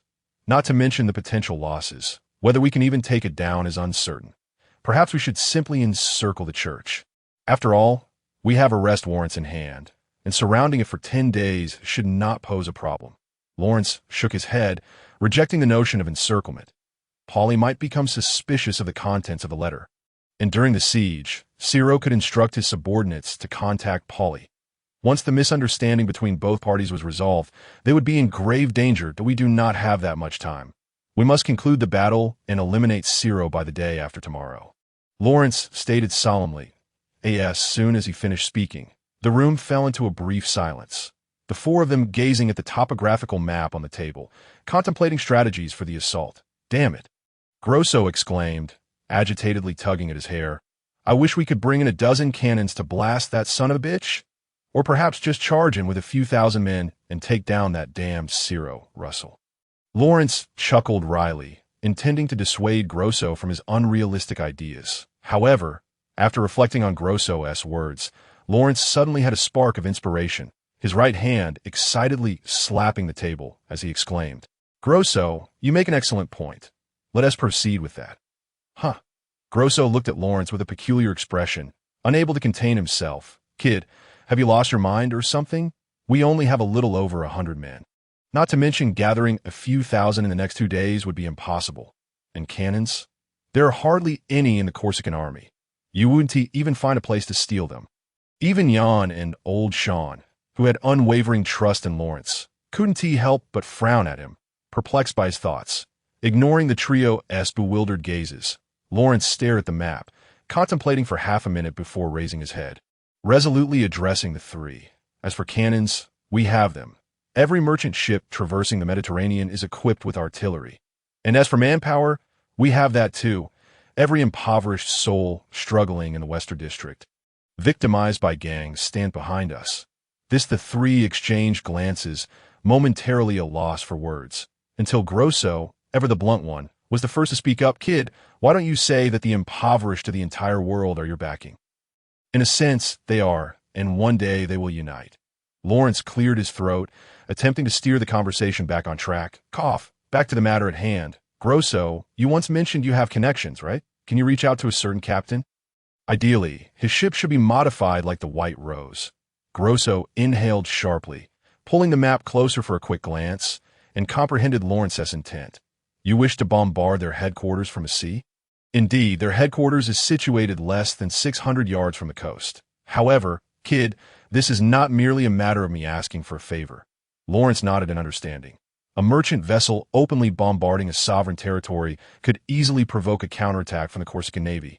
Even with justifiable reasons, that it would require a substantial sum to entice a captain willing to take such risks. That I will make introductions to the Navy as a major in the National Defense Forces. As for the captain's remuneration, Lawrence continued, producing the 3 Venetian bank deposit slips he had seized at Horn Bay and presenting them to Grosso, asking, will these suffice? Grosso took the deposit slips, glanced at them, and gasped, anonymous deposit slips from Venice. Each one worth 500 ducats. Old Sean, equally astonished, quickly got up and peered over Grosso's shoulder at the slips, having never seen so much wealth in his lifetime. How much is this worth? Lawrence inquired, frowning. Grosso, while verifying the authenticity of the slips, explained, ducat coins are almost equivalent to gold by weight. Generally, 130 ducats can be exchanged for 1 pound of gold. Lawrence calculated briefly. A ducat weighs about 3.5 grams. And, considering the 99.5 gold content, Grosso's conversion ratio was indeed accurate.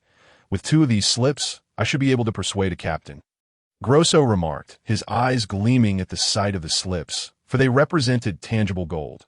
Lawrence nodded in agreement, finding the price within his expected range. He asked for whether Grosso might pocket some for himself. Lawrence didn't mind as long as the task was accomplished. Oh, and have the remaining slip converted into gold as well, Lawrence added. Grosso nodded while carefully tucking the slips away, patting his chest as he said, no problem. As long as the money is in place, I can procure the flagship from Spain for you. But how do you intend to mobilize the impoverished of the Western District? Lawrence did not answer directly, but instructed Jan. Grosso and old Sean, upon returning to the Western District, immediately send people to all grocery and grain stores to inquire about customers who regularly purchase large quantities of oats and bran. This must be accomplished within today. Old Sean, scratching his chin in confusion, remarked, oats and bran? Aren't those primarily for feeding horses and pigs? Lawrence sighed, explaining aside from livestock, there is another group of people who are forced to consume such things. Huh, what kind of people? Slaves being held captive and prepared for transport overseas. Lawrence recalled General Berlin's notes regarding Ciro's involvement in the slave trade, which mentioned that Ciro had not recently supplied slaves to the Genoese, implying he must still be holding a significant number of imprisoned, impoverished souls without having shipped them out, selling Corsican compatriots like cattle to the Genoese, Ciro Russell. There could be no better catalyst for igniting public outrage. After assigning their respective tasks, Lawrence realized that his preparation time was limited to that afternoon and the following day. Hence, once the plan was finalized, he urged the others to commence their actions immediately. As for Lawrence himself, after departing from the patrol team's quarters, he hastened to the National Defense Forces camp stationed in Ajaccio. Major Trevally-S rifles were still stored there. Additionally, Lawrence intended to use this opportunity to notify the Corsican Navy to prevent any interference during the bombardment the day after tomorrow. Upon identifying himself and stating his purpose, Lawrence was granted access smoothly, entering the camp amidst the soldiers' admiring and respectful gazes. As a prominent officer, Lawrence's reputation had already spread among the soldiers in Ajaccio. And even within a day of Major Trevally-S return to the camp, he had been asked to recount the stories of the 4th Battalion no less than 10 times by the soldiers.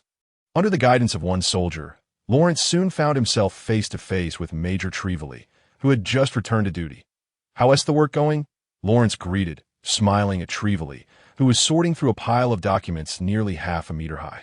Wiping the sweat from his forehead, Major Trevally shrugged helplessly, just handling some routine paperwork. "After so many years as a quartermaster, nothing is particularly difficult. Oh, the rifles are still with me. I'll send someone to deliver them to you shortly."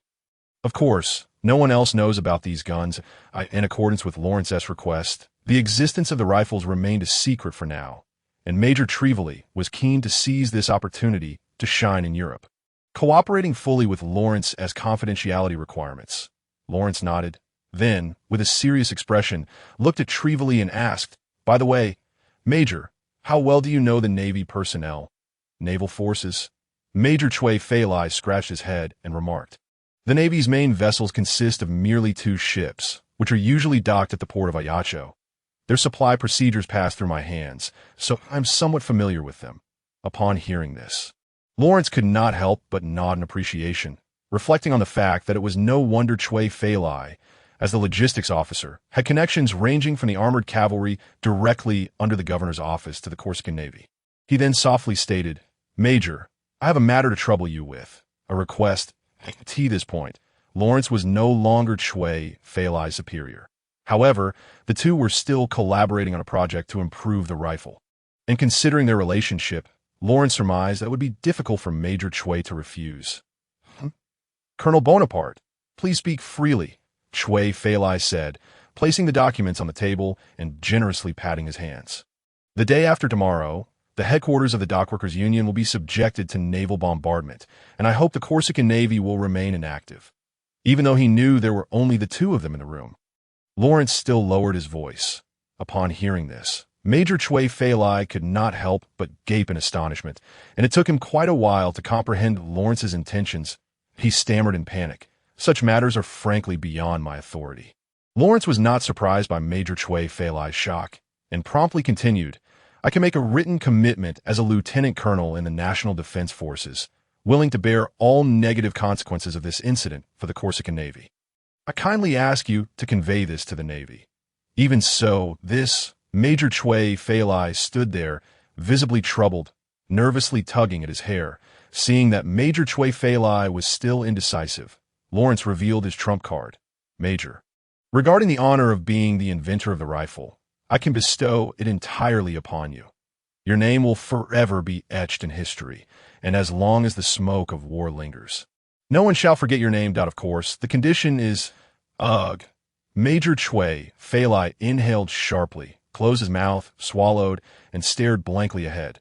After a brief silence of about half a minute, he finally spoke up, forcing a smile as he said, "Colonel, what you're asking me to do is surely more than merely relaying a message to the Navy, is it not?"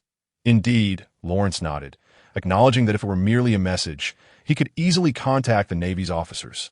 However, his reason for specifically seeking out Major Trevally was rooted in other considerations. Thus, Lawrence continued, "I hope you can express your support for my stance when communicating with the Navy." Major Trevally quickly grasped Lawrence's meaning. As a logistics officer, he managed the supplies the Navy required, and Lawrence was essentially leveraging his position to threaten the Navy. Nevertheless, the prospect of receiving the honor of being the inventor of the rifle greatly enticed Major Trevally.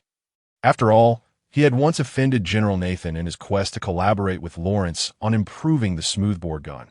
After articulating his intentions, Lawrence settled into a chair, refraining from pressing Major Chui Feilai for a decision, simply sitting in silence and observing him. Eventually, after much internal struggle, Major Chui Feilai sighed and said, "I understand." Upon exiting the camp in Ayacho, Lawrence signaled to several aides to securely deliver 10 packaged rifles and mini-balls to the patrol team station. While he himself returned home, by the time Lawrence arrived home, it was already 8 in the evening. Upon learning that Lawrence had been busy all day without having eaten, Anna hurriedly rushed into the kitchen, preparing a dish of cheese and onion soup. Around half an hour later, Anna emerged, wearing thick kitchen gloves, carrying a large bowl of steaming soup with a jelly-like texture. After placing the wooden bowl on the dining table, she said with slight concern, "Please give it a try, sir. This is a recipe Mrs. Dura taught me." Lawrence scooped up a piece of cheese with a spoon and smiled. "Quite delightful. Anna, very fresh and exceptionally tasty." Upon hearing this, Anna could not help but smile broadly, but she quickly lowered her head, her cheeks flushing as she covered half her face with the thick gloves. She then hurriedly exclaimed, "Please enjoy." "Sir, I'll go clean the kitchen." While Lawrence was halfway through his dinner, there was a sudden knock at the door. Assuming it was the patrol team returning to report, he was about to rise when Anna, lifting her skirt, dashed to the door and opened it. The person returning to report was Ian, still clad in his linen shirt and cloak, holding a stack of papers filled with writing, likely the results of Lawrence's commissioned investigation. Lawrence gestured for Ian to enter and sit across from him, asking, "What are the results?" "They are all here," Ian replied, standing up and handing the papers to Lawrence before taking his seat.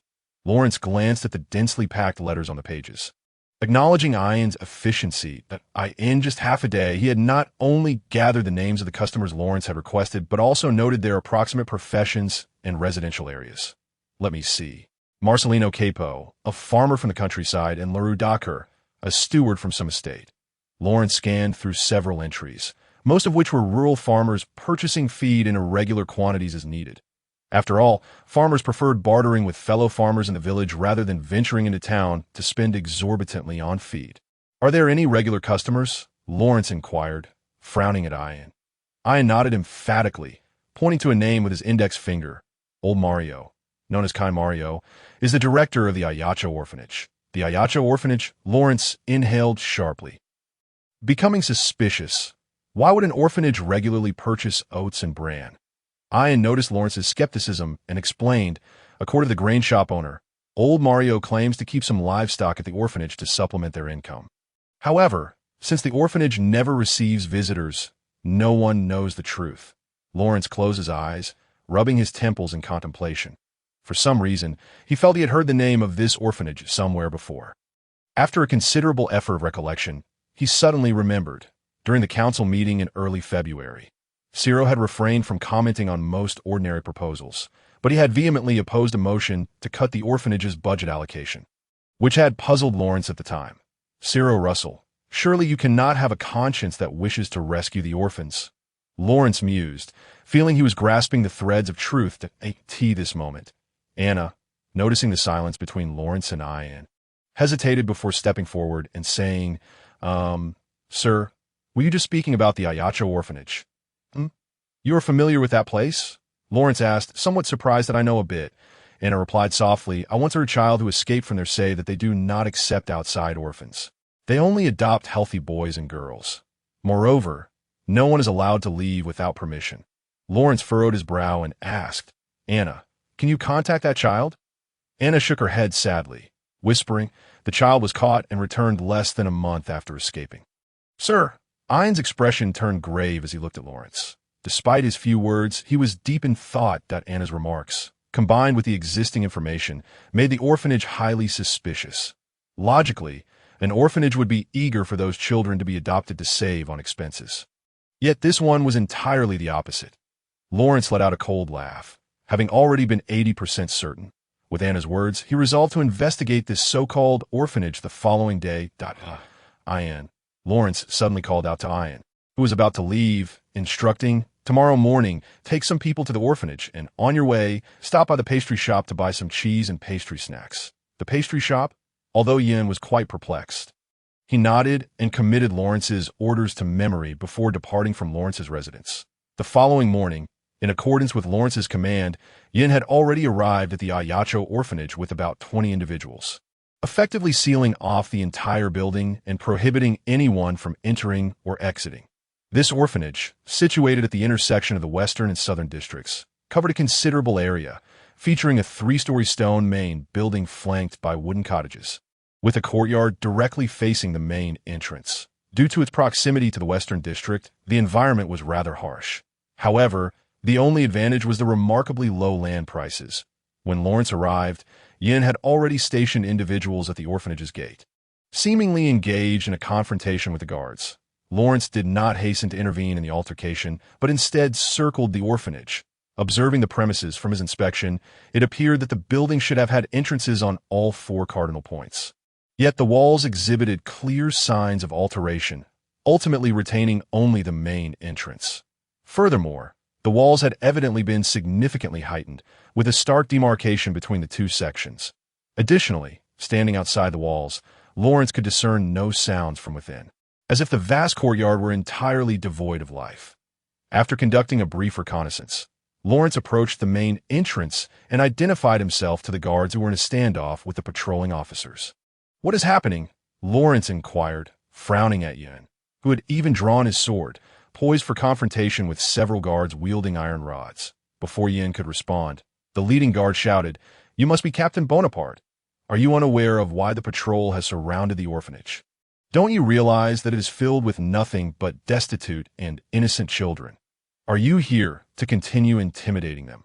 The standoff between the patrol and the guard had already attracted a considerable crowd, and Lawrence's appearance drew even more onlookers eager to witness the spectacle. The guard's words prompted many in the crowd to nod in agreement, with some feeble women even beginning to dab away tears at the thought of the unfortunate youth inside. "Yin, sheathe your sword," Lawrence calmly instructed, fully aware of the significance of public opinion. He would not allow a direct confrontation before unveiling the secrets of the orphanage. Complying with Lawrence's orders, Yin reluctantly returned his sword to its sheath.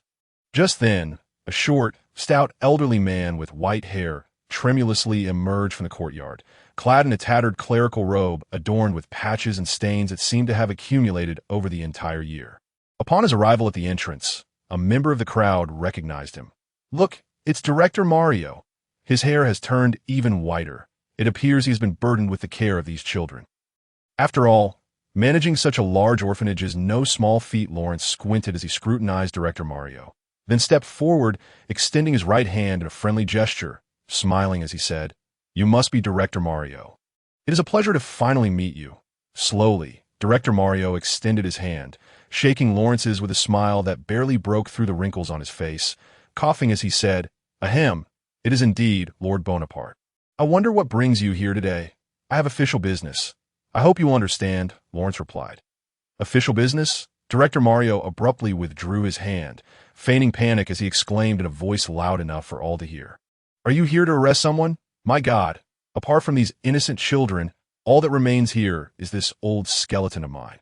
How could there be any criminals? The others are just the guards. They are all present. Who do you intend to take away?"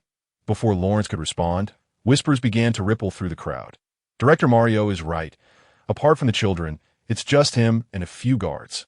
Indeed, the children are not allowed outside, and Director Mario is a devout man who has sworn to God. What business do the patrol officers have here? Perhaps Lord Bonaparte could be mistaken at times. Lawrence maintained his composure, still smiling at Director Mario, politely retracting his right hand. Although he had harbored some doubts, after observing Mario's performance up close, Lawrence had become fully convinced that there were indeed matters within the orphanage that Mario wished to keep concealed. "Your Excellency, as you can see, everyone from the orphanage is present," Director Mario declared, his gaze drooping as he shouted to the onlookers. "Could it be that you wish to accuse this old man of wrongdoing? Both the Lord above and the people below can bear witness that I am entirely innocent." As soon as Mario finished speaking, voices of support arose from the crowd. "Lord Bonaparte, Director Mario is absolutely innocent. Indeed, we all know him as the kind-hearted Mario. Please, Lord Bonaparte, investigate thoroughly before taking any action." Lawrence regarded Director Mario with a hint of a smile, realizing he had encountered someone who, like himself, was adept at manipulating public sentiment. However, Mario's cunning was no match for Lawrence's. Upon learning of Mario's moniker as the kind-hearted Mario, Lawrence had anticipated that Mario maintained a thick veneer of deception over the ordinary populace, that it was only through such means that he could continue to bury the secrets of the orphanage. "What shall we do, my lord?" Even Yuan, upon hearing the crowd's discussions, seemed somewhat unsettled, softly inquiring in Lawrence's ear, "While we could force our way in, it would be challenging to conduct a thorough search. And if we do not uncover anything, the consequences could be dire. What about the items I asked you to procure for the pastry shop?" Lawrence suddenly posed to Yin. Taken aback, Yin was unsure why Lawrence had shifted the topic so abruptly, but quickly responded. "I had a few of the patrol officers carry them." Indicating the outermost perimeter, Yin pointed to several officers holding large paper bags. "Have them come over," Lawrence commanded tersely before turning to face the chattering crowd. Smiling as he declared, "Citizens, friends, please grant me the opportunity to speak." The previously tumultuous crowd immediately fell silent, all eyes turning to Lawrence, curious about how he intended to resolve the awkward situation. "Friends, although our patrol's responsibility is to severely punish wrongdoings and apprehend criminals, that is not the purpose of our visit to the Ayacho orphanage today." The citizens exchanged bewildered glances, pondering, the patrol isn't here to arrest anyone. Could it be they have come to perform charity? Lawrence continued, "We are not only public servants. We are also citizens of Ayacho, wishing to contribute our modest efforts toward the progress of our city. Thus, we have brought gifts to visit these unfortunate children. On behalf of all patrol officers, I extend our sincerest care to the children." Oh, the citizens suddenly understood. The patrol was indeed not there to arrest anyone, but rather to visit the orphans. This revelation made them see the seemingly imposing patrol officers in a more affectionate light, prompting conversations such as, "Lord Bonaparte is truly a compassionate individual. How wonderful! Yet, I have lived in this neighborhood for so long and never thought to visit these children." Director Mario must be overjoyed. However, in stark contrast to the public sentiments, Director Mario's face was a grim mask. Frozen in place, he had heard rumors that Lawrence Bonaparte was a decisive and ruthless man. Expecting him to lead a forceful intrusion, he never anticipated such a tactful approach. "Ah, so that is your intention, Your Excellency," Director Mario said, wiping cold sweat from his brow, his gaze darting nervously as he added, "However, the children are currently engaged in prayer. I shall relay the items to them myself." Before Lawrence could reply, someone in the crowd shouted, "Hey, Director Mario, let Lord Bonaparte in." Indeed, the children would surely appreciate a first-class hero like Lord Bonaparte visiting them. Just moments ago, Director Mario had been using the crowd's sentiment to shield himself from Lawrence's scrutiny. In the blink of an eye, it became a pressure that forced him upon himself, observing that the current situation could not prevent Lawrence and his entourage from entering. Old Mario had no choice but to conceal his right hand behind his back and gesture to the guards, signaling them to prepare accordingly. "Well then, Your Excellency Bonaparte, please follow me and allow me to escort you inside." Old Mario fully opened the iron gate and feigned enthusiasm, waving at the patrolling soldiers. Yin, taken aback, glanced at Lawrence, surprised that their master's few words had compelled old Mario to voluntarily open the door to welcome them. Yin questioned himself. Had he been in command of this operation, he likely would have led the charge to force entry. Subsequently, Lawrence led the patrolling soldiers to follow in old Mario's footsteps, stepping into the orphanage, a place shrouded in secrets. Under old Mario's deliberate delay, they were first ushered into the main hall, where he rambled on for half an hour about the history of the orphanage, only yielding to Lawrence's abrupt interruption to finally summon a few children as representatives to receive their condolences. After a brief wait, 2 guards brought forth a boy and a girl, both around 14 years of age, who nervously approached the hall. The children were small in stature, their faces pale, appearing almost as 2 dehydrated skeletons. Moreover, an unshakable, pungent stench lingered about them. "Ah, little John, little Amy, come here." Old Mario managed a smile etched across his weathered face, beckoning the 2 children. The children stood frozen, their eyes unfocused and gazing blankly ahead. seemingly oblivious to their surroundings. That it was only when the guards discreetly prodded them from behind that they cautiously stepped forward. Lawrence, adorned with a gentle smile, knelt before the children, softly inquiring of the boy. "You are John, aren't you?" Little John, lost in thought, nodded without uttering a word. Old Mario stepped closer, rolling up Little John's sleeves and pant legs, saying, "This is a very unfortunate child. His family perished in a fire, and he himself suffered considerable burns." Looked on Little John's arms and calves, one could see a horrifying expanse of burn scars, nearly covering his entire torso. The patrolling soldiers, witnessing this, sighed and shook their heads, filled with sympathy for the wretched child before them. However, Lawrence remained crouched before Little John, his expression grave as he scrutinized the scars on the boy's body, then reached out to pull Little John's arm closer for a more thorough examination. For reasons unknown, the scars on Little John filled Lawrence with an unsettling feeling. "Your Excellency Bonaparte, you will frighten the child," Old Mario exclaimed, his voice tinged with anxiety. Ignoring Old Mario's cries, Lawrence gently lowered Little John's arm, stood up, and with a cold gaze fixed on Old Mario, spoke icily, "All of you stand down and draw your blades. Apprehend these individuals." "Your Excellency Bonaparte, what exactly do you intend to do?" Old Mario bellowed, retreating in sheer terror. "You are lying." Lawrence, too, drew his blade, pointing at Old Mario, while instructing him to take the two children to safety. Old Mario shrieked, "Lying? Oh my God! Let God bear witness, I truly—" "To hell with God. The injuries on that child are not burns at all. They're scars deliberately inflicted by corrosive acid," Lawrence retorted, unable to contain his anguished outburst, advancing toward Old Mario with the blade in hand.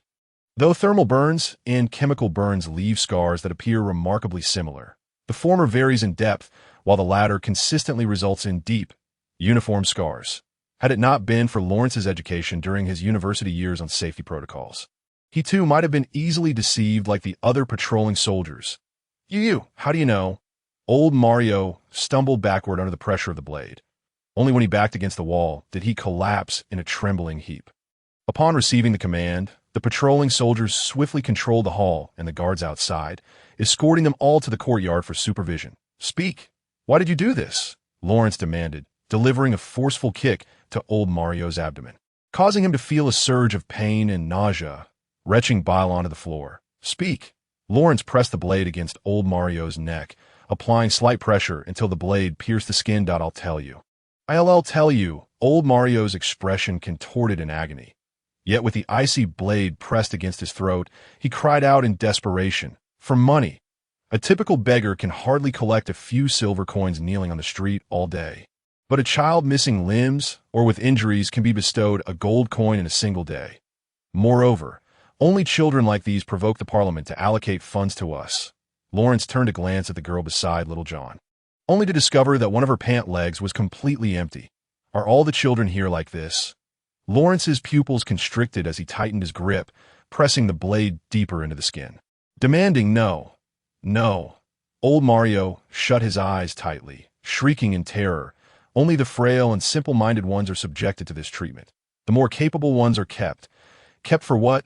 Lawrence frowned, sensing he was on the verge of uncovering the desired answer. However, this time Old Mario, despite his face awash in snot and tears, seemed to hear nothing, trembling with his eyes tightly shut, refusing to utter a word. "I will remind you once more. Speak." Lawrence lowered the blade, and with his left fist he struck Old Mario's abdomen with all his might. Ugh! Struck hard, Old Mario gasped, unable to maintain his sitting position, gradually collapsing to the ground, repeatedly murmuring, I cannot say, I cannot say, I cannot say." Observing Old Mario's reaction, Lawrence had nearly concluded his suspicions, thus directly inquired, "Is it related to Ciro Russell?" Old Mario, in sheer terror, lifted his head, his eyes widening as he gazed at Lawrence. His murky pupils filled with fear and dread as he muttered repeatedly, "It wasn't me who told you. It wasn't me, I didn't tell you." "Indeed, it is him," Lawrence spat contemptuously onto the ground, turning to look at the two pitiful children, who gazed at Old Mario and Lawrence with bewildered eyes, still unaware of what had transpired. Lawrence sheathed his dagger, inhaled deeply to suppress his fury, then called for Yin. "What is it, my lord?" "Send someone back to the base to summon 30 more individuals. I want every nook and cranny of this orphanage thoroughly searched." "Understood." Subsequently, Lawrence crouched down before the still-recovering old Mario, speaking without a trace of emotion. "Do you hear me? No matter what secrets lie here, I will unearth them, that if you cooperate sufficiently, I may consider sparing your life." The lingering pain in his abdomen kept old Mario from standing, forcing him to curl up on the ground, offering a pitiful smile as he murmured, "I dare not." For this obstinate old man, Lawrence could only sigh, directly grasping his chin to compel him to meet his gaze. Stating, "You should know my relationship with Ciro." "Yes?" Old Mario nodded painfully. "Tomorrow, either I die, or he dies. If I perish, you should not survive either. If he dies, you might have a slim chance of survival." Upon hearing this, old Mario's eyes widened in shock as he stared at Lawrence, unsure whether he was more astonished by his potential chance of survival or the notion that someone would dare to target Ciro.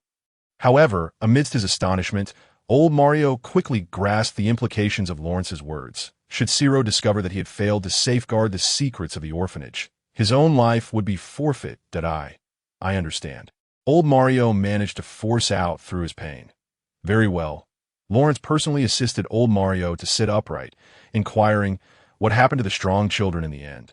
Old Mario, clutching his abdomen, mumbled, "Didn't you already know? I want you to say it." Ultimately, it was all taken away by Zyro Russell, who had them loaded onto a ship.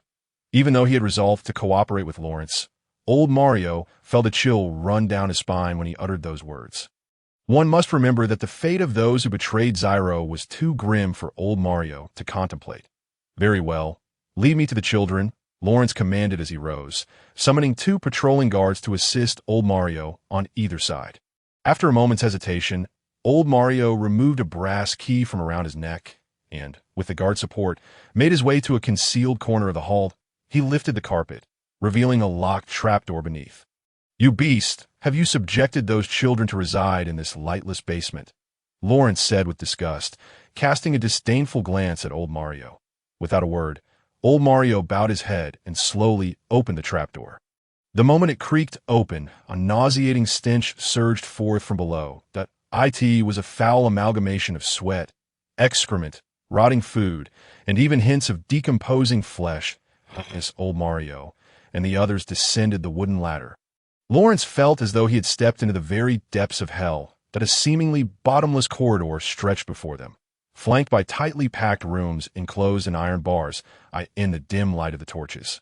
Lawrence could barely make out the writhing shadows of figures huddled together within the confines of those rooms. They were unclothed and in chambers barely 10 square meters in size. 7 or 8 individuals were crammed inside, devoid of beds or toilets. When night fell, if one wished to sleep, they would have to smear away the excrement on the floor with their hands. That, of course, many had grown indifferent to such indignities, choosing instead to lie on the filthy floor, numbly enduring the day. The entrance, a small room, appeared to be occupied by guards. The walls were adorned with rusted torture instruments. Even now, Lawrence could see a gaunt boy, completely naked, bound to a bed.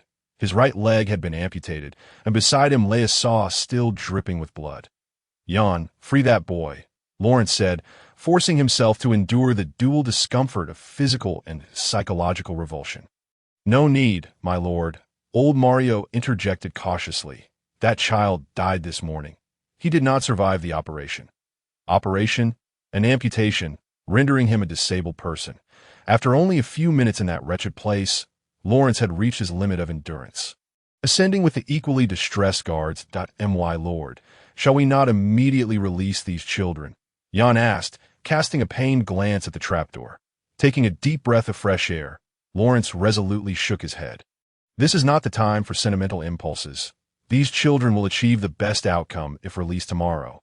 Until then, despite witnessing their dire circumstances, I have resolved to let them endure one more day." Jan continued quietly, "What of old Mario? Why not execute him?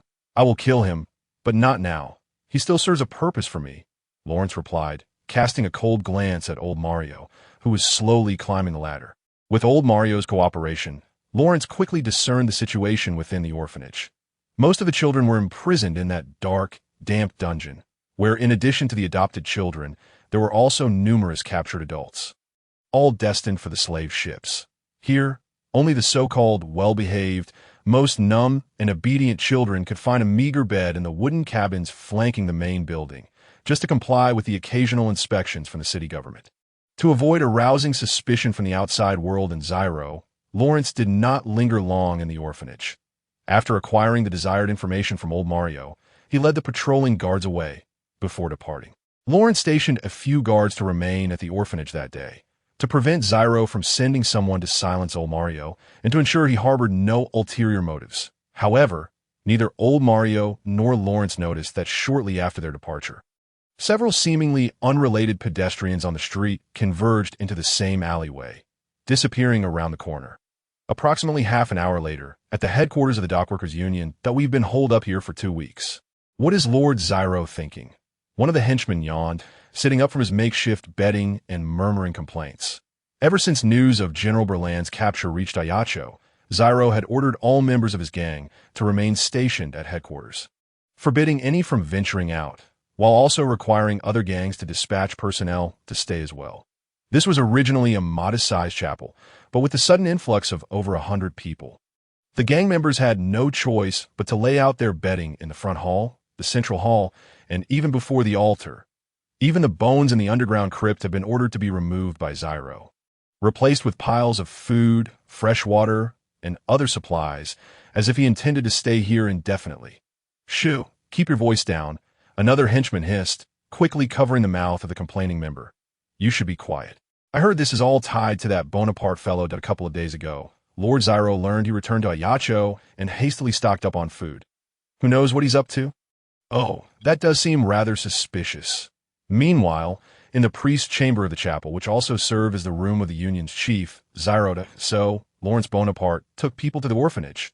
Zyro, ever with a cigar in hand, took a deep drag before slowly exhaling a smoke ring, his tone devoid of emotion as he addressed several henchmen who had just returned from outside. Indeed, Mr. Zyro, one henchman stepped forward, kneeling on one knee before Zyro, nervously reporting that accursed Mario did not stop Lawrence and allow them entry. "However, we remain unaware of what transpired inside, I see." Zyro leisurely ground the last segment of his cigar along with its ash into a silver ashtray. Speaking nonchalantly, the henchman hesitated for a moment, then cautiously spoke up.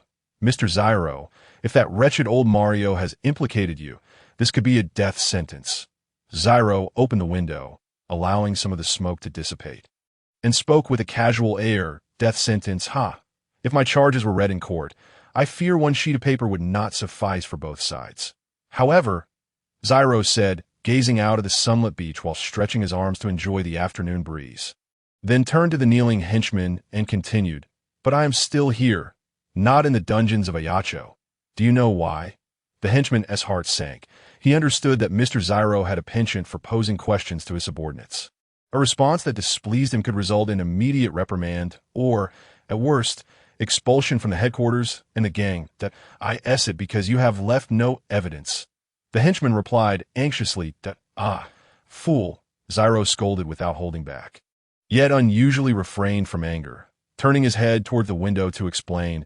"Pasquale Pauli is no fool. He knows everything I do, and I hide nothing from him." "Mr. Zyro, what does this mean? Yet I have not been cast into the dungeon because I understand." Zyro returned to his seat, retrieving a freshly trimmed cigar from the box to place between his lips, saying, "I have never crossed Pauli's bottom line, and furthermore, Pauli requires my assistance in managing the port. That is why I am still alive and seated here." Several henchmen nodded vigorously, indicating their understanding of Zyro's words. After all, they knew that Mr. Zyro had little patience for fools. However, Zyro's tone suddenly shifted, his gaze turning icy as he removed the unlit cigar from his mouth and returned it to the box, speaking in a low voice. "Lawrence Bonaparte, that lad, is quite clever. He has discerned this relationship. I wonder what means he has employed to convince Pauli that I have crossed the line." Though Zyro was unaware of the content of Lawrence's discussions with Pauli, however, according to reports from his informants at the governor's office, Pauli was in a state of agitation for several hours following that meeting. Coupled with the intelligence regarding General Berland's capture by Lawrence, It is likely that Silo could surmise what had transpired. Ah, Mr. Silo, does this mean we are in a precarious position?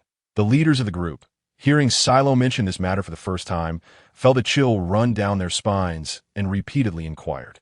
Silo slowly shook his head, gazing out the window, and remarked, 2 days ago, I believe the same. However, curiously, the National Defense Army has yet to surround us. Only just now, upon learning that Lawrence had gone to the orphanage, did I come to understand that Polly must have assigned Lawrence the task of dealing with me. Upon hearing this, the henchmen collectively sighed in relief. If they were facing a military encirclement, all of Silo's preparations over the past few days would have been in vain. But if it were merely a patrol of about 100 men, the pressure was undoubtedly considerably less. Silo paid no mind to the reactions of his subordinates, continuing to speak to himself. Moreover, this reveals a rather intriguing piece of information. Ah, Mr. Silo, what is it? Polly wishes to eliminate me, hence he dispatched Lawrence. Yet he does not wish for my death directly, which is why he only sent Lawrence. It appears that Polly harbors considerable trepidation towards that Bonaparte. The OU grasped what this implies, although Silo posed a question to his subordinates. He promptly answered himself. As long as Lawrence Bonaparte does not capture me within these 2 days, once Polly's emotions towards me have subsided, he will re-evaluate the little tricks Lawrence has been playing. And then the roles in this game of cat and mouse shall be reversed. Oh! The henchmen exchanged glances filled with delight, despite their inability to comprehend the intricacies of the gambit Silo spoke of. They understood that as long as Lawrence did not breach the headquarters in the next 2 days, they would be safe to AS for the secrets of the orphanage. They held little significance in Silo's eyes at that moment. His focus was entirely on Polly. After the henchmen vacated the room, Silo hesitated, but ultimately returned the cigar box to the drawer, languidly leaning back in his chair, muttering to himself, "Come now, Lawrence Bonaparte, let me see what you are truly capable of."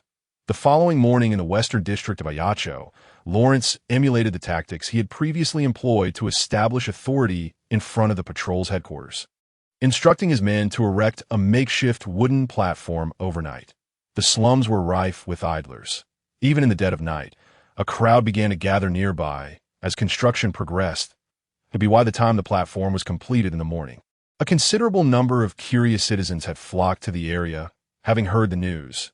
Even residents from the northern and southern districts made a special trip to witness the event to further attract the attention of the populace.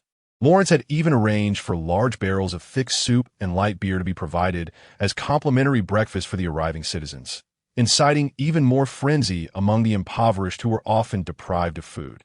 The last significant action taken by the patrol had been in early January when Lawrence executed 3 prisoners, which had left the citizens eagerly anticipating what the patrol intended to announce this time. However, at that moment, Lawrence was still at Grosso's headquarters, accompanied by old Sean, Yin, Grosso, who had just returned from Toulon, and the old Mario whom Lawrence had secretly brought along. How did it go? Lawrence first inquired of Grosso, who had just returned, still carrying the scent of the salty sea from his early morning trip back to Ajaccio. I found an old friend in Toulon, and we struck a deal. I returned on his ship. Grosso yawned, adding, his vessel is currently docked. It is a decommissioned 4th-rate ship. Lawrence nodded in satisfaction. According to the prevailing classifications of warships, 3rd-rate ships were the mainstay line of battle vessels of various nations, while 4th-rate ships served as a middle tier between battleships and frigates, with anything lower being classified as patrol vessels or small corvettes. The former White Rose was merely a modified heavy frigate. 4th-rate ships typically carried around 60 cannons and were occasionally incorporated into line-of-battle formations, making it more than sufficient for Lawrence's needs. And your deposit slip has also been converted into gold, Grosso remarked, carefully retrieving a hefty gold ingot from his satchel, reluctantly presenting it to Lawrence. The ingot weighed approximately 3.8 pounds, which equates to Lawrence's accustomed 1.75 kilograms, roughly the size of a palm and about 2 centimeters thick. Even for one who regarded wealth as inconsequential, Lawrence couldn't help but take a few extra glances at the gold bar. If evaluated at contemporary gold prices, that piece would amount to a staggering 700,000 francs. Estimating the time was now right, Lawrence instructed Grosso to notify the captain to commence their actions. Subsequently, Lawrence turned to old Mario. who had been brought to the headquarters, trembling and unable to meet anyone's gaze. Upon sensing Lawrence's attention, he quaked even more. "You should know what to say soon." Lawrence frowned, regarding old Mario with disdain. Of course," old Mario stammered, suppressing his nerves and forcing a sycophantic smile as he repeatedly assured, "Rest assured, I am most familiar with this sort of thing. Get lost. Go stand on the platform." Lawrence waved his hand impatiently, signaling 2 patrolmen to escort old Mario to the platform to attract more citizens. Once old Mario had departed the headquarters, Yin gritted his teeth, glaring at Mario's retreating figure, his right hand gripping the hilt of his sword, muttering angrily, "My lord, what use does this repugnant old man serve? I long to drive my sword into his heart myself." Old Sean nodded in agreement. Though he had not witnessed the horrors beneath the orphanage, he felt that merely hearing Yan's descriptions was enough to deem Mario a beast. Lawrence cast a sidelong glance at old Mario's back and slowly remarked, "Do not forget, in the eyes of the public, he is not perceived in this manner to the citizens of Ayacho. He remains the benevolent Mario."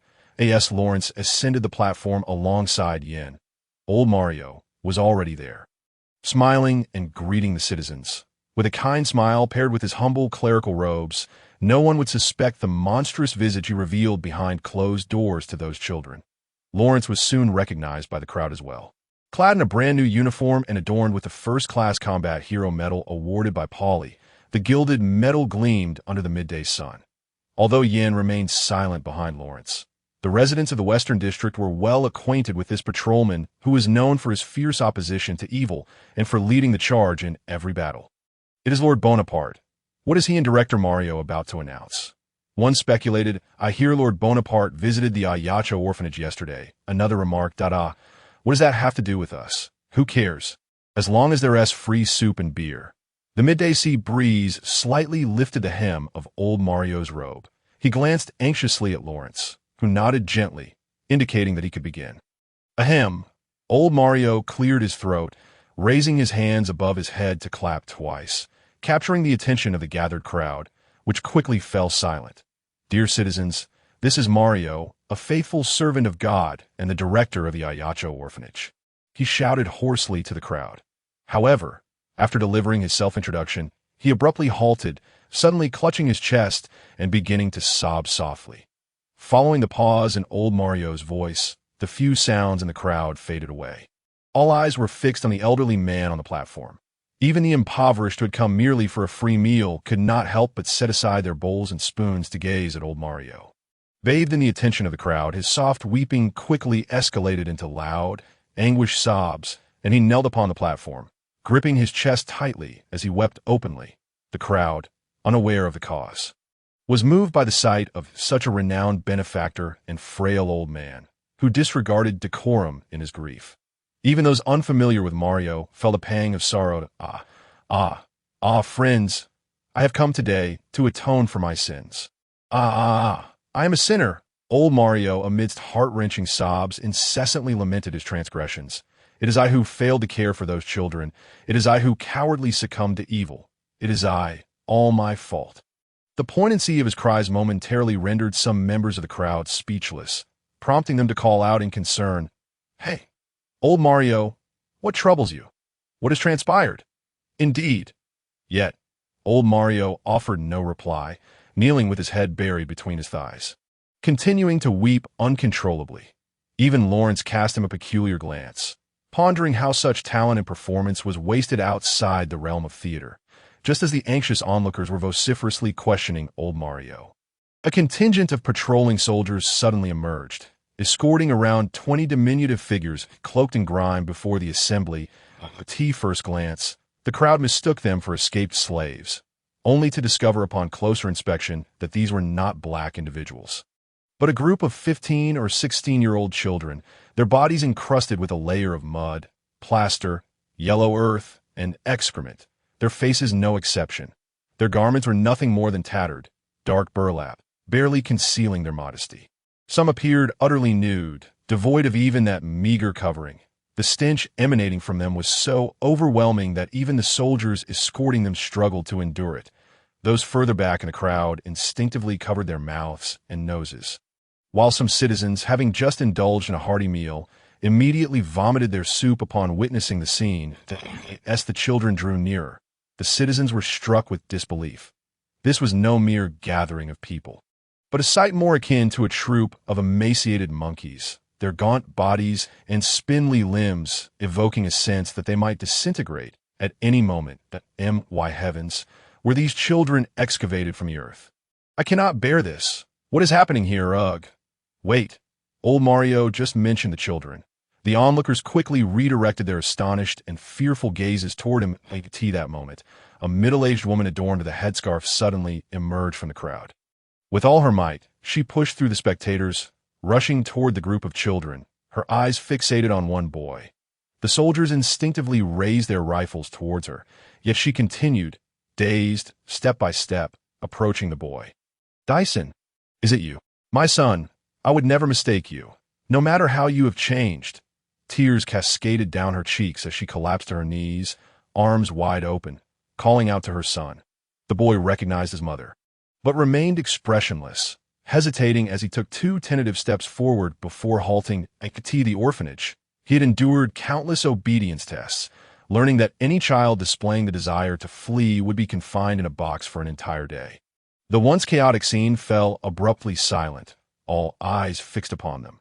Even old Mario ceased his performance, gazing intently at the mother and son. You did not inform me that there were more than just orphans involved here. Lawrence shot a stern glance at Mario, his voice sharp. Old Mario murmured, his head bowed. Sometimes, when the children sent to us are insufficient, we take it upon ourselves to adopt a few.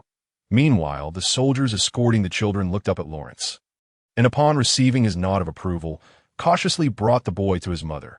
Ignoring the filth clinging to him, the woman embraced him tightly, using her tears to wash his face. Dyson, my dear Dyson, I thought you were dead. The woman's cries ignited the fury of the crowd. Even those with hearts of stone could not remain unmoved, particularly the citizens with children who, upon envisioning their beloved offspring in such a wretched state, felt a surge of dread and rage. The previously silent throng erupted into a chorus of shouts and curses. Fingers pointed accusatorily at old Mario. Some audacious individuals even charged towards the soldiers. Intent on climbing the platform, an increasing number of people joined the fray, cursing and pushing forward. Even the usually composed gentlemen found themselves caught up in the fervor, their faces flushed as they shouted. When an individual becomes lost in the crowd, their remaining sense of reason is often overwhelmed. Sir Yin, somewhat apprehensive, gripped the hilt of his sword and glanced at Lawrence, sensing that the situation was spiraling out of control. Fire a shot, Lawrence commanded coolly, his eyes betraying a flicker of excitement as he observed the enraged populace. Dozens of muskets discharged simultaneously into the sky, the deafening roar momentarily calming the crowd intent on storming the soldiers. The white smoke wafted gently towards the throng, the acrid scent of gunpowder gradually silencing their cries. Citizens, compatriots, allow me to speak. Lawrence stepped forward, nearing the edge of the platform, seizing the momentary lull to address the crowd. As you can see, these are the children from the Ayacho orphanage. Moreover, there are many more children who have not been brought here. Look at them. Even angels would shed tears. Indeed, this is unforgivable. Justice must be served. Lawrence's words instantly resonated throughout the crowd, igniting even greater fervor than before. However, Lawrence's voice boomed. This is not the fault of the pitiful old Mario. He is a faithful guardian, a frail and helpless elder. He would never commit such heinous acts. The crowd fell into a brief silence upon hearing Lawrence's declaration, their gazes drifting back to the still weeping old Mario, as if he too shed tears for these children. The image of old Mario, typically gentle and humble, resurfaced in their minds, and coupled with Lawrence's words, they began to realize that there must be deeper issues at play. They held their breath, eagerly awaiting Lawrence to unveil the truth behind it all. The true instigator of all this, I have identified, is Ciro Russell, the chief of the Dockworkers Union, that loathsome demon. Lawrence produced an arrest warrant for Ciro from his pocket, raising it high above his head, exclaiming, "It is he who threatened and coerced the unfortunate old Mario into submission, transforming the orphanage of love and truth into a hellish den of slavery. Consider this, compatriots, your children, your loved ones, those you cherish, could all fall victim to Ciro's hands and become like these. The crowd stared, transfixed, at Lawrence and the arrest warrant he held. Although they could not discern the words, the document bore the unmistakable insignia of Corsican authority. They then glanced at the children, their filthy and listless forms too pitiful to behold. Compatriots, although I was born in Italy, the blood coursing through my veins is that of Corsicans, and I understand what a passionate people Corsicans are. In the face of such evil, the blood of any Corsican would boil uncontrollably. The silence that enveloped the crowd lasted but a few seconds before erupting into an even louder cacophony of shouts. Regardless of gender or age, every individual present shared a singular identity, that of a Corsican, trampled upon and insulted. Corsican compatriots, tell me, what flows through your veins, the blood of slaves or the blood of warriors? Faced with such indignation, every valiant and combative Corsican would respond in their own manner. Punish him. Cast his corpse into the sea. This must be repaid in blood. Hang him before our eyes. Old Mario gazed in terror at the enraged crowd below, having never witnessed such fervor and wrath among the populace in his 60 years on Corsica, though he remained a victim in their eyes. Kneeling upon the platform and hearing the rising tide of shouts, witnessing the people's fury, left him trembling and at a loss. Lawrence, his right fist raised high, made eye contact with each furious Corsican. In their eyes, he discerned the fiery spirit of a combative nation. "Allow me to speak, compatriots!" Lawrence shouted 3 times before he managed to silence the frenzied crowd. Even after their cries ceased, the heavy panting of men and the uncontrollable sobs of women could still be heard. Ciro Russell, he brazenly trampled upon the justice of Corsica. Yes, I have pledged, I shall confront this evil to the very end, restoring justice to the land of Corsica, Lawrence proclaimed, his voice resonating with fervor as he gestured passionately with his arms. Stating, yet, Ciro Russell remains oblivious to the crimes he has committed, rallying his henchmen in preparation for resistance. For this, I require the assistance of each of you, the fearless Corsicans. Having said this, Lawrence raised the arrest warrant above his head for all to see, exclaiming, "Now, I invoke the Corsican Constitution, affirming the right of the Corsican people to combat evil, and I hereby delegate the authority bestowed upon me by Governor Paoli to all righteous citizens of Corsica." Under the gaze of the assembled populace, Lawrence slowly folded the arrest warrant in his hands and forcefully tore it into countless shreds. Subsequently, he gathered the fragments in his palm and scattered them over the crowd below. The Mediterranean air in February still bore a slight chill, yet the gathered masses felt a surge of warmth coursing through their veins. Even the impoverished clad in mere tunics felt an overwhelming heat. They were the struggling underclass, who had never before encountered a figure of such stature as Lawrence openly acknowledging the need for their strength. Never had they been so explicitly recognized and endowed with the power to uphold justice. Prior to this moment, they believed their only power was to survive. People eagerly raised their arms to catch the falling remnants of the arrest warrant, this symbol inadvertently leading them to perceive themselves as standing on the side of law and justice. Fellow compatriots, I can hear your cries. Lawrence clenched his fist and struck his chest, leaning slightly towards the sea of faces as he called out, "People of Corsica, it is time to seize the power in your hands and make the sinners pay the bloody price. Do not question who shall deliver the judgment, for the sword and authority reside within you." Thunder. At the instant Lawrence's words fell, a deafening cannon fire erupted from the seaside. Dozens of dark projectiles traversed the clear sky, heading straight for a small church by the beach, instantly engulfing it in a cloud of sand and smoke.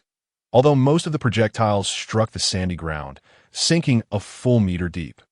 Several that struck the church created significant breaches in the weathered structure. Even the most iconic spire of the Gothic church was leveled in the barrage. Damn it! Was that an earthquake?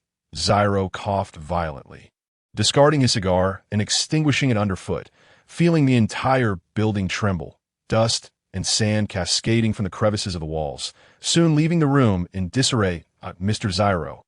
A henchman scrambled into Ciro's chamber, coughing heavily amidst the dust, urgently declaring, "We are under cannon fire. Cannon fire. Is it Lawrence Bonaparte? Where did he acquire artillery?" Ciro steadied himself against the wall. One hand pressed his head, gritting his teeth in contemplation. However, before he could gather his thoughts, another explosion resounded, followed by the violent shaking of the church that nearly sent Zyro crashing to the floor point. One of the cannonballs even struck the upper edge of Zyro's window, shearing off half the ceiling, glass and debris scattering across the room, shards cutting into Zyro's skin, leaving him with several lacerations. That Mr. Zyro, the henchman hurriedly moved to support him, urging, "It is too dangerous here. You should retreat to the catacombs." Zyro nodded slightly, but his teeth trembled uncontrollably in fury. After so many years in Ayacho, he had never faced such a disgrace as having his headquarters subjected to cannon fire. Exiting the priest's chamber, Zyro approached the altar to assess the situation. He beheld the once grand and lofty dome now marred by two large breaches, with cannonballs and fallen stones scattered chaotically in the front and middle aisles. The henchmen injured in the bombardment were groaning in agony. This was the most densely populated area, and the two cannonballs, accompanied by falling debris, had inflicted harm on many. In Zyro's view, one individual had been bisected by a massive falling slab. Still gasping for breath, writhing in torment, not daring to linger, Zyro made a swift exit to the catacombs, commanding one of his subordinates, "Send a few men out to ascertain what is happening, and gather everyone here to take refuge in the catacombs." "But Mr. Zyro, the catacombs are already filled to capacity. We can only accommodate a few more." "Then let our men enter first. The others can remain above." Zyro clenched his jaw and issued his orders, instinctively reaching for a cigar, only to remember that the cigar box had been shattered in the cannon fire. In a fit of rage, he kicked the wall, bracing himself amidst the rumbling sounds and tremors of the church as he awaited his subordinate's return. Approximately 10 minutes later, the catacombs were overcrowded, with those outside scrambling desperately to enter, especially after each round of cannon fire. The terrifying roar would provoke even greater urgency among the masses outside. The scout Zyro had dispatched returned disheveled, and it took them a while to locate him in the crowded catacombs, where they knelt before him, disregarding the presence of others, and breathlessly reported, "Mr. Zyro, there's a merchant ship bombarding us from outside." "A merchant ship? How dare it? Where's the Navy? Are they allowing that ship to fire upon us?" Zyro exclaimed incredulously, and the surrounding henchmen exchanged alarmed glances. The Navy, for reasons unknown, had not mobilized. Both of its line of battle ships remained docked in the harbor. "What?" Zyro furrowed his brow, sensing something amiss. Nearly half an hour passed before Zyro received word that the Navy's warships had finally set sail, and the merchant ship had ceased its bombardment, beginning its retreat. Upon receiving this news, the henchmen in the catacombs breathed a collective sigh of relief as they returned to the surface, after more than half an hour of relentless shelling. The church's roof had been completely obliterated, leaving only a few sturdy walls standing. Amidst the ruins, incomplete corpses and pools of blood were scattered everywhere. The surviving henchmen appeared utterly numb, sitting amidst the debris and bodies with vacant expressions. The recent barrage had shattered their resolve. Some even disregarded Zyro's orders, fleeing the church in disarray. Before Zyro could assess the casualties, a henchman crawled before him, wide-eyed with terror, breathlessly reporting, "Mr. Zyro, outside, a large group armed with weapons is approaching." "Umph." Zyro scoffed disdainfully. "Lawrence's patrol team, as expected, has arrived. Distribute firearms and blades. We will seize this place and retaliate." However, before Zyro could finish, the henchman collapsed weakly to the ground, clutching Zyro's trousers, pleading, "My Lord Zyro, it is not the patrol team. It is those wretched commoners. They are coming with pitchforks and torches. Those wretched commoners? Impossible, impossible." Zyro muttered in disbelief, kicking away the henchmen who clung to him, climbing up the crumbling staircase to the second floor to gaze into the distance. Before him lay a sea of dark figures, marching resolutely from all directions towards the church, wielding torches and an array of bizarre weapons. Iron rods, wooden sticks, even planks with nails hastily seized from the streets. These impoverished individuals bore weapons that appeared comically inadequate, their frail bodies seeming so powerless. Yet when they gathered together, when these sparks began to converge, even from a distance, Zyro could not help but feel his legs weaken. Countless enraged citizens transformed into the most fearless warriors, their roars serving as the battle drums as they charged forward, shouting, unleashing an incredible surge of energy. Meanwhile, Zyro could only cling helplessly to the crumbling wall, mumbling frantically, "Impossible, impossible." On the sea, Grosso stood resolutely at the bow of the merchant ship, his eyes fixated on the throngs of people relentlessly advancing towards the church. "Lawrence, how could you have come to this?" Even Grosso, who had weathered countless storms, had rarely witnessed such a scene. The most downtrodden of society had armed themselves with every weapon they could find and charged at an enemy wielding firearms and swords. Merely watching from afar, Grosso felt a rising heat within him as a warrior. The fervor of such a charge stirred an impulse to join in. "Hey, Grosso, the two warships are closing in from behind." The captain, visibly anxious, patted Grosso's shoulder and said worriedly, he certainly did not wish to sacrifice the entire ship for a few pounds of gold. "That's fine." Grosso remained transfixed on the battlefield at the beach, brushing off the captain's hand from his shoulder, and replied without turning his head, "Trust in Lawrence Bonaparte." Moments later, the two warships indeed slowed their approach after a mere symbolic chase, having not fired a single cannon. Meanwhile, the crowd continued their relentless advance towards the church. Zyro stood in a daze, realizing that all the plots and machinations seemed utterly futile in the face of this inexhaustible power of the people. Even now, Zyro could not comprehend how Lawrence had awakened these citizens to rise against him. Damn it! Lawrence, how could he have done this? He couldn't possibly have bought them off. He must not have had such wealth to compel these commoners to come forth. Even I could not achieve such a feat. Damn it! Impossible! The henchmen within the church were also armed with firearms and ammunition. Yet as they gazed out at the sea of dark figures, they found themselves bereft of the will to load their weapons. Some even sat down in a daze, staring blankly at the crowd, their lead bullets scattered on the ground, devoid of any desire to retrieve them. The distance between the two groups diminished, and through the empty windows, the henchmen and the citizens could see each other's faces. From the second floor, Zyro spotted the architect of his predicament. "Lawrence Bonaparte!" Zyro shouted vehemently, slamming his fist against the glass-laden wall, causing blood to splatter across his palm. Lawrence, too, noticed Zyro on the second floor, regarding this persistent thorn in his side since arriving in Corsica. Lawrence merely raised his gaze to meet Zyro's, a slight smirk curving his lips in mockery. As the distance closed to a critical point, the citizens were shocked to recognize several familiar faces among the henchmen in the church. Scarface Luca, that bastard who extorts from me every week. Good heavens, there's Shorty Cole. How did that scoundrel end up here? And Mangy Doggard. He is the one who broke my son's leg. I see now they are all in cahoots, these gang members, who routinely oppressed and exploited the populace, were quickly identified by the citizens, who immediately connected the dots, realizing that Zyro Russell was undeniably linked to these individuals. The recognized henchmen, sensing danger, recoiled in fear, their legs trembling, with many discarding their firearms, stripped of any will to resist. "Hang them!" a voice in the crowd bellowed, igniting a fervor among the citizens, who surged forward towards the church. A few scattered gunshots rang out, and several of the frontline citizens fell to the ground, struck down. Yet the endless tide of people surged over their fallen comrades, continuing their charge towards the church, shouting. This was a completely one-sided battle. The citizens wielding iron rods and wooden clubs rained down blows upon the henchmen, the church resounding with their cries of anguish and despair. Within mere minutes, Ian arrived, sword in hand, to report to Lawrence, a note of relief in his tone. "Sir, Zyro has been captured.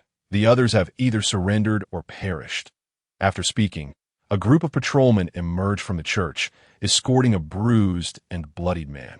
This man could barely stand, his legs seemingly rendered useless. Whether broken or not, he was dragged out by two patrolmen, who shielded him from the frenzied crowd.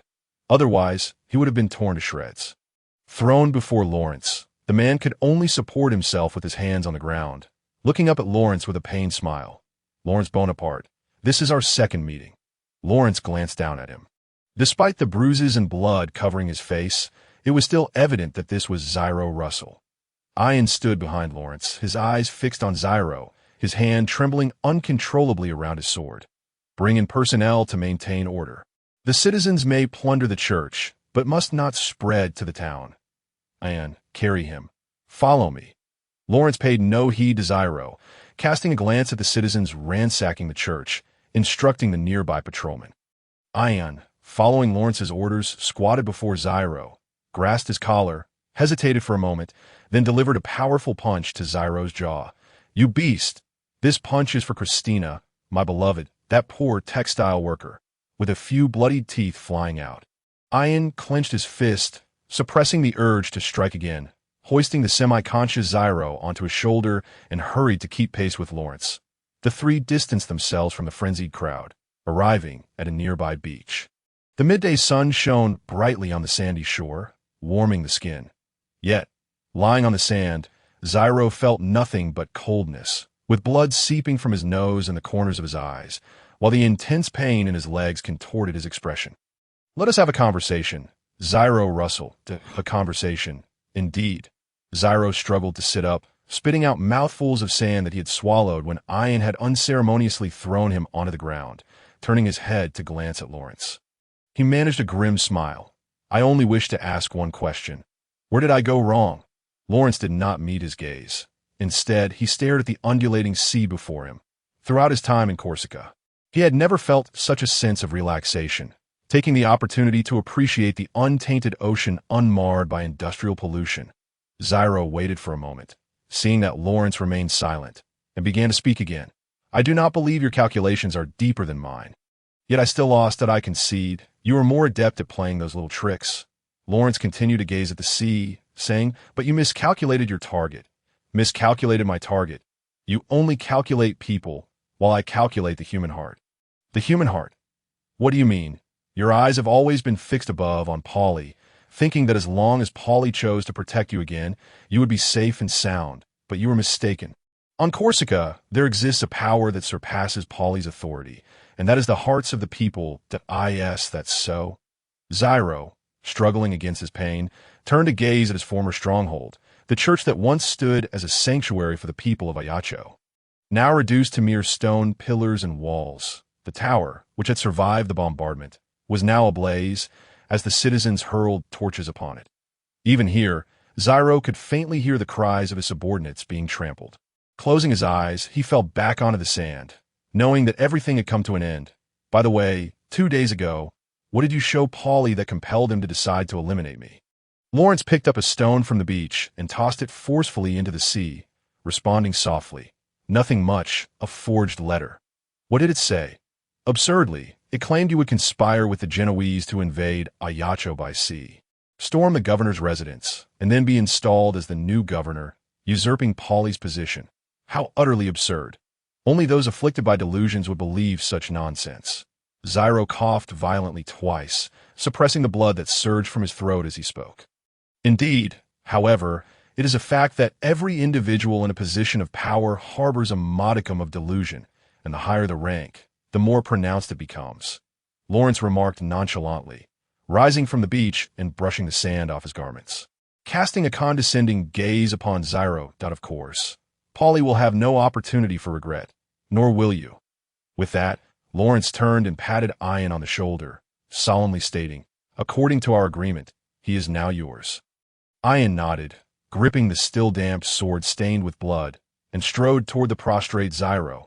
Lying on the ground, Zyro strained to tilt his head back, casting one final glance at the silhouette of Lawrence's retreating figure.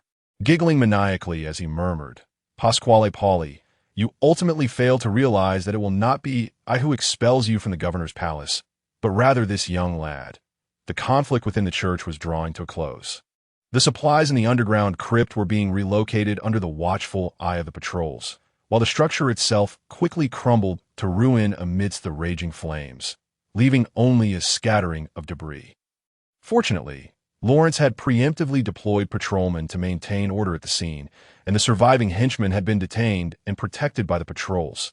Had they been left amidst the fervent crowd, it was likely that within mere seconds, the ground would be soaked in blood. The populace gathered around the smoldering ruins of the church, exhilarated and agitated, hurling stones at the remnants. This was their first realization that even as impoverished individuals, Their collective strength could reduce the once untouchable church to mere ashes. Lawrence stood amidst the crowd, maintaining order while receiving the grateful and reverent gazes of the people. That moment, a sudden clatter of hooves erupted from the beach's edge. The sound was dense and heavy, suggesting a considerable number of riders and significant weight upon their steeds. Without turning, Lawrence listened for a moment and discerned the identity of the newcomers. The only heavy cavalry capable of rapid mobilization in Ajaccio was the armored cavalry brigade directly under the governor's office. And their arrival spoke volumes about their allegiance. Dozens of armored cavalrymen galloped toward the church, cracking their whips in the air, their sabers and pistols secured at their waists, fully armed for the occasion. Upon witnessing this, the crowd grew noticeably more subdued, standing frozen in place as they watched the approaching cavalry, aware that these were the elite forces of the national defense. No one would be foolish enough to provoke them. Lawrence surveyed the cavalry from within the throng, estimating their numbers to be around 50, seemingly the entire contingent. Everyone, hands on your heads, crouch down. The leader of the cavalry advanced a few paces, bellowing at the gathered populace, his voice resonating like thunder, causing many to flinch. Noticing that some remained hesitantly rooted in place, the cavalryman continued, "We have received orders regarding a riot near the Dockworkers Union headquarters, and we are here to suppress it and restore order." Lawrence stroked his chin, frowning as he addressed the elderly Sean beside him. "It seems our Governor Pauley can no longer tolerate the situation. Sean, you should step forward and negotiate with them." Sean nodded. Parting the crowd before him to approach the cavalryman, he bowed to the mounted officer and, catching a glimpse of his sleeve, recognized him as a captain. Thus he spoke, "Brave cavalry captain, the situation has already been contained by the patrols. There is no riot to speak of." Although the patrols and the military were not part of the same hierarchy, they were both public servants. The cavalryman glanced at Sean's uniform and softened his tone slightly, yet still replied sternly, "The determination of whether this is a riot is not yours to make. Today, we must detain the primary instigators and take them to the dungeon." Upon hearing this, the assembled populace exchanged fearful glances, aware that the military's dungeons were far from the merciful confines of the Ajaccio prison. Once imprisoned there, survival was uncertain. Hidden within the crowd, Lawrence furrowed his brow more deeply. He could not believe that Governor Pauley would act against the will of the people by employing the military to overtly apprehend these civilians. It seemed likely that the decision to detain was the cavalry captain's own initiative, misguidedly attempting to curry favor with Governor Pauley. While Lawrence pondered, the cavalry began to mobilize, the original formation dispersing to encircle the crowd in a vast circle. Those civilians who wished to flee were intimidated back by the cavalry's drawn sabers as they approached the perimeter, as several cavalrymen dismounted and produced long ropes. Advancing toward the civilians, a sudden voice rang out from the crowd. "Hold on!" Both the civilians and the cavalrymen paused, taken aback by the audacity of whoever dared to halt the advancing armored cavalry. Upon closer inspection, they discovered it was Lawrence, stepping slowly from the throng to confront the cavalry. The crowd gazed at Lawrence with anticipation and tension.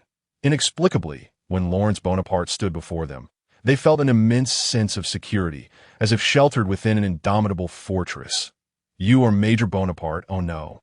Lieutenant Bonaparte, the cavalry captain, one of the 6 cavalrymen who had escorted Lawrence and Captain Trifali to Bastia, immediately recognized him. "Captain," Lawrence replied, his expression inscrutable as he fixed an unyielding gaze upon the cavalry officer.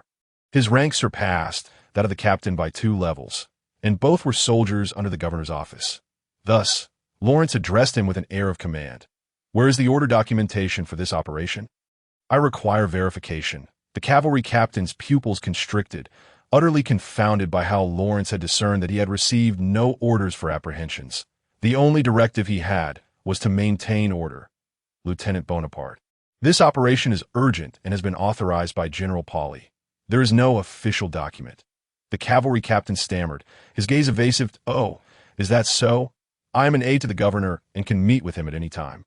You may leave your men here, and we shall proceed to the governor's office to verify the details of your orders, shall we?" The cavalry captain shook his head vehemently.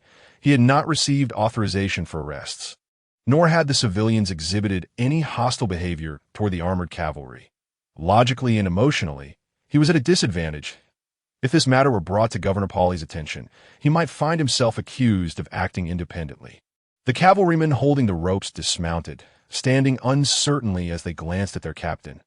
Ahem, Lieutenant Bonaparte. The situation is urgent. Please allow me to execute my orders. The cavalry captain awkwardly cleared his throat, signaling his subordinates to disregard Lawrence and continue with the apprehensions. Upon receiving the command, the cavalrymen advanced with ropes toward the civilians, who instinctively retreated in panic to stand behind Lawrence. I could see that moment. In their eyes, Lord Bonaparte was their only bastion of hope. "Hold on," Lawrence shouted again, stepping forward 2 paces, fixing his gaze upon the eyes of the cavalry captain. "Captain, you claim to apprehend the instigators. I wish to inquire which among these are considered instigators. In my view, they are nothing but the righteous Corsican fighters. Lieutenant Bonaparte, General Pauly has classified this as a riot. Thus all participants are naturally instigators." The cavalry captain avoided Lawrence's gaze, sweeping his own over the crowd. However, his tone had lost the weighty resonance it had possessed upon arrival. "All of them. There are nearly 1,000 people here. Do you intend to imprison them all?" Lawrence scoffed. "If the military's dungeons are insufficient." "Captain, do you plan to borrow from my patrol's dungeon? Shall we then fill the Ayacho prison to capacity as well?" The cavalry captain grimaced, shaking his head. The entire population of Ayacho was only around 20,000, and he could not possibly arrest over 1,000 individuals. "Lieutenant Bonaparte, you exaggerate. We will only punish the primary instigators as a show of deterrence that—" "Oh, is that so?" Lawrence feigned enlightenment, elongating his words and dramatically nodding his head. He then turned to face the assembled crowd, proclaiming loudly, "Did you hear that, citizens? It appears they are here to take me away." Having spoken, before the captain could respond, Lawrence turned to him and interjected, "Captain, if I am indeed the thug you speak of, or even the chief thug, then I am the one who initiated and led this operation, so, please, feel free to arrest me." "Colonel Bonaparte, do not jest." The cavalry captain was instantly unsettled in his saddle, executing a smooth dismount and grasping Lawrence's arm while repeatedly imploring him. Yet, Lawrence appeared oblivious, shaking off his grip and striding directly toward a cavalryman holding a rope. The soldier stood there, bewildered, unaware of Lawrence's intentions, until he saw Lawrence seize the rope from his hand and promptly loop it around himself, muttering, "This rope is rather coarse. It is truly uncomfortable." The captain's heart tightened at this sight. In his eyes, Lawrence was now a favored figure in Ayacho, brother of Councillor Carlo, confidant of General Pauly, a hero from the Battle of the Bay of Horns, and the highly regarded patrol leader.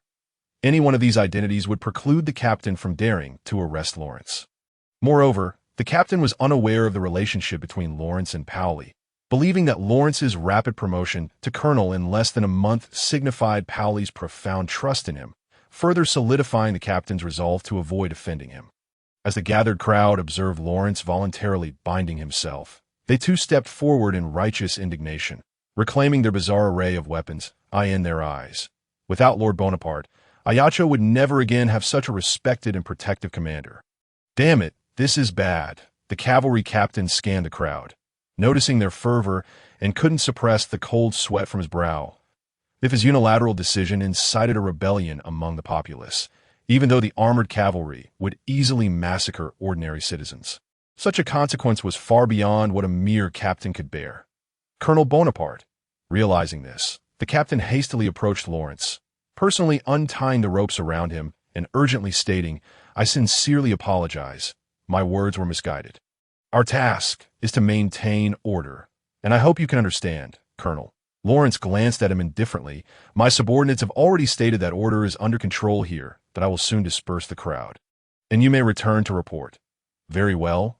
We shall depart immediately after the crowd leaves." The captain begrudgingly saluted and nodded in agreement, then returned to his horse, issuing orders for all cavalry to lift the encirclement and regroup behind him. Lawrence understood the wisdom of showing mercy, yet the continued presence of the crowd caused him some concern. He thus instructed his patrolmen to begin persuading the populace to disperse. Thank goodness for Lord Bonaparte. Indeed, those cavalrymen were utterly terrifying. I was nearly frightened to death. I heard that those taken by the military rarely return. Thankfully that as the crowd departed the beach, They vocally discussed Lawrence's recent bold actions, praising him profusely. Many turned back to glance at him as they walked, leaving the beach with deep gratitude and reluctance. The armored cavalrymen, witnessing this, wore somber expressions and fell silent, swiftly riding back to report. Only a few scattered onlookers, along with Lawrence and his patrolmen, remained by the now-ruined church, alongside the detained accomplices. Listening to the fading sound of hooves, Lawrence exhaled in relief, murmuring, this charade of wielding borrowed authority proved rather effective. He recognized that merely holding the title of colonel in the National Defense Army would not intimidate the cavalry captain. It was instead his standing with both Paoli and the public that truly restrained him. Lord Bonaparte, the area around the church has been largely cleared, and the supplies have all been removed prior to the collapse, Old Sean reported, observing the departure of the armored cavalrymen with notable relief as he approached Lawrence. What supplies were there? Most were provisions, bread and cured meats. Additionally, there was a considerable amount of currency, primarily Corsican coins, along with some French gold louis and livres. How much currency remains? Upon hearing this, Old Sean sighed, his brow furrowed with concern.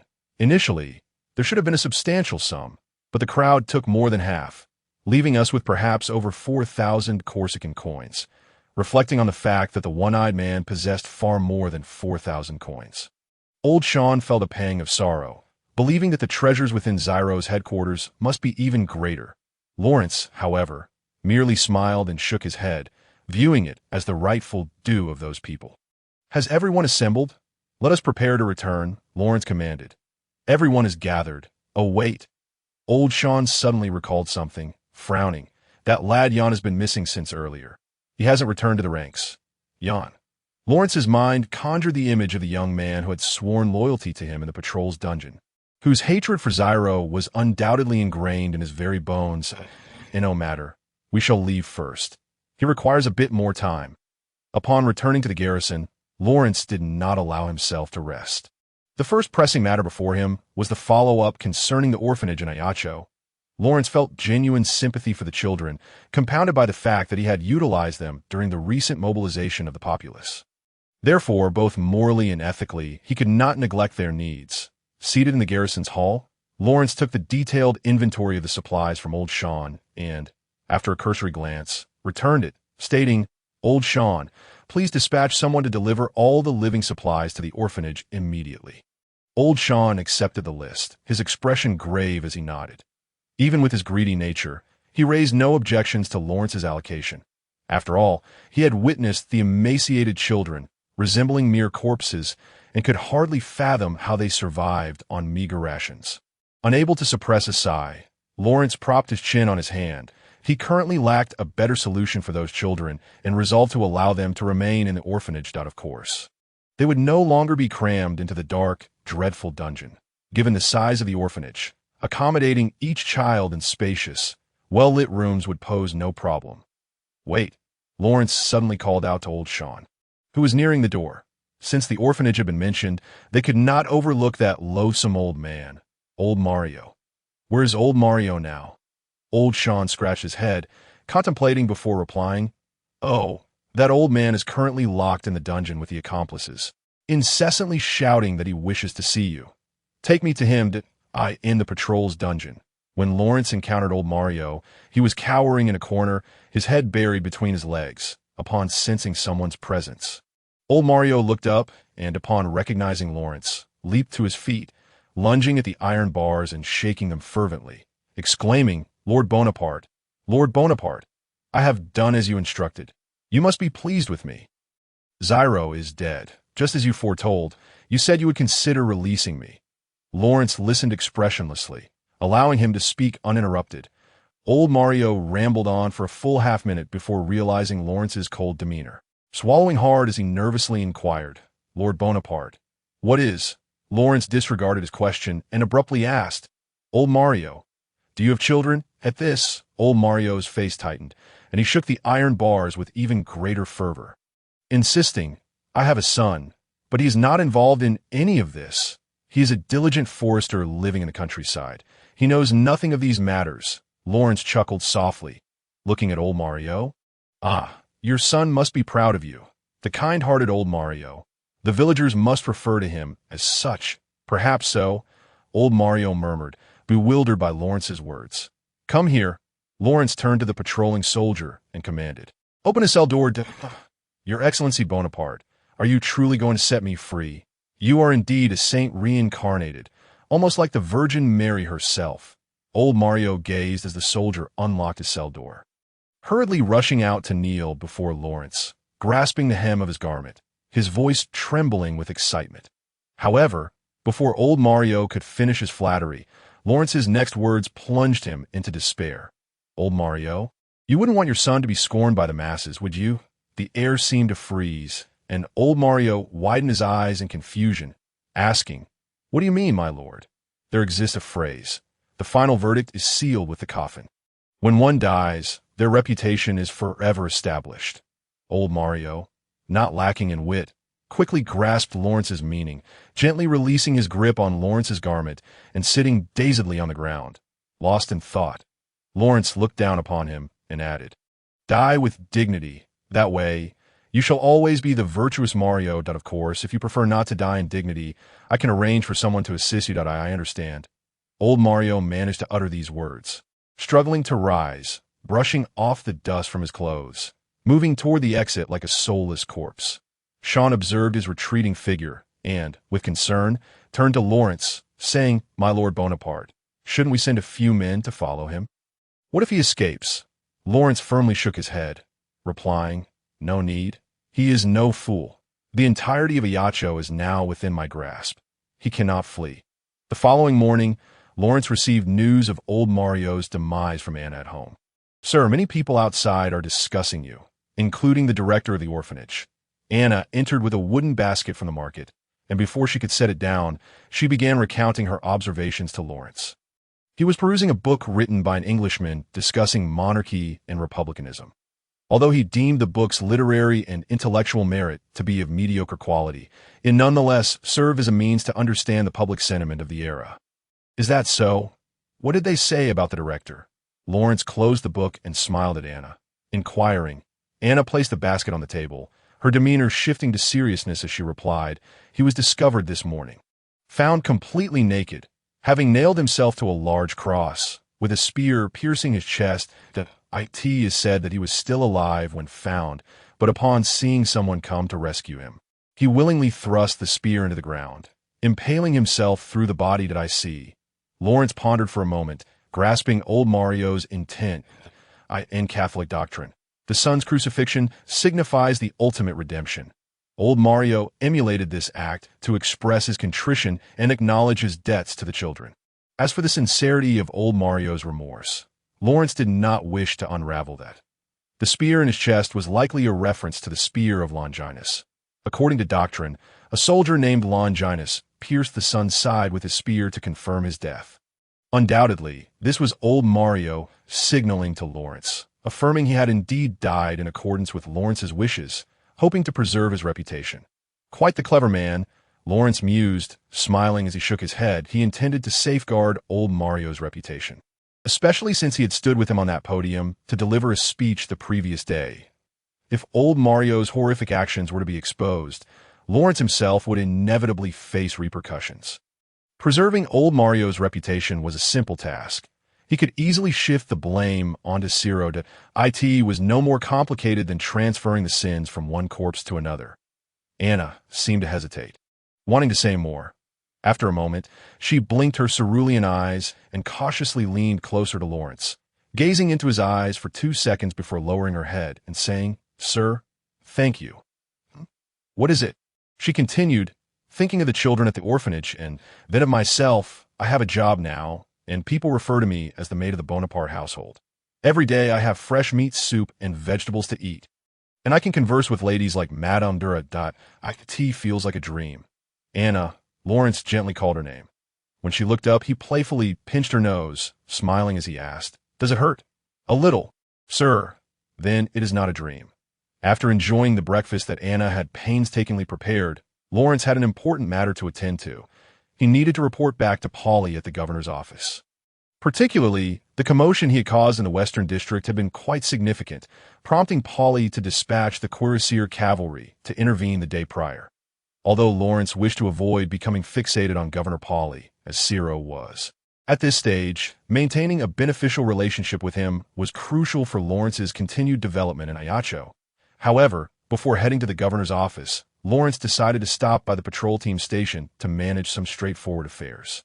Upon reaching the station's entrance, he was astonished to find Grosso engaged in conversation with Sean inside, a seemingly unconscious man slung over his shoulder. What has transpired? Lawrence strode into the hall, furrowing his brow at the two. It was worth noting that Grosso had his own station in the Western District. He would not typically come to this station unless there was a special circumstance that, finally, you have arrived, Grosso exclaimed, tilting his head in greeting to Lawrence before gently placing the man on the chair. Lawrence leaned down to inspect the face of the man in the chair, only to be shocked to discover it was Ian. He was covered in blood, his once blue-white uniform now a dark, soiled mess, the color resulting from oxidized blood, with not a single clean patch remaining. Even his face was a disheveled sight, were it not for the rhythmic rise and fall of Ian's chest. Lawrence might have mistaken him for a corpse. Alas, this lad Ian, Grosso sighed, hands on his hips. After partnering with me for so long, he had never touched a drop of alcohol. But yesterday I know not what possessed him. He went to a tavern and drank the night away, only to be brought to me this morning by the owner himself, insisting he wished to see you and report to you. So I carried him here. Upon hearing this, Lawrence couldn't help but chuckle as he crouched down to examine Ian's state. It was evident that the large patches of blood on his uniform were not his own. He knew immediately who was responsible. It seems that Ciro Russell met a rather unpleasant AS for why Ian had spent the previous night drowning his sorrows. Lawrence could surmise the reason. After all, it was on the day of the one-eyed prison break that Ian had abandoned his post to drink, which had culminated in the tragic outcome. Ian likely sought to resolve his inner turmoil, leading him to drink to oblivion after killing Ciro. Ian's eyes flickered, and he instinctively shifted his body, one hand pressing against his forehead, seemingly still reeling from a hangover. However, upon opening his eyes and seeing Lawrence before him, he immediately attempted to rise, but was gently pressed back down in the chair by Lawrence. I sincerely apologize, my lord, Ian said, his head bowed in shame as he vigorously patted his forehead. The intense headache rendered him unable to stand, forcing him to remain seated, pressed down by Lawrence's hand on his shoulder. There's no need for concern. Everyone requires occasional indulgence, Lawrence said understandingly, pulling out a chair to sit down. Now, tell me, is Ciro dead? Yes. How did he die? Ian opened his mouth, contemplating where to begin, but Lawrence interrupted him with a smile, waving his hand. From the bloodstains on Ian, he could already deduce the general circumstances. Never mind. I have no desire to know. What do you plan to do next? Ciro is dead, and I have fulfilled my commitment to you. In that moment, Yin abruptly lifted his head, his gaze clear and unwavering as he looked at Lawrence, declaring without hesitation, I remain willing to follow you, regardless of my identity or status. On that fateful night, it was my transgression that led to the demise of my beloved and a brother of the patrol. Yet, rather than punishing me, you have entrusted me with a greater mission and granted me the chance to avenge my blood feud. Such grace.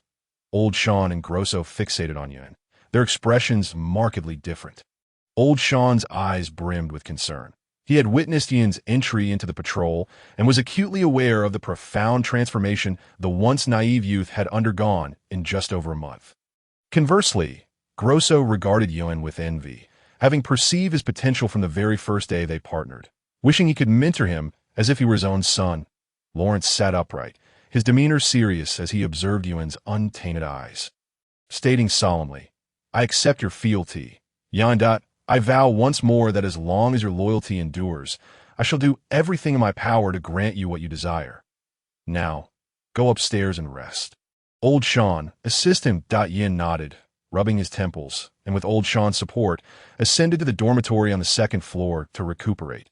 Meanwhile, Grosso watched Yin's retreating figure, shaking his head in amazement, exclaiming, what a splendid talent!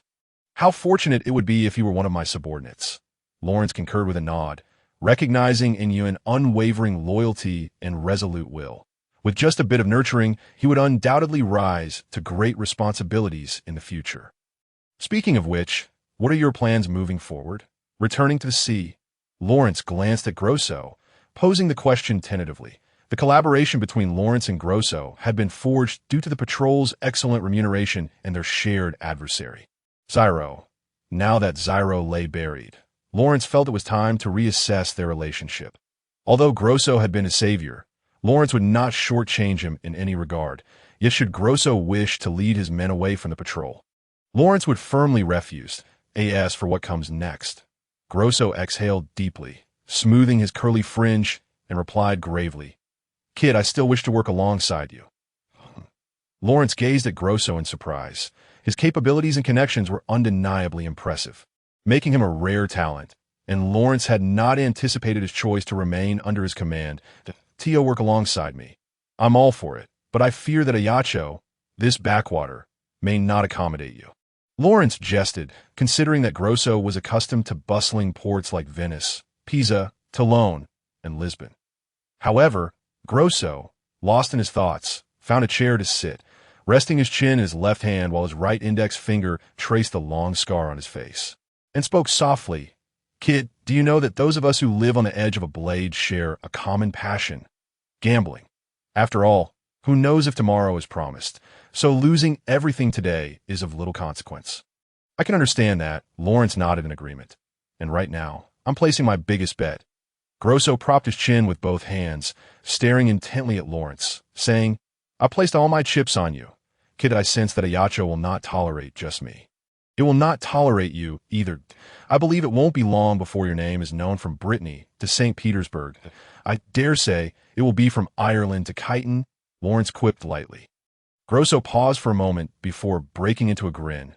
"Damn it, I love your confidence. But speaking of which, what is the reward you seek, me?" Grosso chuckled self-deprecatingly, as a sailor involved in smuggling. "I am but a man of the mundane, longing only for fame and fortune." Lawrence subdued his playful demeanor, extending his right fist before Grosso, stating, "Then it is settled." Grosso reciprocated with a firm fist bump. "It is settled." Both Yin and Grosso are capable of bearing great responsibilities in the future. Anna could be afforded opportunities for growth, as her potential is not to be underestimated, as he walked towards the governor's office. Lawrence mentally assessed his current influence. He trusted the loyalty and abilities of Yun, Grosso, and Anna, while Major Trevely and Lieutenant Set in the military seemed likely to stand by his side. The over 100 members of the patrol obeyed only Lawrence, and most of the soldiers from the 4th Battalion would follow him as well. Moreover, Carlo, active in the political realm, would undoubtedly support his younger brother, and with the public backing of Ajaccio, Lawrence felt a surge of confidence standing before the governor's office. He was no longer the inexperienced youth reliant on Paoli's favor to survive in Corsica. Even if Paoli sought to suppress Lawrence, it would not be a straightforward endeavor. The backlash from the various factions would be considerable.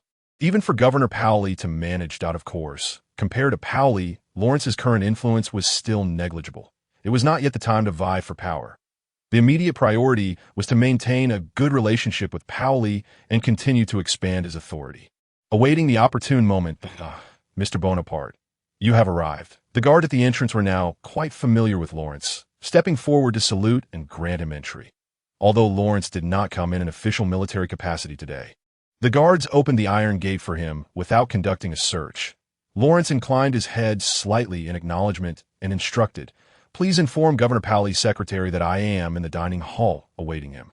Understood. Seated in the dining hall, Lawrence beckoned a waiter, requesting a cup of coffee and a plate of soft cake. Just as he lifted the porcelain cup to his lips for a sip, Paoli's secretary arrived. "Does the governor have time now? I wish to see him," Lawrence inquired, spearing a piece of soft cake with his fork. "You may meet with the governor now, Mr. Bonaparte," the secretary replied sternly, standing straight before him. "It seems I have come at a fortuitous time." Lawrence drained his cup of coffee, stood to adjust his attire, and casually remarked, "No, Governor Paoli has instructed that Mr. Bonaparte may see him at any time." The secretary replied, shaking his head with a serious expression, "I see." "Lawrence, you have arrived," Paoli greeted as he sat at his desk. a monocle perched on his nose, frowning at a stack of documents. After acknowledging Lawrence, he returned to his unreadable demeanor, gazing down at the papers. Lawrence approached the desk and sat down, stating gravely, "Governor, Zyro is dead."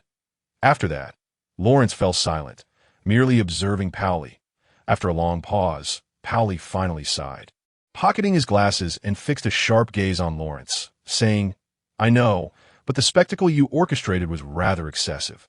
Lawrence had anticipated this reaction, spreading his hands in a gesture of understanding. "I comprehend." Yet it was also to eradicate gang influence. Only by thoroughly rectifying the gang presence in the Western District can the maritime trade of Ajaccio be safeguarded. Pauli huffed in dissatisfaction, but chose not to pursue the matter further. After all, entrusting the security of the Western District's port to Lawrence was indeed more reassuring than leaving it in Zyro's hands. In Pauli's eyes, Lawrence would not engage in treacherous dealings with the Genoese that would undermine the governor's office. Unlike Zyro, moreover, Lawrence's brother Carlo had a close relationship with Pauli. Historically, when France occupied Corsica, Carlo served as Pauli's aide, fighting alongside him against the French, indicating a solid friendship prior. Such ties had eased some of Pauli's wariness towards Lawrence. However, Pauli did not intend for Lawrence to create such a commotion without incurring any consequences that be by the way. Lawrence, Pauli suddenly shifted the topic. Zyro Russell also held the position of a councilman for the Western District of Ajaccio. Since his demise, according to the Corsican electoral law, an immediate election for a parliamentary representative must be held in the Western District. Lawrence smiled courteously, yet internally he had already discerned the implications of Pauli's intentions. Given his current standing in the eyes of the public, apart from the Eastern District, he could undoubtedly secure a position as a representative in any of the remaining 3 districts. Consequently, this would result in 2 Bonapartes among the 9 representatives, a scenario that Pauli could not possibly tolerate. Normally, a routine parliamentary election would not transpire for several years. However, with the passing of Ciro, a vacancy had arisen.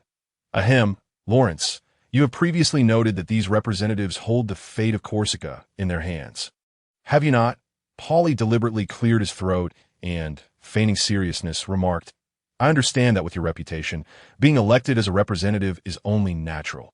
However, you're still quite young and lack experience, and I fear your decisions in the assembly may not be in Corsica's best interest." Lawrence could not help but roll his eyes at Pauli's logic. By that reasoning, his own 22-year-old brother Carlo should also be deemed unfit to serve as a representative. Nevertheless, despite his irritation, Lawrence recognized that Pauli was essentially compelling him to bear the cost of inciting public sentiment. Should he refuse, Pauli would likely pursue him for instigating the uprising. "Thank you for your guidance, Governor." Lawrence maintained a polite smile, sincerely nodding as he stated, "In light of this, I have decided to withdraw from this election." Upon hearing Lawrence's decisive response, a faint smile finally graced Pauli's face, prompting him to reflect on how pleasant it was to converse with an astute individual. For Pauli, as long as Lawrence did not run for office, he could easily manipulate the election in the Western District to support a candidate entirely aligned with him, thereby bolstering his control over the assembly. For Lawrence, although the title of representative would bring numerous conveniences, it paled in comparison to the immediate complications at hand. Furthermore, with his brother's political backing, Lawrence was in no rush to attain the title of representative. After reporting this operation to Pauli, Lawrence prepared to take his leave. However, just as he reached the door, Pauli abruptly called out to him, Lawrence, there's one matter I need to discuss with you." Pauli appeared to hesitate for a moment before deciding to inform Lawrence, as the latter had already pulled open the door and placed one foot outside. "What is it?" Lawrence, somewhat perplexed, closed the door and returned to his seat. He briefly scanned his recent memories, finding nothing else of particular significance. Pauli first glanced at the documents on his desk. Lawrence had noted that he had been perusing this particular report since his arrival, the header prominently stamped in bold red letters. "Top secret. For the governor's office only." Above the text, a seal was affixed. Lawrence caught a glimpse of what appeared to be the military's official insignia. Pauli lifted his gaze, regarding Lawrence with an odd expression, and slowly stated, "Your premonition was correct." "What premonition?"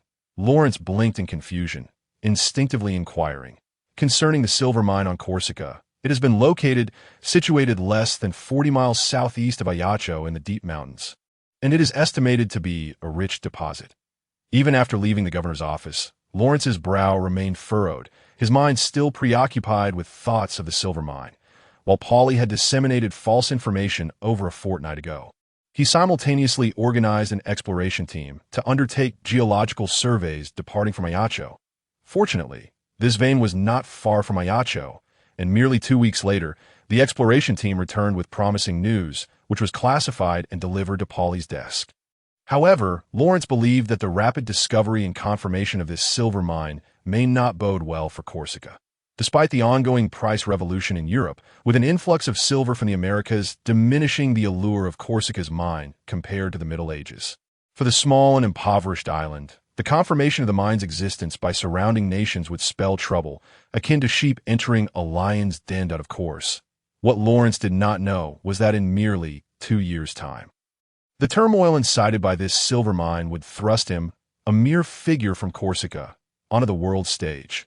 February 1770, Ajaccio, Corsica, Eastern District, Carlo's residence. Dear Lawrence, your T. Carlo's wife, Maria, warmly placed a set of white porcelain cups and saucers on the dining table before filling Carlo's cup with red tea from the teapot.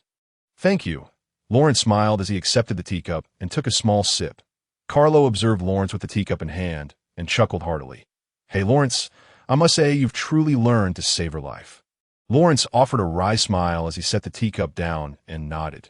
Since the assassination of Ciro 2 years prior, Lawrence had encountered no formidable adversaries in Ajaccio, politically protected by Carlo and Pauli, militarily supported by a patrol team entirely loyal to him, and economically benefiting from the substantial wealth confiscated from gang members. Lawrence's life had finally become less fraught, allowing him to occasionally accept invitations for afternoon tea at Carlo's home. Of course, this leisurely existence was also due to Pauli's influence. After Ciro's death, he had deliberately ensured that Lawrence was not afforded any opportunities to increase his power, compelling Lawrence to bide his time for a suitable moment. After all, in such tumultuous times, opportunities for ascendance were not uncommon. Amidst all this, Lawrence remained diligent in maintaining his current influence. He regularly delivered speeches to the citizens, led his subordinates in visiting orphanages and other charitable institutions, and frequently personally patrolled the streets to mediate disputes among the populace. Regarding the military, Lawrence maintained correspondence with the soldiers of the 4th Battalion. He also did not forget the promises made to those soldiers. A year prior, in 1769, Lawrence had sent the promised wealth to each of them via postal remittance. Such a generous act had caused quite a stir among the troops at the time and allowed more soldiers to witness how Lawrence Bonaparte treated his subordinates. If only your father could see you now, he would surely be overjoyed. Carlo suddenly sighed, a hint of melancholy in his voice. Lawrence echoed the sigh and placed a comforting hand on Carlo's shoulder. It was also a year prior, coinciding with historical timelines, that Lawrence's father, Count Bonaparte, passed away. Although Lawrence had never met his father since his arrival, he had participated in the funeral alongside Carlo, as the eldest son. Carlo inherited his father's title of count, while Lawrence, as the second son, received a non-hereditary knighthood in the will. Although both titles were conferred through the appointment of the Bishop of Pisa and were historically recognized by the French Bureau of Nobility, they provided little more than noble status without any substantial lands. After comforting Carlo, Lawrence intended to lift his teacup, but felt a gentle tug at the hem of his garment, turning to see a 2-year-old boy gazing up at him with wide eyes. He smiled as the child, with slurred speech, exclaimed, "Uncle, uncle, story, story."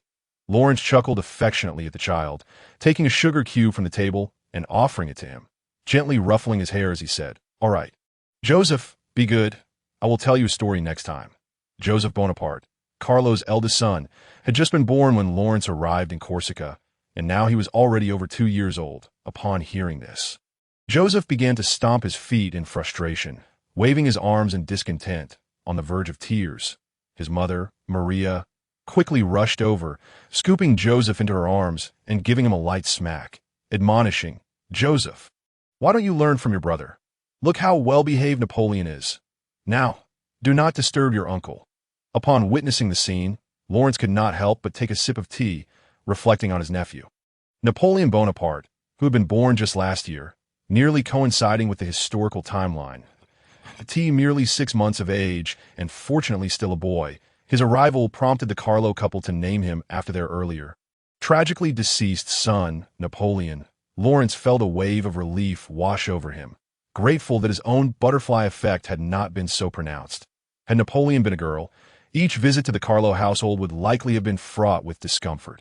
Maria carried Joseph back to the bedroom, placing him beside the peacefully sleeping little Napoleon, allowing Carlo and Lawrence to continue their leisurely conversation.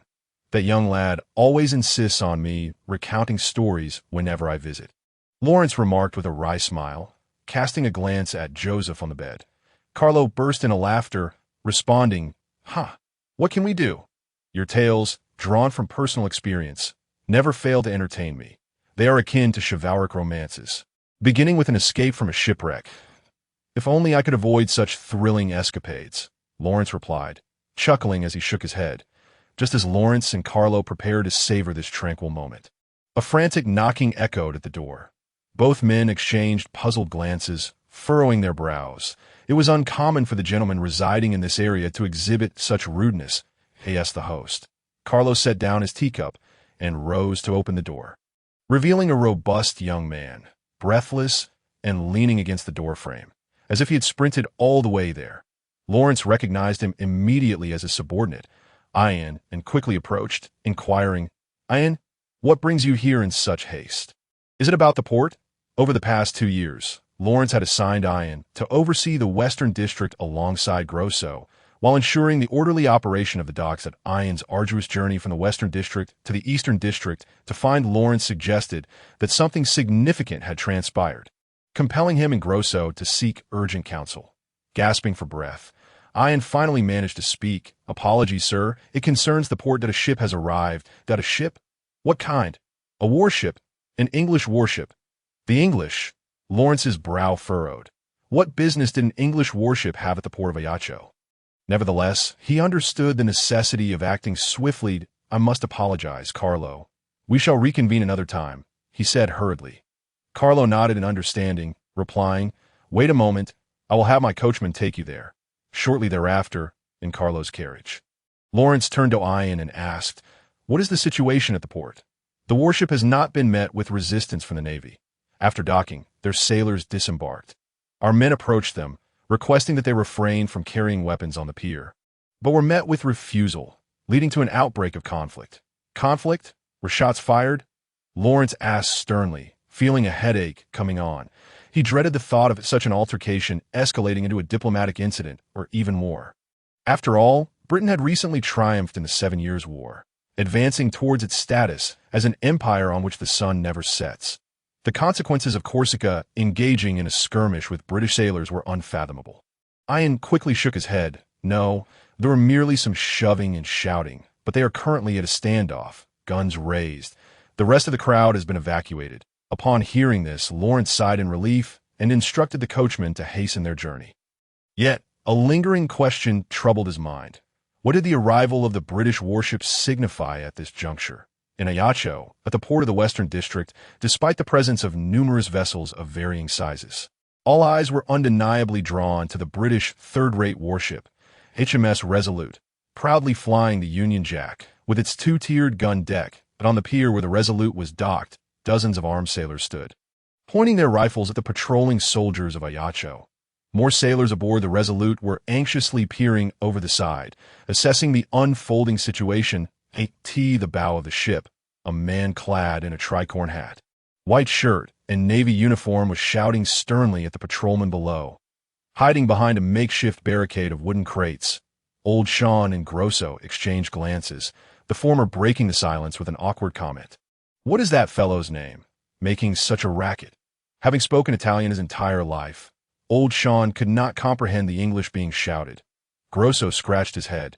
Despite his travels, he could only grasp a few rudimentary phrases. I can't quite hear. But it seems he's asking us to lower our weapons. How could that be possible? Old Sean frowned. Perhaps we should fire a warning shot to intimidate them. Grosso shot him a disapproving glare, exasperatedly pointing at the Resolute. Do you not see? That is a British ship. If you order a shot fired today, the Royal Navy will arrive in 3 days to ensure your ashes are scattered. Having spent most of his life at sea, Grosso was acutely aware of the might of the British Navy and understood that escalating the conflict was not an option, but he urged Old Sean. Quickly communicate with the patrolmen and instruct them to withdraw their bullets and gunpowder, lest some fool accidentally discharges a weapon. Very well, Old Sean conceded, recognizing Grosso's superior expertise in such matters. The standoff continued for several more minutes until Lawrence and Ian finally arrived. Hastily making their way to the pier. "Lord Bonaparte, you've finally arrived," Old Sean and Grosso exclaimed, beckoning Lawrence over to brief him on the situation involving the Resolute and the standoff. "Wait, did you say the ship is called Resolute?" Lawrence interrupted Grosso, a seemingly unrelated question on his lips. "Indeed? Is there an issue?" Grosso replied, puzzled. "No. Please continue." Lawrence waved him off, though his mind raced with recollections. The HMS Resolute, a third-rate warship of the British Navy from 1770, was a name he recognized from a fragment of history. After a brief overview of the situation, Lawrence observed the Resolute and inquired, "Have you not yet communicated with the opposing side?" Grosso shrugged helplessly. "Initially, we faced a language barrier, and once tensions flared, even gestures became impossible." Nodding, Lawrence approached the dock where the Resolute was anchored, fixing his gaze on the man in the tricorn hat. Judging by his attire, he was likely the ship's captain. Despite this body being unable to speak English, Lawrence's command of the language from his past life remained proficient, although the English of the 21st century would differ from that of the 18th. Basic communication should still suffice. "From afar, I greet you that I am Colonel Lawrence Bonaparte of the Corsican Defense Force and the commander of these men. Please state your intentions," Lawrence called out to the captain of the opposing vessel. Identifying himself as a military officer, given that they were indeed facing the British Navy, the captain paused, then leaned forward, seemingly relieved to finally encounter someone who spoke English. "Colonel Bonaparte, I am Colonel Maurice Sockling of the Royal Navy, captain of the Resolute. We have come at the invitation of the governor of Corsica. I request that your men lower their weapons and allow us to dock without obstruction." Lawrence's brow furrowed deeper. An invitation from Governor Powley? He had received no such notification. "I suspect that old Fox Powley has deliberately withheld this information from me," Lawrence mused, recalling the governor's cautious demeanor towards him over the past 2 years. Resolving to let it go, he turned to the patrolman and commanded, "All personnel, stand down and retreat to the rear of the pier. Form ranks and await orders." As Captain Morris observed the patrolmen sheathing their weapons and retreating to the rear, he too exhaled in relief and commanded his sailors to lower their arms. He then descended the gangway and made his way towards Lawrence. Noticing Captain Morris approaching, Lawrence keenly observed a short figure in a standard sailor's uniform trailing closely behind him. As they drew nearer, Lawrence discovered that the individual following Captain Morris was, astonishingly, a boy who appeared to be no older than 12. That with a smile, Captain Morris extended his right hand to shake Lawrence's, and with a hint of dissatisfaction remarked, "To speak candidly, Colonel Bonaparte, your welcome ceremony today leaves much to be desired. To be frank, Captain Morris, those individuals are not soldiers lined up to welcome you. Strictly speaking, they are police," Lawrence replied, gesturing towards the patrolman behind him. "Yes, that's so," Captain Morris said, somewhat astonished, as he glanced back at the patrolman and continued, "By police standards, their discipline is commendable, but if you ever have the chance, you must visit London. The police there, my word, are positively thuggish, especially the mounted officers I once encountered." Once the misunderstanding was resolved, the originally amicable Captain Morris became quite loquacious. Lawrence, feeling somewhat awkward, coughed twice to interrupt him. Withdrawing his right hand and directing his gaze towards the boy behind Captain Morris. "So, who is this young sailor?" he inquired. "Oh, this is my nephew. He is a cadet at the Royal Naval Academy. In turning on my ship, do not be deceived by his tender age. He possesses remarkable skills." Captain Morris proudly gestured towards the boy. "His name is Horatio Nelson." "Wait, what did you say his name is?" Lawrence could not help but twitch his lips, repeating the question. His name is Horatio Nelson. You surely must not know him, right?" Captain Morris, misunderstanding Lawrence's surprise, slowly articulated the boy's name, his tone laced with curiosity. Lawrence, of course, did not recognize the boy before him. However, the name Horatio Nelson is undeniably one that would resonate in discussions about the naval exploits of the Napoleonic era. Nelson, the legendary commander of the British Navy, is famed for his decisive victory against Napoleon's Egyptian fleet at the Battle of the Nile, where he decimated the French navy despite being outnumbered. Remarkably, not only did his own fleet suffer no losses, but he also captured 6 French ships of the line. Even more immortalizing was his victory at the Battle of Trafalgar, which virtually obliterated the combined fleets of France and Spain, compelling Napoleon to abandon any plans of invading England for the remainder of his life. It is safe to say that he ranks among the most illustrious naval commanders of the Napoleonic era. I believe he will become an exceptional naval officer. Lawrence restrained his excitement, affectionately ruffling Nelson's hair as he spoke. Finally, Lawrence recalled why the name of the ship, HMS Victory, sounded so familiar. It was indeed the first vessel on which Nelson served. Though he was British, the boy's prodigious talent was such that Lawrence mused how fortunate it would be if he could somehow harness it for his own purposes. His gaze momentarily disregarded Captain Morris, fixated instead on Nelson with fervor. Ahem. Colonel Bonaparte. Captain Morris's expression grew increasingly peculiar as he waved a hand in front of Lawrence's eyes, finally drawing his attention back from Nelson. However, Morris could not help but contemplate whether Colonel Bonaparte shared a hidden affinity akin to that of certain priests. Young Nelson, unfazed by the exchange, greeted Lawrence with utmost decorum and subsequently stood erect behind Captain Morris, maintaining a stoic silence akin to a true soldier. Just as Lawrence and Captain Morris engaged in conversation, a sudden cacophony of rhythmic hoofbeats echoed from behind them. The sound of horses' hooves striking the wooden dock was audible even from several hundred meters away. And Lawrence immediately surmised that the cuirassier cavalry had arrived. They were intended to be the first to welcome Captain Morris, though the reason for their delay remained unclear. To Lawrence's surprise, Governor Papacy himself was at the forefront of the procession, riding a magnificent black steed, trotting briskly towards HMS Victory. Even though Captain Morris belonged to the Royal Navy, it seemed rather unusual for Papacy to personally lead the welcoming party, as their respective ranks were not equivalent. After pondering for a moment without reaching a conclusion, Lawrence could only assume that Governor Papacy placed immense significance on this visit. Dressed in military attire, Papacy bore a unique golden insignia on his chest, symbolizing his honor as the Grand Marshal of Corsica, which immediately alerted Captain Morris to Papacy's identity. Governor Pasquale Papacy. Captain Morris approached the governor's horse, offering his hand to assist him as he dismounted. His demeanor solemn as he stated, "On behalf of the Royal Navy, I extend my sincere greetings and gratitude for your invitation to this visit." Standing behind Captain Morris, Lawrence silently listened to their exchange. Sensing an underlying tension, it appeared that this visit had been an invitation initiated by Papacy.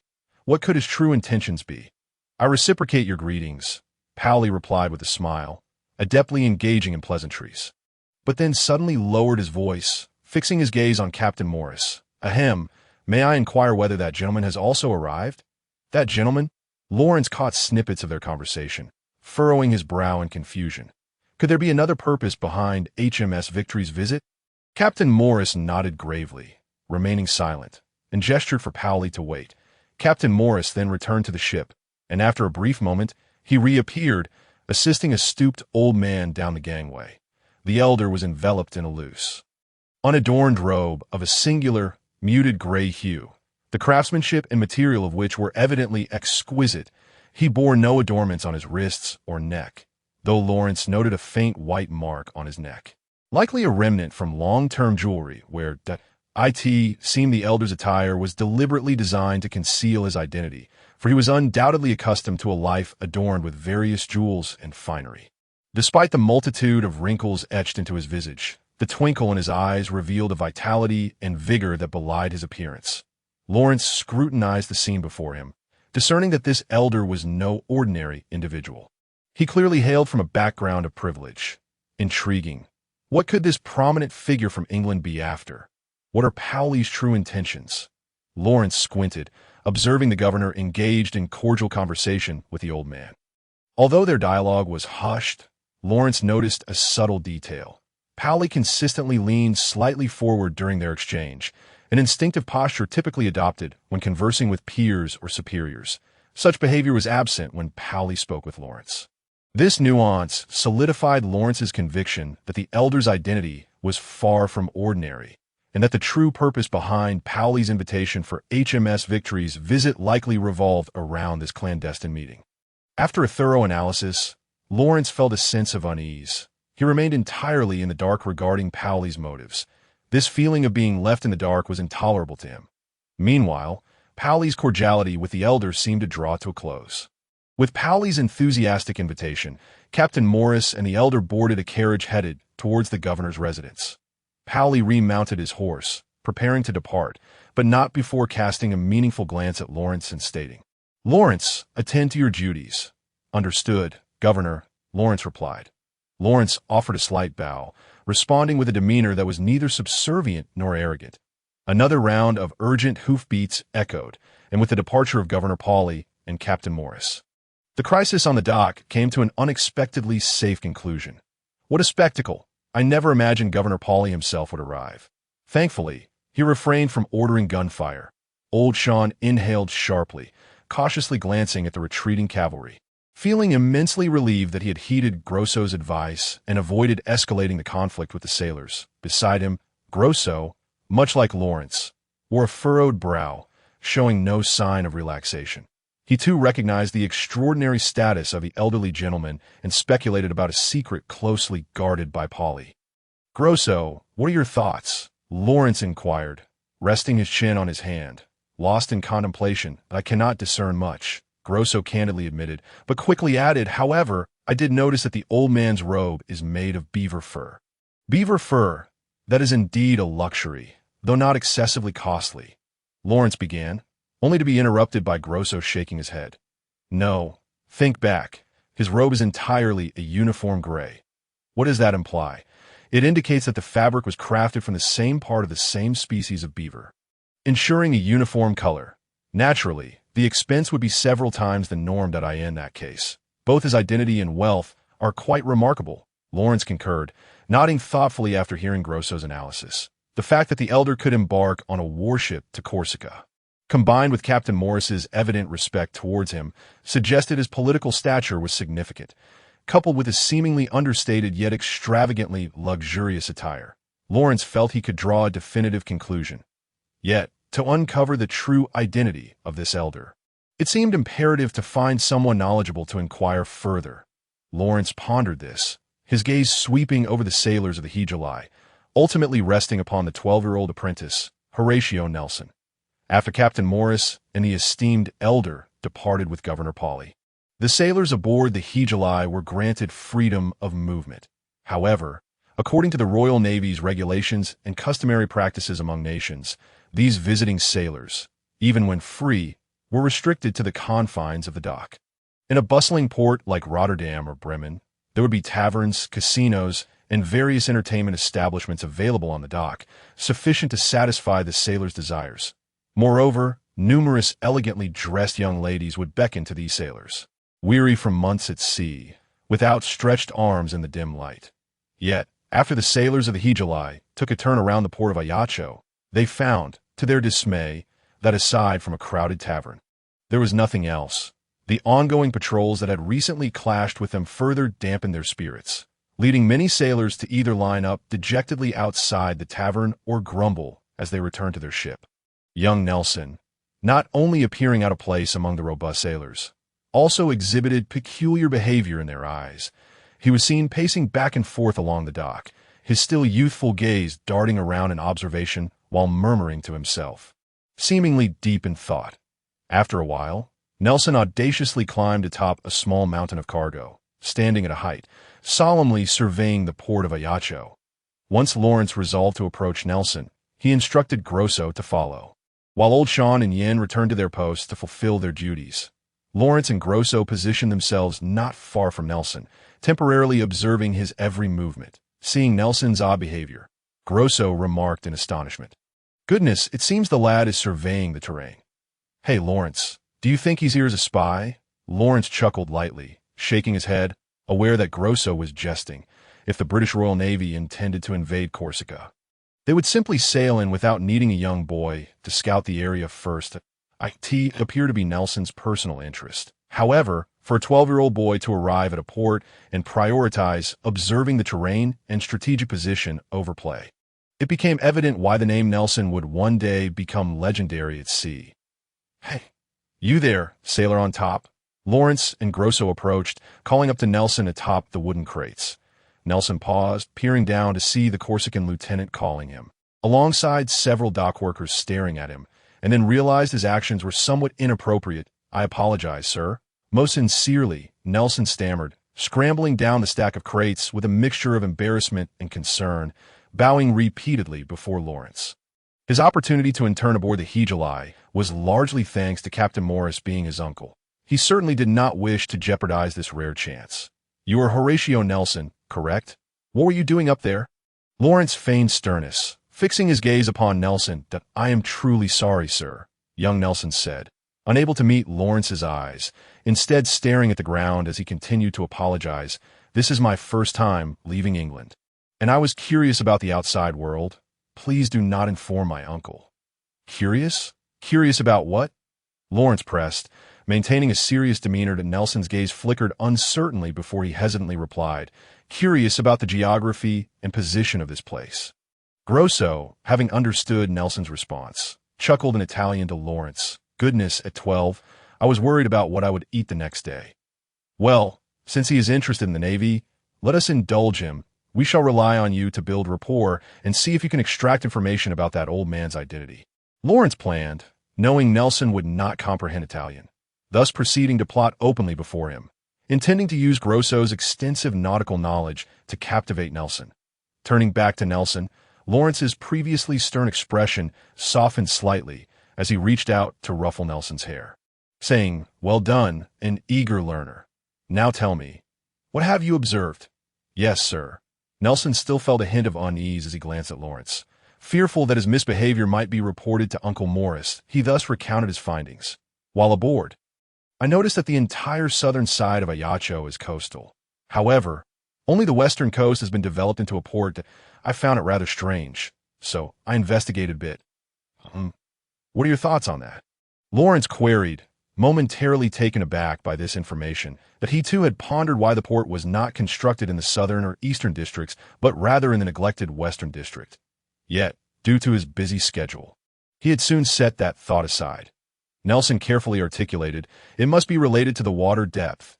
Judging by the terrain from the shore, the west is quite steep, while the east is relatively flat, which corresponds to the fact that the western waters are deeper than those on the east, making it more favorable for constructing a deep water port." Lawrence could not help but close his eyes for a moment, reflecting on Nelson's response. Subsequently, he translated the boy's insights for Grosso, asking, "What do you think of his reasoning? Is it correct?" Grosso shrugged, responding nonchalantly, "I am not from Corsica. How would I know why they built it in the western district?"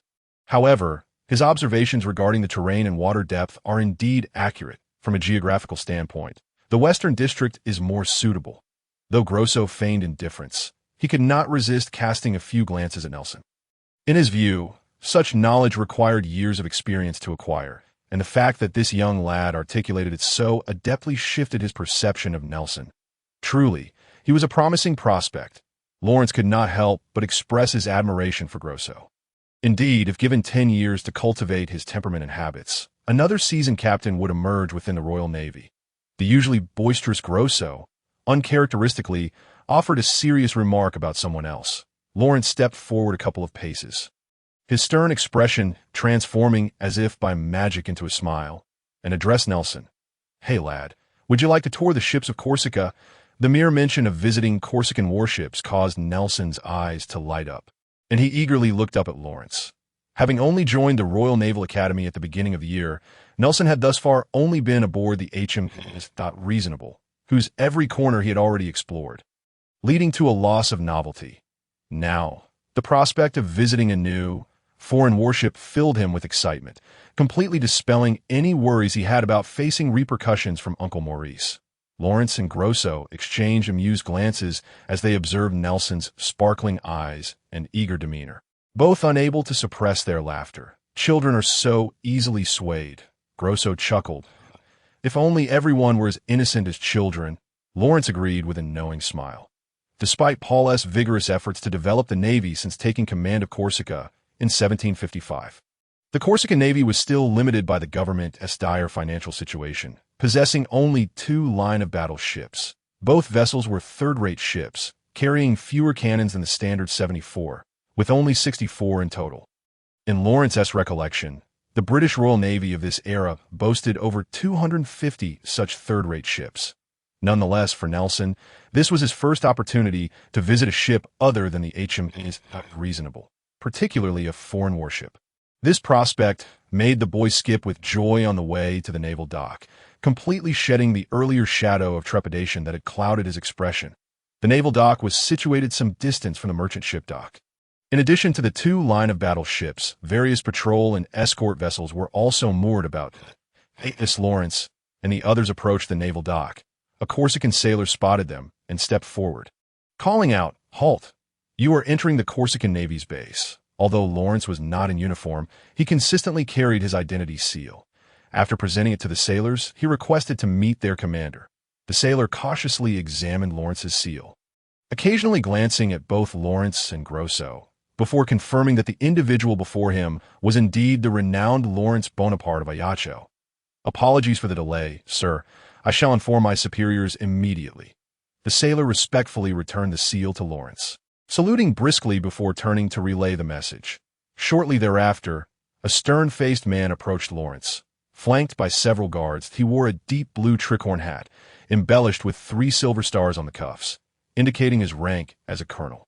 "Colonel Bonaparte, I regret not inviting you to the reception room," the naval officer remarked as he came to a halt before Lawrence, neglecting to salute or shake hands, his hands clasped behind his back. "Please state your business quickly." Although Lawrence had not dealt with the Navy for the past 2 years, he was well aware that the colonel still remembered how Lawrence had previously leveraged Major Trevely's threat to keep them at bay. Lawrence understood that he had little leverage in front of this officer. Clearing his throat to ease the tension, he said, "Colonel, you are aware that a British warship has come to visit." "Humph, I am indeed aware." The naval officer scoffed dismissively. Such significant news had already reached him, as the naval commander stationed in Ajaccio had been informed by Paul. Furthermore, Governor Paul has personally escorted the British captain to the governor's residence. Maintaining his smile, Lawrence ignored the officer's disdainful demeanor. "Oh, the general himself?" The naval officer paused, having not been privy to this piece of information. Given that Lawrence had been present at the scene, he had received the news more swiftly than the officer. However, Lawrence's words also resolved the question in the officer's mind.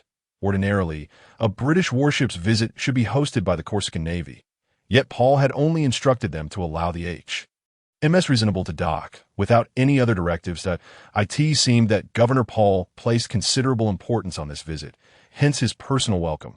The colonel pondered silently. Lawrence, observing the officer deep in thought, could not help but smile more broadly. As the colonel was beginning to realize the significance Paul attached to this visit, by emphasizing Nelson's identity, Lawrence was confident that the officer would not refuse such a modest request for a ship tour. "Colonel Bonaparte, I assume you did not come here merely out of goodwill to convey news?"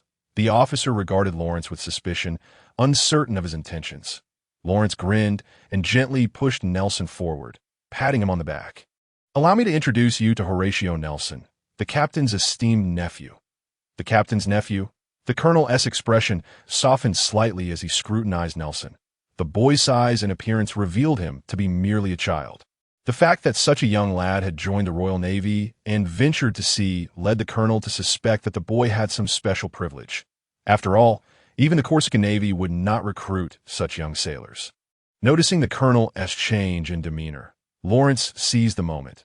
"The captain of the HMS Reasonable is currently in audience with Governor Paul, and I am here to entertain his nephew. This boy has a keen interest in Corsican warships.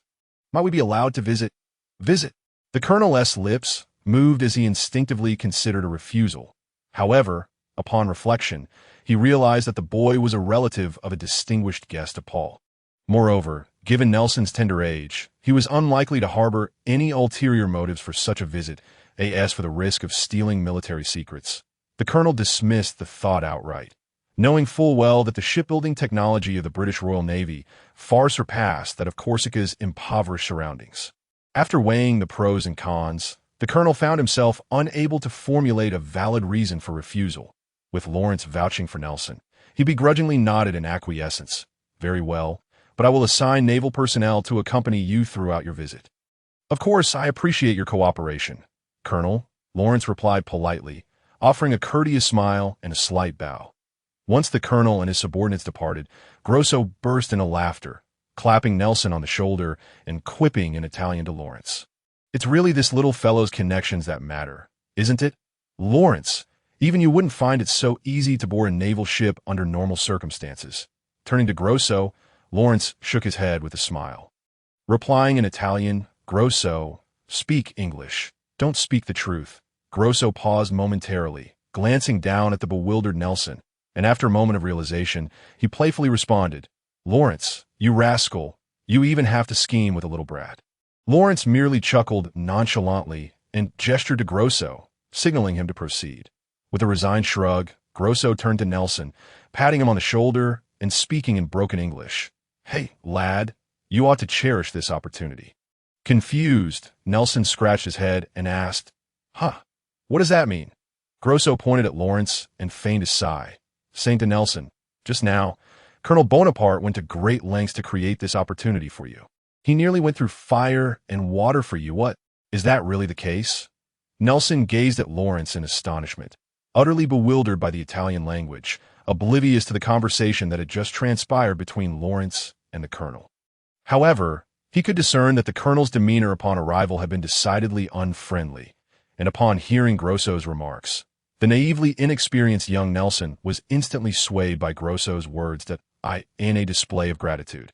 The young boy immediately bowed 3 times at a 90-degree angle to Lawrence, repeatedly exclaiming, "I am immensely grateful to you, benevolent sir, His Excellency Bonaparte. I shall undoubtedly remember the kindness you have shown me." Seizing the opportunity while Nelson bowed, Lawrence could not help but roll his eyes at Grosso, whispering, "A treacherous mountain of blades and a sea of flames. That seems a bit excessive." Grosso merely smirked, replying, "Well, you're trying to bamboozle the lad, aren't you? Just look at him, overwhelmed with gratitude, practically eager to stick around with you." "That is hardly the case. I merely wish to leave him with a sense of indebtedness." Lawrence countered, shaking his head. He did not expect such trivial tactics to secure Nelson's unwavering loyalty.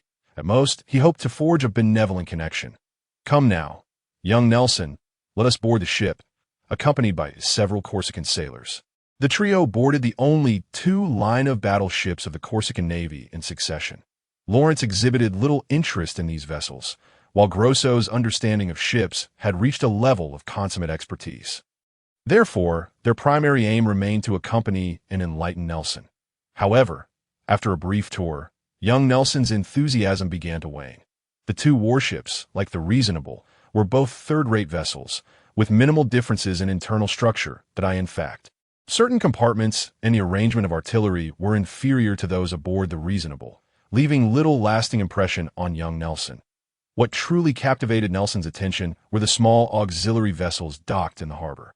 These auxiliary warships, designed to adapt to the Mediterranean environment, were a rarity in the Royal Navy, which predominantly focused on ocean-going warships. "Good heavens, the sails on this ship are enormous," exclaimed Nelson as he, Lawrence and Grosso ascended a Mediterranean 3-masted ship. Upon stepping onto the deck, Nelson's eyes widened as he stared at the canvas overhead, which was several times wider than the vessel itself, unable to suppress his awe.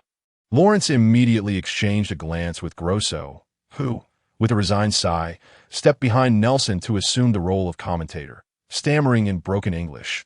This type of ship is also known as a fast triangular sailboat. Manageable with around 100 crew members, the sails are all enlarged, thus granting exceptional windward capability, swift sailing speed, and a remarkably shallow draft, as Grosso elaborated. He infused his years of experience into the explanation. Aero pirates have a particular fondness for this type of ship. I swear, I've encountered them a few times. Once they set their full sails, they dart away faster than a rabbit, impossible to catch. However, follow me, Grosso said, leading Nelson and Lawrence to the ladder, descending to the lower deck.